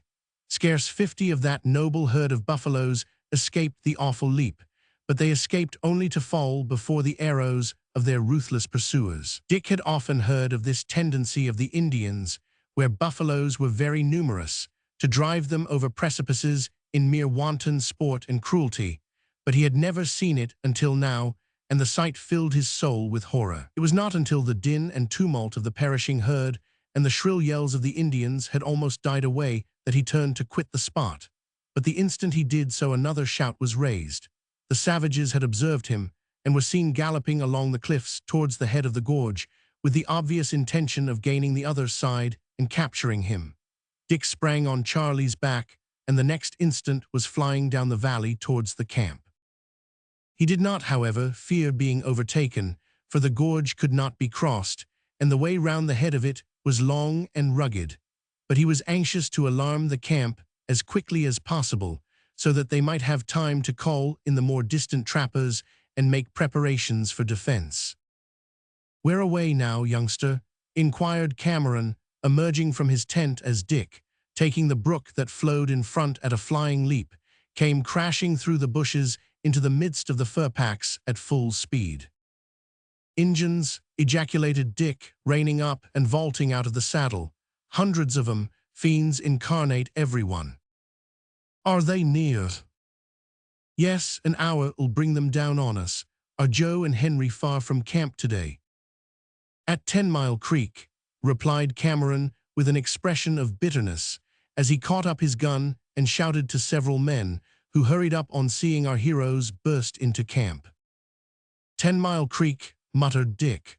I'll bring 'em in, though, he continued, glancing at several of the camp horses that grazed close at hand. In another moment he was on Charlie's back. The line of one of the best horses was in his hand, and almost before Cameron knew what he was about, he was flying down the valley like the wind. Charlie often stretched out at full speed to please his young master, but seldom had he been urged forward as he was upon this occasion. The led horse, being light and wild, kept well up, and in a marvelously short space of time they were at 10 Mile Creek. "Hallo, Dick, what's to do?" inquired Joe Blunt, who was up to his knees in the water, setting a trap at the moment his friend galloped up. "Injuns, where's Henry?" demanded Dick. "At the head o' the dam there." Dick was off in a moment, and almost instantly returned with Henry galloping beside him. No word was spoken. In time of action, these men did not waste words. During Dick's momentary absence, Joe Blunt had caught up his rifle and examined the priming, so that when Dick pulled up beside him, he merely laid his hand on the saddle, saying, "All right," as he vaulted on Charlie's back behind his young companion. In another moment, they were away at full speed. The mustang seemed to feel that unwanted exertions were required of him. Double-weighted though he was, he kept well up with the other horse, and in less than 2 hours after Dick's leaving the camp, the 3 hunters came in sight of it. Meanwhile, Cameron had collected nearly all his forces and put his camp in a state of defense before the Indians arrived, which they did suddenly and, as usual, at full gallop, to the amount of at least 200. They did not at first seem disposed to hold friendly intercourse with the trappers, but assembled in a semicircle round the camp in a menacing attitude, while one of their chiefs stepped forward to hold a palaver. For some time the conversation on both sides was polite enough, but by degrees the Indian chief assumed an imperious tone and demanded gifts from the trappers, taking care to enforce his request by hinting that thousands of his countrymen were not far distant. Cameron stoutly refused, and the palaver threatened to come to an abrupt and unpleasant termination just at the time that Dick and his friends appeared on the scene of action. The brook was cleared at a bound. The 3 hunters leaped from their steeds and sprang to the front with a degree of energy that had a visible effect on the savages, and Cameron, seizing the moment, proposed that the 2 parties should smoke a pipe and hold a council. The Indians agreed, and in a few minutes they were engaged in animated and friendly intercourse. The speeches were long, and the compliments paid on either side were inflated, and we fear undeserved. But the result of the interview was that Cameron made the Indians a present of tobacco and a few trinkets, and sent them back to their friends to tell them that he was willing to trade with them. Next day the whole tribe arrived in the valley and pitched their deerskin tents on the plain opposite to the camp of the white men. Their numbers far exceeded Cameron's expectation, and it was with some anxiety that he proceeded to strengthen his fortifications as much as circumstances and the nature of the ground would admit. The Indian camp, which numbered upwards of 1,000 souls, was arranged with great regularity and was divided into 3 distinct sections, each section being composed of a separate tribe. The Great Snake Nation at that time embraced 3 tribes or divisions, namely the Shuridikas or dog-eaters, the Wararikas or fish-eaters, and the Banattees or robbers. These were the most numerous and powerful Indians on the west side of the Rocky Mountains. The Shuridikas dwelt in the plains and hunted the buffaloes, dressed well, were cleanly, rich in horses, bold, independent, and good warriors. The Wararikas lived chiefly by fishing and were found on the banks of the rivers and lakes throughout the country. They were more corpulent, slovenly, and indolent than the Shuridikas, and more peaceful. The Banattees, as we have before mentioned, were the robbers of the mountains. They were a wild and contemptible race, and at enmity with everyone. In summer they went about nearly naked. In winter they clothed themselves in the skins of rabbits and wolves. Being excellent mimics, they could imitate the howling of wolves, the neighing of horses, and the cries of birds, by which means they could approach travelers, rob them, and then fly to their rocky fastnesses in the mountains, where pursuit was vain. Such were the men who now assembled in front of the camp of the fur traders, and Cameron soon found that the news of his presence in the country had spread far and wide among the natives, bringing them to the neighborhood of his camp in immense crowds, so that, during the next few days, their numbers increased to thousands. Several long palavers quickly ensued between the red men and the white, and the two great chiefs, who seemed to hold despotic rule over the assembled tribes, were extremely favorable to the idea of universal peace, which was propounded to them. In several set speeches of great length and very considerable power, these natural orators explained their willingness to enter into amicable relations with all the surrounding nations as well as with the white men. But said Pim, the chief of the Shuridikas, a man above 6 feet high and of immense muscular strength, but my tribe cannot answer for the Banattees, who are robbers and cannot be punished, because they dwell in scattered families among the mountains. The Banattees are bad, they cannot be trusted. None of the Banattees were present at the council when this was said, and if they had been it would have mattered little, for they were neither fierce nor courageous, although bold enough in their own haunts to murder and rob the unwary. The second chief did not quite agree with Pim. He said that it was impossible for them to make peace with their natural enemies, the pagans and the Blackfeet on the east side of the mountains. It was very desirable, he admitted, but neither of these tribes would consent to it, he felt sure. Upon this Joe Blunt rose and said, "The great chief of the Wararikas is wise, and knows that enemies cannot be reconciled unless deputies are sent to make proposals of peace." "The paleface does not know the Blackfeet," answered the chief. "Who will go into the lands of the Blackfeet? My young men have been sent once and again, and their scalps are now fringes to the leggings of their enemies. The Wararikas do not cross the mountains but for the purpose of making war." "The chief speaks truth," returned Joe, "yet there are 3 men round the council fire who will go to the Blackfeet, and the pagans with messages of peace from the Snakes, if they wish it." Joe pointed to himself, Henry, and Dick as he spoke, and added, "We 3 do not belong to the camp of the fur traders. We only lodge with them for a time. The great chief of the white men has sent us to make peace with the red men and to tell them that he desires to trade with them, to exchange hatchets and guns and blankets for furs." This declaration interested the 2 chiefs greatly, and after a good deal of discussion, they agreed to take advantage of Joe Blunt's offer and appoint him as a deputy to the court of their enemies. Having arranged these matters to their satisfaction, Cameron bestowed a red flag and a blue surtout with brass buttons on each of the chiefs, and a variety of smaller articles on the other members of the council, and sent them away in a particularly amiable frame of mind.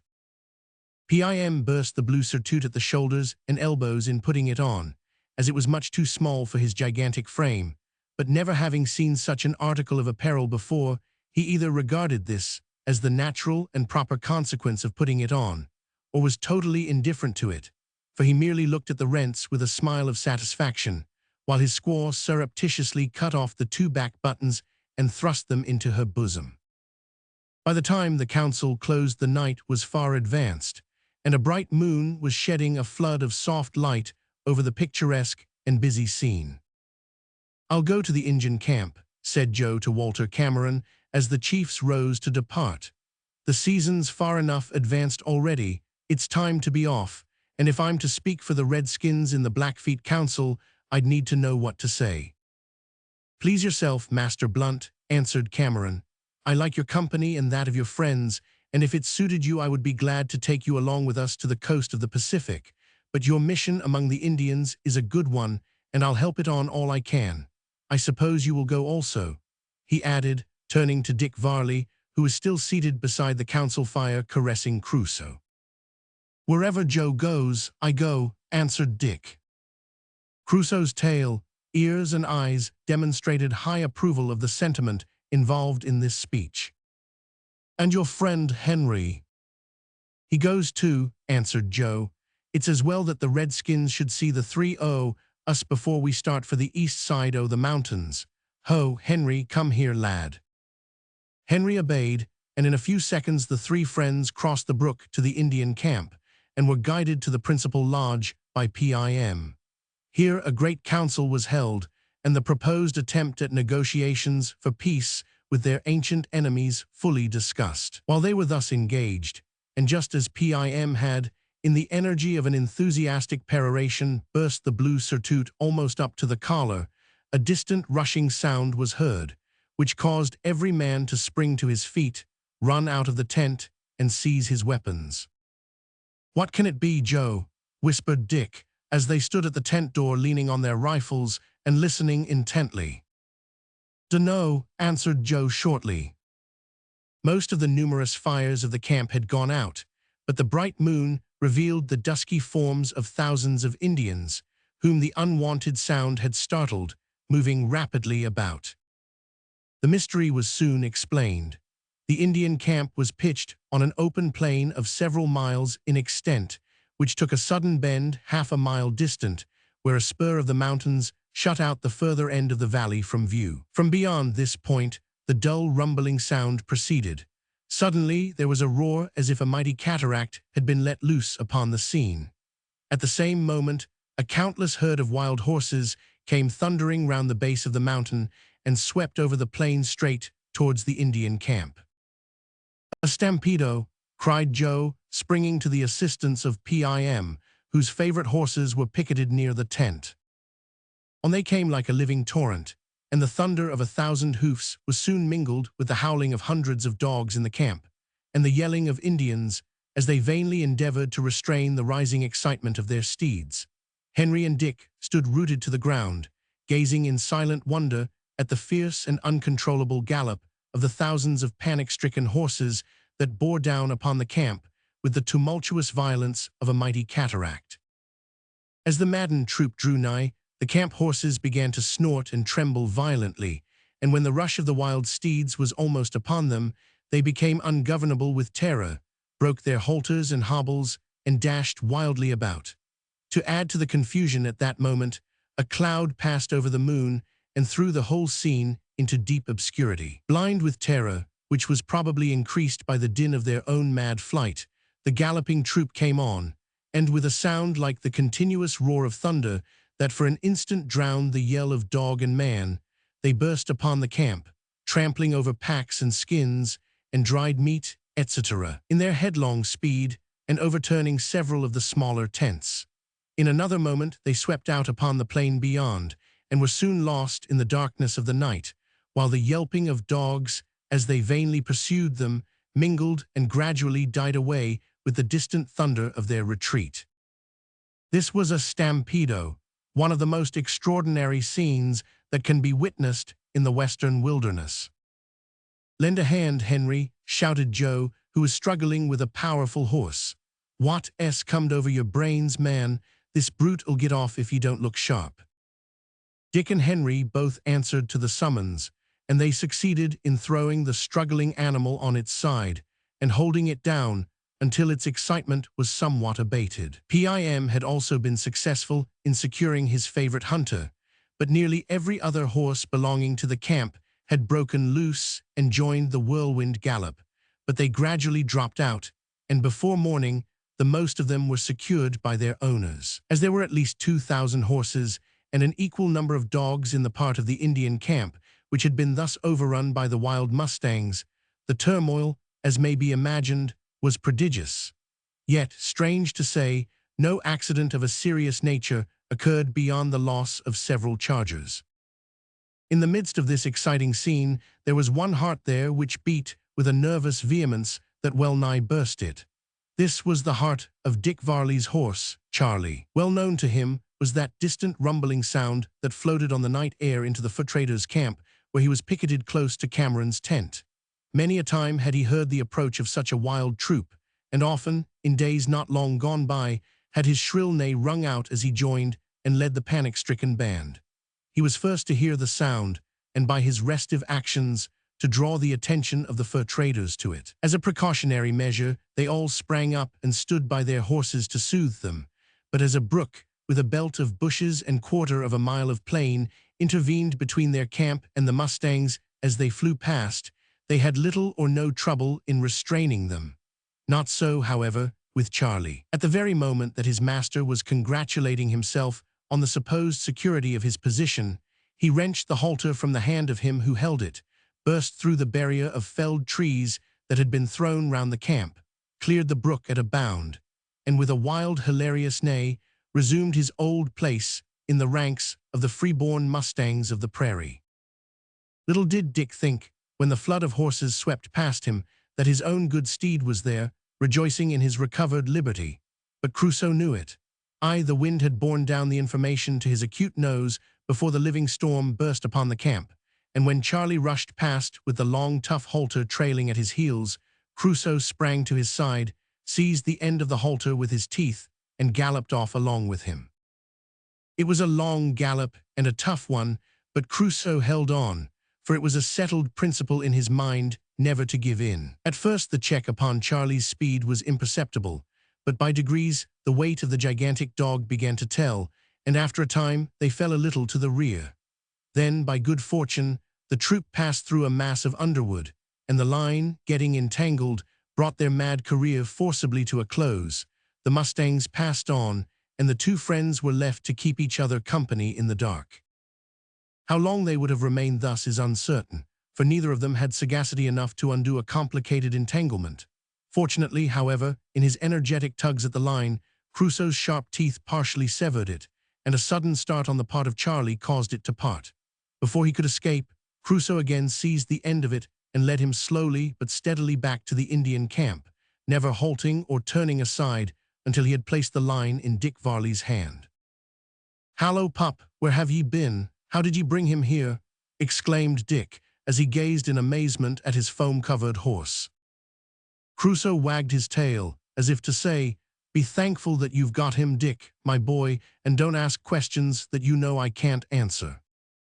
"He must ha' broke loose and ginned the stampedo," remarked Joe, coming out of the chief's tent at the moment.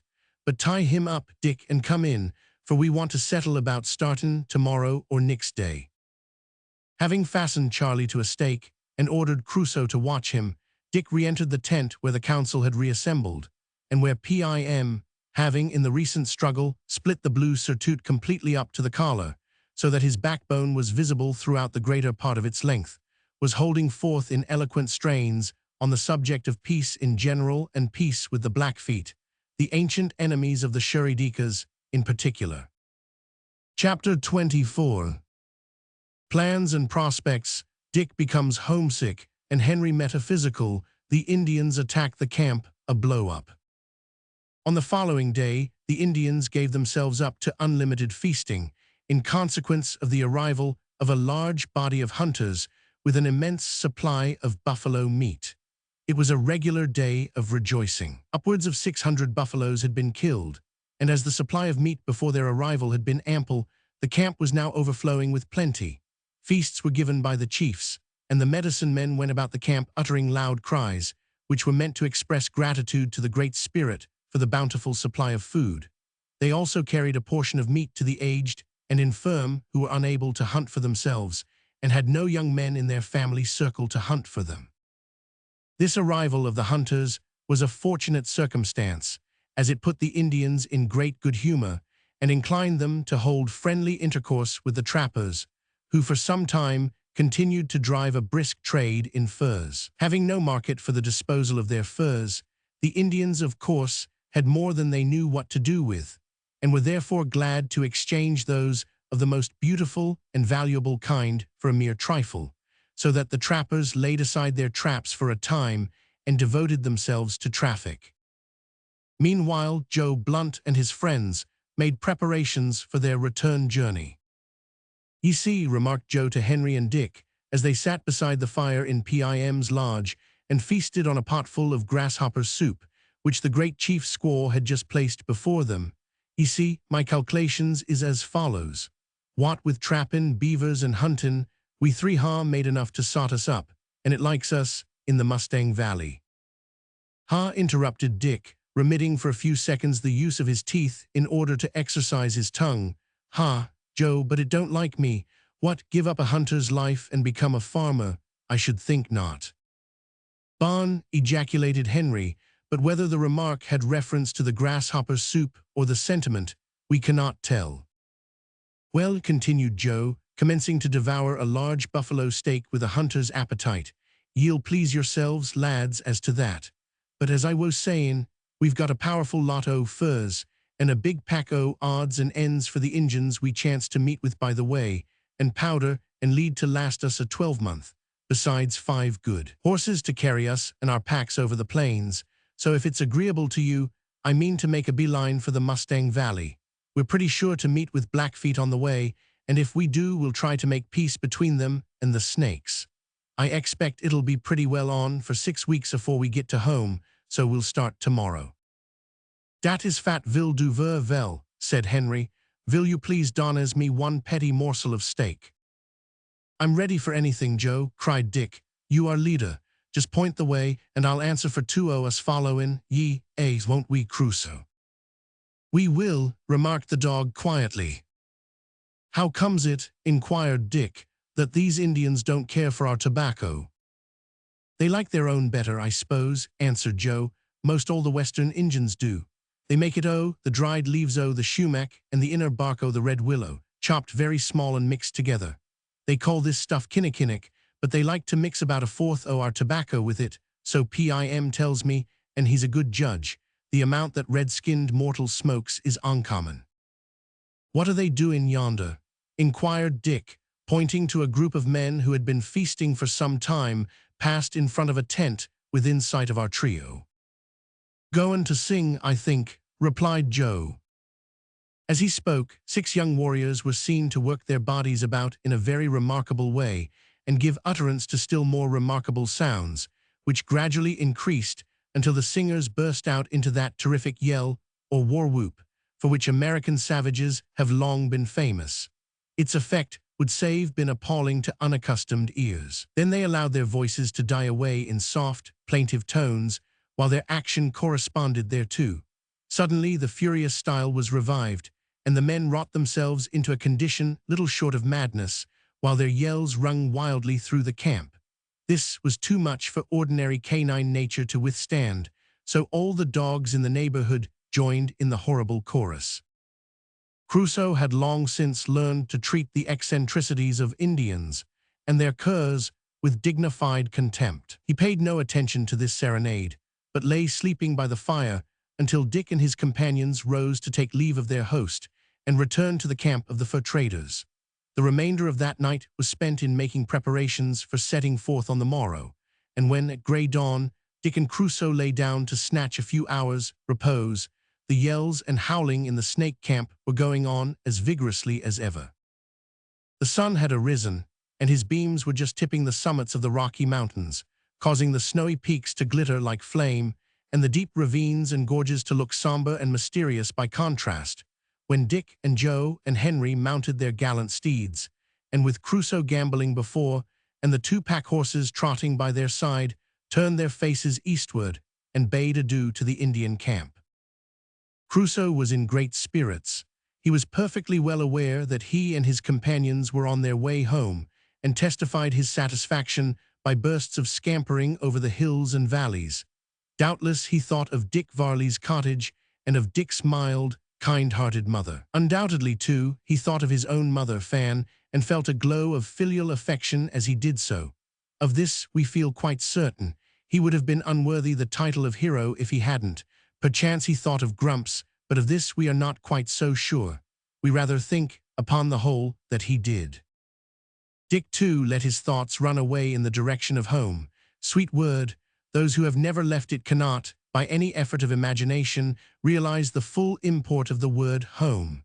Dick was a bold hunter, but he was young, and this was his first long expedition. Oftentimes, when sleeping under the trees and gazing dreamily up through the branches at the stars, had he thought of home, until his longing heart began to yearn to return. He repelled such tender feelings, however, when they became too strong, deeming them unmanly, and sought to turn his mind to the excitements of the chase, but latterly his efforts were in vain. He became thoroughly homesick, and while admitting the fact to himself, he endeavored to conceal it from his comrades. He thought that he was successful in this attempt. Poor Dick Varley, as yet he was sadly ignorant of human nature. Henry knew it, and Joe Blunt knew it. Even Crusoe knew that something was wrong with his master, although he could not exactly make out what it was. But Crusoe made memoranda in the notebook of his memory. He jotted down the peculiar phases of his master's new disease with the care and minute exactness of a physician, and we doubt not, ultimately added the knowledge of the symptoms of homesickness to his already well-filled stores of erudition. It was not till they had set out on their homeward journey that Dick Varley's spirits revived, and it was not till they reached the beautiful prairies on the eastern slopes of the Rocky Mountains and galloped over the green sward towards the Mustang Valley that Dick ventured to tell Joe Blunt what his feelings had been. "500 ye know, Joe," he said confidentially, reining up his gallant steed after a sharp gallop. "D'ye know I've been feelin' awful low for some time past." "I know it, lad," answered Joe with a quiet smile, in which there was a dash of something that implied he knew more than he chose to express. Dick felt surprised, but he continued, "I wonder what it could have been. I never felt so before." "'Twas homesickness, boy," returned Joe. "How d'ye know that?" "The same way as how I know most things, by experience and observation. I've been homesick myself once, but it was long, long agone."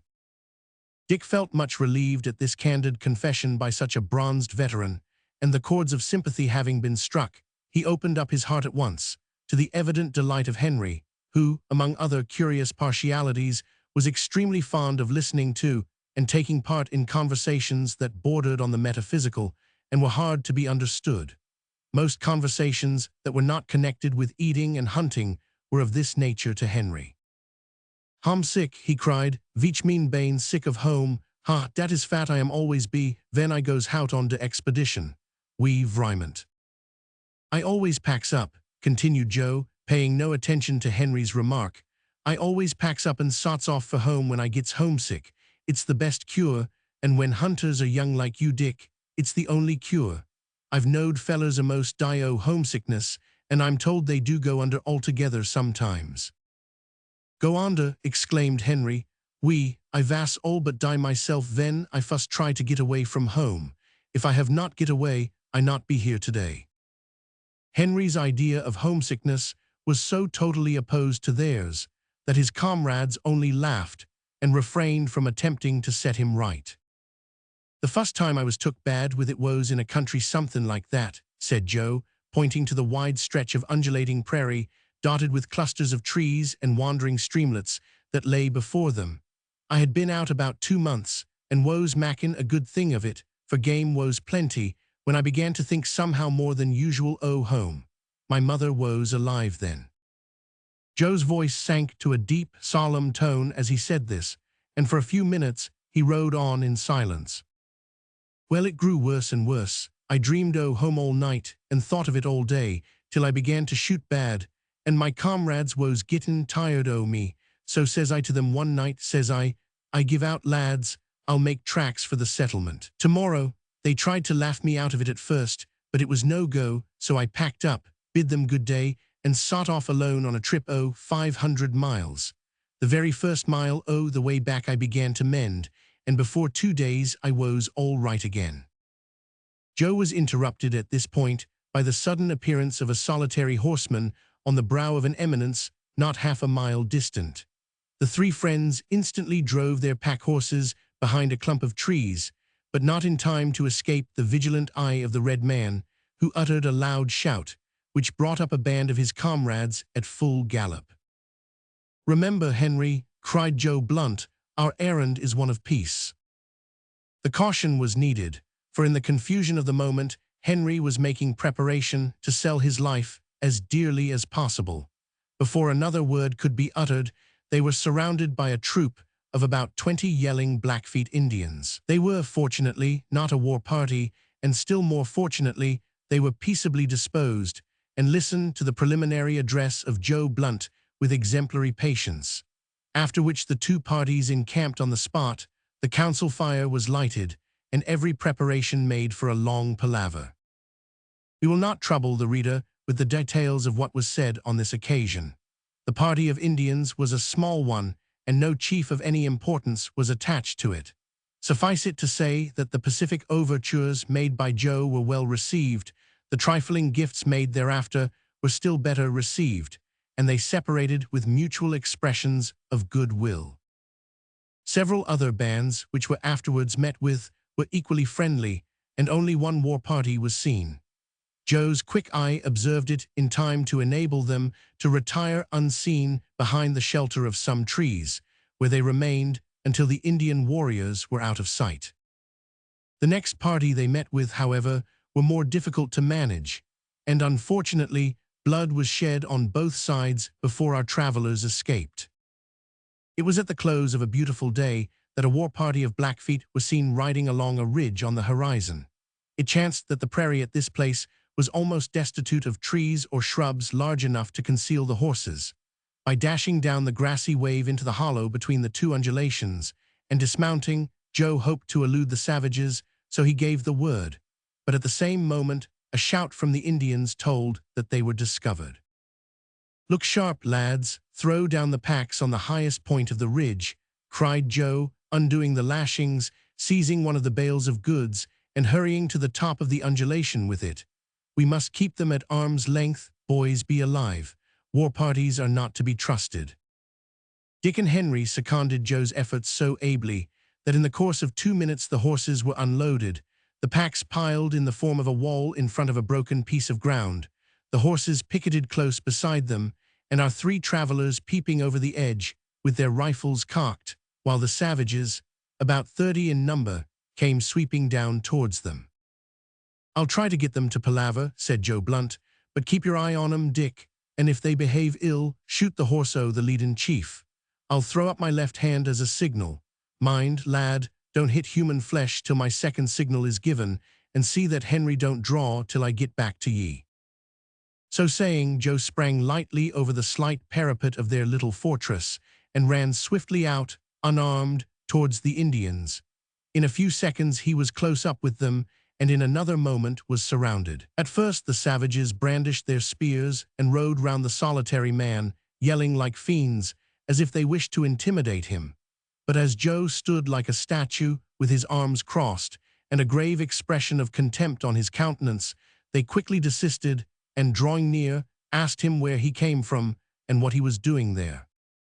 Joe's story was soon told, but instead of replying, they began to shout vociferously and evidently meant mischief. "If the Blackfeet are afraid to speak to the paleface, he will go back to his braves," said Joe, passing suddenly between two of the warriors and taking a few steps towards the camp.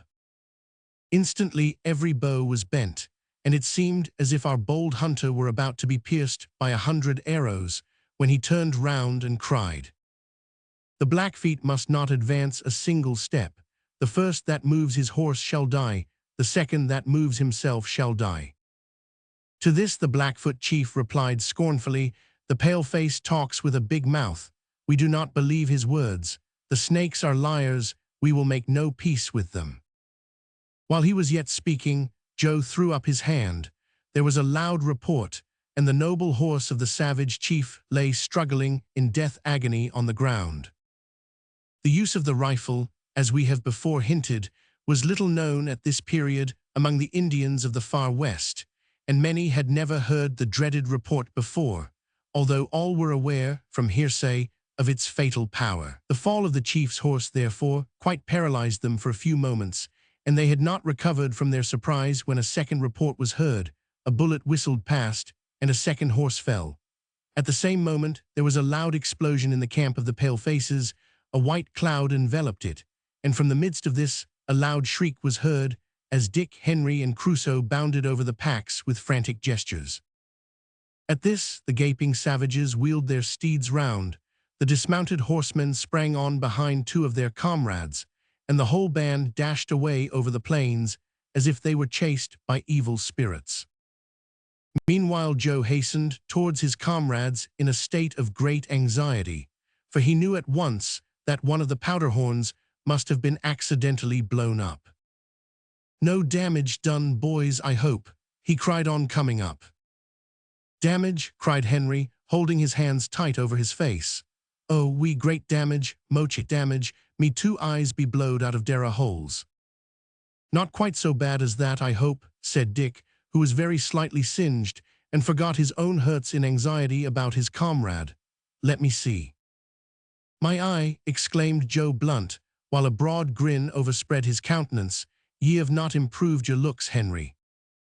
This was true.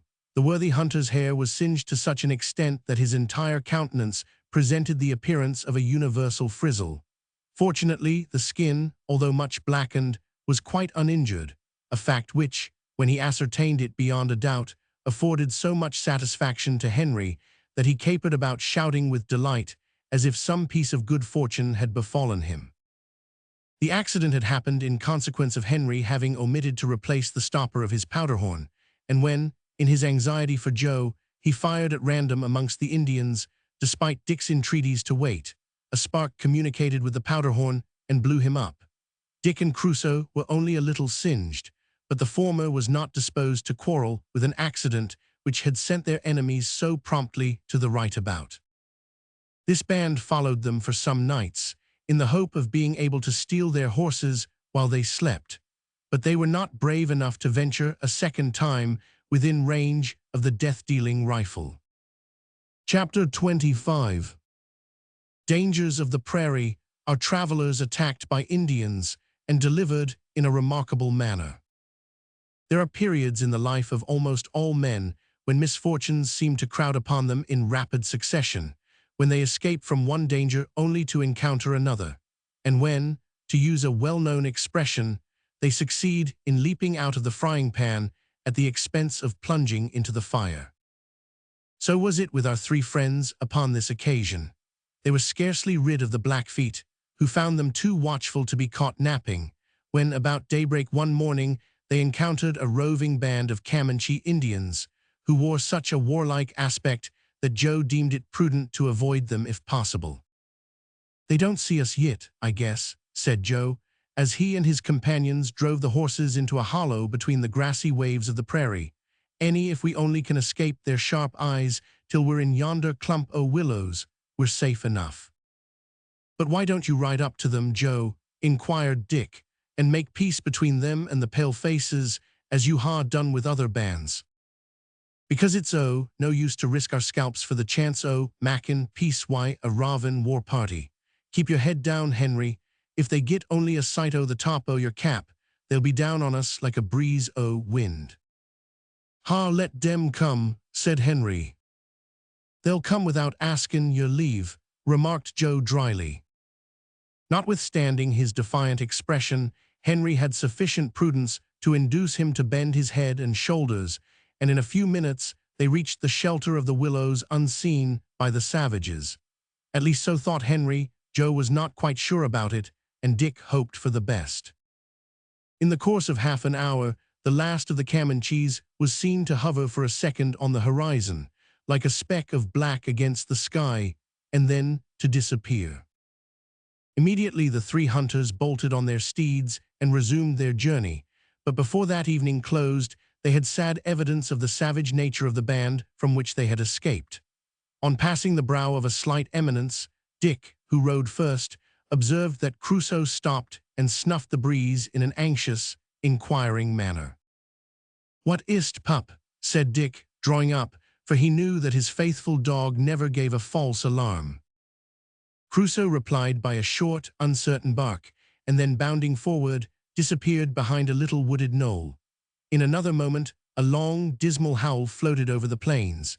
There was a mystery about the dog's conduct which, coupled with his melancholy cry, struck the travelers with a superstitious feeling of dread, as they sat looking at each other in surprise. "Come, let's clear it up," cried Joe Blunt, shaking the reins of his steed and galloping forward. A few strides brought them to the other side of the knoll, where, scattered upon the torn and bloody turf, they discovered the scalped and mangled remains of about 20 or 30 human beings. Their skulls had been cleft by the tomahawk, and their breasts pierced by the scalping knife, and from the position in which many of them lay, it was evident that they had been slain while asleep. Joe's brow flushed, and his lips became tightly compressed, as he muttered between his set teeth, "Their skins are white." A short examination sufficed to show that the men who had thus been barbarously murdered while they slept had been a band of trappers or hunters, but what their errand had been, or whence they came, they could not discover. Everything of value had been carried off, and all the scalps had been taken.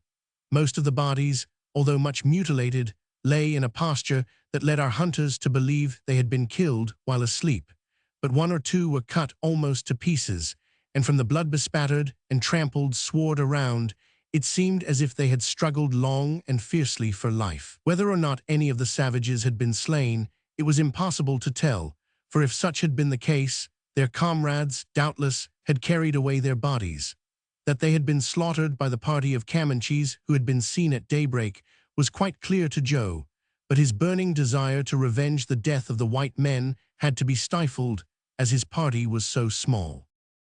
Long afterwards it was discovered that this was a band of trappers who, like those mentioned at the beginning of this volume, had set out to avenge the death of a comrade. But God, who has retained the right of vengeance in his own hand, saw fit to frustrate their purpose by giving them into the hands of the savages whom they had set forth to slay. As it was impossible to bury so many bodies, the travelers resumed their journey and left them to bleach there in the wilderness. But they rode the whole of that day almost without uttering a word. Meanwhile the Comanches, who had observed the trio, and had ridden away at first for the purpose of deceiving them into the belief that they had passed unobserved, doubled on their track, and took a long sweep in order to keep out of sight until they could approach under the shelter of a belt of woodland towards which the travelers now approached. The Indians adopted this course instead of the easier method of simply pursuing so weak a party, because the plains at this part were bordered by a long stretch of forest into which the hunters could have plunged, and rendered pursuit more difficult, if not almost useless. The detour thus taken was so extensive that the shades of evening were beginning to descend before they could put their plan into execution. The forest lay about a mile to the right of our hunters, like some dark mainland, of which the prairie was the sea, and the scattered clumps of wood the islands. "There's no lack o' game here," said Dick Varley, pointing to a herd of buffaloes which rose at their approach and fled away towards the wood. "I think we'll ha' thunder soon," remarked Joe. "I never feel it onatral hot like this without looking out for a plump." "Ha, den we better look out for one good tree to get below," suggested Henry. "Voila," he added, pointing with his finger towards the plain, "dere am a lot of wild horses." A troop of about 30 wild horses appeared, as he spoke, on the brow of a ridge, and advanced slowly towards them. "Hist!" exclaimed Joe, reining up. "Hold on, lads. Wild horses. My rifle to a pop gun, there's wilder men on t'other side o' them." "What mean you, Joe?" inquired Dick, riding close up. 500, ye see the little lumps on the shoulder o' each horse," said Joe. "Them's Injun's feet, and if we don't want to lose our scalps, we'd better make for the forest." Joe proved himself to be in earnest by wheeling round and making straight for the thick woods as fast as his horse could run. The others followed, driving the pack horses before them. The effect of this sudden movement on the so-called wild horses was very remarkable, and to one unacquainted with the habits of the Comanche Indians must have appeared almost supernatural. In the twinkling of an eye, every steed had a rider on its back, and before the hunters had taken 5 strides in the direction of the forest, the whole band were in hot pursuit, yelling like furies. The manner in which these Indians accomplish this feat is very singular, and implies great activity and strength of muscle on the part of the savages. The Comanches are low in stature, and usually are rather corpulent. In their movements on foot they are heavy and ungraceful, and they are, on the whole, a slovenly and unattractive race of men. But the instant they mount their horses, they seem to be entirely changed, and surprise the spectator with the ease and elegance of their movements. Their great and distinctive peculiarity as horsemen is the power they have acquired of throwing themselves suddenly on either side of their horse's body, and clinging on in such a way that no part of them is visible from the other side save the foot by which they cling. In this manner they approach their enemies at full gallop, and without rising again to the saddle, discharged their arrows at them over their horses' backs or even under their necks. This apparently magical feat is accomplished by means of a halter of horsehair, which is passed round under the neck of the horse, and both ends braided into the mane, on the withers, thus forming a loop which hangs under the neck and against the breast. This being caught by the hand, makes a sling into which the elbow falls, taking the weight of the body on the middle of the upper arm.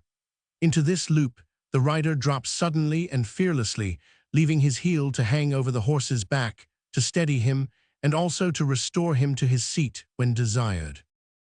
By this stratagem, the Indians had approached on the present occasion almost within rifle range before they were discovered, and it required the utmost speed of the hunters' horses to enable them to avoid being overtaken. One of the Indians, who was better mounted than his fellows, gained on the fugitives so much that he came within arrow range, but reserved his shaft until they were close on the margin of the wood, when being almost alongside of Henry, he fitted an arrow to his bow.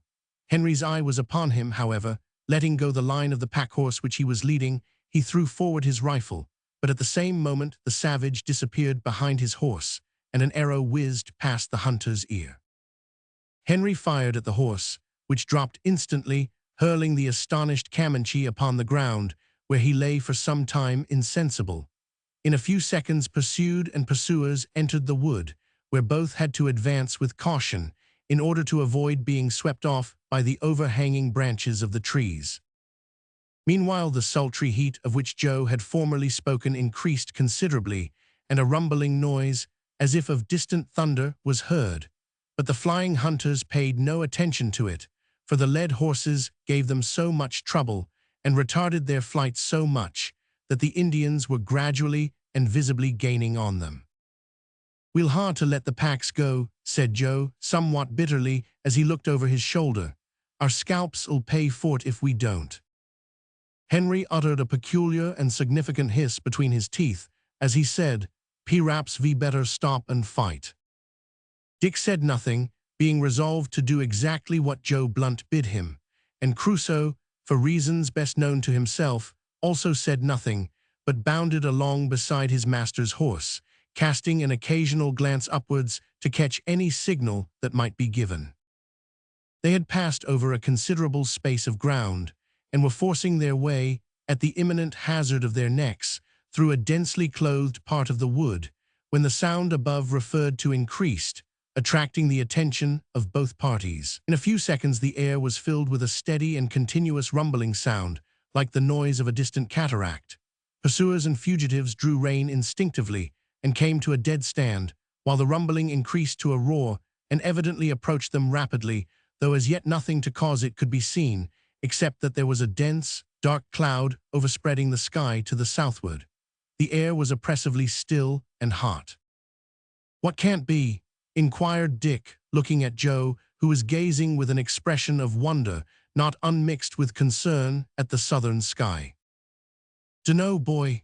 I've been more in the woods than in the clearin' in my day, but I never heard the likes o' that." "It like tea yonder," said Henry, "mise it never do stop." This was true. The sound was similar to continuous, uninterrupted thunder. On it came with a magnificent roar that shook the very earth, and revealed itself at last in the shape of a mighty whirlwind. In a moment the distant woods bent before it, and fell like grass before the scythe. It was a whirling hurricane, accompanied by a deluge of rain such as none of the party had ever before witnessed. Steadily, fiercely, irresistibly, it bore down upon them, while the crash of falling, snapping, and uprooting trees mingled with the dire artillery of that sweeping storm like the musketry on a battlefield. "Follow me, lads," shouted Joe, turning his horse and dashing at full speed towards a rocky eminence that offered shelter. But shelter was not needed. The storm was clearly defined. Its limits were as distinctly marked by its creator as if it had been a living intelligence sent forth to put a belt of desolation round the world. And although the edge of devastation was not 500 yards from the rock behind which the hunters were stationed, only a few drops of ice-cold rain fell upon them. It passed directly between the Comanche Indians and their intended victims, placing between them a barrier which it would have taken days to cut through. The storm blew for an hour, then it travelled onward in its might, and was lost in distance. Whence it came and whither it went none could tell, but far as the eye could see on either hand, an avenue a quarter of a mile wide was cut through the forest. It had levelled everything with the dust. The very grass was beaten flat, the trees were torn, shivered, snapped across, and crushed, and the earth itself in many places was ploughed up and furrowed with deep scars. The chaos was indescribable, and it is probable that centuries will not quite obliterate the work of that single hour. While it lasted, Joe and his comrades remained speechless and awe-stricken. When it passed, no Indians were to be seen. So our hunters remounted their steeds, and with feelings of gratitude to God for having delivered them alike from savage foes and from the destructive power of the whirlwind, resumed their journey towards the Mustang Valley. Chapter 26. Anxious fears followed by a joyful surprise, safe home at last, and happy hearts. One fine afternoon, a few weeks after the storm of which we have given an account in the last chapter, old Mrs. Varley was seated beside her own chimney corner in the little cottage by the lake, gazing at the glowing logs with the earnest expression of one whose thoughts were far away. Her kind face was paler than usual, and her hands rested idly on her knee, grasping the knitting wires to which was attached a half-finished stocking. On a stool near to her sat young Marston, the lad to whom, on the day of the shooting match, Dick Varley had given his old rifle. The boy had an anxious look about him as he lifted his eyes from time to time to the widow's face. "Did ye say, my boy, that they were all killed?" inquired Mrs. Varley, awaking from her reverie with a deep sigh. "Every one," replied Marston. "Jim Scraggs, who brought the news, said they was all lying dead with their scalps off. They was a party o' white men." Mrs. Varley sighed again, and her face assumed an expression of anxious pain as she thought of her son Dick being exposed to a similar fate. Mrs. Varley was not given to nervous fears, but as she listened to the boy's recital of the slaughter of a party of white men, news of which had just reached the valley, her heart sank, and she prayed inwardly to Him, who is the husband of the widow, that her dear one might be protected from the ruthless hand of the savage. After a short pause, during which young Marston fidgeted about and looked concerned, as if he had something to say which he would fain leave unsaid, Mrs. Varley continued. "Was it far off, where the bloody deed was done?" "Yes, 3 weeks off, I believe. And Jim Scraggs said that he found a knife that looked like the one what belonged to the lad hesitated. "To whom, my boy? Why don't ye go on?" "To your son Dick." The widow's hands dropped by her side, and she would have fallen had not Marston caught her. "Oh, mother dear, don't take on like that," he cried, smoothing down the widow's hair as her head rested on his breast. For some time, Mrs. Varley suffered the boy to fondle her in silence, while her breast labored with anxious dread. "Tell me all," she said at last, recovering a little. "Did Jim see Dick?" "No," answered the boy. "He looked at all the bodies, but did not find his, so he sent me over here to tell ye that p'raps he's escaped." Mrs. Varley breathed more freely and earnestly thanked God, but her fears soon returned when she thought of his being a prisoner, and recalled the tales of terrible cruelty often related of the savages. While she was still engaged in closely questioning the lad, Jim Scraggs himself entered the cottage, and endeavored, in a gruff sort of way, to reassure the widow. "Ye see, mistress," he said, "Dick is a uncommon tough customer, and if he could only get 50 yards start, there's not a Injun in the West as could get hold o' him agin, so don't be talkin' on." "But what if he's been taken prisoner?" said the widow. "Aye, that's just what I've comed about. Ye see, it's not unlikely he's been took, so about 30 o' the lads o' the valley are ready jest now to start away and give the red riptiles chase, and I come to tell ye, so keep up heart, mistress." With this parting word of comfort, Jim withdrew, and Marston soon followed, leaving the widow to weep and pray in solitude. Meanwhile, an animated scene was going on near the blockhouse. Here 30 of the young hunters of the Mustang Valley were assembled, actively engaged in supplying themselves with powder and lead, and tightening their girths preparatory to setting out in pursuit of the Indians who had murdered the white men, while hundreds of boys and girls, and not a few matrons, crowded round and listened to the conversation, and to the deep threats of vengeance that were uttered ever and anon by the younger men. Major Hope, too, was among them. The worthy Major, unable to restrain his roving propensities, determined to revisit the Mustang Valley and had arrived only 2 days before. Backwoodsmen's preparations are usually of the shortest and simplest. In a few minutes the cavalcade was ready, and away they went towards the prairies, with the bold Major at their head. But their journey was destined to come to an abrupt and unexpected close. A couple of hours' gallop brought them to the edge of one of those open plains which sometimes break up the woodland near the verge of the great prairies. It stretched out like a green lake towards the horizon, on which, just as the band of horsemen reached it, the sun was descending in a blaze of glory. With a shout of enthusiasm, several of the younger members of the party sprang forward into the plain at a gallop, but the shout was mingled with one of a different tone from the older men. "Hist, hallo, hold on ye catamounts, there's Injuns ahead." The whole band came to a sudden halt at this cry and watched eagerly, and for some time in silence, the motions of a small party of horsemen who were seen in the far distance, like black specks on the golden sky. "They come this way, I think," said Major Hope, after gazing steadfastly at them for some minutes. Several of the old hands signified their assent to this suggestion by a grunt, although to unaccustomed eyes the objects in question looked more like crows than horsemen, and their motion was for some time scarcely perceptible. "I sees pack horses among them," cried young Marston in an excited tone, "and there's 3 riders, but there's something else, only what it be I can't tell." "Ye have sharp eyes, younker," remarked one of the men, "and I do believe you're right." Presently the horsemen approached, and soon there was a brisk fire of guessing as to who they could be. It was evident that the strangers observed the cavalcade of white men and regarded them as friends, for they did not check the headlong speed at which they approached. In a few minutes they were clearly made out to be a party of 3 horsemen driving pack horses before them, and something which some of the hunters guessed was a buffalo calf. Young Marston guessed too, but his guess was different. Moreover, it was uttered with a yell that would have done credit to the fiercest of all the savages. "Crusoe!" he shouted, while at the same moment he brought his whip heavily down on the flank of his little horse and sprang over the prairie like an arrow. One of the approaching horsemen was far ahead of his comrades, and seemed as if encircled with the flying and voluminous mane of his magnificent horse. "Ha-ho!" gasped Marston in a low tone to himself as he flew along. "Crusoe, I'd know ye dog among 1,000, a buffalo calf, ha, get on with ye."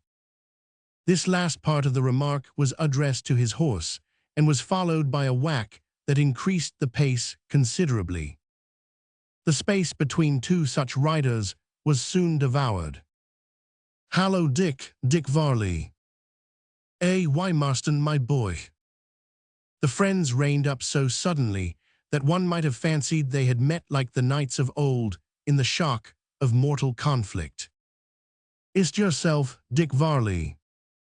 Dick held out his hand, and his eyes glistened, but he could not find words. Marston seized it, and pushing his horse close up, vaulted nimbly off and alighted on Charlie's back behind his friend. "Off ye go, Dick, I'll take ye to your mother." Without reply, Dick shook the reins, and in another minute was in the midst of the hunters. To the numberless questions that were put to him, he only waited to shout aloud, "We're all safe.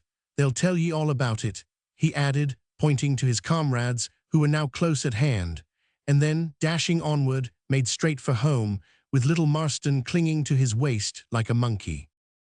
Charlie was fresh, and so was Crusoe, so you may be sure it was not long before they all drew up opposite the door of the widow's cottage. Before Dick could dismount, Marston had slipped off and was already in the kitchen. "Here's Dick, mother." The boy was an orphan and loved the widow so much that he had come at last to call her mother. Before another word could be uttered, Dick Varley was in the room. Marston immediately stepped out and softly shut the door. Reader, we shall not open it. Having shut the door, as we have said, Marston ran down to the edge of the lake and yelled with delight, usually terminating each paroxysm with the Indian war whoop, with which he was well acquainted. Then he danced, and then he sat down on a rock and became suddenly aware that there were other hearts there, close beside him, as glad as his own. Another mother of the Mustang Valley was rejoicing over a long-lost son. Crusoe and his mother Fan were scampering round each other in a manner that evinced powerfully the strength of their mutual affection. Talk of holding converse. Every hair on Crusoe's body, every motion of his limbs, was eloquent with silent language. He gazed into his mother's mild eyes as if he would read her inmost soul, supposing that she had one. He turned his head to every possible angle, and cocked his ears to every conceivable elevation, and rubbed his nose against Fan's, and barked softly in every imaginable degree of modulation, and varied these proceedings by bounding away at full speed over the rocks of the beach, and in among the bushes and out again, but always circling round and round Fan and keeping her in view.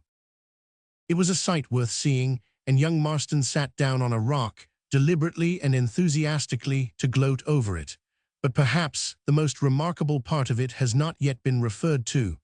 There was yet another heart there that was glad, exceeding glad, that day. It was a little one too, but it was big for the body that held it. Grumps was there, and all that Grumps did was to sit on his haunches and stare at Fan and Crusoe, and wag his tail as well as he could in so awkward a position. Grumps was evidently bewildered with delight, and had lost nearly all power to express it. Crusoe's conduct towards him, too, was not calculated to clear his faculties. Every time he chanced to pass near Grumps in his elephantine gambols, he gave him a passing touch with his nose, which always knocked him head over heels, whereat Grumps invariably got up quickly and wagged his tail with additional energy. Before the feelings of those canine friends were calmed, they were all three ruffled into a state of comparative exhaustion. Then young Marston called Crusoe to him, and Crusoe, obedient to the voice of friendship, went. "Are you happy, my dog? You're a stupid fellow to ask such a question, however, it's an amiable one. Yes, I am. What do you want, ye small bundle o' hair?" This was addressed to Grumps, who came forward innocently and sat down to listen to the conversation. On being thus sternly questioned, the little dog put down its ears flat and hung its head, looking up at the same time with a deprecatory look as if to say, "Oh dear, I beg pardon. I only want to sit near Crusoe, please, but if you wish it I'll go away sad and lonely, with my tail very much between my legs. Indeed I will, only say the word, but I'd rather stay if I might." "Poor bundle," said Marston, patting its head. "You can stay then. Hooray! Crusoe, are you happy, I say? Does your heart bound in you like a cannon ball that wants to find its way out and can't, eh?" Crusoe put his snout against Marston's cheek, and in the excess of his joy, the lad threw his arms round the dog's neck and hugged it vigorously, a piece of impulsive affection which that noble animal bore with characteristic meekness, and which Grumps regarded with idiotic satisfaction. Chapter 27. Rejoicings, the feast at the blockhouse. Grumps and Crusoe come out strong, the closing scene. The day of Dick's arrival with his companions was a great day in the annals of the Mustang Valley, and Major Hope resolved to celebrate it by an impromptu festival at the old blockhouse. For many hearts in the valley had been made glad that day, and he knew full well that, under such circumstances, some safety valve must be devised for the escape of overflowing excitement. A messenger was sent round to invite the population to assemble without delay in front of the blockhouse. With backwoods-like celerity, the summons was obeyed. Men, women, and children hurried towards the central point, wondering, yet more than half suspecting, what was the Major's object in calling them together. They were not long in doubt. The first sight that presented itself as they came trooping up the slope in front of the log hut was an ox roasting whole before a gigantic bonfire. Tables were being extemporized on the broad level plot in front of the gate. Other fires there were, of smaller dimensions, on which sundry steaming pots were placed, and various joints of wild horse, bear, and venison roasted, and sent forth a savory odor as well as a pleasant hissing noise. The inhabitants of the blockhouse were self-taught brewers, and the result of their recent labors now stood displayed in a row of goodly casks of beer, the only beverage with which the dwellers in these far-off regions were wont to regale themselves. The whole scene, as the cooks moved actively about upon the lawn, and children romped round the fires, and settlers came flocking through the forests, might have recalled the revelry of merry England in the olden time, though the costumes of the far west were, perhaps, somewhat different from those of old England. No one of all the band assembled there on that day of rejoicing required to ask what it was all about.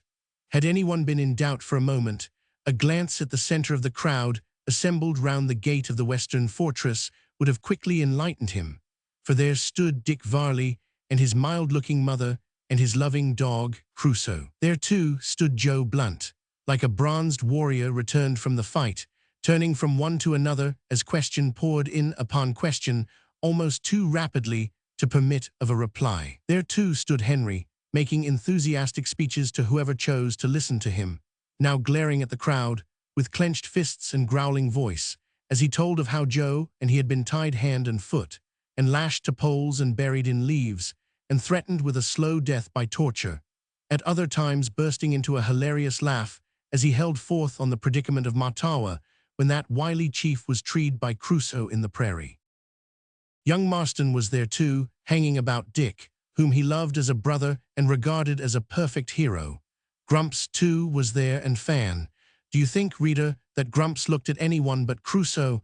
If you do, you are mistaken. Grumps on that day became a regular, an incorrigible, utter, and perfect nuisance to everybody, not excepting himself, poor beast. Grumps was a dog of one idea, and that idea was Crusoe. Out of that great idea, there grew one little secondary idea, and that idea was that the only joy on earth worth mentioning was to sit on his haunches, exactly 6 inches from Crusoe's nose, and gaze steadfastly into his face. Wherever Crusoe went, Grumps went. If Crusoe stopped, Grumps was down before him in an instant. If Crusoe bounded away, which, in the exuberance of his spirits, he often did, Grumps was after him like a bundle of mad hair. He was in everybody's way, in Crusoe's way, and being, so to speak, beside himself, was also in his own way. If people trod upon him accidentally, which they often did, Grumps uttered a solitary heartrending yell, proportioned in intensity to the excruciating nature of the torture he endured, then instantly resumed his position and his fascinated stare. Crusoe generally held his head up and gazed over his little friend at what was going on around him, but if for a moment he permitted his eye to rest on the countenance of Grumps, that creature's tail became suddenly imbued with an amount of wriggling vitality that seemed to threaten its separation from the body. It was really quite interesting to watch this unblushing and disinterested and utterly reckless display of affection on the part of Grumps, and the amiable way in which Crusoe put up with it. We say put up with it advisedly, because it must have been a very great inconvenience to him, seeing that if he attempted to move, his satellite moved in front of him, so that his only way of escaping, temporarily, was by jumping over Grumps's head. Grumps was everywhere all day. Nobody, almost, escaped trampling on part of him. He tumbled over everything, into everything, and against everything. He knocked himself, singed himself, and scalded himself, and in fact forgot himself altogether. And when, late that night, Crusoe went with Dick into his mother's cottage, and the door was shut, Grumps stretched his ruffled, battered, ill-used, and disheveled little body down on the doorstep, thrust his nose against the opening below the door, and lay in humble contentment all night, for he knew that Crusoe was there. Of course, such an occasion could not pass without a shooting match. Rifles were brought out after the feast was over, just before the sun went down into its bed on the western prairies, and the nail was soon surrounded by bullets, tipped by Joe Blunt and Jim Scraggs, and of course, driven home by Dick Varley, whose silver rifle had now become, in its owner's hand, a never-failing weapon. Races, too, were started, and here again Dick stood preeminent, and when night spread her dark mantle over the scene, the 2 best fiddlers in the settlement were placed on empty beer casks, and some danced by the light of the monster fires, while others listened to Joe Blunt as he recounted their adventures on the prairies and among the Rocky Mountains. There were sweethearts and wives and lovers at the feast, but we question whether any heart there was so full of love and admiration and gratitude as that of the widow Varley as she watched her son Dick throughout that merry evening. Years rolled by and the Mustang Valley prospered. Missionaries went there and a little church was built, and to the blessings of a fertile land were added the far greater blessings of Christian light and knowledge. One sad blow fell on the widow Varley's heart. Her only brother, Daniel Hood, was murdered by the Indians. Deeply and long she mourned, and it required all Dick's efforts and those of the pastor of the settlement to comfort her. But from the first, the widow's heart was sustained by the loving hand that dealt the blow, and when time blunted the keen edge of her feelings, her face became as sweet and mild, though not so lightsome, as before. Joe Blunt and Henry became leading men in the councils of the Mustang Valley, but Dick Varley preferred the woods, although, as long as his mother lived, he hovered round her cottage, going off sometimes for a day, sometimes for a week, but never longer. After her head was laid in the dust, Dick took altogether to the woods with Crusoe and Charlie the wild horse as his only companions, and his mother's Bible in the breast of his hunting shirt.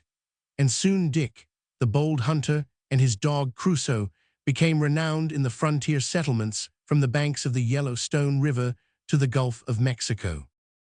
Many a grizzly bear did the famous silver rifle lay low, and many a wild, exciting chase and adventure did Dick go through, but during his occasional visits to the Mustang Valley, he was wont to say to Joe Blunt and Henry, with whom he always sojourned, that nothing he ever felt or saw came up to his first grand dash over the western prairies into the heart of the Rocky Mountains. And in saying this, with enthusiasm in his eye and voice, Dick invariably appealed to and received a ready affirmative glance from his early companion and his faithful loving friend, the dog Crusoe. The end.